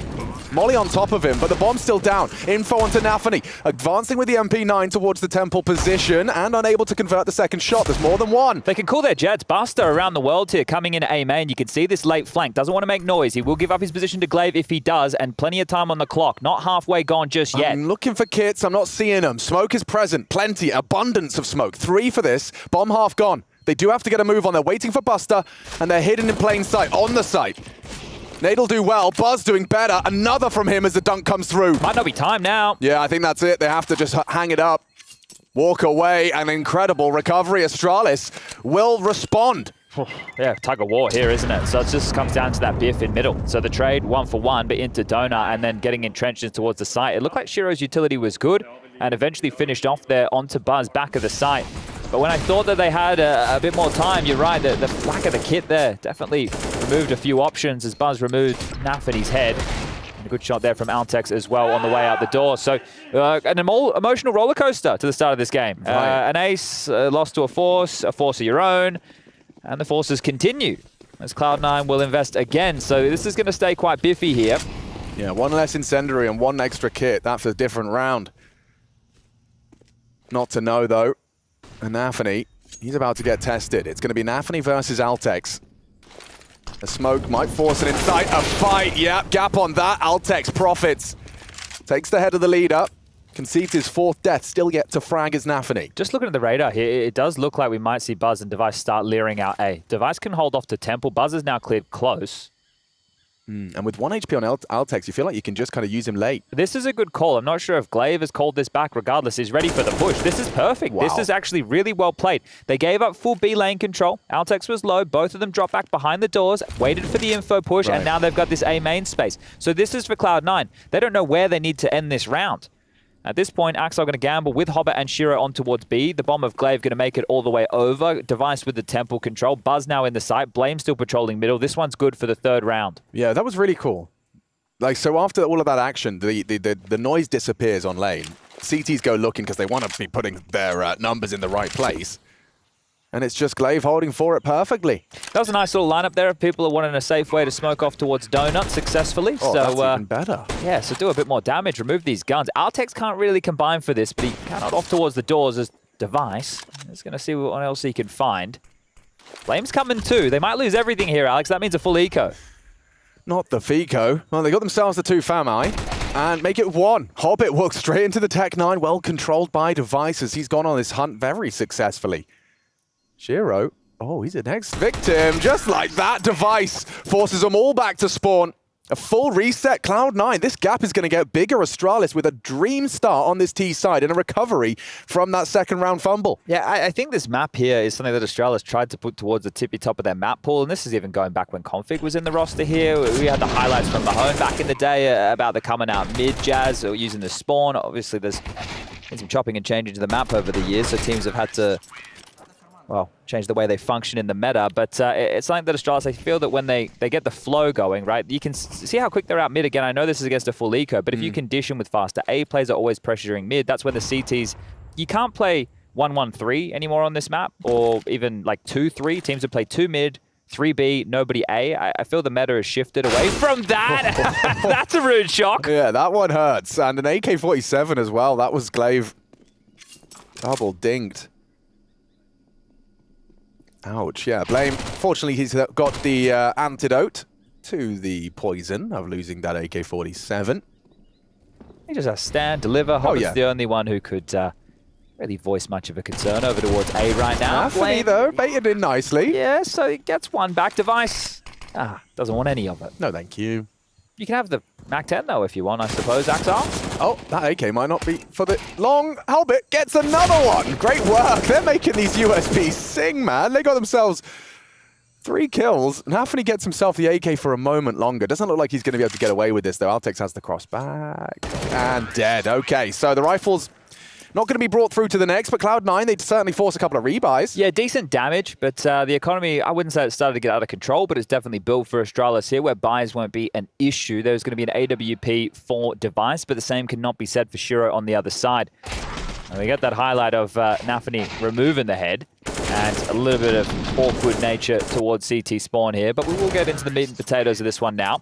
No kit again, as I'm not sure if he's stretching or flexing. I think a bit of both. And why the hell not? Yeah.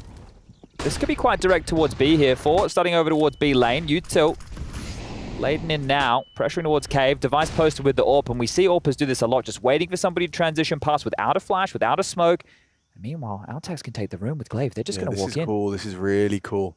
And Buster, he's going to get a rude shock if he dares to peek. He's just waiting the safety. Oh, not so safe anymore. Glaive has opened up the account and opened up the bomb site. Shiro and Nafany, they're both cave side. He's going to anticipate a push. You can see Mantle's up high. It almost feels like they're locked out of this round already. I know they've maintained this cave space, but Astralis is so aware of this and even flashing for the fight. That is beautiful work. Buzz in, Shiro down, Nafany still to find. Now Molly, it is going to burn. Below half, pinned in. smoke for safety. It's still in trouble. Call this 5-1. Yeah, I think he's playing this nicely. Buzz is as well, though. The restraint to go looking after that smoke. Waits it out, times it. Perfect! Oh, God, that's naughty. Just as Nafany was starting to give up and trying to use that smoke upon the fade, Buzz, with his 10 HP, takes another out of the equation. So Cloud9 will only take 2 rifles through. Would have been important with the 3, because then Hobbit and Nafany would have been able to drop silence them 4s. So there could have been an opportunity for another tidy-looking buy here for Cloud9, but now maybe a timeout for a conversation of what's going to come next, because this was very simple. And that music, well, maybe they heard us. You know what that means. Cloud9 have called a tactical timeout to get Groove on the mic. Yeah, what do you reckon, though? I mean, like, it feels right now that Astralis have got a very firm grasp of ancient fundamentals, as well as Cloud9's setup. Like, that was very off the rip, up the ramp, and exploiting the responsibility that Buster had in that round, which was, you know, very easy to exploit when you consider that you had 4 up the ramp with no info. Yeah, right there, we're looking at either something from Astralis that they've seen as the tendencies, right, or a really good read. Or just, yeah, great read. And either way, we can give them all the credit here, because so far, so good. The only blemish is the second round, and it has been quite the tussle here. It's been a bit gritty, it's been a bit grimy. And it looks like Cloud9 are just going to be a bit more conservative in that approach. So without the 3rd save from Nafany, they will just get some light upgrades. A couple of Deagles, a 5-7, some utility to try and make their life slightly easier. Let's see if that cages any of the pace. They missed the top mid-smoke, I think, Astralis. Blame loses Buzz. Nice spray from Axel, but he's looking for a response, and he sees one disappearing in. Crosshair placed to perfection. And oh, it's a game in the smoke. Hobbit burrows within it. I don't know if Blame's going to check this. No, I think once he gets to the box, he's going to see him. Yeah, just like that. Another, and it's Glaive as well onto Buster, falling apart for Cloud9. Only 1 frag to celebrate, and it was Shiro who posted on the Deeg. And Altex will ensure that it's the 6th. Locked on in, nice and clean. Wow, yeah, Astralis, I'm liking this. They got 10 grand and not really feeling too compelled to spend too much. Cloud9 on the other end of that spectrum. Well, they know that the guns are going to come out now, and something that has been missing from the early game of Cloud9 is the Shiro AWP. Right, we're getting into round 8, and this is the first time he's going to have the AWP in his hands. And that's just been by the nature of the way that the rounds have unfolded so far, and when they got into the first gun round, they didn't have enough cash to spend. The round they won was with Shiro on a scope rifle as well. True. So let's see if he can start doing similar contributions. What's going on here? Glaive, 30 HP. Standing on top of him is Axile. Someone take him down. Blame might have it with a nade. Not quite. Maybe? No. Axile's alive in mid. Shiro versus the Altex Jiggle. Not to be. Gets him in the crotch. It looks great for a Cloud9 list of openings. Blame seems relentless on these fights. Comfortable versus Nafany towards the shelf. Yeah, but that's not who they were looking for. Remember, it was Axile that was on Glaive's head. So Device needs to scope him out in the literal sense. The ult posted towards mid here. Blame has peeled off from the pack and has started to head over towards B, and we might get a head-to-head here. Shiro and Device, Device doesn't find Axile first, springs into action towards Donut, and interesting. This round is going to get weird. Yeah, especially considering how all-in Hobbit's position is. Like, it's great if it gets overlooked, and he does perfectly time the mantle. Takes down Buzz, the bomb carrier. Now Device will go looking, but Shiro's hot in his trail. This is going to come down to timing. Will Device consider the flank? Not at this time, not at this juncture, no way. Oh no, That's Shiro! a huge miss. That is unforgivable. That is an Orky Momo. How much time does Blame have? 35 seconds to get around the world. Hobbit dropped down to Brokey and given up his position yet again. Device, he needs to wait for Blame. He does, but he also wants to maintain the presence. You can see Buster's got a couple of liberties to check for the flank. Device is continuing to apply pressure. Hobbit times it again. He's got that perception, that intuition. Buster will close. And after the brilliant openers, they had a 2-man advantage to start. Astralis still managed to make that look scary. Yeah, well, Shiro had to make it look scary. Shiro doesn't miss many, does he? So really to see that one, very much out of character there. Really peculiar. Poor Shiro, but it's all right. No he was harm, no facing foul, away. they say. Yeah, no. Yeah.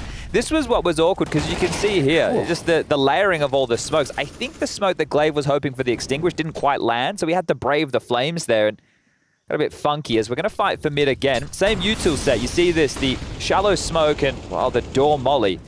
It's crazy how that mid meta has developed over the years. As, they will respect it, so at least forcing that utility out of Cloud9. And this is a bit more of a default spread, so nothing too pacey. Now, once that mid-smoke fades, they need to work on Cave. You can see this angle held here by Nafany. He's mollied and spotted, and Altex now aware, just steps in. Completely untradeable there, so all of that was in Altex's hands. He might get a timing look, Glaive.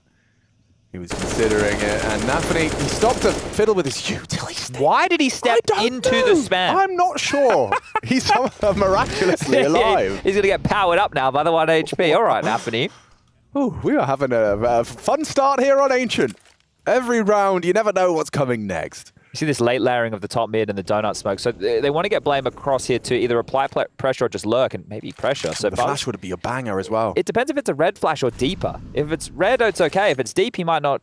Perfect. And it's closed. There you go. Hobbit gone. That's an what opening, you were looking for. Or rather, yeah, a response after the Nafany engagement. Another regroup B. I think a B execute does sound quite nice here. 2 smokes. You could smoke long and short, a molly towards the site pillar, and off you go.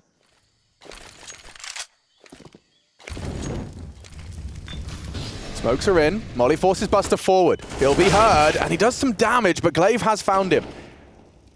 Difficult now for Shiro. Fires off a pot shot, but also wants to keep his hands on that big green.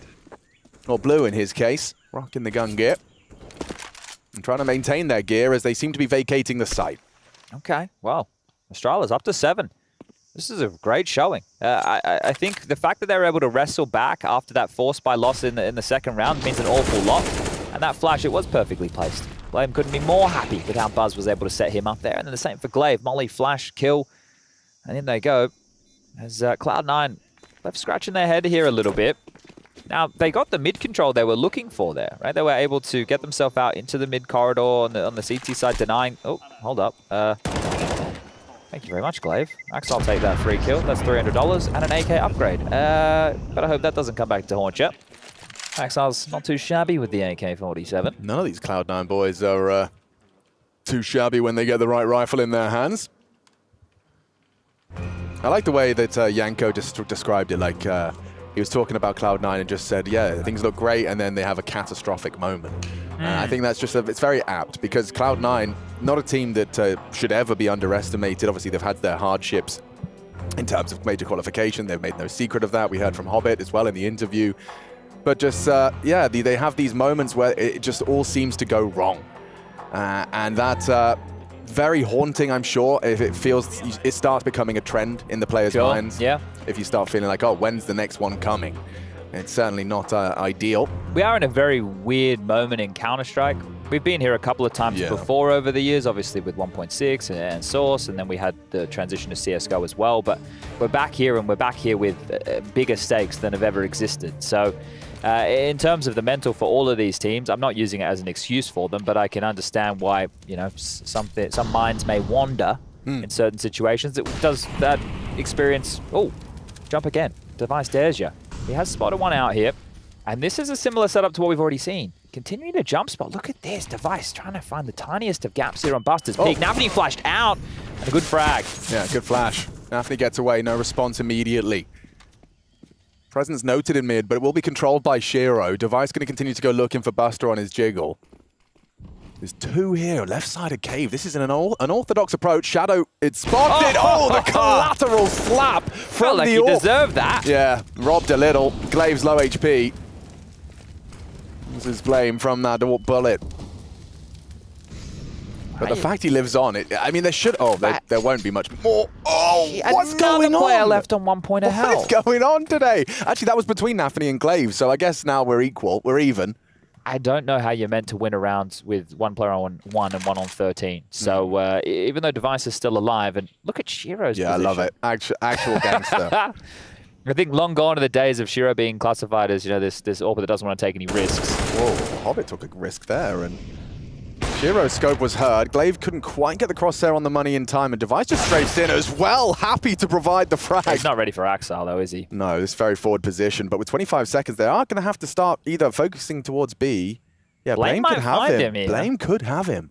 Axel's staying. Lengthy lurks, we call these. And it's a profitable one as Has well. to go B, though. No time to go A here. Blame needs to get a move on. Buster's still here, starting to transition away. He just left. How are they winning a round like this? I don't understand. And he'll get that bomb down. They have a smoke for the post plan as well. Buster now has to go all the way. And if he does a deep CT smoke, I don't even know if Buster's going to be able to run through it. He thinks it's A. Oh, yeah. Yeah, there is a deep smoke in. You see that. You saw it right there. But regardless, it doesn't matter. You just saw him just tilt his head. He's not going for this. He doesn't know the HP. It's not confirmed. No, that's for sure. Ah, man, that one is, that's a tilter for Buster. He was just there, 20 seconds left, and he gambles incorrectly. Okay, well, I don't even know how. I can't put together how they win a round like this, because we saw these type of lurks from Blame on Overpass yesterday, and he's completely removed from the pack, and it feels like he shouldn't have any impact. Yeah. But he got the most necessary kill that forced the rotation from Buster towards A. Yeah. Device had to do a lot of hard work, don't get me wrong. He definitely did a lot of work to make this possible, but I didn't think Blame would have any impact in that round when he just goes walkabout on his own. Well, Axel probably as well, equally as tilted after the, like, this is a great, what could have and should have been too. And don't forget, it was Blame. It was Blame that got tagged by that collateral shot. He's the one that I would argue wins the round. It's this kill here. Device 18 seconds. Chances are, as he's mantled up, catches the bomb, or at least gets the info that keeps Buster's feet planted on B, right? You just feel like you're getting away with daylight robbery there. It's a wild round to win with all the considerations, and Buster keep trying that jump. That's an easy shot for Device. Problems now for Cloud9. Buzz happy to just chill, hang out in A main. Rejigging for the finish. Look at Starting to be a gamble, though. Look at all the little blue dots gravitating towards A here. So they've either just made the call early, boys, let's gamble A, and if it's the A finish, all good. Or they have a good read as Altex throws out some utility towards B. And look at it immediately, the rotation. Force straight away. Shiro gone. Axel towards Donut. Hobbit cheating over as well. It's just Altex. Yeah, but he's going to sell it. Oh, and he's ahead of their ramp smoke, too. So he actually has a chance to find the opening as well to really sell it. Axel, meanwhile, is probably going to start trying to flank from... Altex is saying, guys, what? There's nobody here. And this is the weirdest game of Counter-Strike I've watched in a really long time. Now Nafany's saying, well, that felt like a lurk. Yeah, but now, so now they're going to probably go A. Yes. The defense is going to go back. And there's nobody close enough B lane, cave, mid to hear any of the rotations through the water in T spawn. But they've made the right call. What is going on? Chad, I don't understand. All right, get your tickets, get your peanuts to the circus. 20 seconds. This boost surely wins the round. Yeah, you'd think surely so. wins the round. If they jump across after the molly fades, he's got a nice little angle for this. And they actually flashed it off. So Buzz gets across, and now he's planting. So the bomb and the clock extended, planted. Blame down to Hobbit. Buzz with a response as well. High flash looks promising for a fight onto Nafany. Plays anti-info. Spots out Shiro too. Towards the triangle. And Device will go looking. Good opportunity, but a great headshot from Shiro. Can Glaive come up clutch? Yes, he can with two. One required. Nade avoided. Headshot provided. Glaive stands up and declares a 9th for Astralis. He's knocked the monitor over, but he's back, baby. Glaive getting it done. A 1-on-3. Rolling back the years a bit. Devo with a smile on his face. What's happening? Oh, the whole round was wild. Amazing. And this is how it opened at 1 minute and 45 seconds. Oh, Glaive as well. That's going to feel so good. I mean, standing up, really, knocking down the monitor and knocking Cloud9 down a peg as well. Yeah, get that pop off, son. Oh dear. Dude, you can see that one of the conversations Astralis have had is like, let's have fun. Yeah. Let's have some fun with it. You're calling a great game. You're 9 rounds deep T. It's great. It's good vibes right now. It's not only Device the one breaking the monitors here, Yep. so probably why he's loving it. It's like, it's not just me. Castle's like, now the camera's moved. This is knocked over. We're probably getting fined. But he won a 1-on-3. What is this game of Counter-Strike, bro? I don't know. Whatever we're doing to make this happen, can we keep doing it? I'm so do you think it's America? I think this is, as soon as we got touched American soil, something changed. If we can have every Counter-Strike event in America for this type of fun, why not? Oh dear. Okay, well Shiro looking activated. Looked at Adam. Well, no, actually not. He's not looking activated, is he? He's got 9 kills. He has the most on his team. 6 apiece for Hobbit, Nafany, Buster. Mr. Axel with 5 to his name.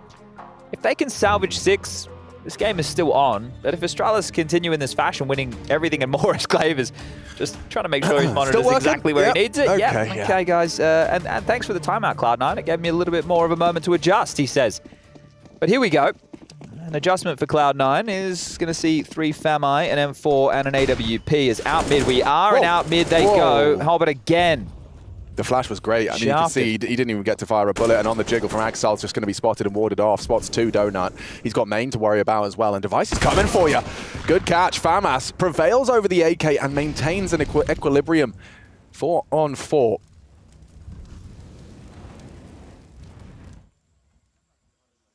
Blame starting to investigate further and deeper towards CT. Yeah, look at Nafany's position. So they're obviously aware of this is a bit of a tendency of Astralis Hero. You wouldn't be playing that safe.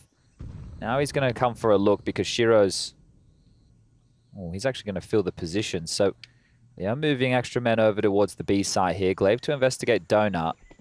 If there's just one smoke, it's only Axel on A.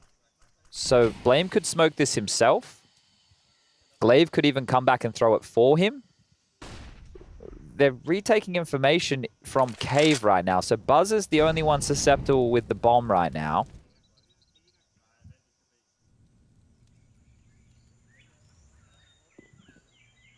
"35 seconds. Buster's got himself closer.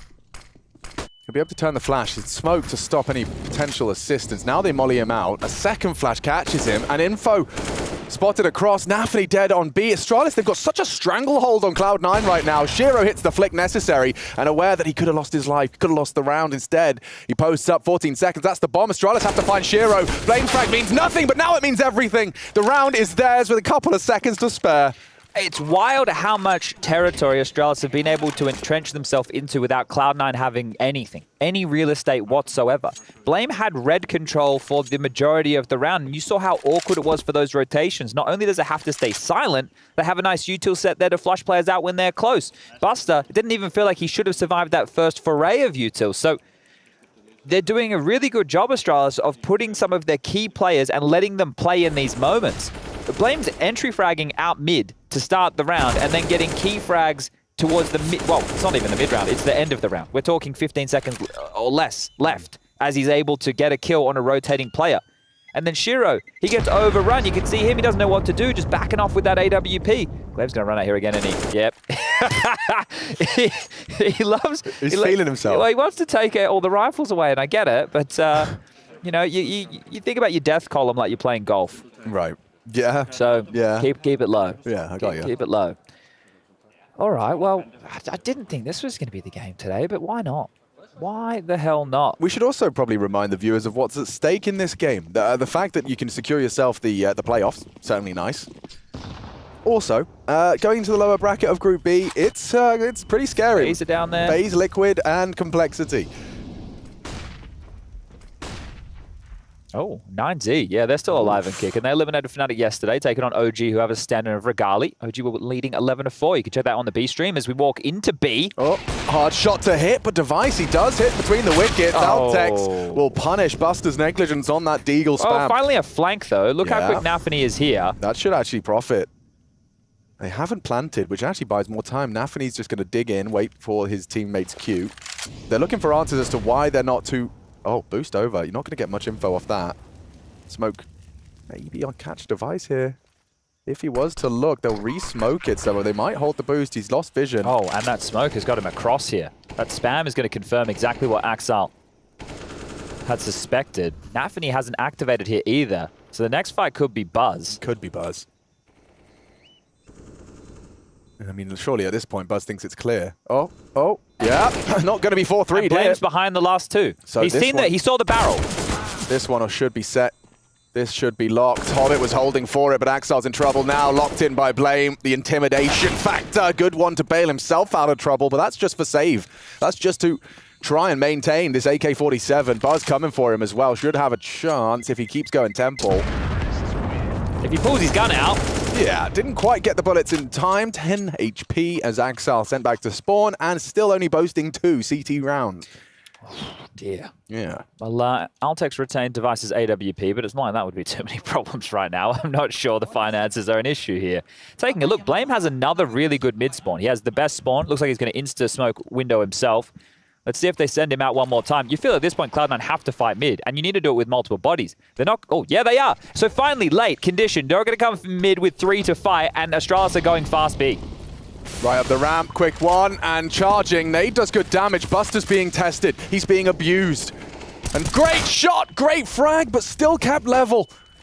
2 down for both sides. Altex, he's going looking. He pushes the issue, and Axel will relieve him of his life. But it's Blame and Device. What can they get done? Axel steps into... 1G! What? I'm out. What? I'm out. I'm out of here. What time is it? I don't know. It's not Jame time. I can tell you that much. 6:47 local. I can tell you that much. Hobbit, give it a go, mate. Why the hell not? I can't. I can't put a lot of this game into words. He's going to win it. The 10-second. Watch this. Blame knows what's up. Blame knows what's up. Everything's fine. Everything's tickety-boo. No kit for you. Does leave with the potential orb. Needs to run that bomb radius. There you go. 14 points of health. And now, right where he left it. So, something to hold on to here. Yeah, tell me about it. Gosh. I wish I had more to say. He's between. That looks a lot worse from that angle, doesn't it? Does, especially because of the flux. We let him off the hook. It's all right, Axel. On that incendiary as well. It's okay, Axel. It's unlucky, man. That's ULs in the chat there. Maybe some 1Gs. Blame's out and about. Nafri should have him down, but still Blame gets the duel. Wins it out with flashes thrown. And now he's allowed to elope. No, Axel spotted. He's fully flashed and he brings him low. A single bullet separating Axel from death now. Advantage heavy for Astralis for a 13-round T-side, Chad. Isn't it wild how they're chaining their mid-utility against them? Where you saw Blame there as he ran through that smoke, ready to extinguish their molly, which gives him a smoke wall chained through to the Tetris box. Like, this evolution. Oh, that's not bad from Shiro. Really nice shot there onto Glaive. Still, have a lot of work to do here, and a good timing from Hobbit, but you got to finish the meal. Huh? Yeah. Buster, maybe he can recover. They're just not. They're not in it right now, are they? Certainly not. I mean, this is the champions of Dallas last year. Indeed, it is. Who have been having hard times. Who need to get a lot done here. And as A's been faked, everybody drawn over. Altex is into B. Blame, who we know is in the action early, and then out of any issues, has rotated around the world to get that bomb down, but it might not even be necessary. Device has found Axel. That was the closest point of contact. Look at him.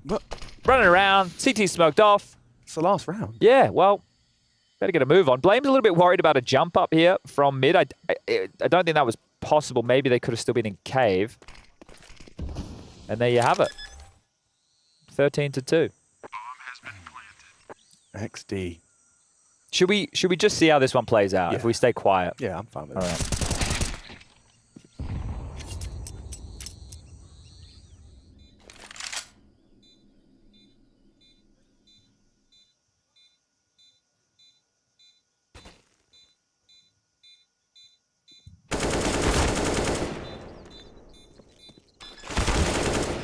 He did it.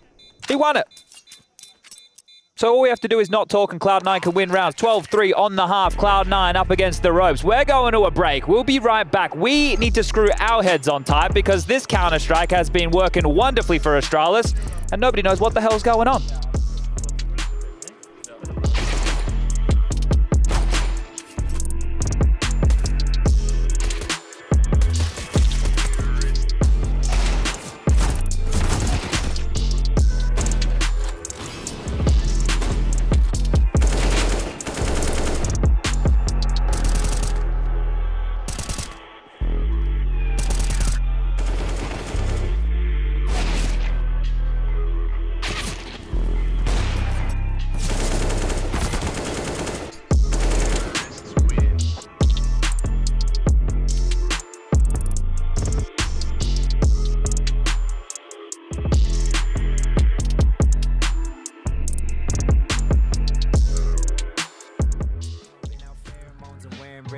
Jerry Lolliver King, but they're not aware of it.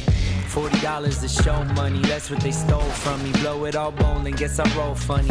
Go find me a snow bunny, ask if this cold world's making her nose runny. She melted, I wear a cape that is velvet. Couldn't see it, she felt it. See it all like I'm Elvis, move my hips like I'm Elvis. I don't pitch it, I sell it. Couldn't picture me jealous, turning fans into zealots. Tuning in when I tell it. There were 15 people at the gig, saying, oh my God, what fun this is. Did it all, did it right, did it big. Yeah, buddy, we were loving it.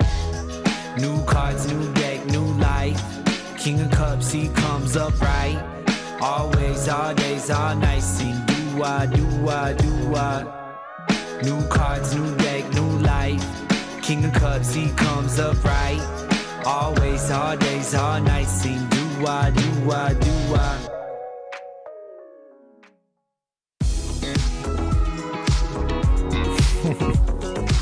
I don't know actually. Like, I'm a little 50-50 because I don't know. But I don't know what they should change. Really. I don't trust their mental right now. Stick. Yeah, I think they will stick. I think they will give it one more, like a little bit more time with Buster. It hasn't been great yet, but I think they will still stick. There were some rumors about Hobbit leaving the team, so my last player change didn't really work for them because I feel like they are playing worse than they did with INTERS, so it is of course their decision to change, but I feel like they need to change something again. I think they've definitely got the foundations there. It's just, I think with them it's kind of like a lot of teams when it gets to LAN or playoffs and stuff, it's kind of hard for them to really perform. Maybe it's the inexperience, but I think they should be able to do something with this line. Yeah, 100%. I'll say Twist because I feel like their style is getting really kind of like Furia is a bit too predictable. They're probably, for me, like the most comfortable team to play versus because they give you that comfort space. It would have to be Twist in terms of how the IGL calls or even the IGL or the team society. So it'll be one of those things. They are not putting this kind of a pressure on you that other teams do, where you feel like you have no space to breathe in a way in the game. And I think they need that. And if they have that, then they would be, very, very, very, very good.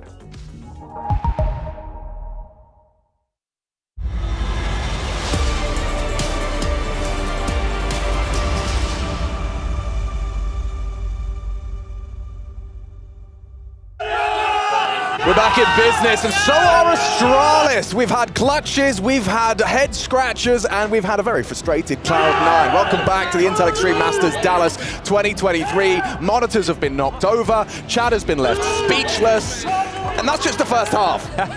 Yeah, it's been some funky Counter-Strike, but Astralis, as you can see, have had an awful lot of fun. On the other side, Cloud9, I don't think they could say the same. The principal Groove standing behind them here might be handing out a couple of misdemeanors. Yeah. It's not looked pretty, and we just of course had the Counter-Strike players they often face off against during that break, talking about whether or not they should stick or twist. But an interesting observation from JDC, as he alluded to the fact that you don't feel like you've got to be extra careful around the map. They don't necessarily take as much space as some of the current top dogs. Well, it's their T side now, and let's see if that pistol can get some of the juices flowing, see if they can take some of the space away from Astralis. Buzz, he goes looking for trouble and he finds it. With 9 HP left, he's got support though. Device hits a banger onto Nafany, and that should be this mid-hold, a 4-man mid-hold, mind you. Successful.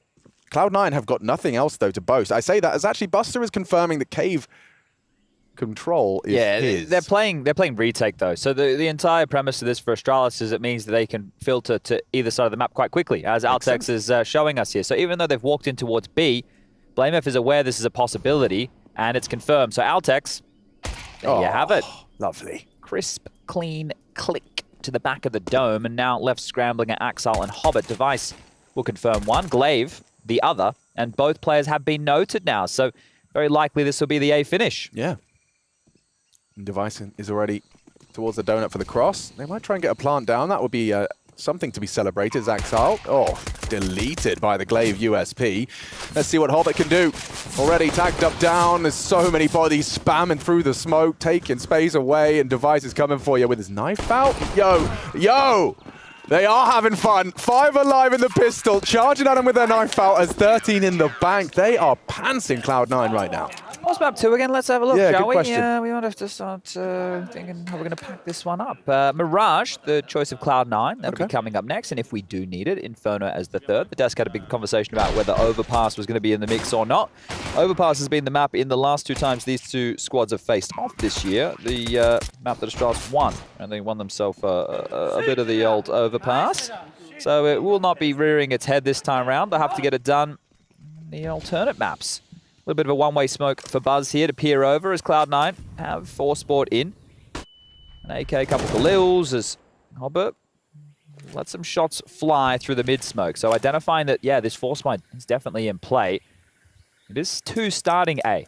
It's Device tucked in deep towards Temple. You can see this little slither gap. And Blame, all he has to worry about is the boost.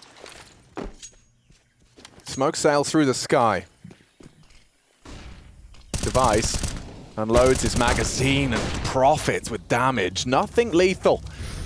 3 members of Cloud9 walking wonky though, and over the top, the boost is profitable for Axile. 2-man advantage, just looking to get that bomb down before those smokes fade. Spam not going to do much for Buzz. Altex, he's been spotted out. This is a big one for Cloud9 if they can find the final flourish. Might just be a save here. I think that will be the call. Hobbit is trying to cut them off at the pass. As soon as they didn't get that kill on Nafany coming for the mid lurk, I think the round changes. If they're able to get that frag, then they might think they can send someone around A main and make this work, but now it's just going to be 3 silenced M4s looking for safe haven, and Hobbit the man to try and cut them off here. So Hobbit, trying to think he's in the movie Predator, I suppose. That's... Oh, did he get... Oh, he got spotted. Yeah. Yeah. The Predator's normally the one with the good vision. Or at least, yeah, the fancy equipment. And make some weird noises. Did you watch the new one? It's called Prey, right? Yeah. I didn't watch it, no. Oh, I enjoyed it. Yeah? Yeah, I'd recommend. All right.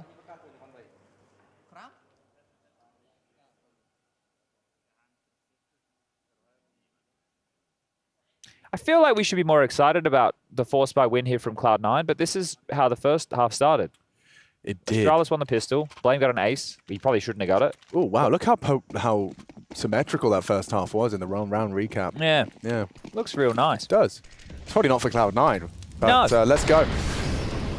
Astralis, they've chosen to try and send Cloud9 back to economic despair, but an advantage for them in this one. Cloud9, that is. See how long they can hold on to that, as they seem to be expecting this. A smoke and a flash combo. Forces Shiro tight. Glaive pushes out, successful onto Nafany, and there could be a swing, should be a swing. He's got to reload. Shiro gets it. Altex caught. You could see Shiro having to worry about so much and still has to worry about an awful lot here. Glaive with the re-smoke. There's no pressure to be applied from Device, who has started to float away. Glaive has to win this fight or drop back. One of the 2 decisions needs to be made, and the molly has made it for him. Oh, Buzz. Yeah, that's a main. That's a big kill from Buzz. A head-to-head duel right there. So that's one of the lurks removed as Shiro takes another. Glaive gone. Low on HP. This is still up for debate. This can go either way, and Device alone on B, but actually going looking. With only the Desert Eagle, he can play this corner and beat that canary in the coal mine, as it were. Hobbit's got the bomb on his back. He's just investigating off that lip. Device is here. Oh, good shot. Adjusts through the wall and does finish off the work of Glaive. That leads to the smoke on ramp. Great smoke. The Look at the bomb's time. coming. Hobbit lost it. Great shot out of Device's Deeg. A second onto the cave position.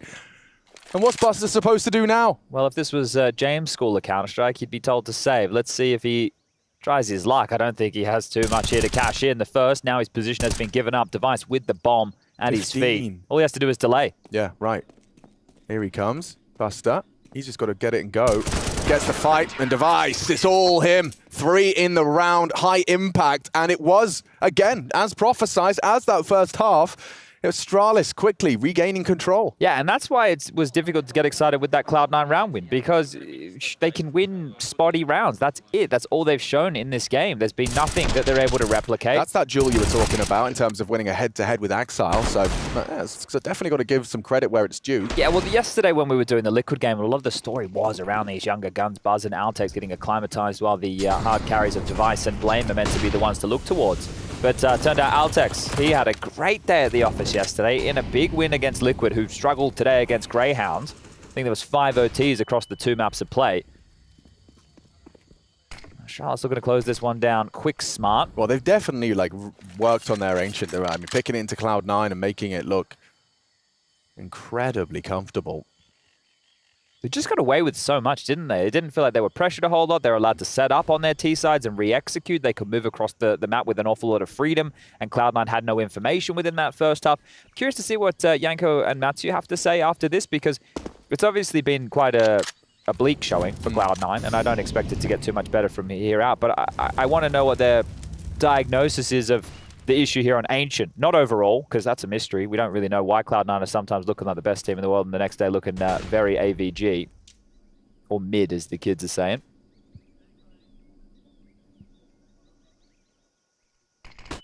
Oh, that is a chance. Smoke comes down. It will buy time for Device to confirm ramp. It felt like he knew he got shot. He didn't really respond too much, did he? He's like, that's okay. You just smoked off. Have fun. 30 seconds. So they're going to have what? They've just cleared out A main. And Altex has just found Exile, so this is going to really put the timer on them. 25, and there's a flank coming. And Buzz, he's bringing the fight to them. Shiro, he was flashed off for a second. Oh, this round's over. Oh, it's definitely looking a bit bleak still. Frags come through. Bomb down. Can't be disrupted. Altex cave, Blame ramp. There's pressure from every angle now. How's Blame not found this fight yet? He's trying to back up. Maybe he can trade on Hobbit. That's a chance. Oh, Shiro, he's hitting some bangers for them. That's his second in the round. What? I'm not. Okay. Was it Blame coming from ramp? He was, and then he backed off to cave. He backed off to cave after Altex got some contact. I feel like it's a nice duel coming up ramp, fighting into the site, especially if they're not block.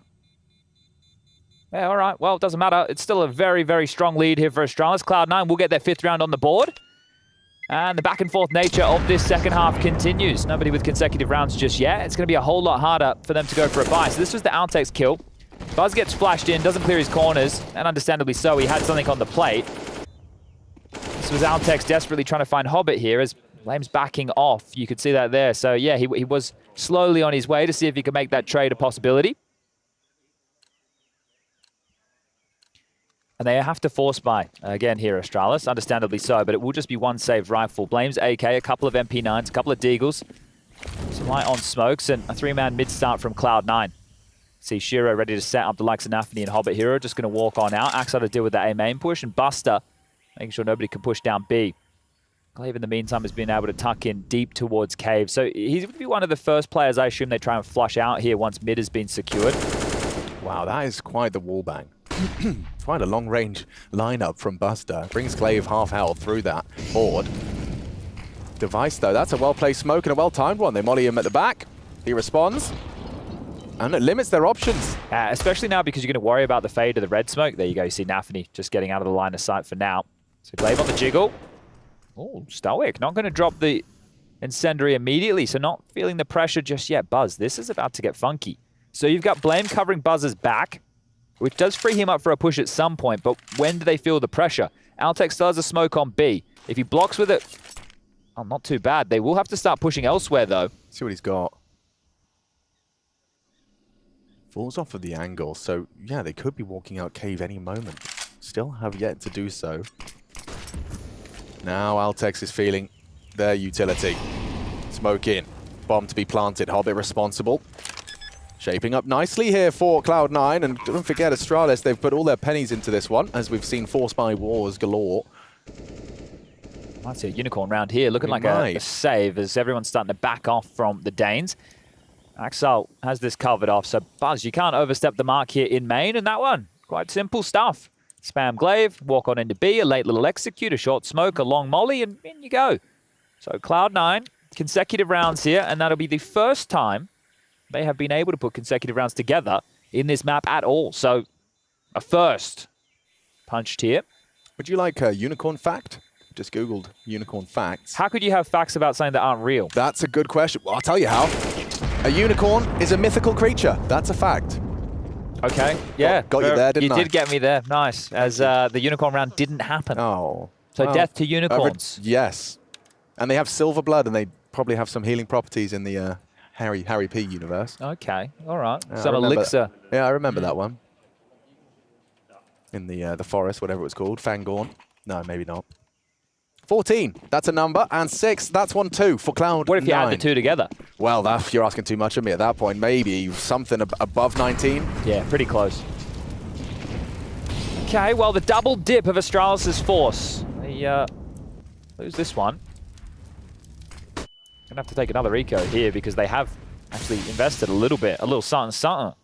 As B lane control for Glaive, sure. 3 players out mid yet again. Buster will be confirming this, and you can see him, he's trying to hold Glaive in place because Hubbard wants to come and clear this out with the team. That re-smoke is going to give up his position, the trajectory. Yeah. I'm not sure if it was noted. Yeah, I think Hobbit might have heard a pin. Can maybe piece it together. So it really, it's going to be hinging on this forward position of Glaive. You can see there's hesitance and, ooh, damage inflicted, and more so from Glaive. Takes Hobbit out of the round. Shiro, a quick response. Keeps things level. Still favored Cloud9 here, unless Axel goes down to a Deagle. Unlikely, he does win out versus Buzz. Blame to try and find a response. Axel raring to get this sorted. And devices Deagle. We know he's deadly with it. One is great. Shiro, good for the trade. Advantage Cloud9, bomb on Axel's position. Yes, still moments where this can go wrong. So Shiro understanding that one of the rotation points where they can try and cut this bomb off is going to be through mid. Blame, still quiet and silent with the AK, is just going to tuck in a donut here. So no issues for Axel to make it over. The only man that can make a splash is young gun Altex, who has gone looking elsewhere here.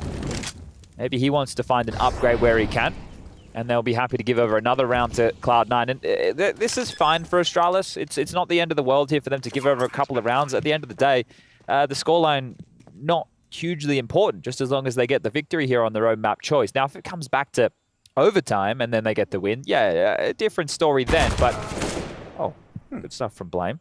And Altex has been able to find another AK, so that's good news. But, if they close this game 16-10, who cares? It could have been 16-4, it could have been 16-6. It doesn't matter, as long as they close it before it gets too stressful. Yeah, you can see that replay, Shiro's trade. A very important trade. Yeah, most definitely. I mean, you saw Glaive take Hobbit to Isengard through the Forbidden Forest. So that's not Harry Potter? No. Fangorn's where the talking trees are. You know, in Lord of the Rings? Okay. The whole Sauron Uruk-hai factory. Yep, I'm with you. Saruman, whichever one didn't have the helmet. Get them confused all the time. Call yourself a fan. Some things are confusing. You can't be up to date on everything all the time. There's too many things to know. You want another unicorn fact? Sure. Unicorns have one horn in the middle of their head. Fact. Yeah, facts. No one can disprove it. You can't disprove that fact. I got 10 of them. Okay, well, we'll keep them coming. This is the round with the 2 saved AK-47s, and Shiro's doing his best device impression. Gets a little glance of Deva himself and can't hit that shot, but it's all good as OG, you can see, have been able to convert them. Matt Regali with a great showing as Altex AK now noted. Dips back. Restrained. Has Blame here as well, so their reluctancy to fight.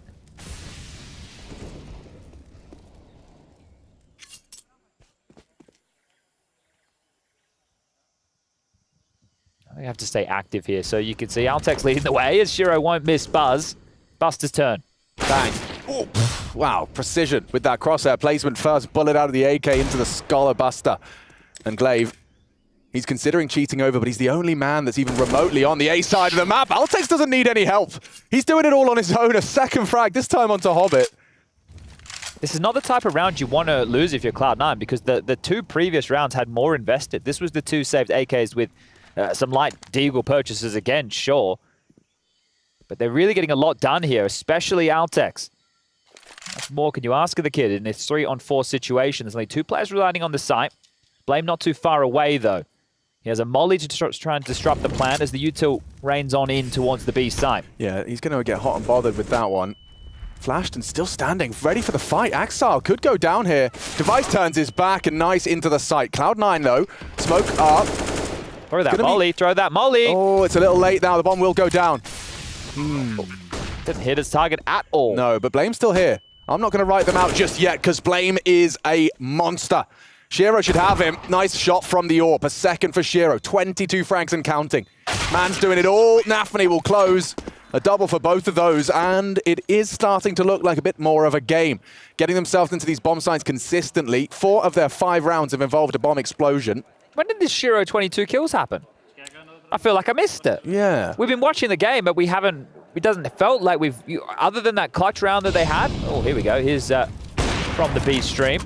We just had the scores on the doors momentarily, I believe. Didn't we say? Oh, it was over, right? 19-17. The final round. Okay. Yeah. I was like, oh, well, how did that already ended? 40 and 20. Bloody hell. Well, this one could be over quite shortly now as well. Device gets an opening onto Shiro. We're just talking about how good he was doing. Nafany in the face of Cave.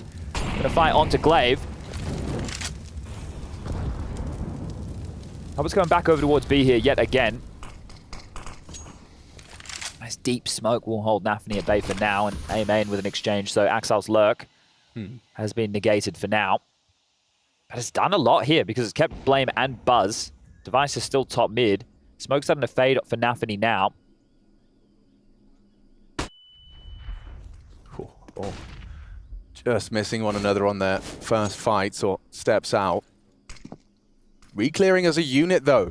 Seems promising. Glaive will tuck into the corner. Device can walk up into the fight should he desire. Well, they've got smokes for an execute here, but are they going to commit? Because Axel's still so passive and away from this. They can smoke short, they can smoke long, they can smoke off Cave, they could do whatever they want. 50 seconds, so still plenty of time on the clock here. Oh, yeah, Device summoned back. This is a fake. The bomb looks like it's going to go mid here. Okay, well, that's going to put Buzz on notice. He's going to have a lot of work to do. Device is rotating here as well.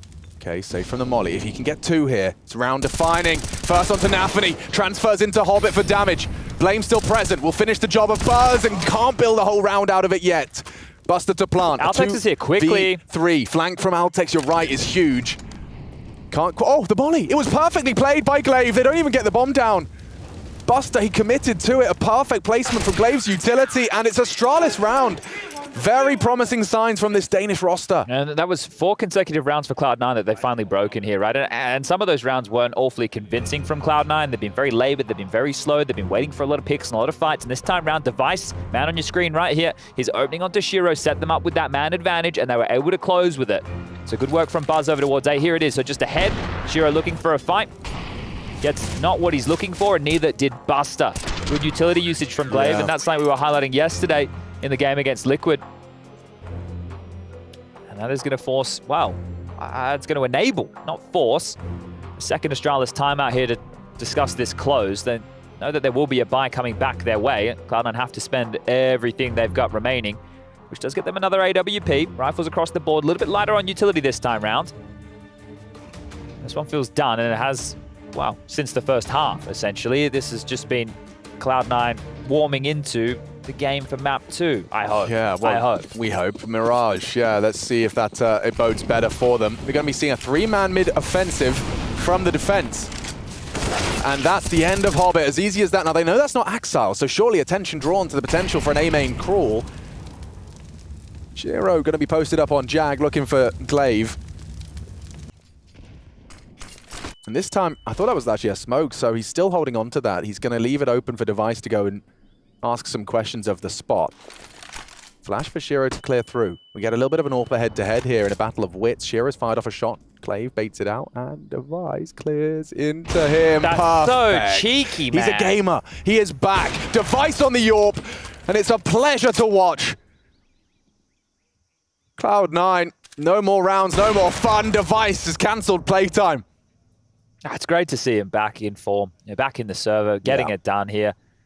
Just an absolute force to be reckoned with. I mean, one of the greats. Yeah, without a doubt. It's incredible how many times he was at the tip of the tongue when you talk about players and demos and styles to replicate. He's in that conversation for a reason. Astralis, map up, feeling good, looking fun.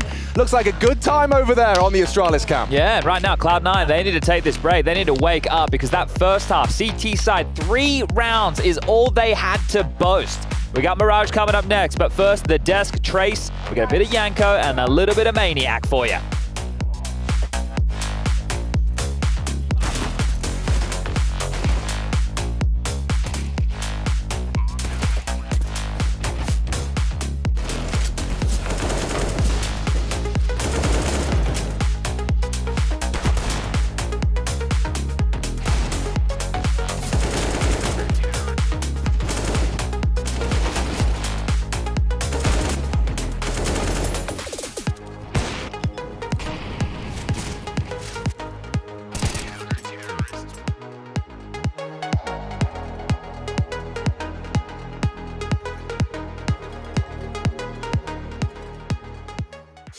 Do you think you know everything about CSGO?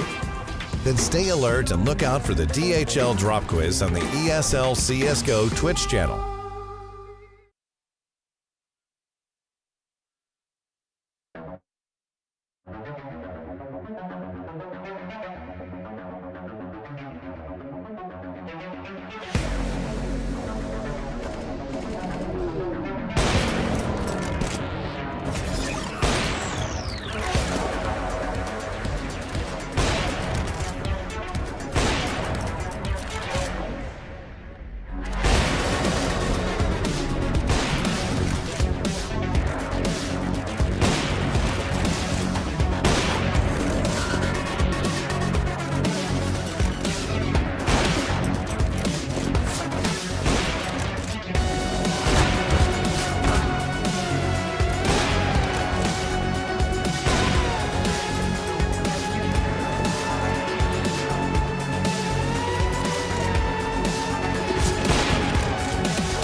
Do you think you know everything about CSGO? Then stay alert and look out for the DHL drop quiz on the ESL CSGO Twitch channel. Because as soon as the question is asked during the stream, the clock starts ticking. You will have 60 seconds to type your answer in the chat using this format. And keep in mind, speed is important at DHL. So the faster you answer correctly, the more points you get. Keep track of how well you are performing on the leaderboard. Will you manage to make it to the top and win one of these amazing prizes?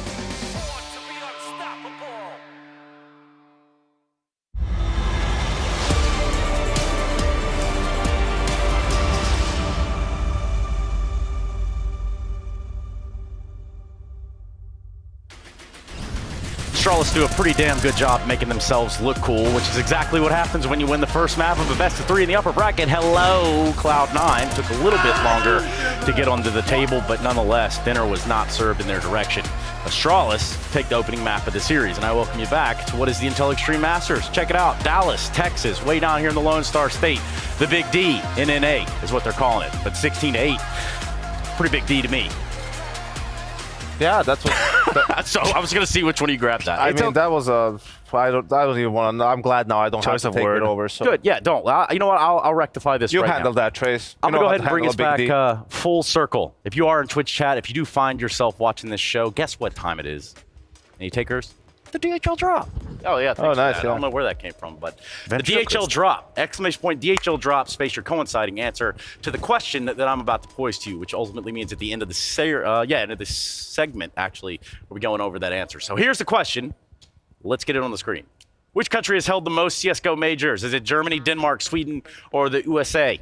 I'm not entirely sure, but I'm sure that you can find that out, and you can use exclamation point, DHL drop, space A, B, C, or D to put your coinciding answer. I'm going to do something unprecedented, Trace. Oh my God. What? I'll say it's not the D. It's not. It's not the USA. Okay, yeah, that kind of checks out. Well, yeah. Helping hand. Who do you think it would be? I think Cloud9 could have used a helping hand in this game, though. Or Yeah, maybe, several. Or maybe 7 helping hands. It seems like what they needed. I just like a game that has actually broken Chad. Like, he could not understand they were what was struggling, going yeah. on. He just gave up at some point and stopped talking.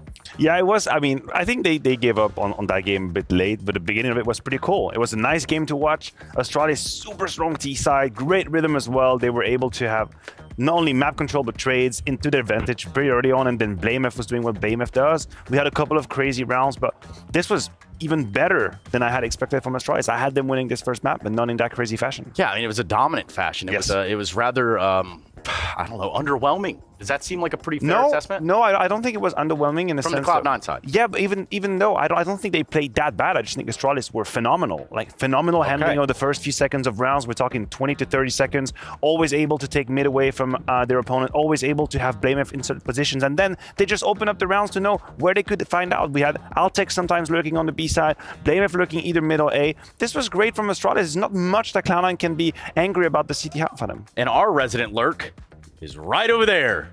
Woo! All right. I like everything you said, Maniac. This round is going to showcase a lot of that. It was from the first half. This is how they decide to open up the round. You know, Buzz and Blame going towards that mid control, the rest of the team towards the B bomb site, right? But Cloud9, they decide to take some initiative. So this is how the round pretty much opens up. Altex is just holding Nafany with the smoke. There's a flash coming over from Buster.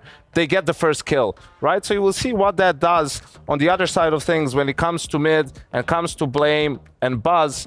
After that kill, really, okay, they decide to push the envelope. They're moving here towards mid, but that's where they're going to run into Shiro, right? Like, he's playing in front of that smoke. He understands the situation. He gets a kill and a tag on Blame, right? So now you're thinking, okay, Blame, he's low HP. That round is going to be pretty difficult for Astralis from that point on. And this is what Blame does. He understands, you know, low HP. He goes all the way towards A, right? While the rest of his team is still working towards B. You can see that the bomb is here. Glaive and Device are trying to take some control. Shiro pushes mid with the USP, gets all the way into this position. So the round is a little bit strange, right? I'll let you see how it plays out here on the minimap. Hobbit caught a little bit off guard by Device because Shiro is here. How does he not know? How does he not hear? Gets the kill, the trades, and look at the positioning now. Look, where is my Blame F today? He is pushing all the way towards Donut. He went out of A main. Axel, his position,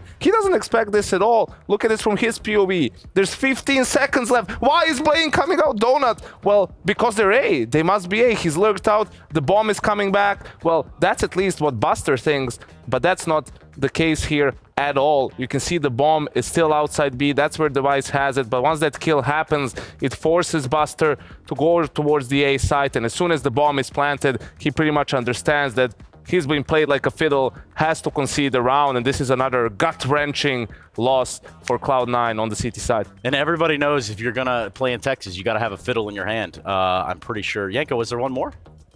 Oh yeah, well, I think you that was yours, Trace. So I forgot. Sorry about that. I would like to see you break. So here you have to. Who, Trace? I see here. You can see. So Blame. He has his hands crossed. He doesn't really. He isn't sure what's going on. He's not been in this position before, where he's not the guy that's last alive, right? Altex. He's just happy to be here, right?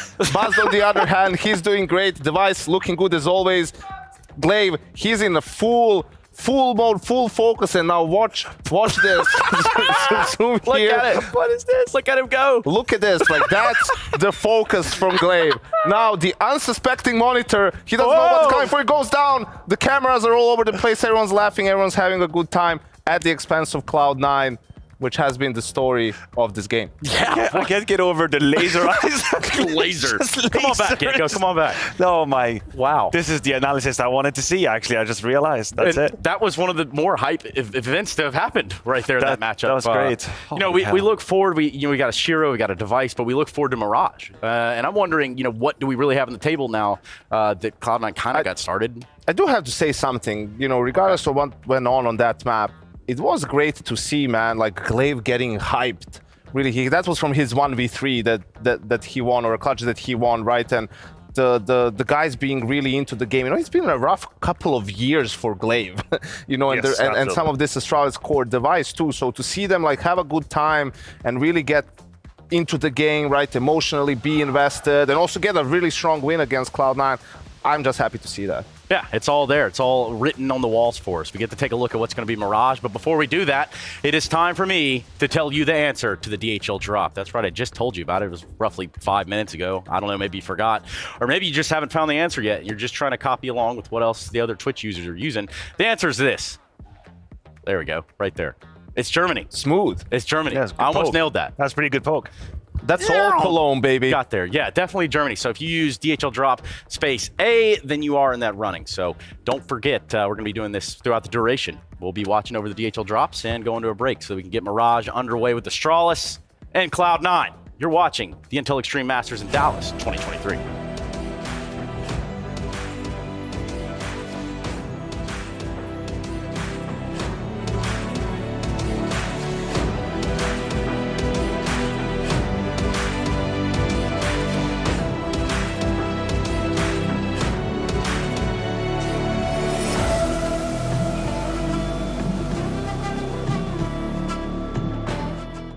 Smurfs, your time is over. Go yourself. To all the 817 imposters using my name on FaZe, go yourself. To all your grievers, go yourself. Go yourself. Go yourself. Go verify yourself for free today. In 4 easy steps, you can join the battle against Smurfs and compete with confidence against real accounts. What did you think they were saying?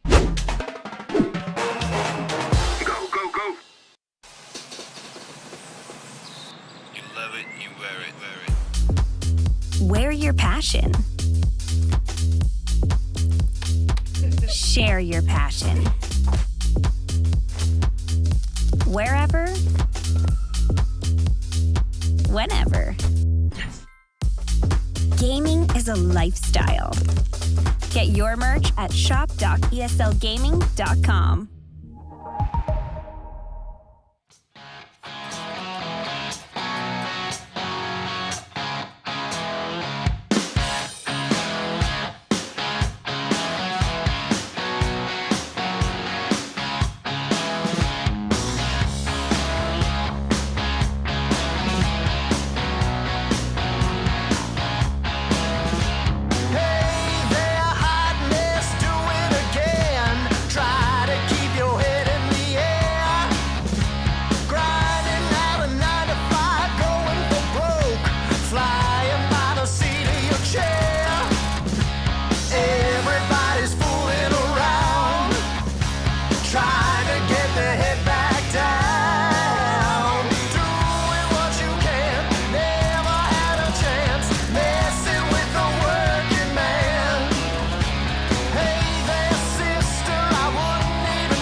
So, you want to learn how to pull off a fake flash. I can't blame you. It's stylish, it takes courage, and most importantly, it makes the crowd go wild. He's got to throw the AWP in. Oh my god! Simple! What is happening? There's not many plays better suited to impressing your friends than the fake flash play. All the cool kids are doing it.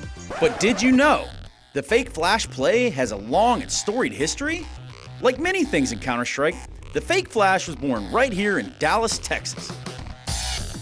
It was June 2002. And in the heat of the summer, Heaton would turn on the heat and introduce the fake flashbang to the Counter-Strike audience. It was the grand finals of CPL summer, the equivalent of today's major grand finals. Heaton in a 1 versus 1. Now, you might assume his opponent is just some random noob from the BYOC. Wrong. This man's name is Ola Element Moen. He won 3 CPL trophies in his day, 3 second-place finishes as well. He was the first player ever to be sold and transferred to a rival organization. He was also part of the first ever international lineup to ever win a major CS event. You may forget all of that shortly when you see his reaction to this fake flash play. But trust me, he was good. Very, very good. Heaton would follow the most fundamental rules of the play. Firstly, prime your opponent. Keep his eyes glued exactly where you want them. Secondly, savor the moment. Let it hang in the air. Give his brain time to second guess. And thirdly, peek when he turns. Find the timing just as he commits to turning away.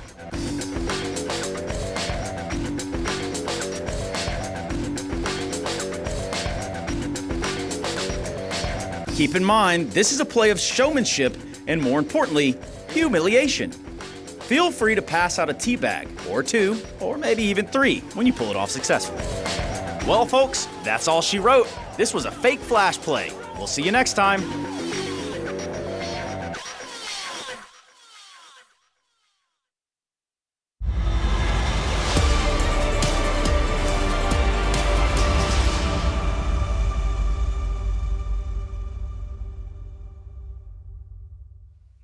Maybe we do need to bring back the CRT monitors just to protect those attacks from Glaive. Maybe they'll be a bit more robust. Hey, it also helps with the gun show. Everyone having to lug those around. It's not as easy as it is these days. That is some great little history right there for everybody, and some familiar faces that we still have a few around the Counter-Strike scene. It was great to see Heaton there. A lot of people probably don't even remember Element. Right. So yeah, this is a long, long time ago, but it's nice that we're paying homage to some of the history, and Trey sounding extra enthusiastic in that voice. Yeah, dude, I love it. Both of those. I love the Sunman clip as well. Very cool. Very, very cool. We just need the Jason Lake, roll CT, bring me the pistols, and that's what Astralis are hoping for right now. Kicking chairs, pulling out hairs, and, well, looking like the favorites here as Cloud9, their map choice, looking to respond and take us the distance here on this Tuesday evening. 2 HEs on this CT pistol. I'm going to be intrigued to see if they can get started with a, well, a bang. Glaive. Cocked. And nade connects. Axel tagged up to 17 combined with those bullets. Confirmation of presence. Device will let Glaive know that there is someone short side. And from the Palace position, Nafany combined with Shiro in that Palace position has made space for the plant. Axel gets away with that. 7 HP now. Caught through the boards by Device, but they've got a lot of control as that bomb's down for Cloud9. Yeah, the best hope here is the smoke defuse situation for Altex, but they need to punch away in. Let's see what they can do to facilitate his entrance. Shiro on that site, going to be looking for trouble. Nafany to confirm his cross. Timing everything, loses his head. Smoke onto the bomb. Need to position correctly for this one. Altex, he's holding it now. Nafany needs to get back on the taps. Altex, what a third attempt. He's back on it. Low, 27 and down. Shut down by Buster despite Blame F's best attempts. He's got 3, but they won't get the round. Oh, I was just trying to flow around that smoke right there to see, because it looked like it could have been a little bit deeper. Yeah. Maybe they might have been able to see some flashing to identify where it was. So that's, you know, not ideal. I think the smoke was, yeah, subpar. Skew-if. Skew-if, exactly. But you could see Altex, like, he got on and off 3 times. And I think it was because he was trying to, you see this, he's trying to turn away. He's lost it. He kept slipping out of his grasp by turning away, but these new cables. What year am I living in? 2015, something like that. Yeah, it was close. It was, but it's, I mean, it's by virtue of the smoke, not necessarily his mistake. Oh, Glaive, it was his smoke. So Glaive was looking at him directly there, like, mate, what happened? What we bought you, dude? More than enough time. And Blame hit 2 shots just as that happened as well. Buster only had to hit the last bullet. Well, Blame has been able to afford himself an M4. Oh dear. It's gone bad from worse to Altex. It has, yeah. That's like the combo deal when you lose both of those awkward exchanges in the first 2 rounds. He's gonna have to be able to shake that off. Taylor Swift style. Now, Device in a very forward position in Palace, so we might get to see him activate late. It might not be worth it at all here. It's unless this happens. Great flash gate, great find as Blame will take down Shiro. Still awkward though. They might get. Oh, they might not get into this B site scot-free. Nafany's been brought very low. Hobbit, ooh, he finishes him off. That will be the end of that. But Device's flank can deal with Hobbit in combination with Buzz here. That's true too. There's rifles galore if Buzz could just hit this one. Hobbit, oh, did he not spot him? Didn't look like it. Yeah, he's not acting like he did. He's ready for Device at least. Oh, looks to the side of the head. Buzz will finish the job, and that's 2 rifles in mid. Do you take them both and you cut your losses? Oh, looks like they're going to get away with all of this here. Wow. Okay. I mean, a best case scenario after the opening from Altex. Yeah, and if Nafany presses the issue here, not only will it force a rebuy for himself, he'll give over another $300. So we're going to have the 2,400 loss bonus into the next. And if I'm just having a look here, trying to do some quick maths, it could be tidy if they do push forward and Buzz can grab another kill here. Yeah, okay, well, not going to happen. If they push forward, Buzz would have had enough to drop a silent stem 4. Maybe they could drop Famis's if they wanted to go for a full buy. I'm curious to see how we see Astralis continue forward here. They don't have to, right? They can just lightly invest pistols onto Glaive and Altex, and then everybody will be able to buy into the next round with the 2,900. But some of their buying patterns in Ancient, well, I guess it was in the second half, and they had that big lead. So maybe it doesn't make it as much sense here. But they will just hold on to the 2 Galils and M4, armor behind them. Difficult round here for Cloud9 as the top mid nade from Blame is going to find a chunk of damage on a Hobbit here. Nafany hightailing it up the catwalk. Yeah, he's going to clear the ladder room, but forcing the issue any further, he'd meet Glaive. I say that as no, they're distracted. Vacating short. There's a couple of things we can maybe talk about as we have this default spread. Like Axile plays over towards the B apartments, and I don't know, sometimes I just start watching demos of players for no reason, and I found myself watching like some Axile stuff, and there's content that people were making about him on the YouTubes. And when he goes B apps, he likes to underhand this nade to go to underpass. Oh, I saw the lineup for that. It's really cool. So if teams are trying to go there aggressively early, that's something you have to keep in mind. And we know that CTs like to go down there, and they don't necessarily have to engage immediately. But that's something to keep in mind if you are going to be trying to press the issue over towards the B apps against Cloud9. They've asked a lot of Buzz in this one, in this current setup. Well, he's got a gun. Yeah, and he's got an entire team coming for him. Well, if he gets one, I'll be impressed. Okay, well, there's the bar. Buzz can impress Daddy B. Nafany, the nade does nothing. Ooh, did get stabbed. Axile does go down, so there's the frag, and Chad is impressed. Double thumbs up, but seems like it's going to be that 3-0 conversion. Glaive loses his life to Nafany, still lingering in the underpass. There's no real gusto behind this from Astralis, right? They're in the side, the bomb goes down, nobody springs to action. Obviously, they don't want to give up their position. They knew that Nafany was lurking around middle, but this is just about damage and kills. There's no way that they're winning this round at all. It's not even in the cards, on the cards. Shout out to Doug. Around the cards. There's just no cards. No. They're playing, it's poker right now, and Cloud9 have a full house, and Astralis, they've just rocked up to the table. So maybe they can deal themselves in the next round of play. Nice from Device, leaving with the AK-47. I say that with bated breath. Nafany just puts himself straight into the crosshair. Could be a MAC-10, or even better, a Galil. Lovely. Altex will take what Device didn't want, and it's a couple of kills from Astralis in that one, but still 3-0. So we're slightly interested in the damage, sure, but Astralis will need to win one back here almost immediately if they want to have those ramifications felt. What's the opener going to look like for the Danes here? Device with the AWP, going to be starting window, has Blame not too far behind him and jumps out to underpass. So it's becoming very vogue for Orpus to do this. And then you can tuck yourself into connector once the initial engagement hasn't been felt. Axile's got his B util. There's a nice little flashbang for all y'all. Blame timing on this nade is perfect, actually. Hobbit is about to leave his roost. Hello. And that's even better from Glaive. Oh, and they combine. Nafany steps into the line of fire. Device will shut him down. And it, spread from Axile. He's probably not going to want to return to his molly anytime soon. Shiro's up short, though. Hang on, Glaive's not looking right now. Could have a timing. A brilliant window of opportunity, and Shiro puts one into the back of the skull of Glaive. Altex claws it back. A 2-man advantage for Astralis to post their first here, and it's looking too good. Device again onto Axile. Altex has help here. Blame's not too far away, so once he gets information, he can call Blame across and they can lock this down together. Buster, not even going to get a chance as Altex will finish him off. And there you go. Astralis will get around on the board here. It has put the economy into disarray here for Cloud9. There's enough for a Shiro AWP that he has immediately bought into, but the rest of them, it's going to be a hodgepodge. So this is really going to be a round where Shiro's AWP means an awful lot. But right here, I think, are some of the scenes of what Maui doesn't like about the way Cloud9 approached the game, or at least the way he didn't used to like how What did you see in this round? They just walked in dry. Yeah. It was just completely dry into 2 fights. No flashes, no util, just death. I think Device has a gap in the smoke here, yeah, so it's starting to glance over. Flame with mid-control. Device straight down into a MAC-10, huh? Yeah, that's massive from Axile. He's caught out the AWPer. It's Blame that steps up to the plate and Glaive through the smoke as well. They could reset now. There's just no position for Cloud9 to punish. They weren't close to either side because you would have known it was Buzz likely A, Altex likely B, and you could have tried to trade efficiently onto either of them. But neither option available as the bomb. We can see on the radar still down towards the B stairs. But in the B apps, and Buster and Nafany now clearing out top mid as a pairing. And I like this. So Glaive has called the gamble stack towards the B site, but now that there's been no pressure, a minute on the clock, they can actually start to reaggress. They could boost up short. They could be more of a jarring force towards middle here together. Again. And here it comes.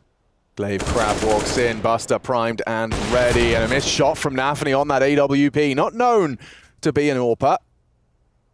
Buzz, he has got help if they can both reaggress at the same time. Blame's timed that to perfection. Just as Buster reaches for his nades, he's going to have to reach for the bomb here, Hobbit. You can see it's way back, and yeah, just jumping into Altex on that scope. So everything's sorted, 2 AK-47s and an AWP. Especially with Device going down first, I just love the reaction. They had some fights, they cleaned them up, and then the fact that they moved across the map and were still staying active. I think this was also referenced by Maui yesterday, seeing parts of Astralis' game where, you know, the way that Heroic like to approach the game, which I'm not sure they would like to hear that necessarily being said, but I think Heroic are the ones defining a big way of how the game should be played at the moment.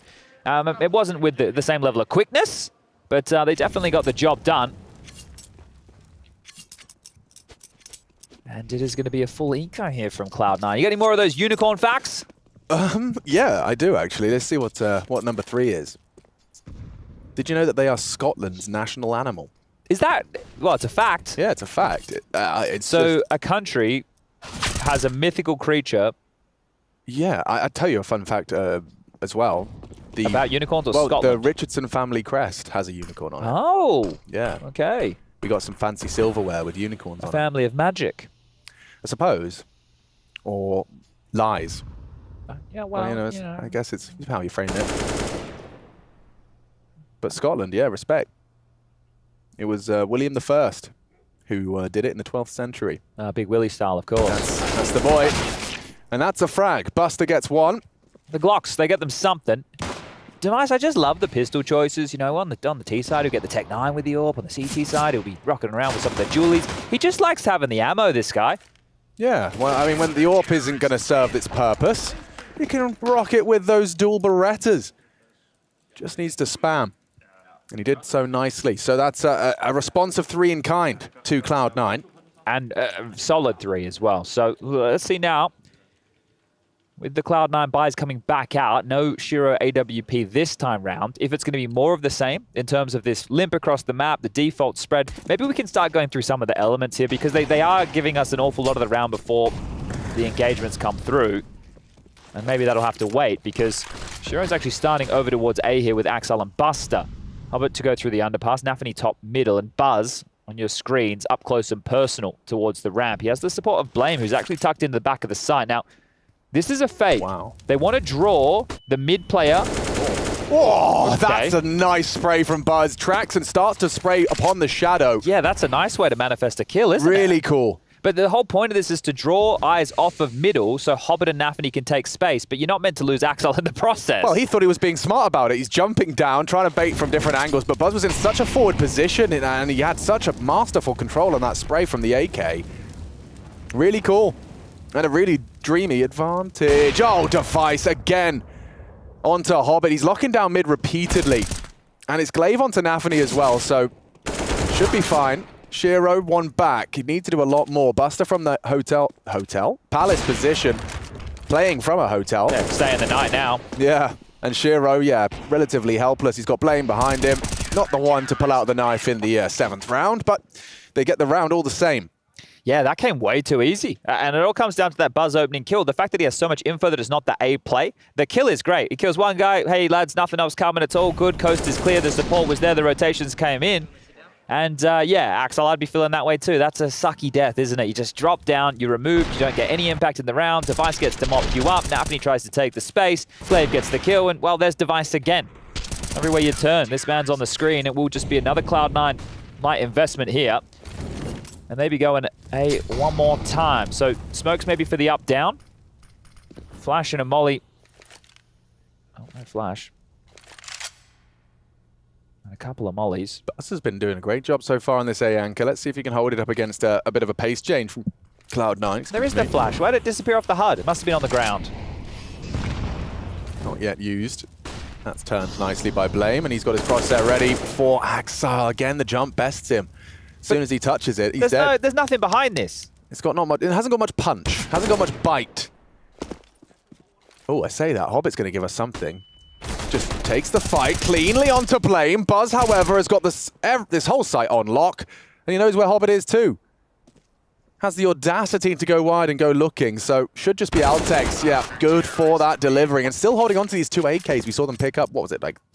Forever ago. Yeah. Yeah, it's a never-ending story right here of these AKs. Ago, I reckon. But that was one of the things in the early stages with Astralis.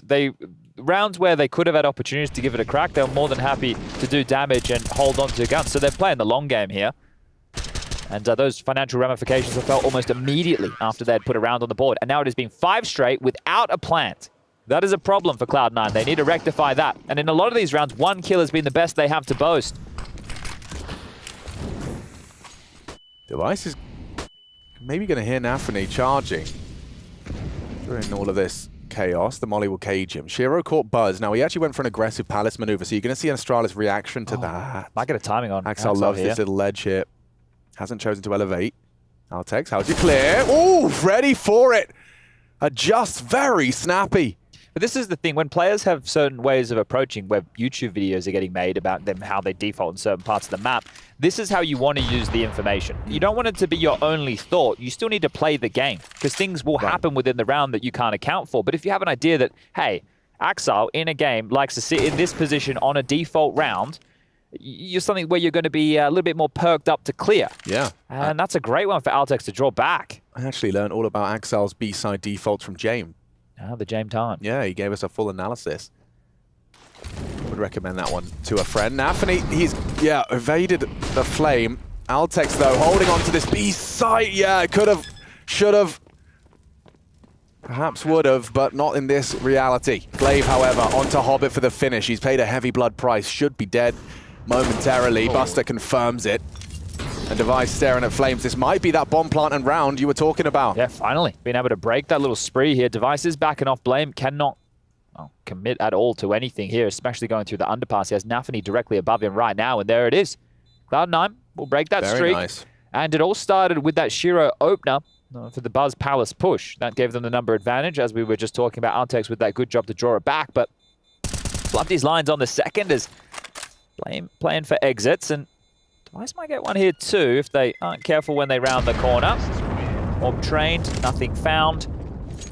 And a 1 round gap as Cloud9 do finally respond. Now more than enough money, especially with 5 straight and hardly anybody dying for the Danes to get back into another buy. So no dramas there. Here's that opening. Bang! And the dirt is gone. Buzz off fly. Good finish from Buster there, making sure it didn't spiral into a round loss. Buzz has another good spawn. He has the best ace spawn. I don't think he'll try the Palace play again. And oh, no, he is. He is trying the Palace play again. Why not? This time it's Buster that has to deal with him. And he's successful this time. I love the fact he's gone straight back for it. Yeah, I was just checking who had that best spawn, and it was Buzz. Again, I didn't think there was any way he'd go for it. And Glaive escorted him this time. Said, hey, it's all right, mate. When the training was on, I'll come with you. Yeah. And if you die, I'll trade you. That's not bad, man. I mean, especially considering we just saw how much that Palace opener from Shiro translated into a round win. What happened? We get to see what happens when it goes the other way. Precisely. And now look at Cloud9 expecting aggression across the rest of the map here. So 2 players out top mid. Axel behind tap, Hobbit mid boxes, Shiro punch down in T-spawn, and Nafany watching for any B pushes. So we're already at the minute and 10-second mark, so they've got to work on some ground. Yeah, and Shiro has to join the party at some point, so that Palace push has kept them busy. They're hesitant. They're already panicking about the potential for Astralis, knowing that nothing is coming Ram, nothing's coming Palace. Altex, he is investigating. Is he going to walk this? There's flash and action on B. Altex dead as well to Nafany. Device is in trouble. Oh, he's in a lot of trouble. Bails himself out with a nice one. Nate's good. Good. Nafany catches. Device dunks. Thinking one step ahead. And he's got more on his plate. Hobbit's second guessing this. Bad flash, better frag. Device 3. And it's Astralis' round, baby. Yeah, he should be having a laugh about that, because as soon as Altex dies in the B apps, he is in so much trouble. Think about the access he has to deal with now. He's getting pushed up short, flashed off the line. He's already scrambling. How does he get away with that? Oh, nice one there from Device. We set that an awful lot. It's going to force the timeout for Cloud9 here, and this is that buzz push. The smooth moves up in towards Palace. This one here for Naf, and he gets it back, and that actually forces them into this B split. Yeah. Bang, bang. I guess he trusted what Altex said. He's low. He's probably pushing, and especially because there's all that action short. Like 2 have been called short. He's just killed the bomb carrier. He's got a good idea that Nafany's desperately trying to kind of take that Device threat out of the equation. So just plays it so well. Look how such a contrast, isn't it? The juxtaposition between these two reactions. Cloud9 are in the bin right now. And Groove's taking notes. They pushed Palace back-to-back rounds. Probably what he's written down there. I don't think Buzz will be doing that one again. No, mission accomplished in that respect. In fact, now Buzz is on his island again. They're sending 3 out mid, jumping out the window, charging and fighting. Nafany's going to be blind as a bat, executed now. I'm just watching Buzz here with what the rest of the team are doing, how he should position himself, and he's doing a great job. Now that Molly enables him to get info on this. And he's waiting. Now Glave's here to help him fight. It's good. It's looking good for Astralis. I'm just liking the details of how they're approaching the game. I think just the late lurks of Ancient made so many kooky rounds. Yeah. Just so many rounds where it's like, this shouldn't even be possible. Oh, here we go. Thank you, Mr. SEO. In the last Mirage meeting, Astralis won a total of 7 rounds. So we're almost there. Well, we're almost there. That speaks volumes of the improvements they've been making. You know, they've been in the lab, cooking up some new game. Blame gets himself a second on that spray. I think one of the things which doesn't fill me with much excitement about Cloud9, sure they're going to be able to grind you down for a decent haul of rounds, and they can still get an awful lot in this half. It's just how one by one it feels in a lot of rounds. Yeah. No, I see that. And it is very, very Cloud9, very Virtus Pro. But Virtus Pro feel like they have more variation.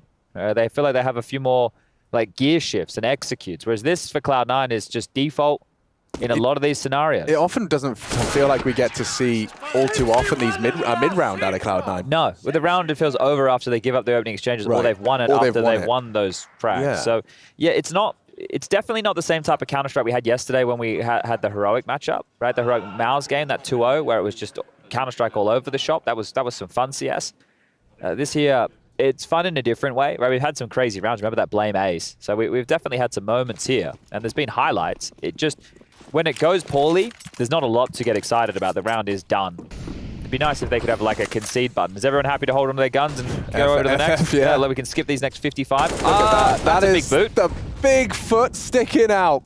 Altex dead. Look at the angle from Buzz. He gets away from Buster for the response as well, so keeps it level. Moth forces away by the molly.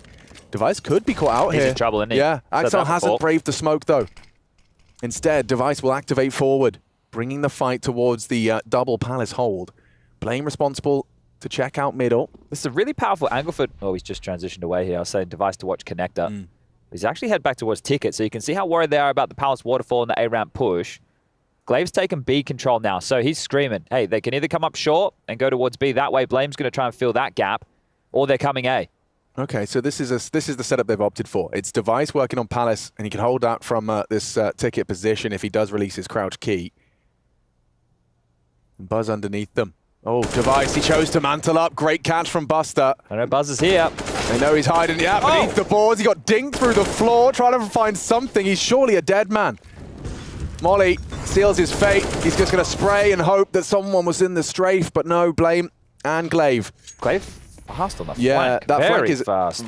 Slightly intriguing. Are they planning open? If they plan open, Glaive can deny this. 28 seconds. It's going to cause Glaive, a lot of chaos. It's going to cause a lot of chaos. Oh, a second too late on that one. And Blame not in a prime position. He's going to have to get a wiggle on. Hobbit should have him here. Should have had him there. Nade might be great. Oh, on the swing, Hobbit holds it. Nice on the reposition as well. Glaive, he has a kit, sure, but yeah, I can't get past Axel. So Cloud9, they will find themselves a 5th. And it's been quite the run from Astralis over the course of these recent rounds. Yeah, and that's reflected in the cash. Like, they all have 10K before the buys start coming in now, right? So they're pretty safe for the end of the half here. It is going to be some decent purchases of them for this round, the next round as well, and then if they've lost those consecutively, then they're going to be out of cash, and that's where they might have a real problem, because Cloud9 can win the half. There's that nade we were talking about, and not ready for this at all. It's kind of curious that they get caught off guard, maybe just not expecting the pace out of Axel, and that's where the opposite of the tendencies can work against you. Hey guys, he throws this nade, but normally he plays behind it late, you don't have to worry about the quick scaling, and there you go, dead. Oh, crikey, you know, he didn't make the right call. We can't translate. We can't hear what he's saying. But I mean, what if? Divide. Yeah, but if you were thinking about it, it's possible that he's just drawing their attention to that fact. Hey guys, you subverted the expectation there. You were not doing your usual default. Axel, you took up pace, and Astralis, they didn't even smoke it because they were so convinced you weren't going to be doing anything like that. Erecting that boost, that's like a 90% of the time you're just throwing the underpass smoke, a little underhand jobby. Yeah, precisely. But yeah, they were kind of just resting on their laurels, feeling like, well, we can get away with both. We can have the boost and we can have an extra smoke. And we all know you can't have your cake and eat it. Some people do, though. Bakers, primarily. Maybe that's the extra step. If you make the cake, then you can have it. Then you can have it. And then you can eat it. Yeah. But if you just bought it... Well, absolutely not. You can't have it and eat it. You've got to share it. Unless you're eating cake on your own. And if you're eating a whole cake on your own, why not? Yeah. Show us your cake. Use the hashtag IEM. Or is the cake a lie? Now you're thinking with portals.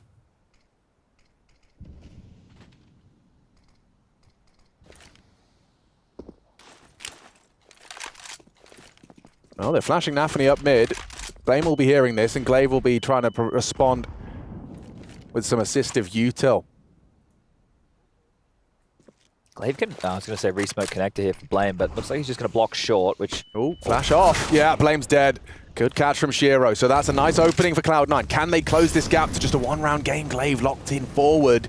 I don't know if Nafany's going to be anticipating this. He's right under the lip of the short side. 3 walking in. Glaive, a forward position. He's expecting more. He's ready for it. Nafany will swing through. Damage inflicted, but a nice win from Nafany. Altex pressure on. Yeah, he's got a little bit of info. Fires off a couple of warning shots. Axel gunning for him. Shiro misses his shot, and Nafany spotted. Look at Altex go. More from Altex, but Axel, he's locked it in. At the time, the bomb. They're going to get across. He just hits this. He's going to run away. To survive. He's taken down Axel. Call that a 1v3 from Device.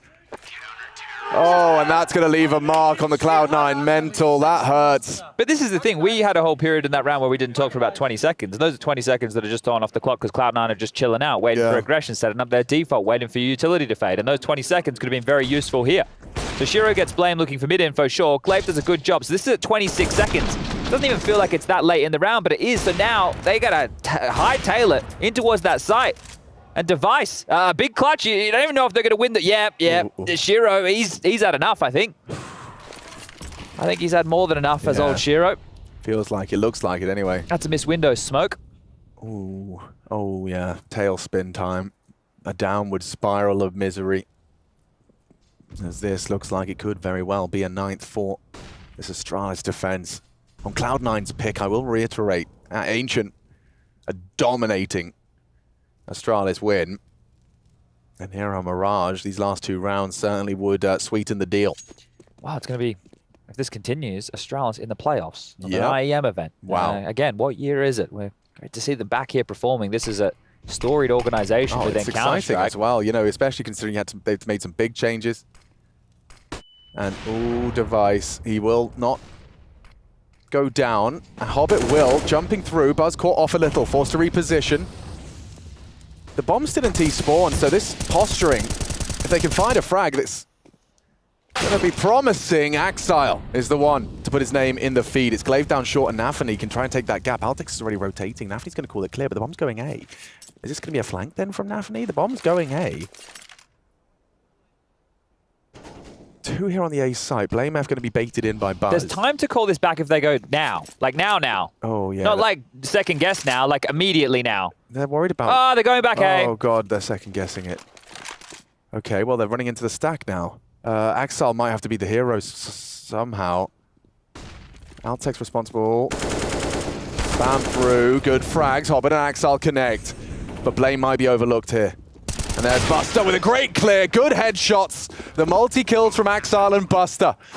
That's a stressful 30 seconds. Wow, yeah, It's like, where are we going? Are we falling back? Are we going? And then it's like, well, now we're aim mapping. Now we know we're about to go into the lion's den. We're going to have to fight bears with massive claws. They got sharks on their backs. There's lasers. It's all going on. And they've got to stroll in and take all of these jewels. So some really good shooting because these were all mandatory frags. Check out the time again here. And they've had to take on essentially an entire team on this site. So good stuff from Cloud9. Just a one-round game, a much better look than Ancient for sure. But part of these 6 rounds they've mustered so far have come with the pistol with the conversions. Another gun round into halftime would be and bloody tabulous as we do take a bit of a timeout here. It is a little bit of a tech pause, and I've been informed one player has decided mid-game they want to change resolution. And I'm sure we've all had a teammate like that before. Should we name and shame? I was about to. Do it. Shiro's changing res. And after all the reactions we've just been seeing as well, just wants to, maybe he's going back to 4x3? Maybe he's going back to 16x9? Playing with the monitor by the looks of things. Yeah. Looks like the buttons were getting pressed. Okay. Wasn't happy with something. He could have just played one more round and done it in half time. Didn't he have a great first map as well? He did. Yeah, the 22 or something. And we just saw in the break before him playing Deathmatch. We did. That was cool. Orp abuser. We did. Yeah, there you go. We saw his res from Deathmatch. Anyway. Bloody Orp abusers. Yeah, running around DM with an AWP.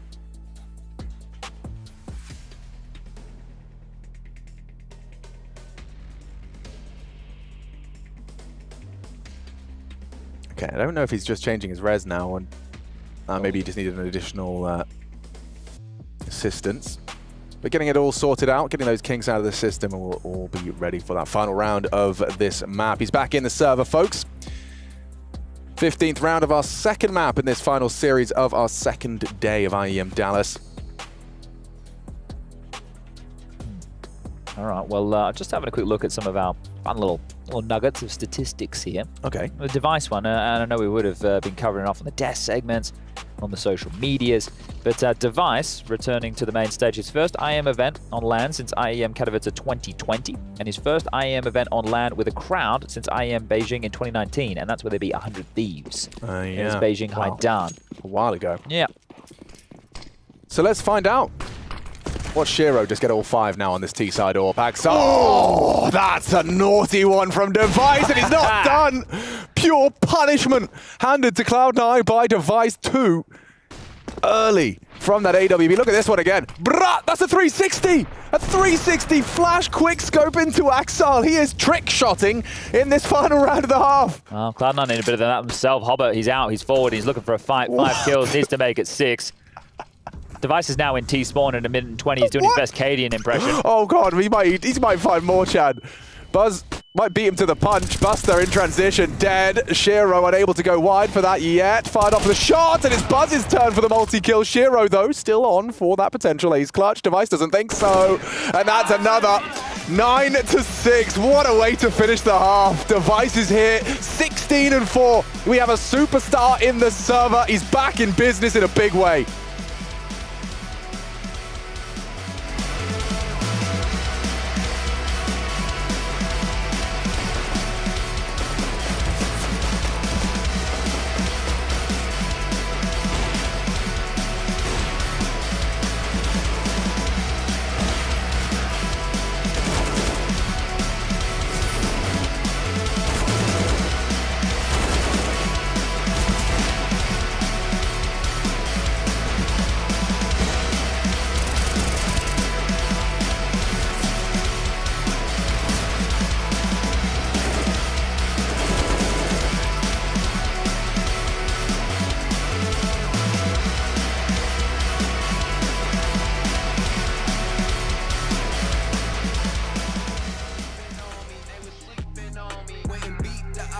they thought I was insane. They was sleeping on me, I was meeting Ben Frank. I've been tying up my hands, booking flights, setting trend. I was meeting Ben Frank. I've been tying up my hands, booking flights, setting trend. Catch me in a two-seater, Grim Reaper, all cash, no visa. Stacking fast, I've thought I had a bill printer, but I cut them out the grass with my weed trimmer. These haters ain't competition, they see me do renditions, no question. Most misled in wrong directions. I own the prize, don't try to hide the fake chain in that watch that tick with no bust down frame. Went and beat the odds, they thought I was insane. They was sleeping on me, Went and beat the odds, they thought I was insane. They was sleeping on me, I was meeting Ben Frank. I've been tying up my hands, booking flights, setting trend. I was meeting Ben Frank. I've been tying up my hands, booking flights, setting trend.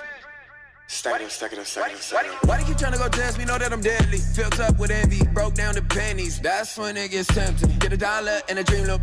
Product and a double that in a bag with a lack of a P of the tree and then take them back. Attention all gamers and esports enthusiasts. Are you ready for the ultimate esports experience? Hi, Stunna here for DreamHack Dallas, the event where you can immerse yourself in the world of gaming and esports like never before. Let's dive in. Cannonball! But wait, there's more. This is not just any ordinary gaming convention. This is DreamHack Dallas, the event where you can visit dozens of great gaming booths, watch exciting esports tournaments, enjoy compelling cosplayers, and even play with yourself in the breathtaking BYOC area. And if that's not enough to convince you, any DreamHack Dallas ticket grants you access to IEM Dallas too. Come on in. That's right, Counter-Strike is in our DNA, so we're bringing it to the big D in NA. Ha! Don't believe me? Just listen to the players.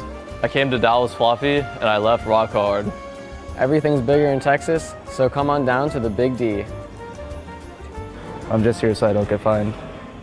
Don't miss out on this amazing opportunity to be a part of one of the greatest gaming and esports events in American history. Buy your tickets today. Visit esl.gg/Dallas on your internet computer right now.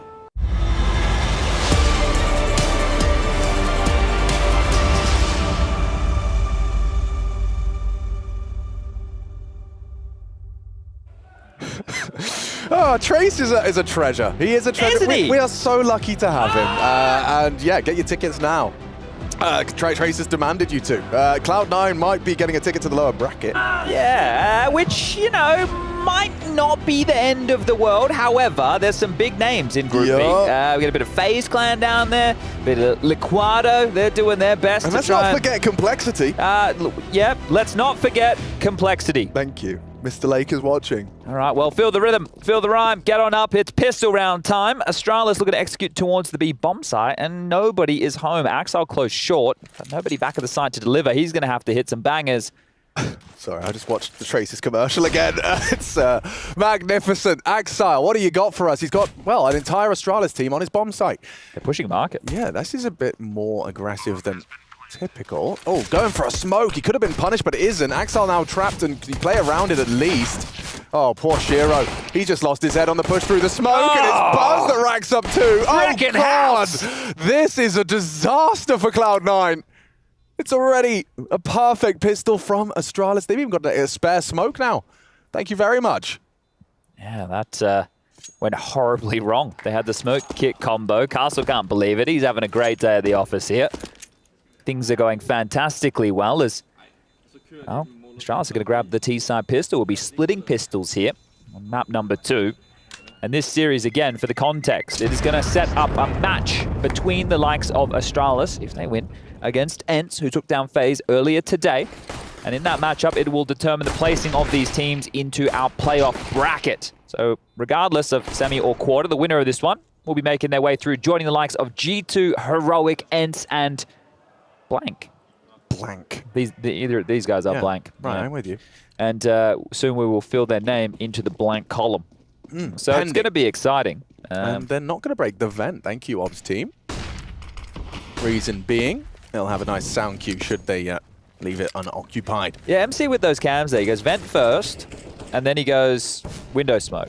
Nice little combo. Nice combo. I do like it. Axel, that 5-7 and smoke. not so potent. Oh, Buster's Deagle, though. That's the bomb that on was the cap. bomb carrier, and yeah, Glaive's going to try and chase this.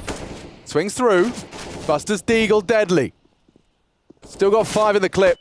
Tucked in and off the flash from Shiro. He gets another in the grave. Shiro's scout going to be overrun. You can see he's looking hesitant now. Let's see how far that new res gets him.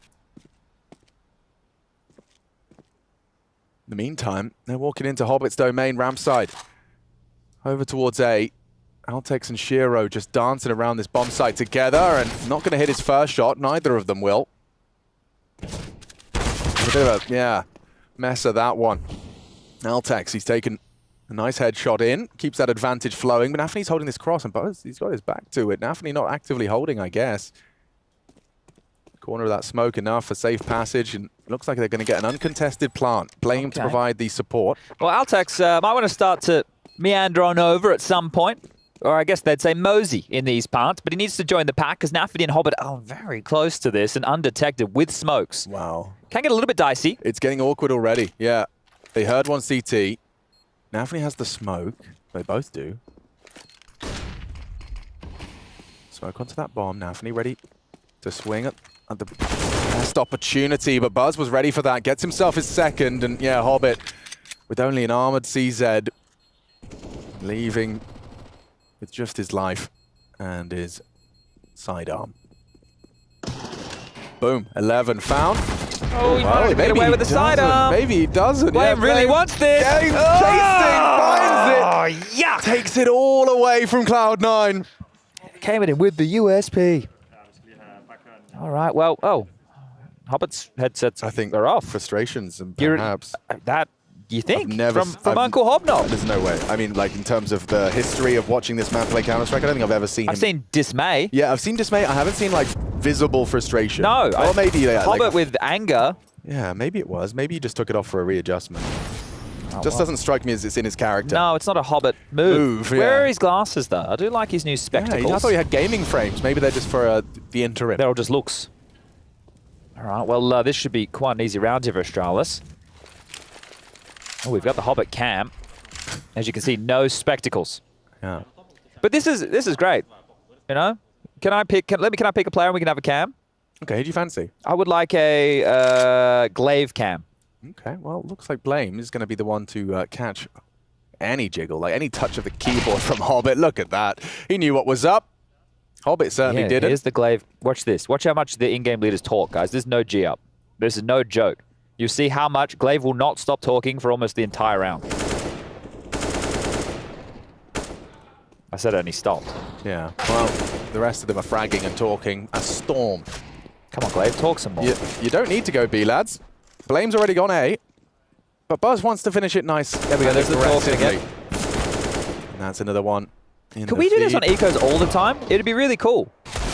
I agree. But, you know, have a couple more elements. We can talk about different things. Yeah, the eco cam. Yeah, different visuals. Yeah, okay. Max says sure. Nice. Production say yes.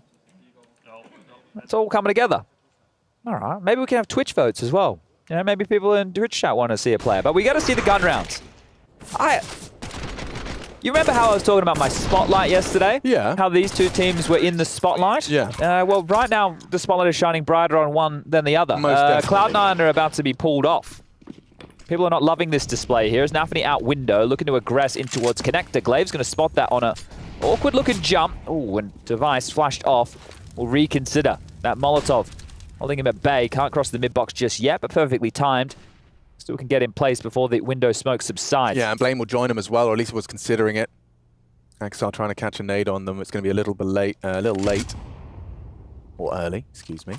Blame delaying that movement. Cloud9 have essentially no idea what's happening in middle. They have no idea what's happening towards the B apartments. The best info they have is we're close A ramp and they're not shooting back. So some real issues here as far as information goes for Cloud9. There's your B stream if you want to go check that one out. OG taking on 9Z. But we might be finished first here. 4 players through middle. Device getting an opportunity to search with the AWP. 18 kills and counting. Only 5 deaths. And Axar needs to be sharp as attack here. Oh yeah, Blame gets away. Axel not so lucky. I say that with 2 HP he does. And Glaive straight to the head of Shiro. Just trying to actively contest as they pour into the site from connector. Hobbit in the under the balcony. Nafany pushing the smoke on jungle, gets one. Buzz jumping with that Mac-10, using that mobility of the SMG. He takes Hobbit down. And so yeah, with Axel's low HP, it does really fall to Buster to get anything done. I think Glaive bounding across is something for Buster to get working on. Glaive, he looks like he's ready for this duel. He's happy to take it. Crazy. Yeah, and it does lead to his demise. Yeah, so Buzz is low. That's wild. He's going for that fight. Let's see what happens next. Buzz, oof, yeah, going to be forced out by the flame, so it puts it all onto Device. Can he close? Smoke really limits his options, and they heard that as well. Axel on the defuse, one bullet would do it. Oh no, he doesn't know! Axel's still on the 10-second defuse. If he pushes through, he's got 4 bullets. He's off it Axel now, off the there's bomb, no he time! wins it! A clutch from Device again! Another Device clutch. Add him to the tally. That's another one. I mean, you know, we saw it from the market one where he just killed the bomb carrier. Stayed alive. Yeah, and it's this time it's like roles reversed, and with the P250 completely bops one, and then has the presence of mind to push the smoke for the finish. Oh, no such thing as Mission Impossible with this guy. It's all way too easy. Damn. I really thought they had let that one slip, and then Device starts hitting shots like this. Buster down, Axel hears him pushing, bang, off the bomb, GG. He had no HP. He's playing a great game, man. He looks like he's on his usual BS in the best way possible. 19-6, Device. Yeah, Cloud9 are just pushing on it now. Yeah, but he just seems to be, coming alive, and an IEM tournament, looking to get that playoff spot. There's a lot at stake for both teams here.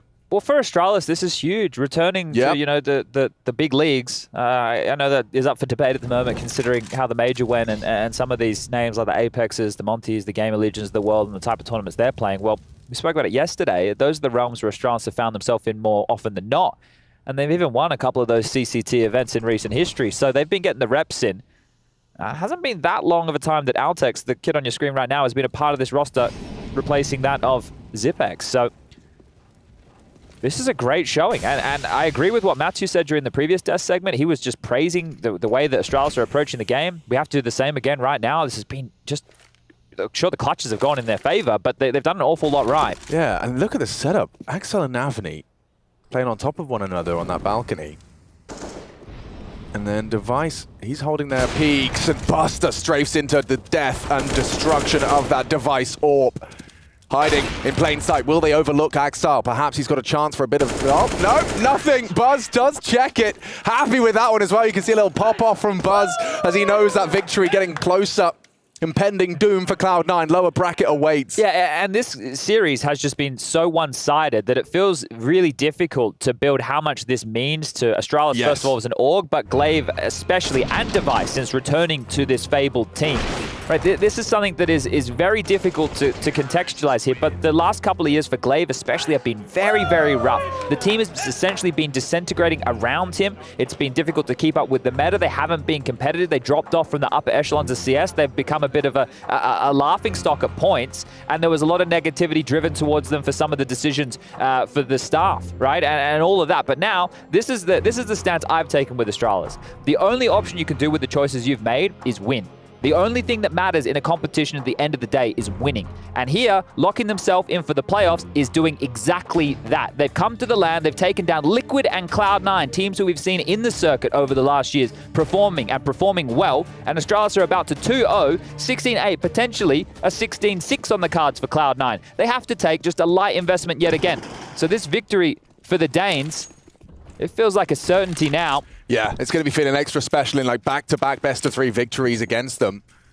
Oh, that's right as well. They beat them in the quali. From the quali. Yeah. Admittedly, there was a Brazy Pie head-to-head that didn't go their way. Well, Cloud9 are all about that online cash money. Well, here with bums in seats in Dallas, it's the same as the qualifier. Astralis beating Cloud9 to get here, and now beating Cloud9 to get to the playoffs. It's going to be certainly feeling very, very good.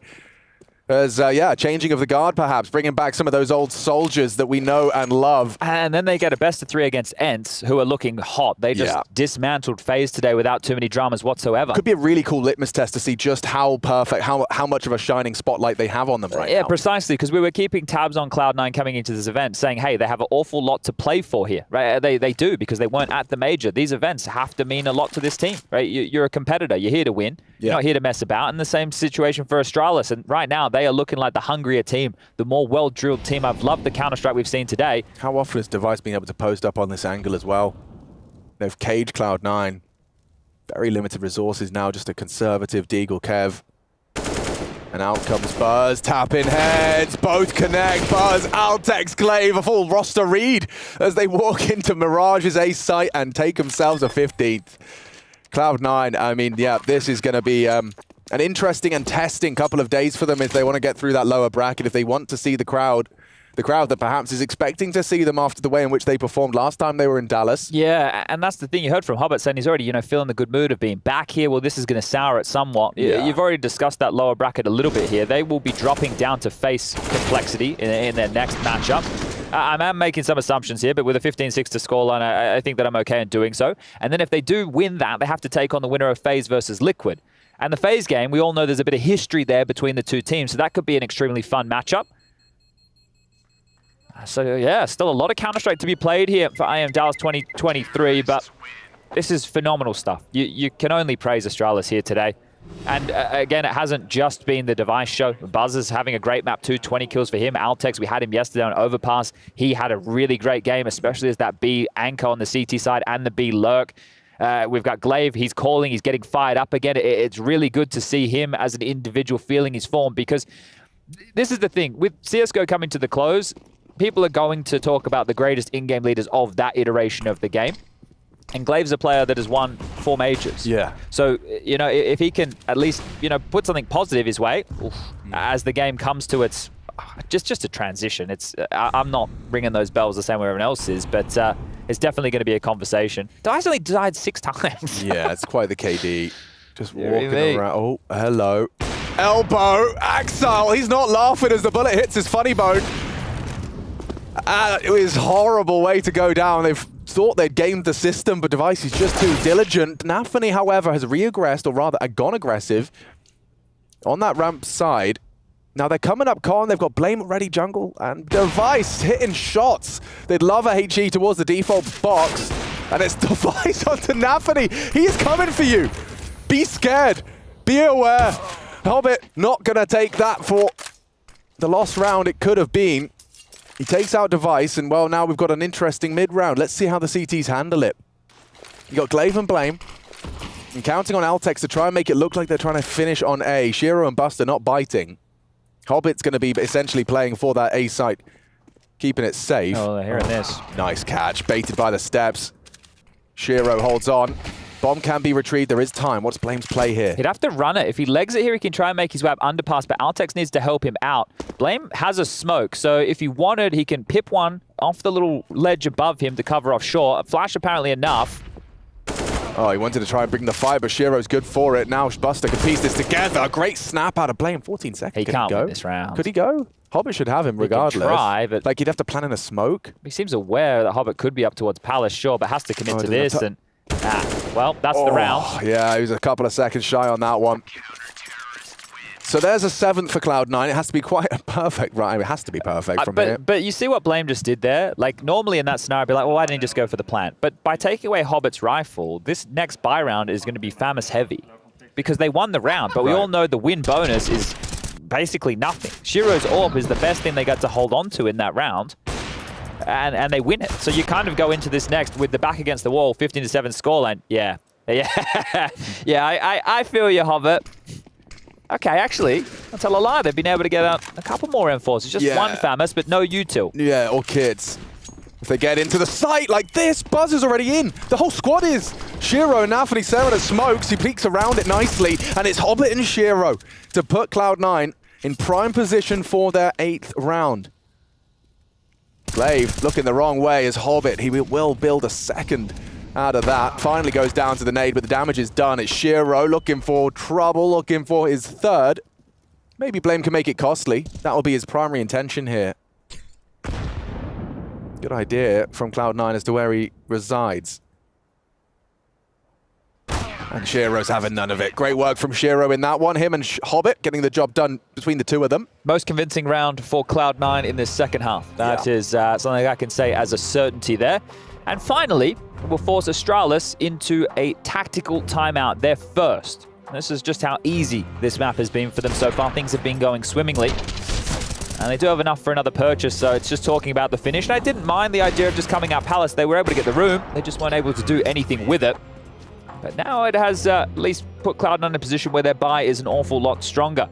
3 AKs, Shiro, AWP available here. They have kits now. They have much more utility. So if they were ever going to bring this all the way back, it can start now. You win this round, Astralis are going to be down to a partial buy, and this is where the story begins. Maybe, just maybe, Cloud9 have some more Counter-Strike here for us this evening. Yeah, well, the reason they chose Mirage, not only is it comfortable for them, but they know it's quite low on Astralis' comfort levels. You know, we saw that fact you dropped from Ezio, like, what, 7 rounds is all they managed to get last time they played it? But yeah, 1 is all they need here on the attack, and Chad has laid it out for us. A big one for Astralis, otherwise the gap will close. And it's Axile first to fall. Goes looking in middle. Again, meets Device's AWP. That's 24 and 8 from the Great. And they want to fight mid. Window's just been smoked here. Nafany's about to be mollied. We'll have to respect this. Oh, he's got it all lined up. Looking for Shiro.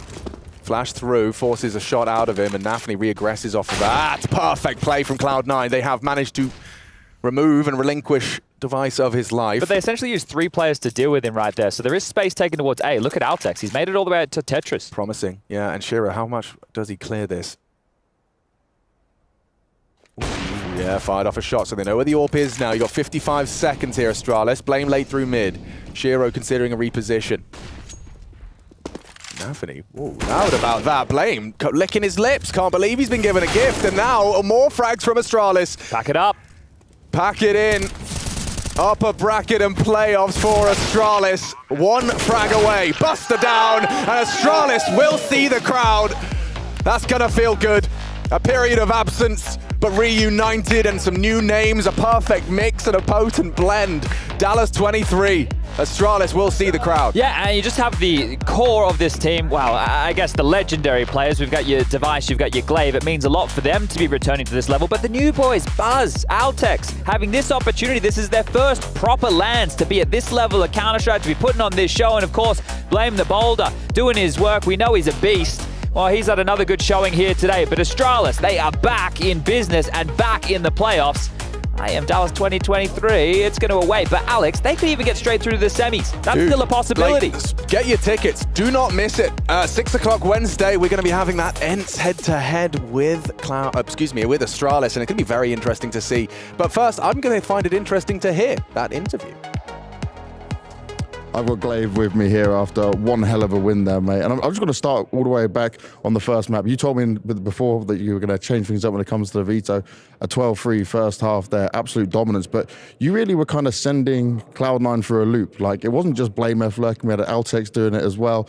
Did you just plan to throw them off their game completely? No, of course not. But of course we had some secrets we wanted to try against them because we saw how they played. We also felt like that they were 100% sure that we were going to pick Overpass. So for us, it was a nice pick to pick Ancient. I think it's good to sometimes surprise your opponent a bit, so just don't pick the one that they expect you to pick. So that's what we tried to do, and this time around it worked. It did work for sure, but did you feel like coming into Mirage, you were kind of in their heads then? Because I don't feel like there was ever a point in either game where you guys kind of lost control.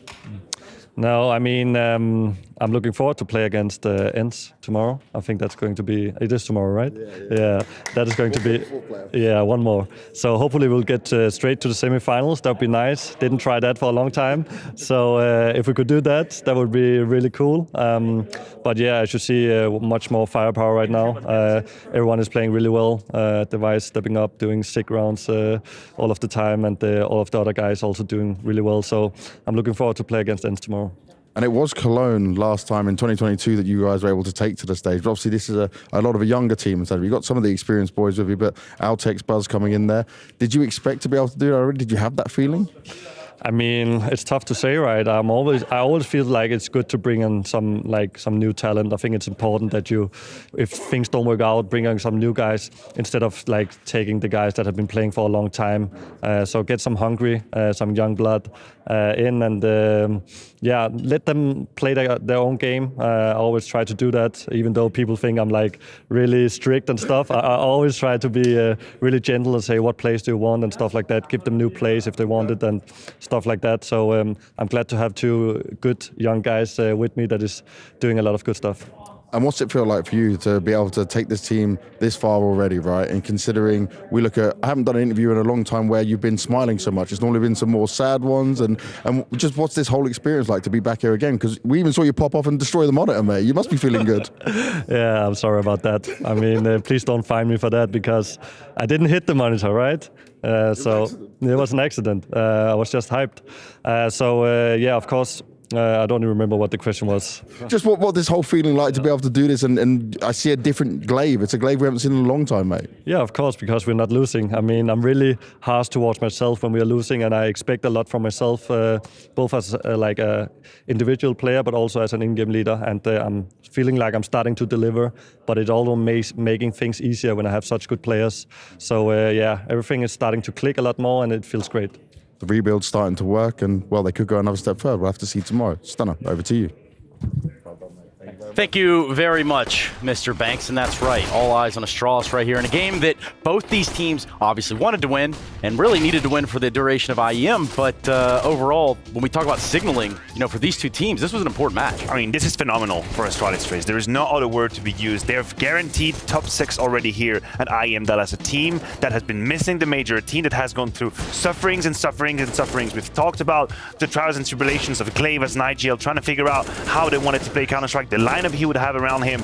And today, in here in Dallas, they've had an already very legitimate run. We're talking about a wins over Liquid, now a best of 3, a clean best of 3 against Cloud9. Yeah. Straight into this position. They could be into semifinals. Yeah, and because the sun is a deadly laser, and so is him when he gets excited, right, Yanko? Yeah, definitely, Trace. I mean, he was in the zone in terms of the calling, right, in individual play, and of course, Device had an amazing series. And for Astralis, I mean, we were talking about the implications of this game. A playoff spot was on the line. We know how difficult it is in the lower bracket with FaZe and Liquid already being down there.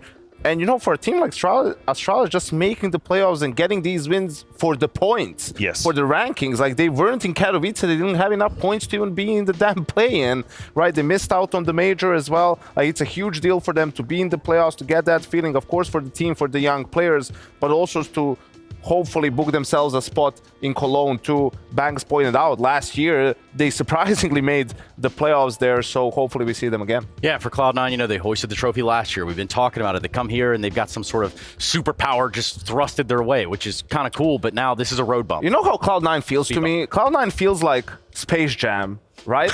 And someone just comes in and steals their mojo. You know, like the NBA powers. No, it's like, well, the mojo word, is in Austin Power, the mojo word is from Austin Powers, but you know, the aliens come in Space Jam, Trace, and they steal the powers of the NBA players. Like that's how Cloud9 feels. Like some games, someone just stole their power, and you know, they're a bunch of like dudes who never touched the game of Counter-Strike, right? And then you come in the next day and they're blowing you out of the server. Like the volatility in their performance is just unlike anything I've ever seen, probably. And even here, I mean, just as a micro-analysis for half a second, the two maps have the same scoreline, but it doesn't have the same taste for Cloud9. Really? I felt like the first map was quite competitive, and it was Astralis coming in with some very high-level rounds. Here on Mirage, there were moments where just Cloud9 disappeared, like straight up disappeared, and it was just it. So I don't know if they got a little bit snuffed out by the first map, they got caught off guard, surprised or something, but this second map was pale for Cloud9. And sure, you know, Device had a great game, but look at this round. It's like everything's going his way. He's in an incredibly difficult position. Altex is dead. Like, he's long, he's getting split, but just getting the kill, throwing the nade, like refocusing, and like just these sequences, like he's completely decimating Cloud9. Like he's breaking the game for them. And you know, Cloud9 on their good day, that doesn't really happen to them. Like, their coordination is better than that. Yeah, I mean, of course, I agree with you. I think the pacing was not great, geometrically speaking, but just... I mean, this round was just like, the nade really was... The nade helps, but just Device was on one. Like, that was a maestro performance from him. And it is so refreshing to see that level that he can already peak at right now, and he has got these moments where not only the hits, or rather the flick, is going to work, but his positioning and the decision making is close to perfection. And this used to be a device. This is how we would talk about him. Maybe not the flicks a la simple, but the right decision, the right positioning, the right kind of proceeds. Oh, and I love that he was playing with balls, man. Like, he was feeling it. Like, he was going for aggressive peaks, aggressive early moves, pushing the envelope, right, taking space wherever he sees it. You know, and he wasn't getting punished in this series almost at all, right? But yeah, sometimes he will. But for me personally, that's the way I want players to do. Like, you want to trust your instincts, you want to go for it, and sure, it's not going to work out every single time, but I'm so tired of watching like guys like Shiro and Jame, and it's like, oh, all the time we're just falling back. Well, it's like, you know, and when Cloud9 started doing well, like look at Shiro in Rio, like at the major, was when he decided to be more aggressive, was when he was able to deliver more for his team. And, you know, obviously for him and Cloud9, it's like too much for one guy to put on his shoulders, right? They all had a poor game, but that's my style of CS. That's what I love to watch. And, you know, I'm pretty sure most people are familiar, obviously, with our Air Force Aim High player. And his name is Deve. Not Jenny, but Deve. Indeed. No, that was what a performance. 15 multi-kills. Yeah, he was all over the place. He and Blameth, right, had their very typical performance, which is north of the stats, north of the storyline. They're the ones to be looking at. But something that I really appreciate in this game, and it was mentioned by Glaive as well, is that the skill ceiling of the floor of Astralis was much higher. Glaive had a very good map. He had a really good series. Buzz had a very good Mirage. Altex was solid on the first map. A team that historically had players who were struggling individually, who couldn't really keep up. The zip situation is pretty telling in that regard. They were very much in it. Love it. Oh. It was a 180, Alex, not a 360, but never mind. We get all confused, right? You know, when you're turning around. 720. It's coming from Call of Duty as well. So. Wait, hold on. We don't talk about Call of Duty. That's not real games, is it? Okay, I guess it is. Here's the real games. Maniac, since you're a maniac, tell me a little bit about this bracket that led OG and Mouse to seal their fates in the lower side. Yeah, listen, I have to admit, we had a conversation with Maui Snake about Mouse's aspiration to make playoff, and I kind of laughed at him, and then I realized I was wrong in my assessment. I think the lower bracket run is definitely on the cards. They've been doing quite well here, beating Furia today. They're going to face OG, who defeated 9Z, a relatively tight game, close game. Look at the scoreline, it's double-digit on both occasions, and at the top of the mountain, we already mentioned it, it's going to be Heroic squaring off against G2 for a spot in semifinal. And that'll certainly be something we talk about tomorrow in our pre-show. Obviously, G2 and sort of their run up to this point. Looking good, feeling better. Group B, does that look better? It does, Trace, and that game with Heroic and G2 is also important because the loser of that will have to play the winner of the lower bracket from Group B. And look at some of the teams that we have in the lower bracket, the likes of Cloud9, Complexity, FaZe Clan, and Team Liquid. So that's going to be a tough quarterfinal matchup, whoever loses in the Heroic G2 game. And yeah, at the upper bracket, probably two teams that we didn't expect, and perhaps so, right? We know that they've been pretty good lately, but Astralis, you know, they've been struggling a little bit. And yeah, played great, absolutely, in this term. The first game was a lot closer against Team Liquid, but today they were exemplary against Cloud9. Look, A-stream matchups. We've got marquee matchups right here. I'm not talking about nouns either. I'm talking about the banners are saying FaZe is playing Liquid at 11 a.m. Heroic is going to take on G2 for that upper bracket spot. And then we're just going to have to wait and see what that third game is. Man, can you imagine FaZe against Liquid to kick things off? It's either going to be Nitro's standoff or it's going to be Kerrigan taking an early exit here in Dallas. That kind of packs a punch. You know, you could easily convince me that was like the semifinals of this tournament. Yeah, pretty much. And, you know, you look at this is like sort of like a lower bracket, but not at the same time. Yeah, and you know, Cloud9, Complexity, obviously those teams like FaZe and Liquid, they have to play one more time tomorrow, whoever wins those two games. And in the middle we have OG versus Mouse. I think, you know, a win means a lot for both teams in terms of points, rankings, but also in just making it, right? OG was in this game in Rio, couldn't get it done, right? After beating Vitality in the opening game. Mouse, we know how they fared at the last two tournaments, so a win would really feel good for both of these teams. There's going to be a lot on the line in that one. And then, you know, somebody's famous words, I've just got to say, a win's a win. You know what I'm saying? A win is a win, which ultimately takes us to the end of the day. Gentlemen, thank you so much for carrying out this third best of three today. Tomorrow we jump right back into the fray with Freya. But first, I open the show tomorrow. So nonetheless, thank you very much, gents. And that is all from IEM Dallas 2023 for the night. We will see you tomorrow. Goodbye. My blood waffling.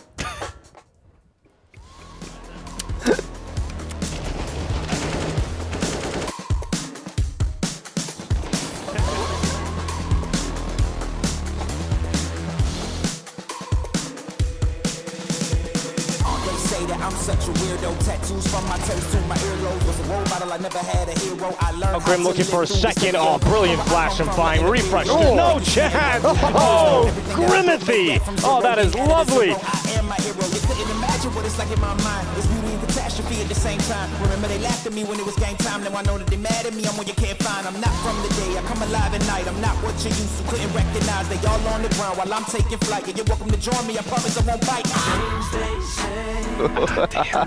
Why they do me like this?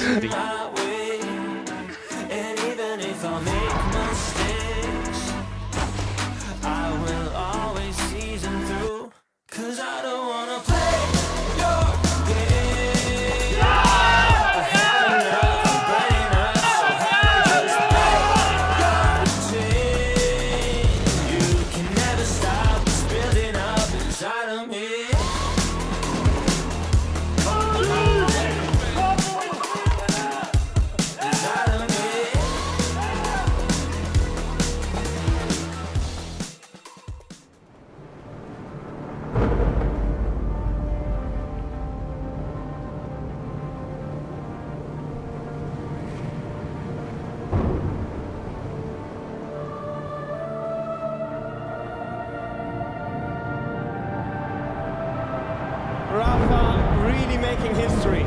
Absolutely phenomenal. And Ace is the champion of the Intel Extreme Masters World Finals. Storm's still not quite done. ENCE is going to take this fight, though. 3 seconds left. Last 2 rounds of passion's got to start it well for ENCE. And this is a massive move for Zez, but he's not content with just a Nexus kill. He wants to win. And it's all done. Astralis win it. Unbelievable Rogue with a 4-0 victory over Classic. And they did it again in the grand finals. It's Novi! Give it up for your Intel Extreme Masters World Champion!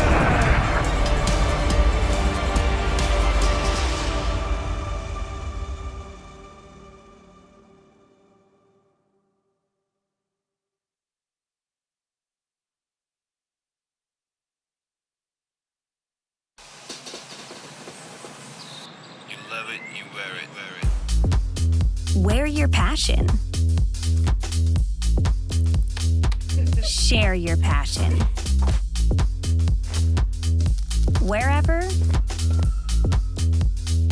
whenever. Gaming is a lifestyle. Get your merch at shop.eslgaming.com. Smurfs, your time is over. Go yourself. To all the 817 imposters using my name on FaZe, go yourself. To all you grievers, go yourself. Go yourself. Go yourself. Go and verify yourself for free today. In 4 easy steps, you can join the battle against Smurfs and compete with confidence against real accounts. What did you think they were saying?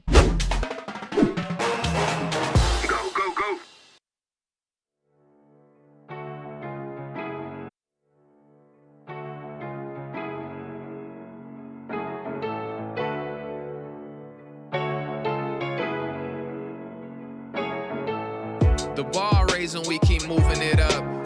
Ain't no surprises here, they knew it was us. Apologies if I was doing too much, but I always came through in the clutch. I got faith restored, why you pushing the brakes? I ain't full of myself, boy, I'm full of mistakes. I came from humble and roots, I'm here to stand and deliver. Had no one gassing me up, except the man in the mirror. I used to work on my handles and now it's handles of liquor. I write these songs in a dark room, the candle will flicker. I stay practicing heavy for when the game's on the line. It's like over and over, I run the plays in my mind. I'm a psycho, I'm taking my time.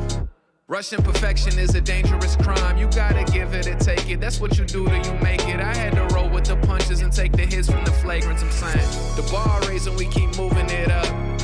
And no surprises here, they knew it was us. Apologies if I was doing too much, but I always came through in the clutch. An off game don't mean I'm losing my touch. And no excuses, I ain't using a crutch. Apologies if I was doing too much, but I always came through in the clutch. I was falling, had me stalling, I was waiting.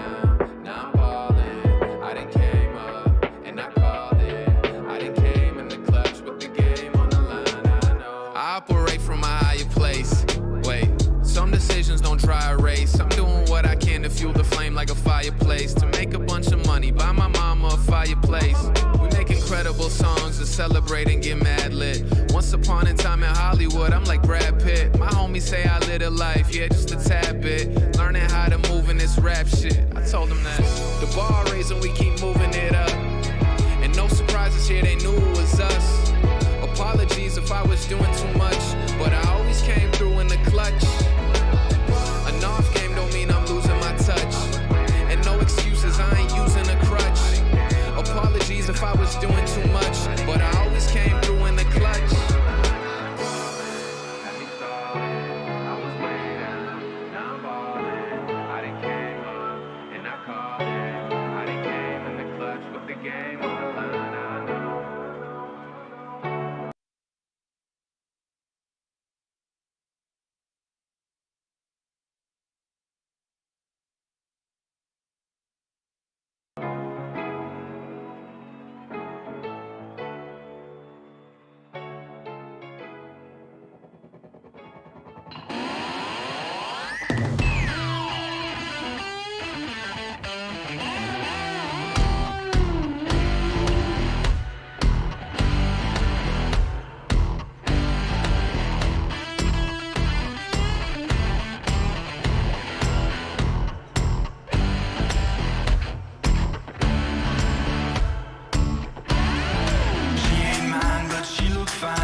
Alright, she's in my side.